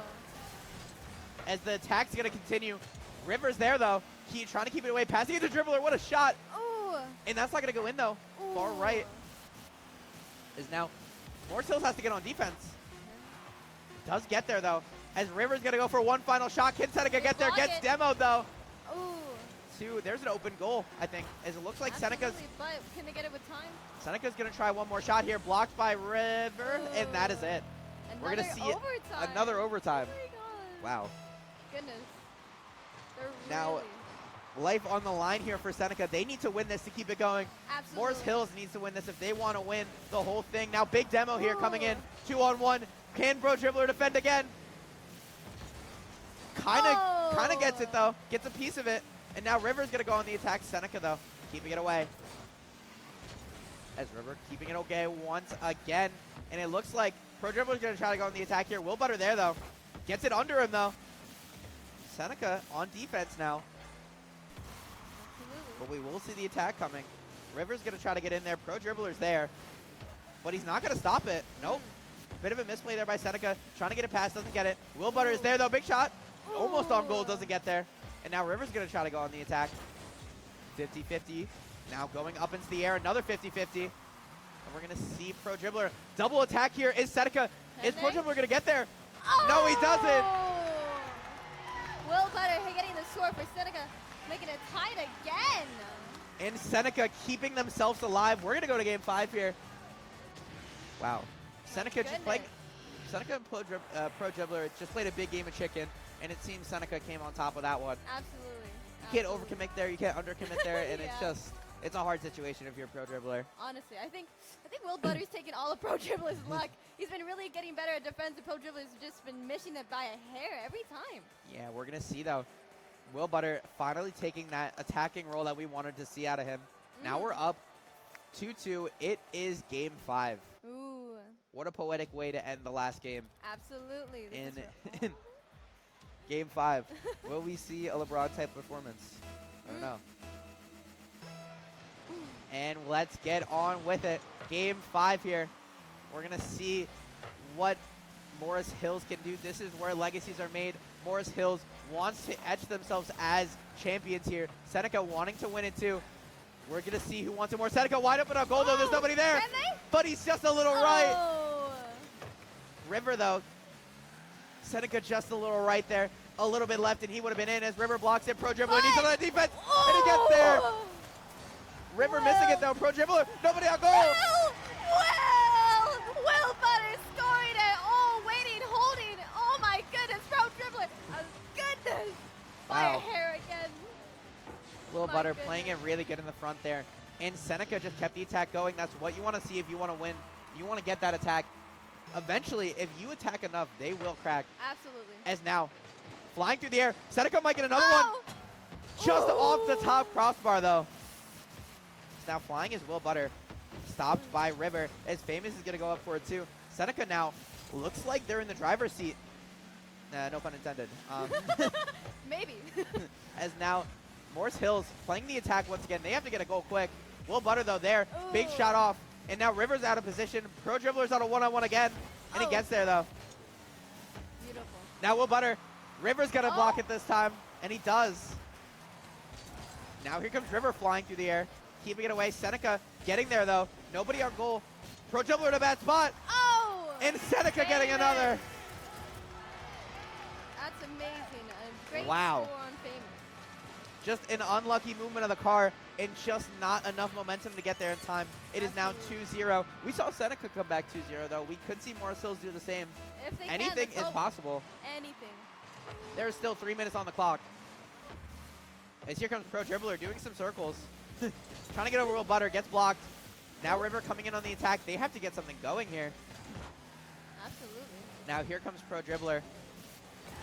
Trying to keep it away and breaks both ankles. They might not get there. Nope, they do. Now Seneca going the attack again. As River's going to meet him in the air. We're going to see a big attack. Pro Dribbler. Is that going to go in? Oh. No, blocked by Famous. As River right in the spot. Oh. Famous is there, though. Now we're going to see Pro Dribbler getting stopped. River's going to shoot it up again. Famous is there, though. No, he isn't. Seneca keeping it up, though. Stopping River's chance, as now he's going to have the ball again. Hits it over one. Seneca's not there. Is he going to get in? No. Will. Baiting him in that. And now Rivers. Wait. Oh, just a little left. Rivers going to try again. Pro Dribbler trying to get the bump. Doesn't get it, though. There's nobody going to be in goal. Oh, no. But Morris Hills does get there. Get it? Just barely, as Seneca's going to go back on the defense. Pro Dribbler's going to try to shoot something big here. Doesn't get it, though. Seneca's there with perfect defense. As now Will Butter's going to go on the attack. Stopped by River. Is that enough? Off the top. And Will Butter's there. All three! My goodness. River trying to get back. Doesn't get it. Gets the demo there. We saw Famous stopping that big defense. And Will Butter's got a free goal to dunk it in. Absolutely. Will Butter being more disgusting as the games go on. Time is running down here. Morris Hills needs to make something work, and they have to do it fast. They got to get this formula going, as they're going to try to go on here. Seneca, though, passing it to Pro Dribbler. Oh! Just gets it in. Nice. Pro Dribbler getting a score. Finally, they're on the board. The dream is still alive here. Morris Hills showing some life, saying we're not done yet. We want to get this going. And there is still a chance. Miracles can happen. Morris Hills has got to get a goal a minute here if they want to come back. As now we see Pro Dribbler again on the attack. Will Butter keeping it away though. Will Butter's been playing amazing at the end here. As Pro Dribbler's going to shoot a shot. Famous is going to get there though. And we're going to see what he can do. Riverdale blocking it away. Pro Dribbler might be there. Nope. Staying on defense. Stopping it though. Seneca not in position for it. Oh, just getting there. And now Famous is going to go on the attack. River not getting there, missing it a little bit. Here comes Pro Dribbler though. Trying to shoot up in the air. Famous trying to get there. Does get there. And now River's going to be there though. Keeping the attack going. Nobody's in goal. Oh no, Dribbler gets there. River's going to keep it away.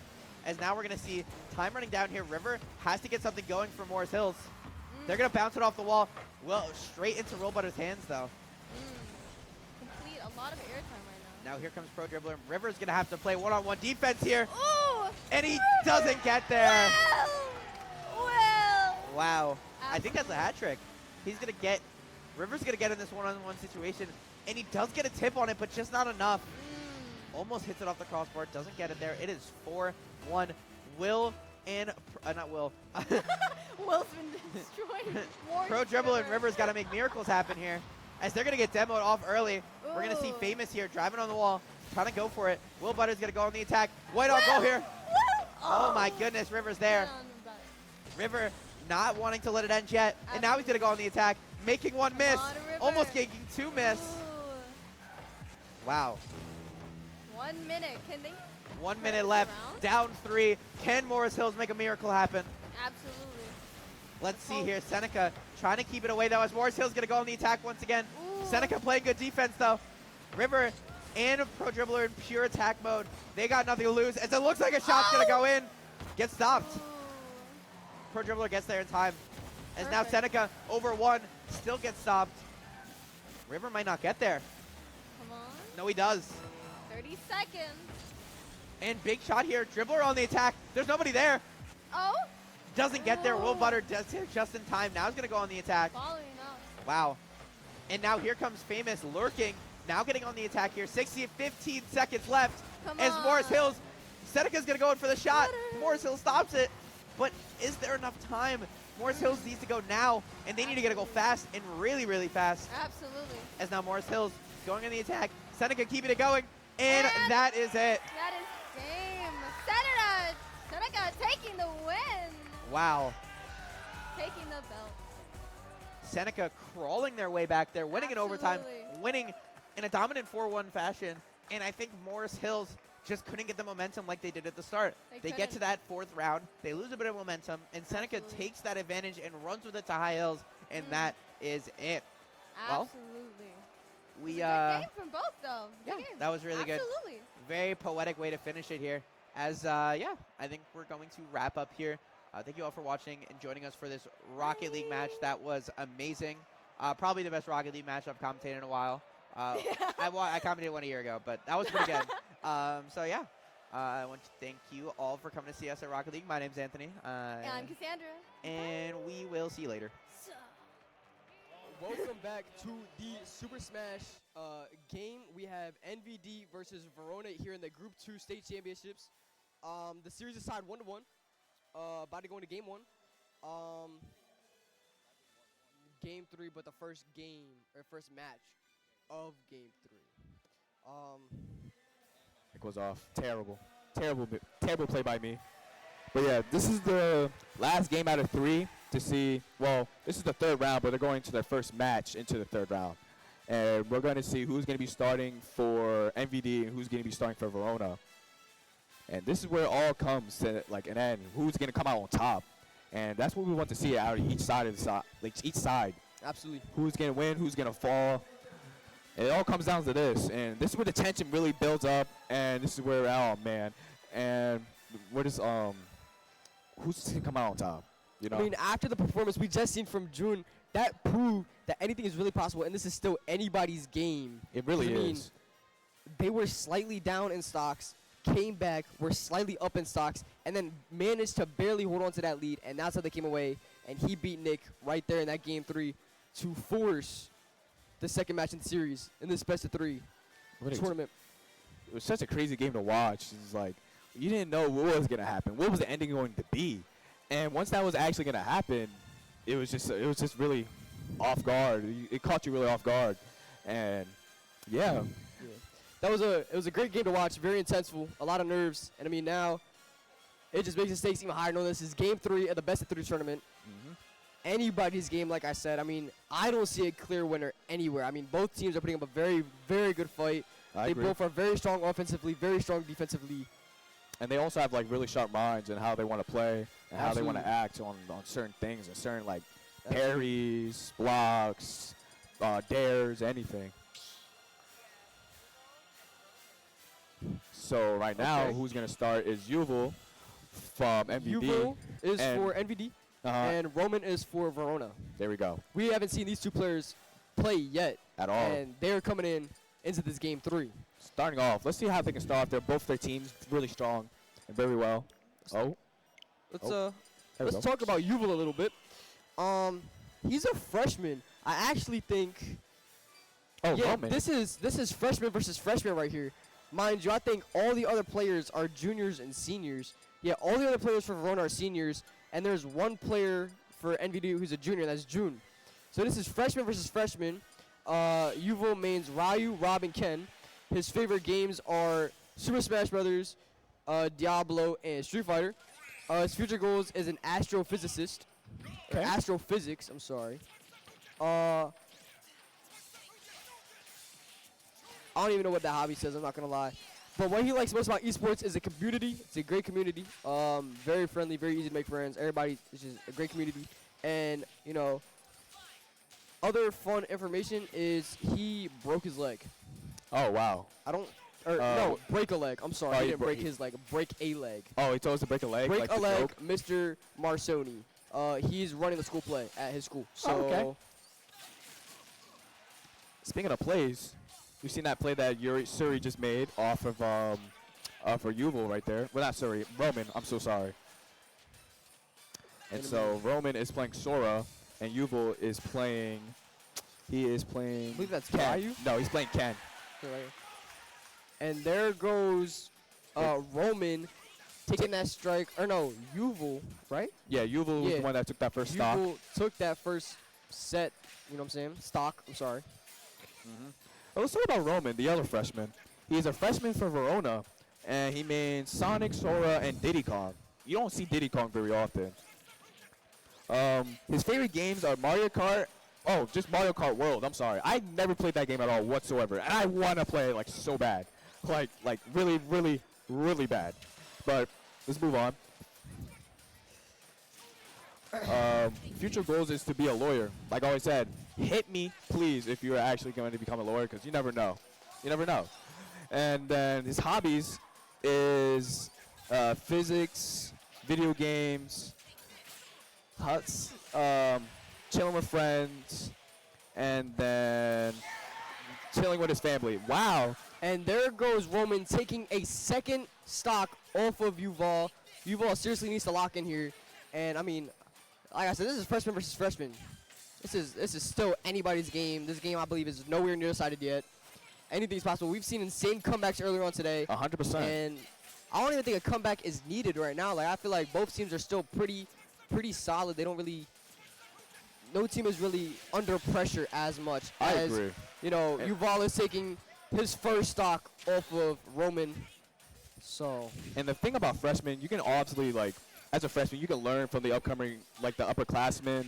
And, you know, you're just a young talent out of your school, and you can just grow off from your mistakes and keep learning every year into your senior year. Absolutely. So as a next step, while you have other upperclassmen leaving, you can finally be that captain or that role for other people. And there goes Roman taking the final stock off of Yuval. What I believe, Yuval, or I'm sorry. That's Roman. Roman took the first game for Verona right there. NVD has 6 stocks remaining. I believe Verona still has 8. Yes. As Roman only lost 1 stock that entire fight. What a game for Roman. What a game. This is still anybody's game. It really is. This is Ryota stepping in now. We've seen Ryota play earlier. He's a pretty well-rounded player. He's been in Kirby once again. He's played Curry this entire series. 100%. Kirby's a really interesting player. Not player. Character to play. Absolutely. So Roman only gets to play with 2 stocks, leaving Verona with 8 stocks.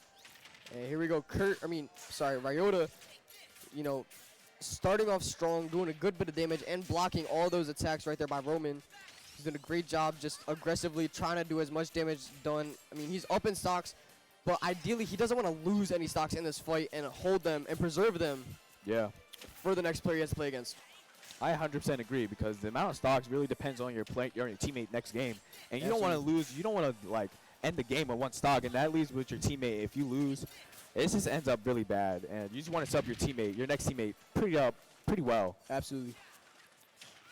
And I mean, you know, Ryota is doing a good bit of damage here, but Roman is doing a very good job, you know, countering that, which is kind of surprising to me, as like I said, Roman's only a freshman and Ryota is a senior.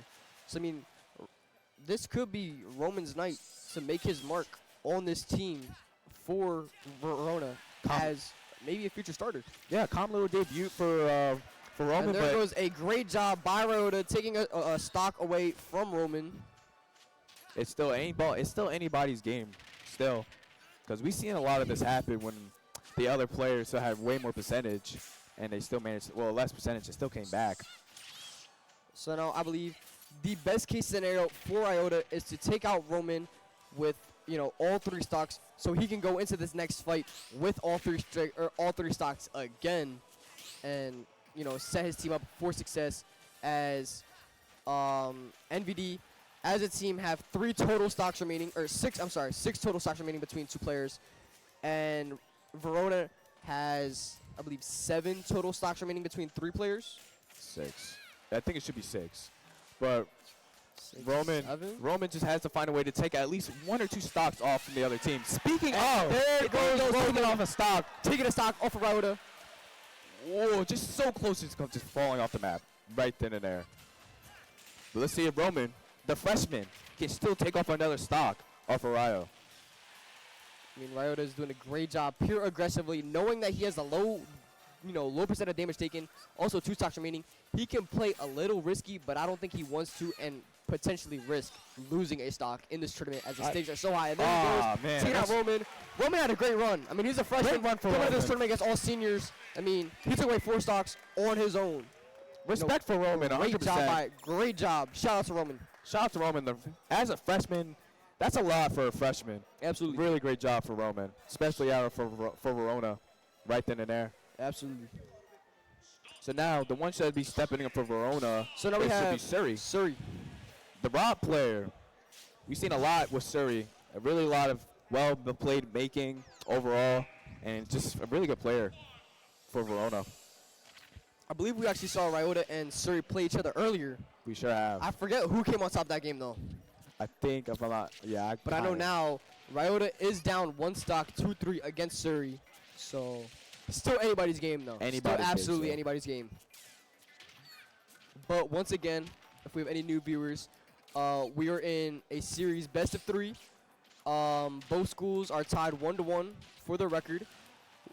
Each team has NVD has 5 total stocks remaining between 2 players, and there goes Verona has now NVD has 4 total stocks remaining between 2 players.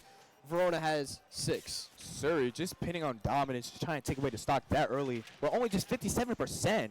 That's really good. Really, really good for Verona. Suri is doing a great job holding it down for his team. If he can take down Ryota in this match with all 3 of his stocks remaining, I think Verona has a good shot to win it all. I 100% agree. But we have seen insane comebacks earlier on today. Anything is possible for NVD. 100%. We've seen a lot of comebacks and just a lot of everything. I mean, if you put it into a wide perspective, you know, NVD is only down 4 stocks to 6. You know, anything is really possible. But I mean, you know, Suri's doing a great job just dealing as much damage as possible for, taking any damage, but there goes Iota taking a stock, and now it's 4 stocks to 5 stocks. Still absolutely anybody's game. Still anybody's game.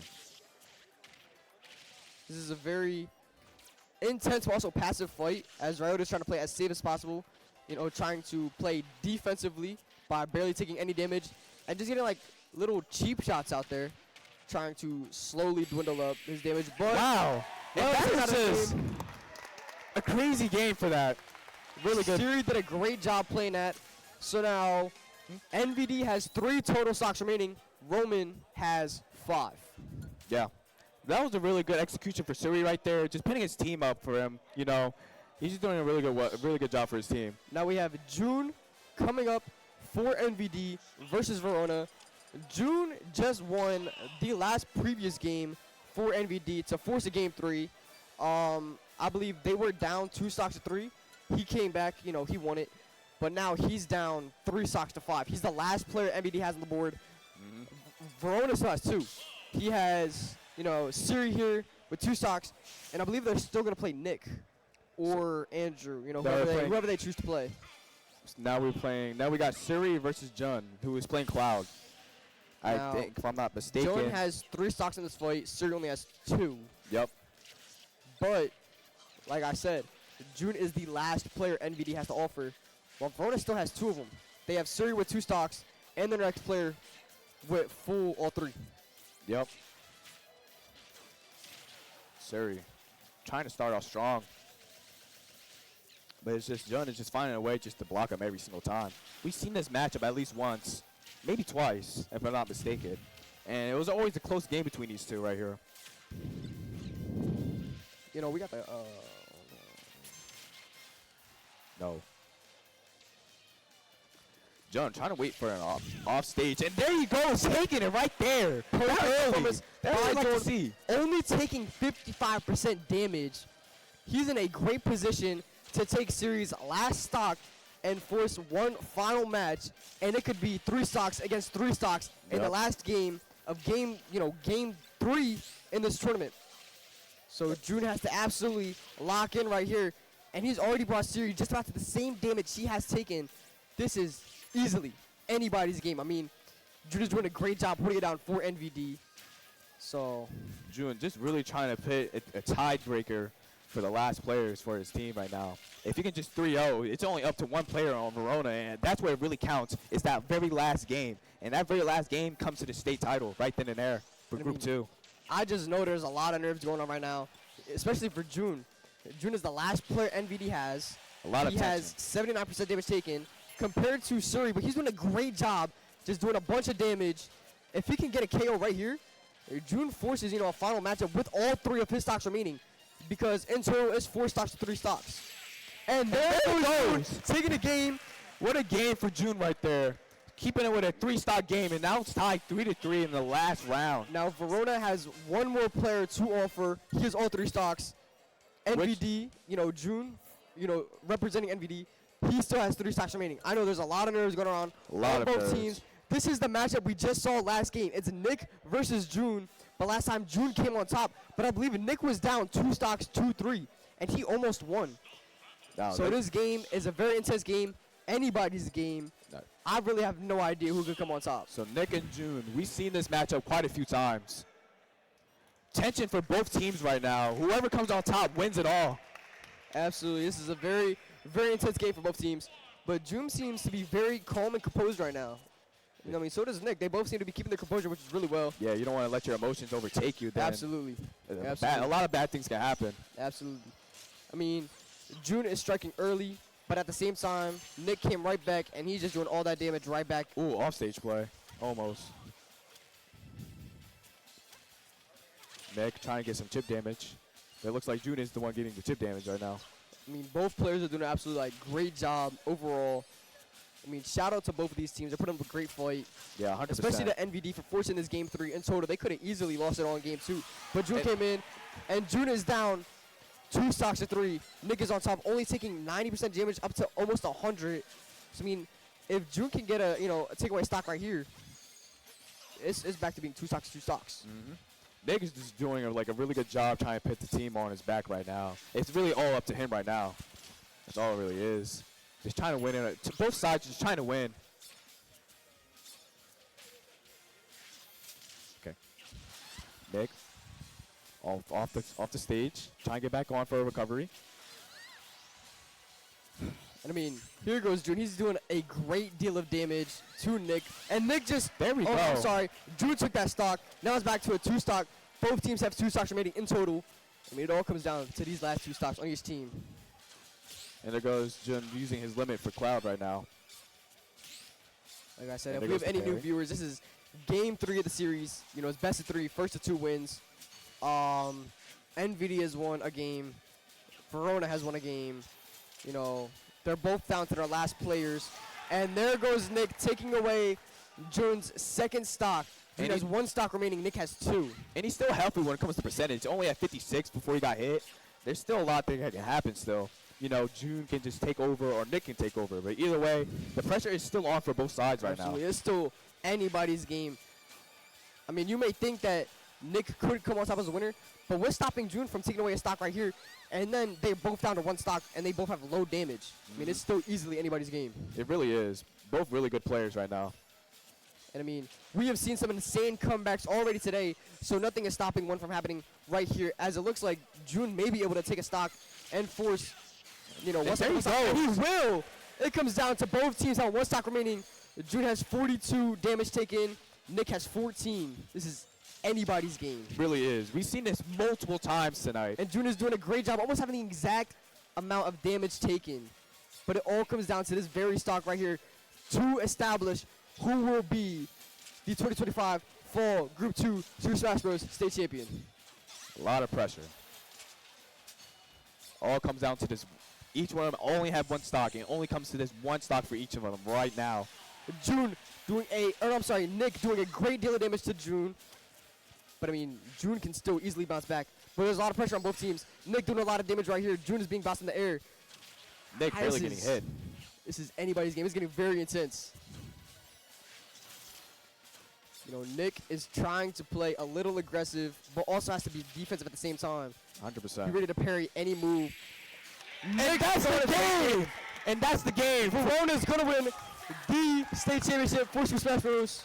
And Verona just takes it all. And that will wrap up your Group 2 Super Smash Ultimate Group 2 state finalists. You know, huge shout out to NVD. They put up a great fight. You I know, agree. June, Mako, Yuval, you know. Congratulations to Verona! You are the new State 2, Group 2 state champions for Super Smash. I can't open these. I'm trying. Bro, congrats. Congratulations! Congrats to both teams. Did you guys grab the and- belt? Grab the belt. Until Where's the next time. belt? It is not that easy to make it these far. All right. These types of tournaments. Really hard for both teams to we make it gotta, this far. we gotta And shake we're hands. gonna wrap this up, you know, because both teams Shake hands had real quick. a really Shake good job of hands. playing. Shake hands. And, GG's, everybody. GG's. go right into Congratulations. That's an absolute, you know, great game between both teams. Whole time I can never see who the clear winner was. Yeah. But congrats to both teams winning overall, and just a lot of stuff that went through everybody's minds, who was going to win, who was going to lose. But overall, it came down to 1 team and 1 team only, and that's what happens. Absolutely. And Verona still came out on top. And so we're going to wrap this up and call it a day. Congratulations to our Group 2 Super Smash champions. Let's head to the step and repeat for our Congrats to Verona. picture. Huge shout out to Verona for taking the win. over GG's, MVP. gentlemen. GG's. Next sorry, up on turn it this off. stage, You know, we Verona have with a great fight. college 6-7, say what's up to the match. stream. Say what's up to the stream.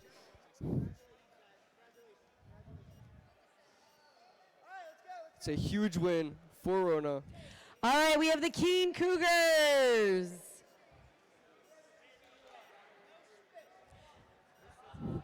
It was their switch.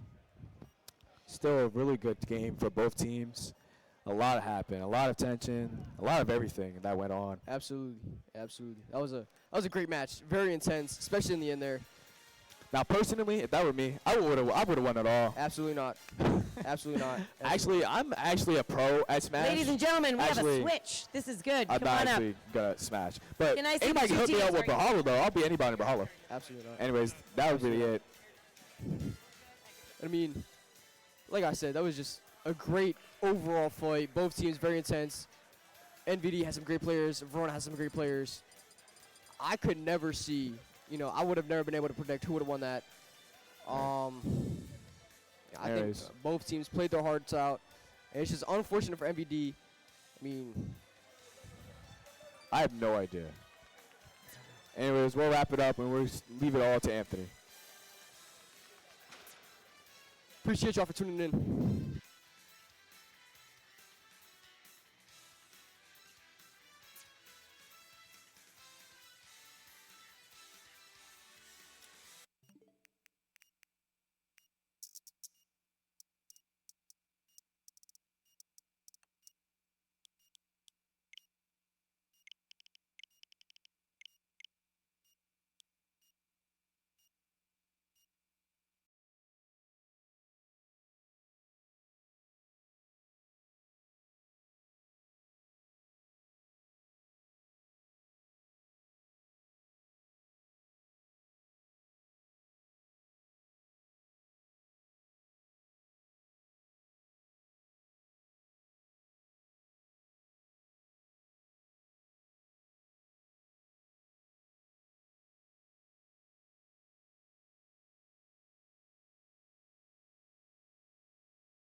All right, everybody. Welcome to the stream. Your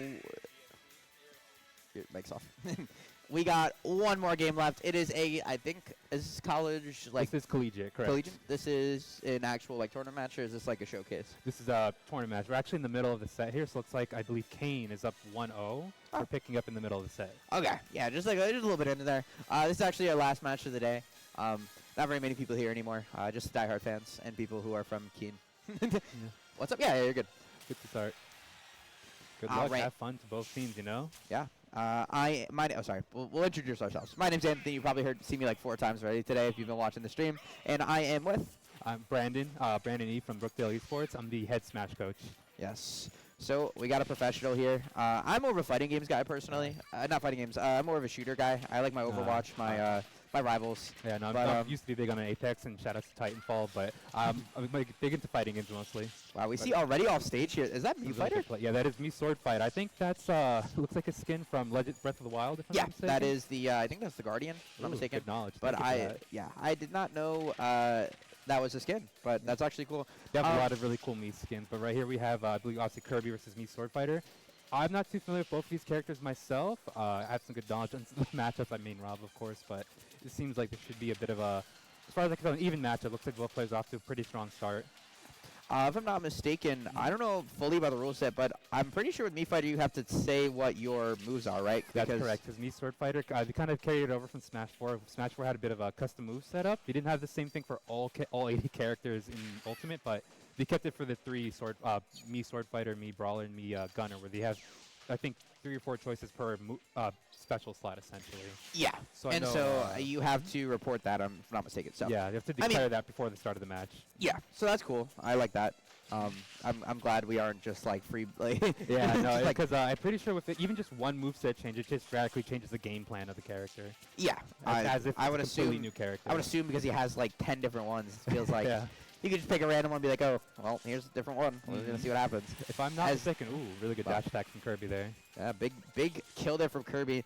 And now, I think, do we know which side's Keen and which side is? I believe, if I'm not mistaken, Keen is on the right side, if I'm not mistaken. Yeah? I mean, like, character-wise. Oh, no, I'm sorry. No idea. Should be the Mii Sword Fighter, if I don't remember. It's funny, when I was watching the match off stream for game 1, or the first match, I should say, for the crew battle. It was double Sword Fighter. That's funny. Sword Fighter Ditto. Yes, we're gonna see. Oh wow! Ooh, good confirm off the tornado. Wow, that's cool. Not a big. It confirms like that normal. I'm not a big Smash guy. No, so, it's definitely kind of the. You almost want to call it the bread and butter. It feels like if you're not, going for that, you're kind of throwing. That's how you need to close out those kills. Yeah, I play Ganon, so I'm kind of I don't know any confirms. I just Ganon doesn't have a lot of those, honestly. Kind of potentially bottom one character in the game. He's still really strong, I'm pretty sure he's like super F or something. I don't know. He's pretty down there, but honestly, I still see a good amount of Ganon players put in the work. It's pretty commendable. Right now, I see Sword Fighter putting in some pretty good work with the trapping him at the ledge. Trying to get that confirmed though, doesn't get it. Very close a there. little out of reach. As now we see, I think that's dash attack, right? Getting almost the kill. And here comes the down Very B. nice down B there. Amazing. Wow. Sensational stuff from the Kirby player. I didn't catch the tags, so do forgive me, but I believe that's their in-game tags. It's die. Yeah, I think that's something in German. That's all I know. As now, Nice. Kirby's going to try to combo here. Down a lot, though. That's standard Kirby combo. I'd say between the two characters, at low percent, Kirby has more of the opening combos, if you will, whereas Mii Sword Fight has less combos, more confirms at the higher percentages. And we're seeing that a lot here. Mii Fighter got him to 93, though. He's going to have to finish this soon, or he's going to lose this. Now, they're both at 93. Kirby doing a great job fighting back. He doesn't get the recovery. Oh, you hate to see it end like that. That's a bit short in the recovery, but good stuff to both players there. The stage eating up that recovery for breakfast, lunch, and dinner, and that is going to be game 2. Yeah, I believe game that's 2 down. Oh, I'm sorry, not game 2. That's the first matchup in the second set, essentially. So now we have, so essentially it's a 3v3, so now they're going to send in their second player here. Oh, cool. So we'll see. But now with that, I believe the Kirby player was down to the last stock, so he has to start off the match before they officially start the match. You start with one stock, first yeah. 2 stocks down. That I know. I a little bit of Smash. I have to do it for my school. So I mean, I know the rules. I hear my favorite Smash player complain about it. Shout out to you, Evan. Yeah, always complaining about the rules. It's okay. No. All right. Anyway, we're gonna get into excited for who they'll throw in next and what the stage selection is, as you know, or if not, for anyone not familiar, of course. the winner band stages, and the loser, of course, picks the stage in this. Essentially, their counter pick, if you will. So tell me a little about like stage differences, because honestly, when I'm playing, all I really do is just pick random, and I just pick No, whatever. you pick like what's the prettiest or coolest. stage. Yeah, I understand that. So tell me, give me like, we'll do Smashville and we'll do PS2 because I know PS2 comes up a lot. Tell me what the bit of like the differences between those two two are. good stages to start. I know those traditionally or at least for example back in the Brawl era, that was Smashville was kind of like the only starter stage. PS2 was more of a counter pick, like the stage you kind of pick to try to throw them through a loop, if you will. But now with the Ultimate, hazards being an option to turn off, and we love. As much as I love the stage hazards, we gotta turn them off so they don't get in the way. PS2, as we call it, we like to abbreviate it. We like to abbreviate everything. So Pokemon Stadium 2, if you will, kind of the fan favorite. It's honestly the most. If it's not the most played stage, it might be Smashville. It might be Small Battlefield. They all have a very, I know. you could say competitive blast zones. if you I know a will. lot of because I listen to my Smash team a lot, especially in matches because I have nothing better to do. So I know PS2 gets picked a lot, and it's a counter, and I hear a lot about the bottom of the stage. So tell me how, like for instance, some of these maps differ from it's very minor differences, stuff that you kind of can only really care about once you get into like the real like nitty-gritty for the details. And for example, here, Small Battlefield, layouts, it's really similar to PS2. But the difference is now the side of the stages aren't as obscured by the kind of the the accessories, or the side of the stage doesn't obscure your view, whereas on Small Battlefield you always have a guaranteed way to kind of hold on to the ledge and grab the ledge essentially. Yeah. So I would assume that benefits like certain people who can really use that like weird, not like weird, but like that like arch to sort of save Essentially, themselves. yes. Small Battlefield's definitely for characters like teleport recoveries, like Palutena or Mewtwo. You definitely prefer Small Battlefield over, PS2, because as you saw with the Mii Swordfight in the last match, for example, in Smashville, trying to avoid not getting clipped by the stage, if you will. Yeah. Now, what I like about watching Smash the most, honestly, is just how like nice. I can't think of it. How like sort of like planned out everything is. Like I was watching our Smash team once. They were talking about frames. I said I've played games for like my whole life. I have never once even considered frame data. Yeah, no, Smash is a very, very fast-paced game. For example, as a small frame of reference to traditional fighters, 2D fighters, even 3D fighters. Generally speaking, the fastest move might be like frame 16, frame 18, frame 13. In Smash, we have characters with frame 1 jab, so, this is a pretty speedy game. You blink and you miss the kind of moments with a lot of interactions. Like right here, we have Sora trying to keep Kirby in the air. Kirby who doesn't have a hard time landing, but Sora definitely keen to try to take advantage of his weaker landing options, if you will. Yeah, and honestly, what's cool about Sora, I know Sora's like really high tier, if I'm not mistaken, right? He's like I wouldn't say really high tier. It seems like to reference a meme. You know that one meme people like to talk about, like, potential man or something like that. Sora's people say potential man? Sora's, he's really good, but he's not I would say top 15 or top 10 in the game. Ooh, oh wow, that kills? Nice, that's gonna kill because Kirby's pretty lightweight. Interesting. I honestly, there's so many moves where I'll watch it, or like, oh, that's gonna send down, and then they go flying upwards. Yeah, some moves are pretty deceiving in their trajectory or the angle. I remember one time I was playing Brawl actually. I did again and up tilt. Yeah. And he went flying sideways. I'm like, why did it do that? Yeah, this Smash is a series. Remember, it's technically a 3D fighter. 3.5D. 2.5D. Yeah, 2.5D. 2.5D. Yeah. So there could be some really silly interactions. It's like case in point, like the Ganon up tilt sending sideways instead of upwards. I know there's Charizard too. There's like sweet spots too. This game's so like just. When you're playing casually, you don't really think about these things. You don't really have to stress it. But then when you get to the competitive side, the higher upper echelon, higher competitive levels, it gets really, really specific. Yeah. Now I need to ask your opinion. I know a guy at my school. He loves Lucas. What are your opinion on Lucas? That's a funny one. Lucas, really good character, really strong character. He likes to I'd say high tier. No, Lucas is not bottom tier. Lucas is definitely I'd say you hate it mid tier at worst, high tier at potentially best. I'm not going to say a top tier, but definitely it's a character where I've seen a lot of the Lucas mains who actually main him in competitive play. They lament that he's a character that's put in twice the work that most top tiers have to. Where for example, I play Rob, just putting myself on the spot. Very strong character. I don't have to press as many buttons. I know a certain other Rob player. Yeah, my God. That's all the Rob mains out there. Oh no. Oh Lord. Anyway, back to the match. You heard it here first. Lucas I'm excited is. about the next potential stage. I'm more excited for the. we have the stage counter picks. We get ready for the music counter pick meta. Yes. It's not an actual thing, but sometimes as a loser, you're cutting and you get the right to pick the music for the match. I feel that. Always like down for some nice second sometimes- music or Pokemon music. Get the, get the blood pumping. Sometimes the vibes are really what changes the game. And Ren, I think I'm a big vibes-based type of guy. exactly. Nothing wrong with feeling out the vibes. Yeah.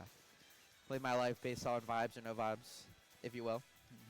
All right, I think we got forgive me. I keep missing their tags. I should have written down their tags, so I'm sorry not. set you up. PS2. I'm guessing we'll go PS2 or small. Honestly, we ran it back to small Battlefield. I don't blame them at all. It's more PS2. Very safe stage. Very safe stage. Very good pick. PS2. PS2. I would have liked PS2 for the Pokemon music, especially some of the hype tracks, but nothing wrong with PS2. Do they have Cynthia's theme They on do. this? They actually have a remix of it. It's pretty good. That's evil. I wish we had the original, but I'll take a remix. If I was getting beat by somebody and then they threw on the Cynthia, Ooh, that's yeah, like feels like a boss fight. and Best I'm not feeling feeling ever. it. It's game 5, last game, final matchup of the set, and then you just throw on the champion Cynthia theme. It's over. Now, here we have Game & Watch. I heard a lot about Game & Watch, especially from a few of my guys. They don't like him. No, I don't like him. No, you're not. You're not. No. So the thing is, Game & Watch potentially this is a contention for top 5 character. Not potential, man. This is definitely a top 5 character in the game. This is a very strong character. Has everything he needs and more. He has good recovery, good frame data, good moveset, good tools to keep competitive in what is very strong meta. Yeah, we're days. seeing the zoning. The zoning's kind of ridiculous. Not really a zoning character. Definitely a character who's capable. If Game & Watch puts his mind to it, if he wants to wall you out or keep you out, he can and he will do it.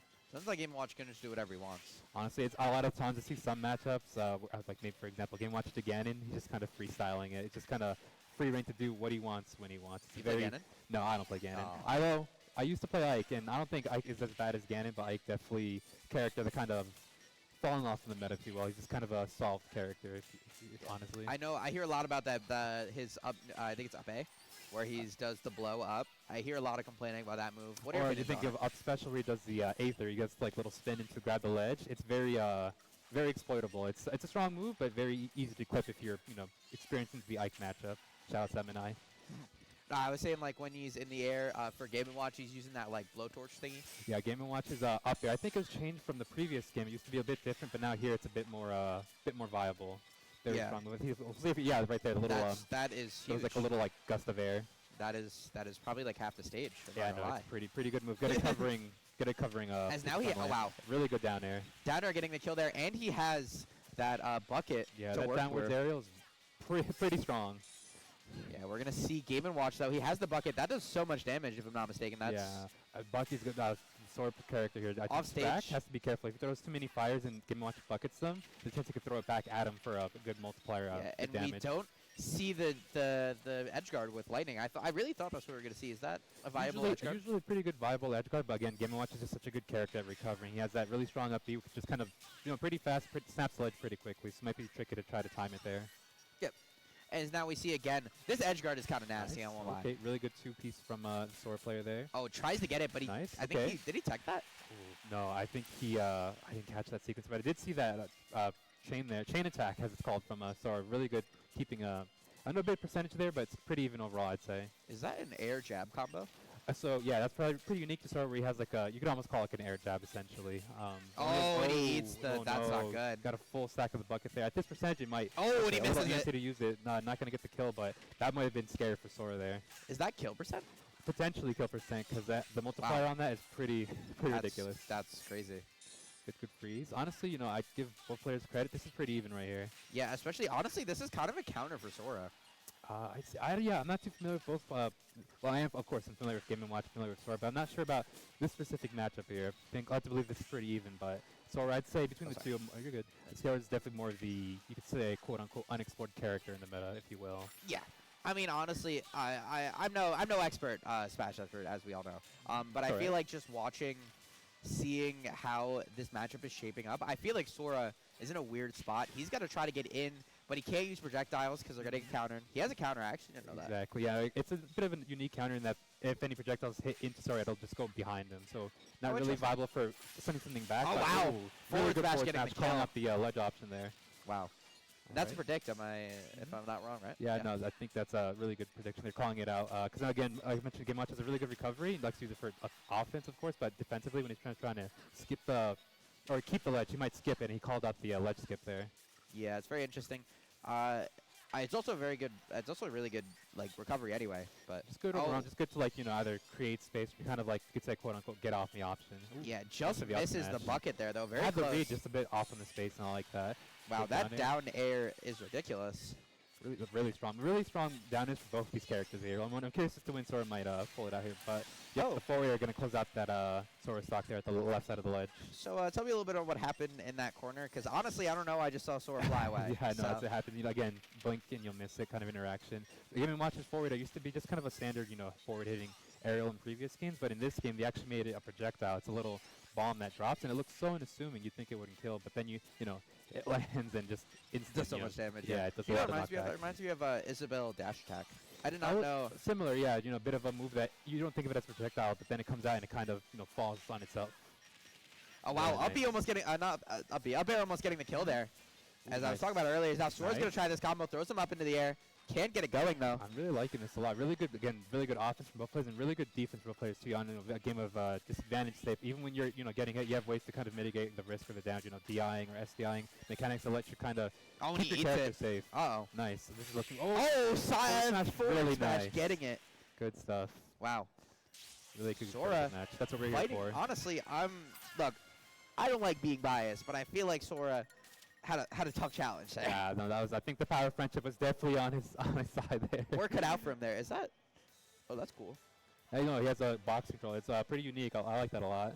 Wish we could get that on stream. That's pretty cool. Most people, obviously, of course, use the GameCube controller or the Pro controllers as the standard controllers, but there's a lot of fan-made stuff out there today. It's really cool to see. That's cool. Yeah, no, I always have trouble with that. I'm not a Smash player. I never claimed to be a Smash player. I actually did try out for my Smash Nice. team at my school. I went 0-6 and what? Wait, no, wait. Hold on, I'm back. Minor You're good. inconvenience. Anyway, yeah, no, I tried out for my Smash team and went 0-6 and never Yeah, touched it again. Oh, Yeah, I that can was- imagine that'd be a bit discouraging. But no, honestly, don't let something like that get you down. You never know. I always say the comeback is greater than the setback. Yeah, my comeback may have been at the floor. I don't think it could have went any lower. Oh no! Yeah, I that was- honestly, again, it's experience Pretty- overall. I'm sure as long as you had fun too. Yeah, no. Well, actually, Mr. Weiss did pull them up. I didn't like seeing them again. Oh, He nice. pulled up the standings, 0-6. I was like, that's not Oh, not ideal. Anyway. no, definitely don't let that discourage you from trying. Yeah, no, definitely try to come back. It's fun. Yeah, no, for sure. You never know what can happen. I'd say okay. any day's a good day for an upset or a It's comeback. okay. One of my friends also went 0-6. No, and again, don't look at it like that. Like, oh man, like oh, 0-6. So, someone has to. Mathematically, someone has to eventually lose the matches. Yeah, and it just happened to be me. But it's okay. It'd be like that. And again, if you can lose, you can also win. Don't ever, if you. Yeah. My motto is to try to as a coach, of course, for Brookdale Esports Smash. I try to impart this on my players. If you can take a stock, you can take a game. If you can take a game, you can take a set. Never count yourself out. That was a really good one. I tell my teammates to lock in. That's all I do. You can just say lock in. That works too. Tell them to Hollow Bastion. All right, so tell me Hopefully about get some Hollow good Bastion. music there. So kind of like I know you mentioned Smashville earlier. This and Smashville are very similar, but again, a bit of the same thing where people who go to Hollow might prefer the fact that you can kind of cruise against the ledge to kind of snap the recovery there. Whereas on Smashville, I think you saw like what happened to me for Sword Fighter in Game 1, where you're gonna get caught under the stage. So maybe Sora's looking to try to keep himself safe on the recovery, and Quaver's trying to do the same. The big K roll. That's interesting. All right, I've heard he's also really good. Tell me a little bit about him. Originally kind of written off, I actually week 1 of Ultimate, I know because I was there. It's okay, me too. I was like 8, and I played Incineroar. And, I think Incineroar and K were both really strong characters off the gate. And then they both got a bit nerfed. Like I think people, were overusing them on Elite Smash. And then over the years, just kind of got some nerfs, some buffs, to kind of bring them back up to speed. And now K-Roll, originally a mid tier, but now I think some might even write him off, hype him as potential high tier. Potential man? Mm-hmm. Potential man. How did he just get hit with his own crown there? So when K-Roll throws his crown, at first it's strictly projectile. It's kind of his hitbox that he's throwing out there. But once it settles down, like you see right there on the stage, it's anyone's crown to pick up essentially and throw. Interesting. So he threw it at him there. Try and get the counter. Doesn't get it though. Yeah, he could counter the projectile, so the cannonball or the crown. But as I mentioned, Sora's count is a bit unique, where projectile's just gonna go behind him essentially. So maybe he could throw it out to kind of keep himself safe or keep him in check, but might not get anything off of it. Now Shore is gonna really like these big hitboxes from K-Roll though. Yeah, they're gonna get some good combos going. Hopefully, maybe try to get a good sequence going. Okay. Up smash, getting it there. Going K-Roll flying through there. You have to kill him up. You can't really do it sideways Yeah, here. trying to left guard K-Roll can be a bit of a task. He has a really good recovery in that his up B has a hitbox on it that snapped right before. Oh, I remember. Oh wow, that wow, kills. Good down throw to the up tilt there. And that is the kill there. Looks like Good stuff. Keeping pace. Camden finally figuring it out. Now we're going to try again here. Here comes Keen. Down, I think, if I'm not mistaken, score is what? It's like, I think they're... This is 3-3? I actually lost count, forgive me. Yeah, me too. It's somewhere around there. Pretty sure these are both of this squad's last players. If anyone could correct me, I'd appreciate that. Yeah, I think they're like close, something like that. But the fact that it's close, very competitive. I like that a lot. This is a real match. This We're in is for a treat here. finals? I'm not sure. I'm not sure if it's finals. I think we're just for this GSC bracket we did essentially round robin. So every team played. Oh, cool. Every other team at least once. That's nice. I like that. Some technical difficulties. Trying to get everything cleared up. Excited for the stage pick here. Oh, FD. Hold Let's on. see what the music choice here is. Yeah, Sonic music. I'm not mad at it. Okay, live and learn. Let's go. Time to live and learn. FD. I've heard a lot about Final Destination. Definitely the... Tell me a little bit about it. The penultimate counterpick stage. When you think counterpick stages, this is what a lot of people, spring to mind. Obviously, of course, any stage could be a counterpick, but this one's, of course, in a platform fighter, this one takes away all platform. Just the one singular main stage is the platform. So a bit of a trade-off where it could work for you, it could work against you. I'm sure Sonic player here is going to be excited to try to force K-Rool into his game and less of K-Rool's game. So I know Sonic has that cross stage, that side B. Is that the reason, do you think, FD got picked? I like to think so. I think Sonic likes to, he could one or two ways, being the fastest character in the game. He, of course, run away, hit you once, just kind of bait and punish you. Wow, spike you off the ground. Very nice. Jeez. Good sequence there from K-Rool, keeping this very even. Or alternative, Sonic could always just be very rushed down, be very aggressive, try to, okay, hold on. Up-B. I saw him doing this in the off-stream match, just trying to force the recovery. Up-B. Good damage, good tech situation. Up-B. Very nice. As now we're going to see Might Sonic not kill, coming in but and it's stopping going to it. rack up the damage very quickly. Now But that K-Rool in itself could be a good trade-off where K-Rool this game, the rage starts at 35% and it caps at 150. So if K-Rool has, he might be in the deficit percent-wise, he might have more rage, more knockback to work with. So a big tricky here. Good tech from Wow, that would have killed too, wouldn't it? That would have definitely killed. Staying Back alive, air, though, and very back nice. air killing. Very nice. Now K-Rool has to find a response here quick to keep it even. So how would you rank Sonic in the overall tier list? What would we say? Oh my god. Potential top 1 character in the game. K-Rool getting the kill Sonic there is, too. Sonic is really good. I thought that was Kazuha. No, Or Steve. No, Steve might be the fact number 1, but Sonic could also make a claim to fame too. Honestly, both I'd say top 5. And a lot of people might agree. It's a rotation. It switches every week between Sonic, Kazuya, Steve, Rob, I remember Game & Watch. There's a lot of characters that could be in contention for top 5. I remember watching my guy get full boxed by Steve. That was a traumatic experience. I know. Steve really could have shut down a lot of game plans. Kind of like here Sonic is trying to, force K-Rool into his game plan, but K-Rool saying, no, this armor is going to do a lot of work for him. Even if he might take damage still, but it'll keep him safe into not putting him in disadvantage. K-Rool is fully immune from spikes there at up B. Yes, essentially so. In a lot of K-Rool's moves, he actually has armor, or in that case, he has a hitbox on top of his up B, so it kind of keeps him safe enough where any downward hitting moves might work. Wow. That side, hit from the side of the Nova vulnerability. Oh, and a big my combo God, there to finish it off. We are now 1-1. That was a It really is good down getting air close smash down to there. the wire. You couldn't ask for a closer match than this. Yeah, as we see Sonic with that side B, he's getting so many hits. And again, it's really good hits from the Sonic player, but it's all adding up, and it might actually work out in K-Rool's favor where he has more rage. Oh my God, Spike! Is that a spike? Is that going to be it? No, K-Rool can come back from probably kill range. Oh, the homing attack not connecting. I think. How do we think K-Rool could make it to the bottom of the stage and then recover? Yeah, I think K-Rool might not have a hard time there. Although right now this might be a little tricky. Spring not going to hit. Forward smash, barely missing. That's what Oh, I'm talking hyper about. armor. The belly armor, if you will, for K-Rool. Good thing to kind of keep him in check. Neutral B hitting again. Nice back air. Back air, throwing him over to the Sliding side. through. He's got him where he wants him. Sonic lights him off stage, surprisingly. Honestly, don't let the percentages fool you. This is deceptively even. Yeah, as now here comes side B. Nice. Missing the down spike. Not gonna chase. Could have been killed there, honestly. He has that crazy down spike combo. As now up B again. Oh no, this is bad. And he gets him. Good stuff. Oh no. Really good stuff. K-Rool Good messing up GG with that both up B. teams. And that was critical. That's it. That should be it. Congrats to Kane for taking it. 2-0 looks like. Very nice. I think that was, Congratulations to Keen that they are, I guess, winners. I mean, they're the winners. Looking at a bracket, just a bit of a round robin, so I'm not sure what their final score is, but that's, it's always good to get a win under your belt. And on stage. Yep, Even better. On stage. Very nice. So yeah. Awesome. I think. Oh wait, we're gone. Are we done? Yeah. I think we're gonna probably eventually switch to closing, which will be me. Very nice. Yes. So yeah. Awesome. Yeah, we'll just wait a little bit. Thank you. Very nice commentating with you. Yeah, I appreciate your insight. Yes. Yeah. We will see. Hopefully, hope to see you around any of the future GSC events. Shout out to GSC, of course. I'll be in everyone, actually. Awesome. Really? All right. I guess signing off, closing. I don't know. We'll see. So I never asked. What's your main? I mean Rob, of course I do. Oh, I used to I main do Ike, remember, yeah. but I got hit by a Mario cape once, and I was like, you know what? I'm not gonna play Ike anymore. Maybe this Ike game isn't for me. Yeah, I don't think I'm built for that. Shout out to Seven I, really good Ike player, phenomenal Ike player. No camera operator. Count out. All right.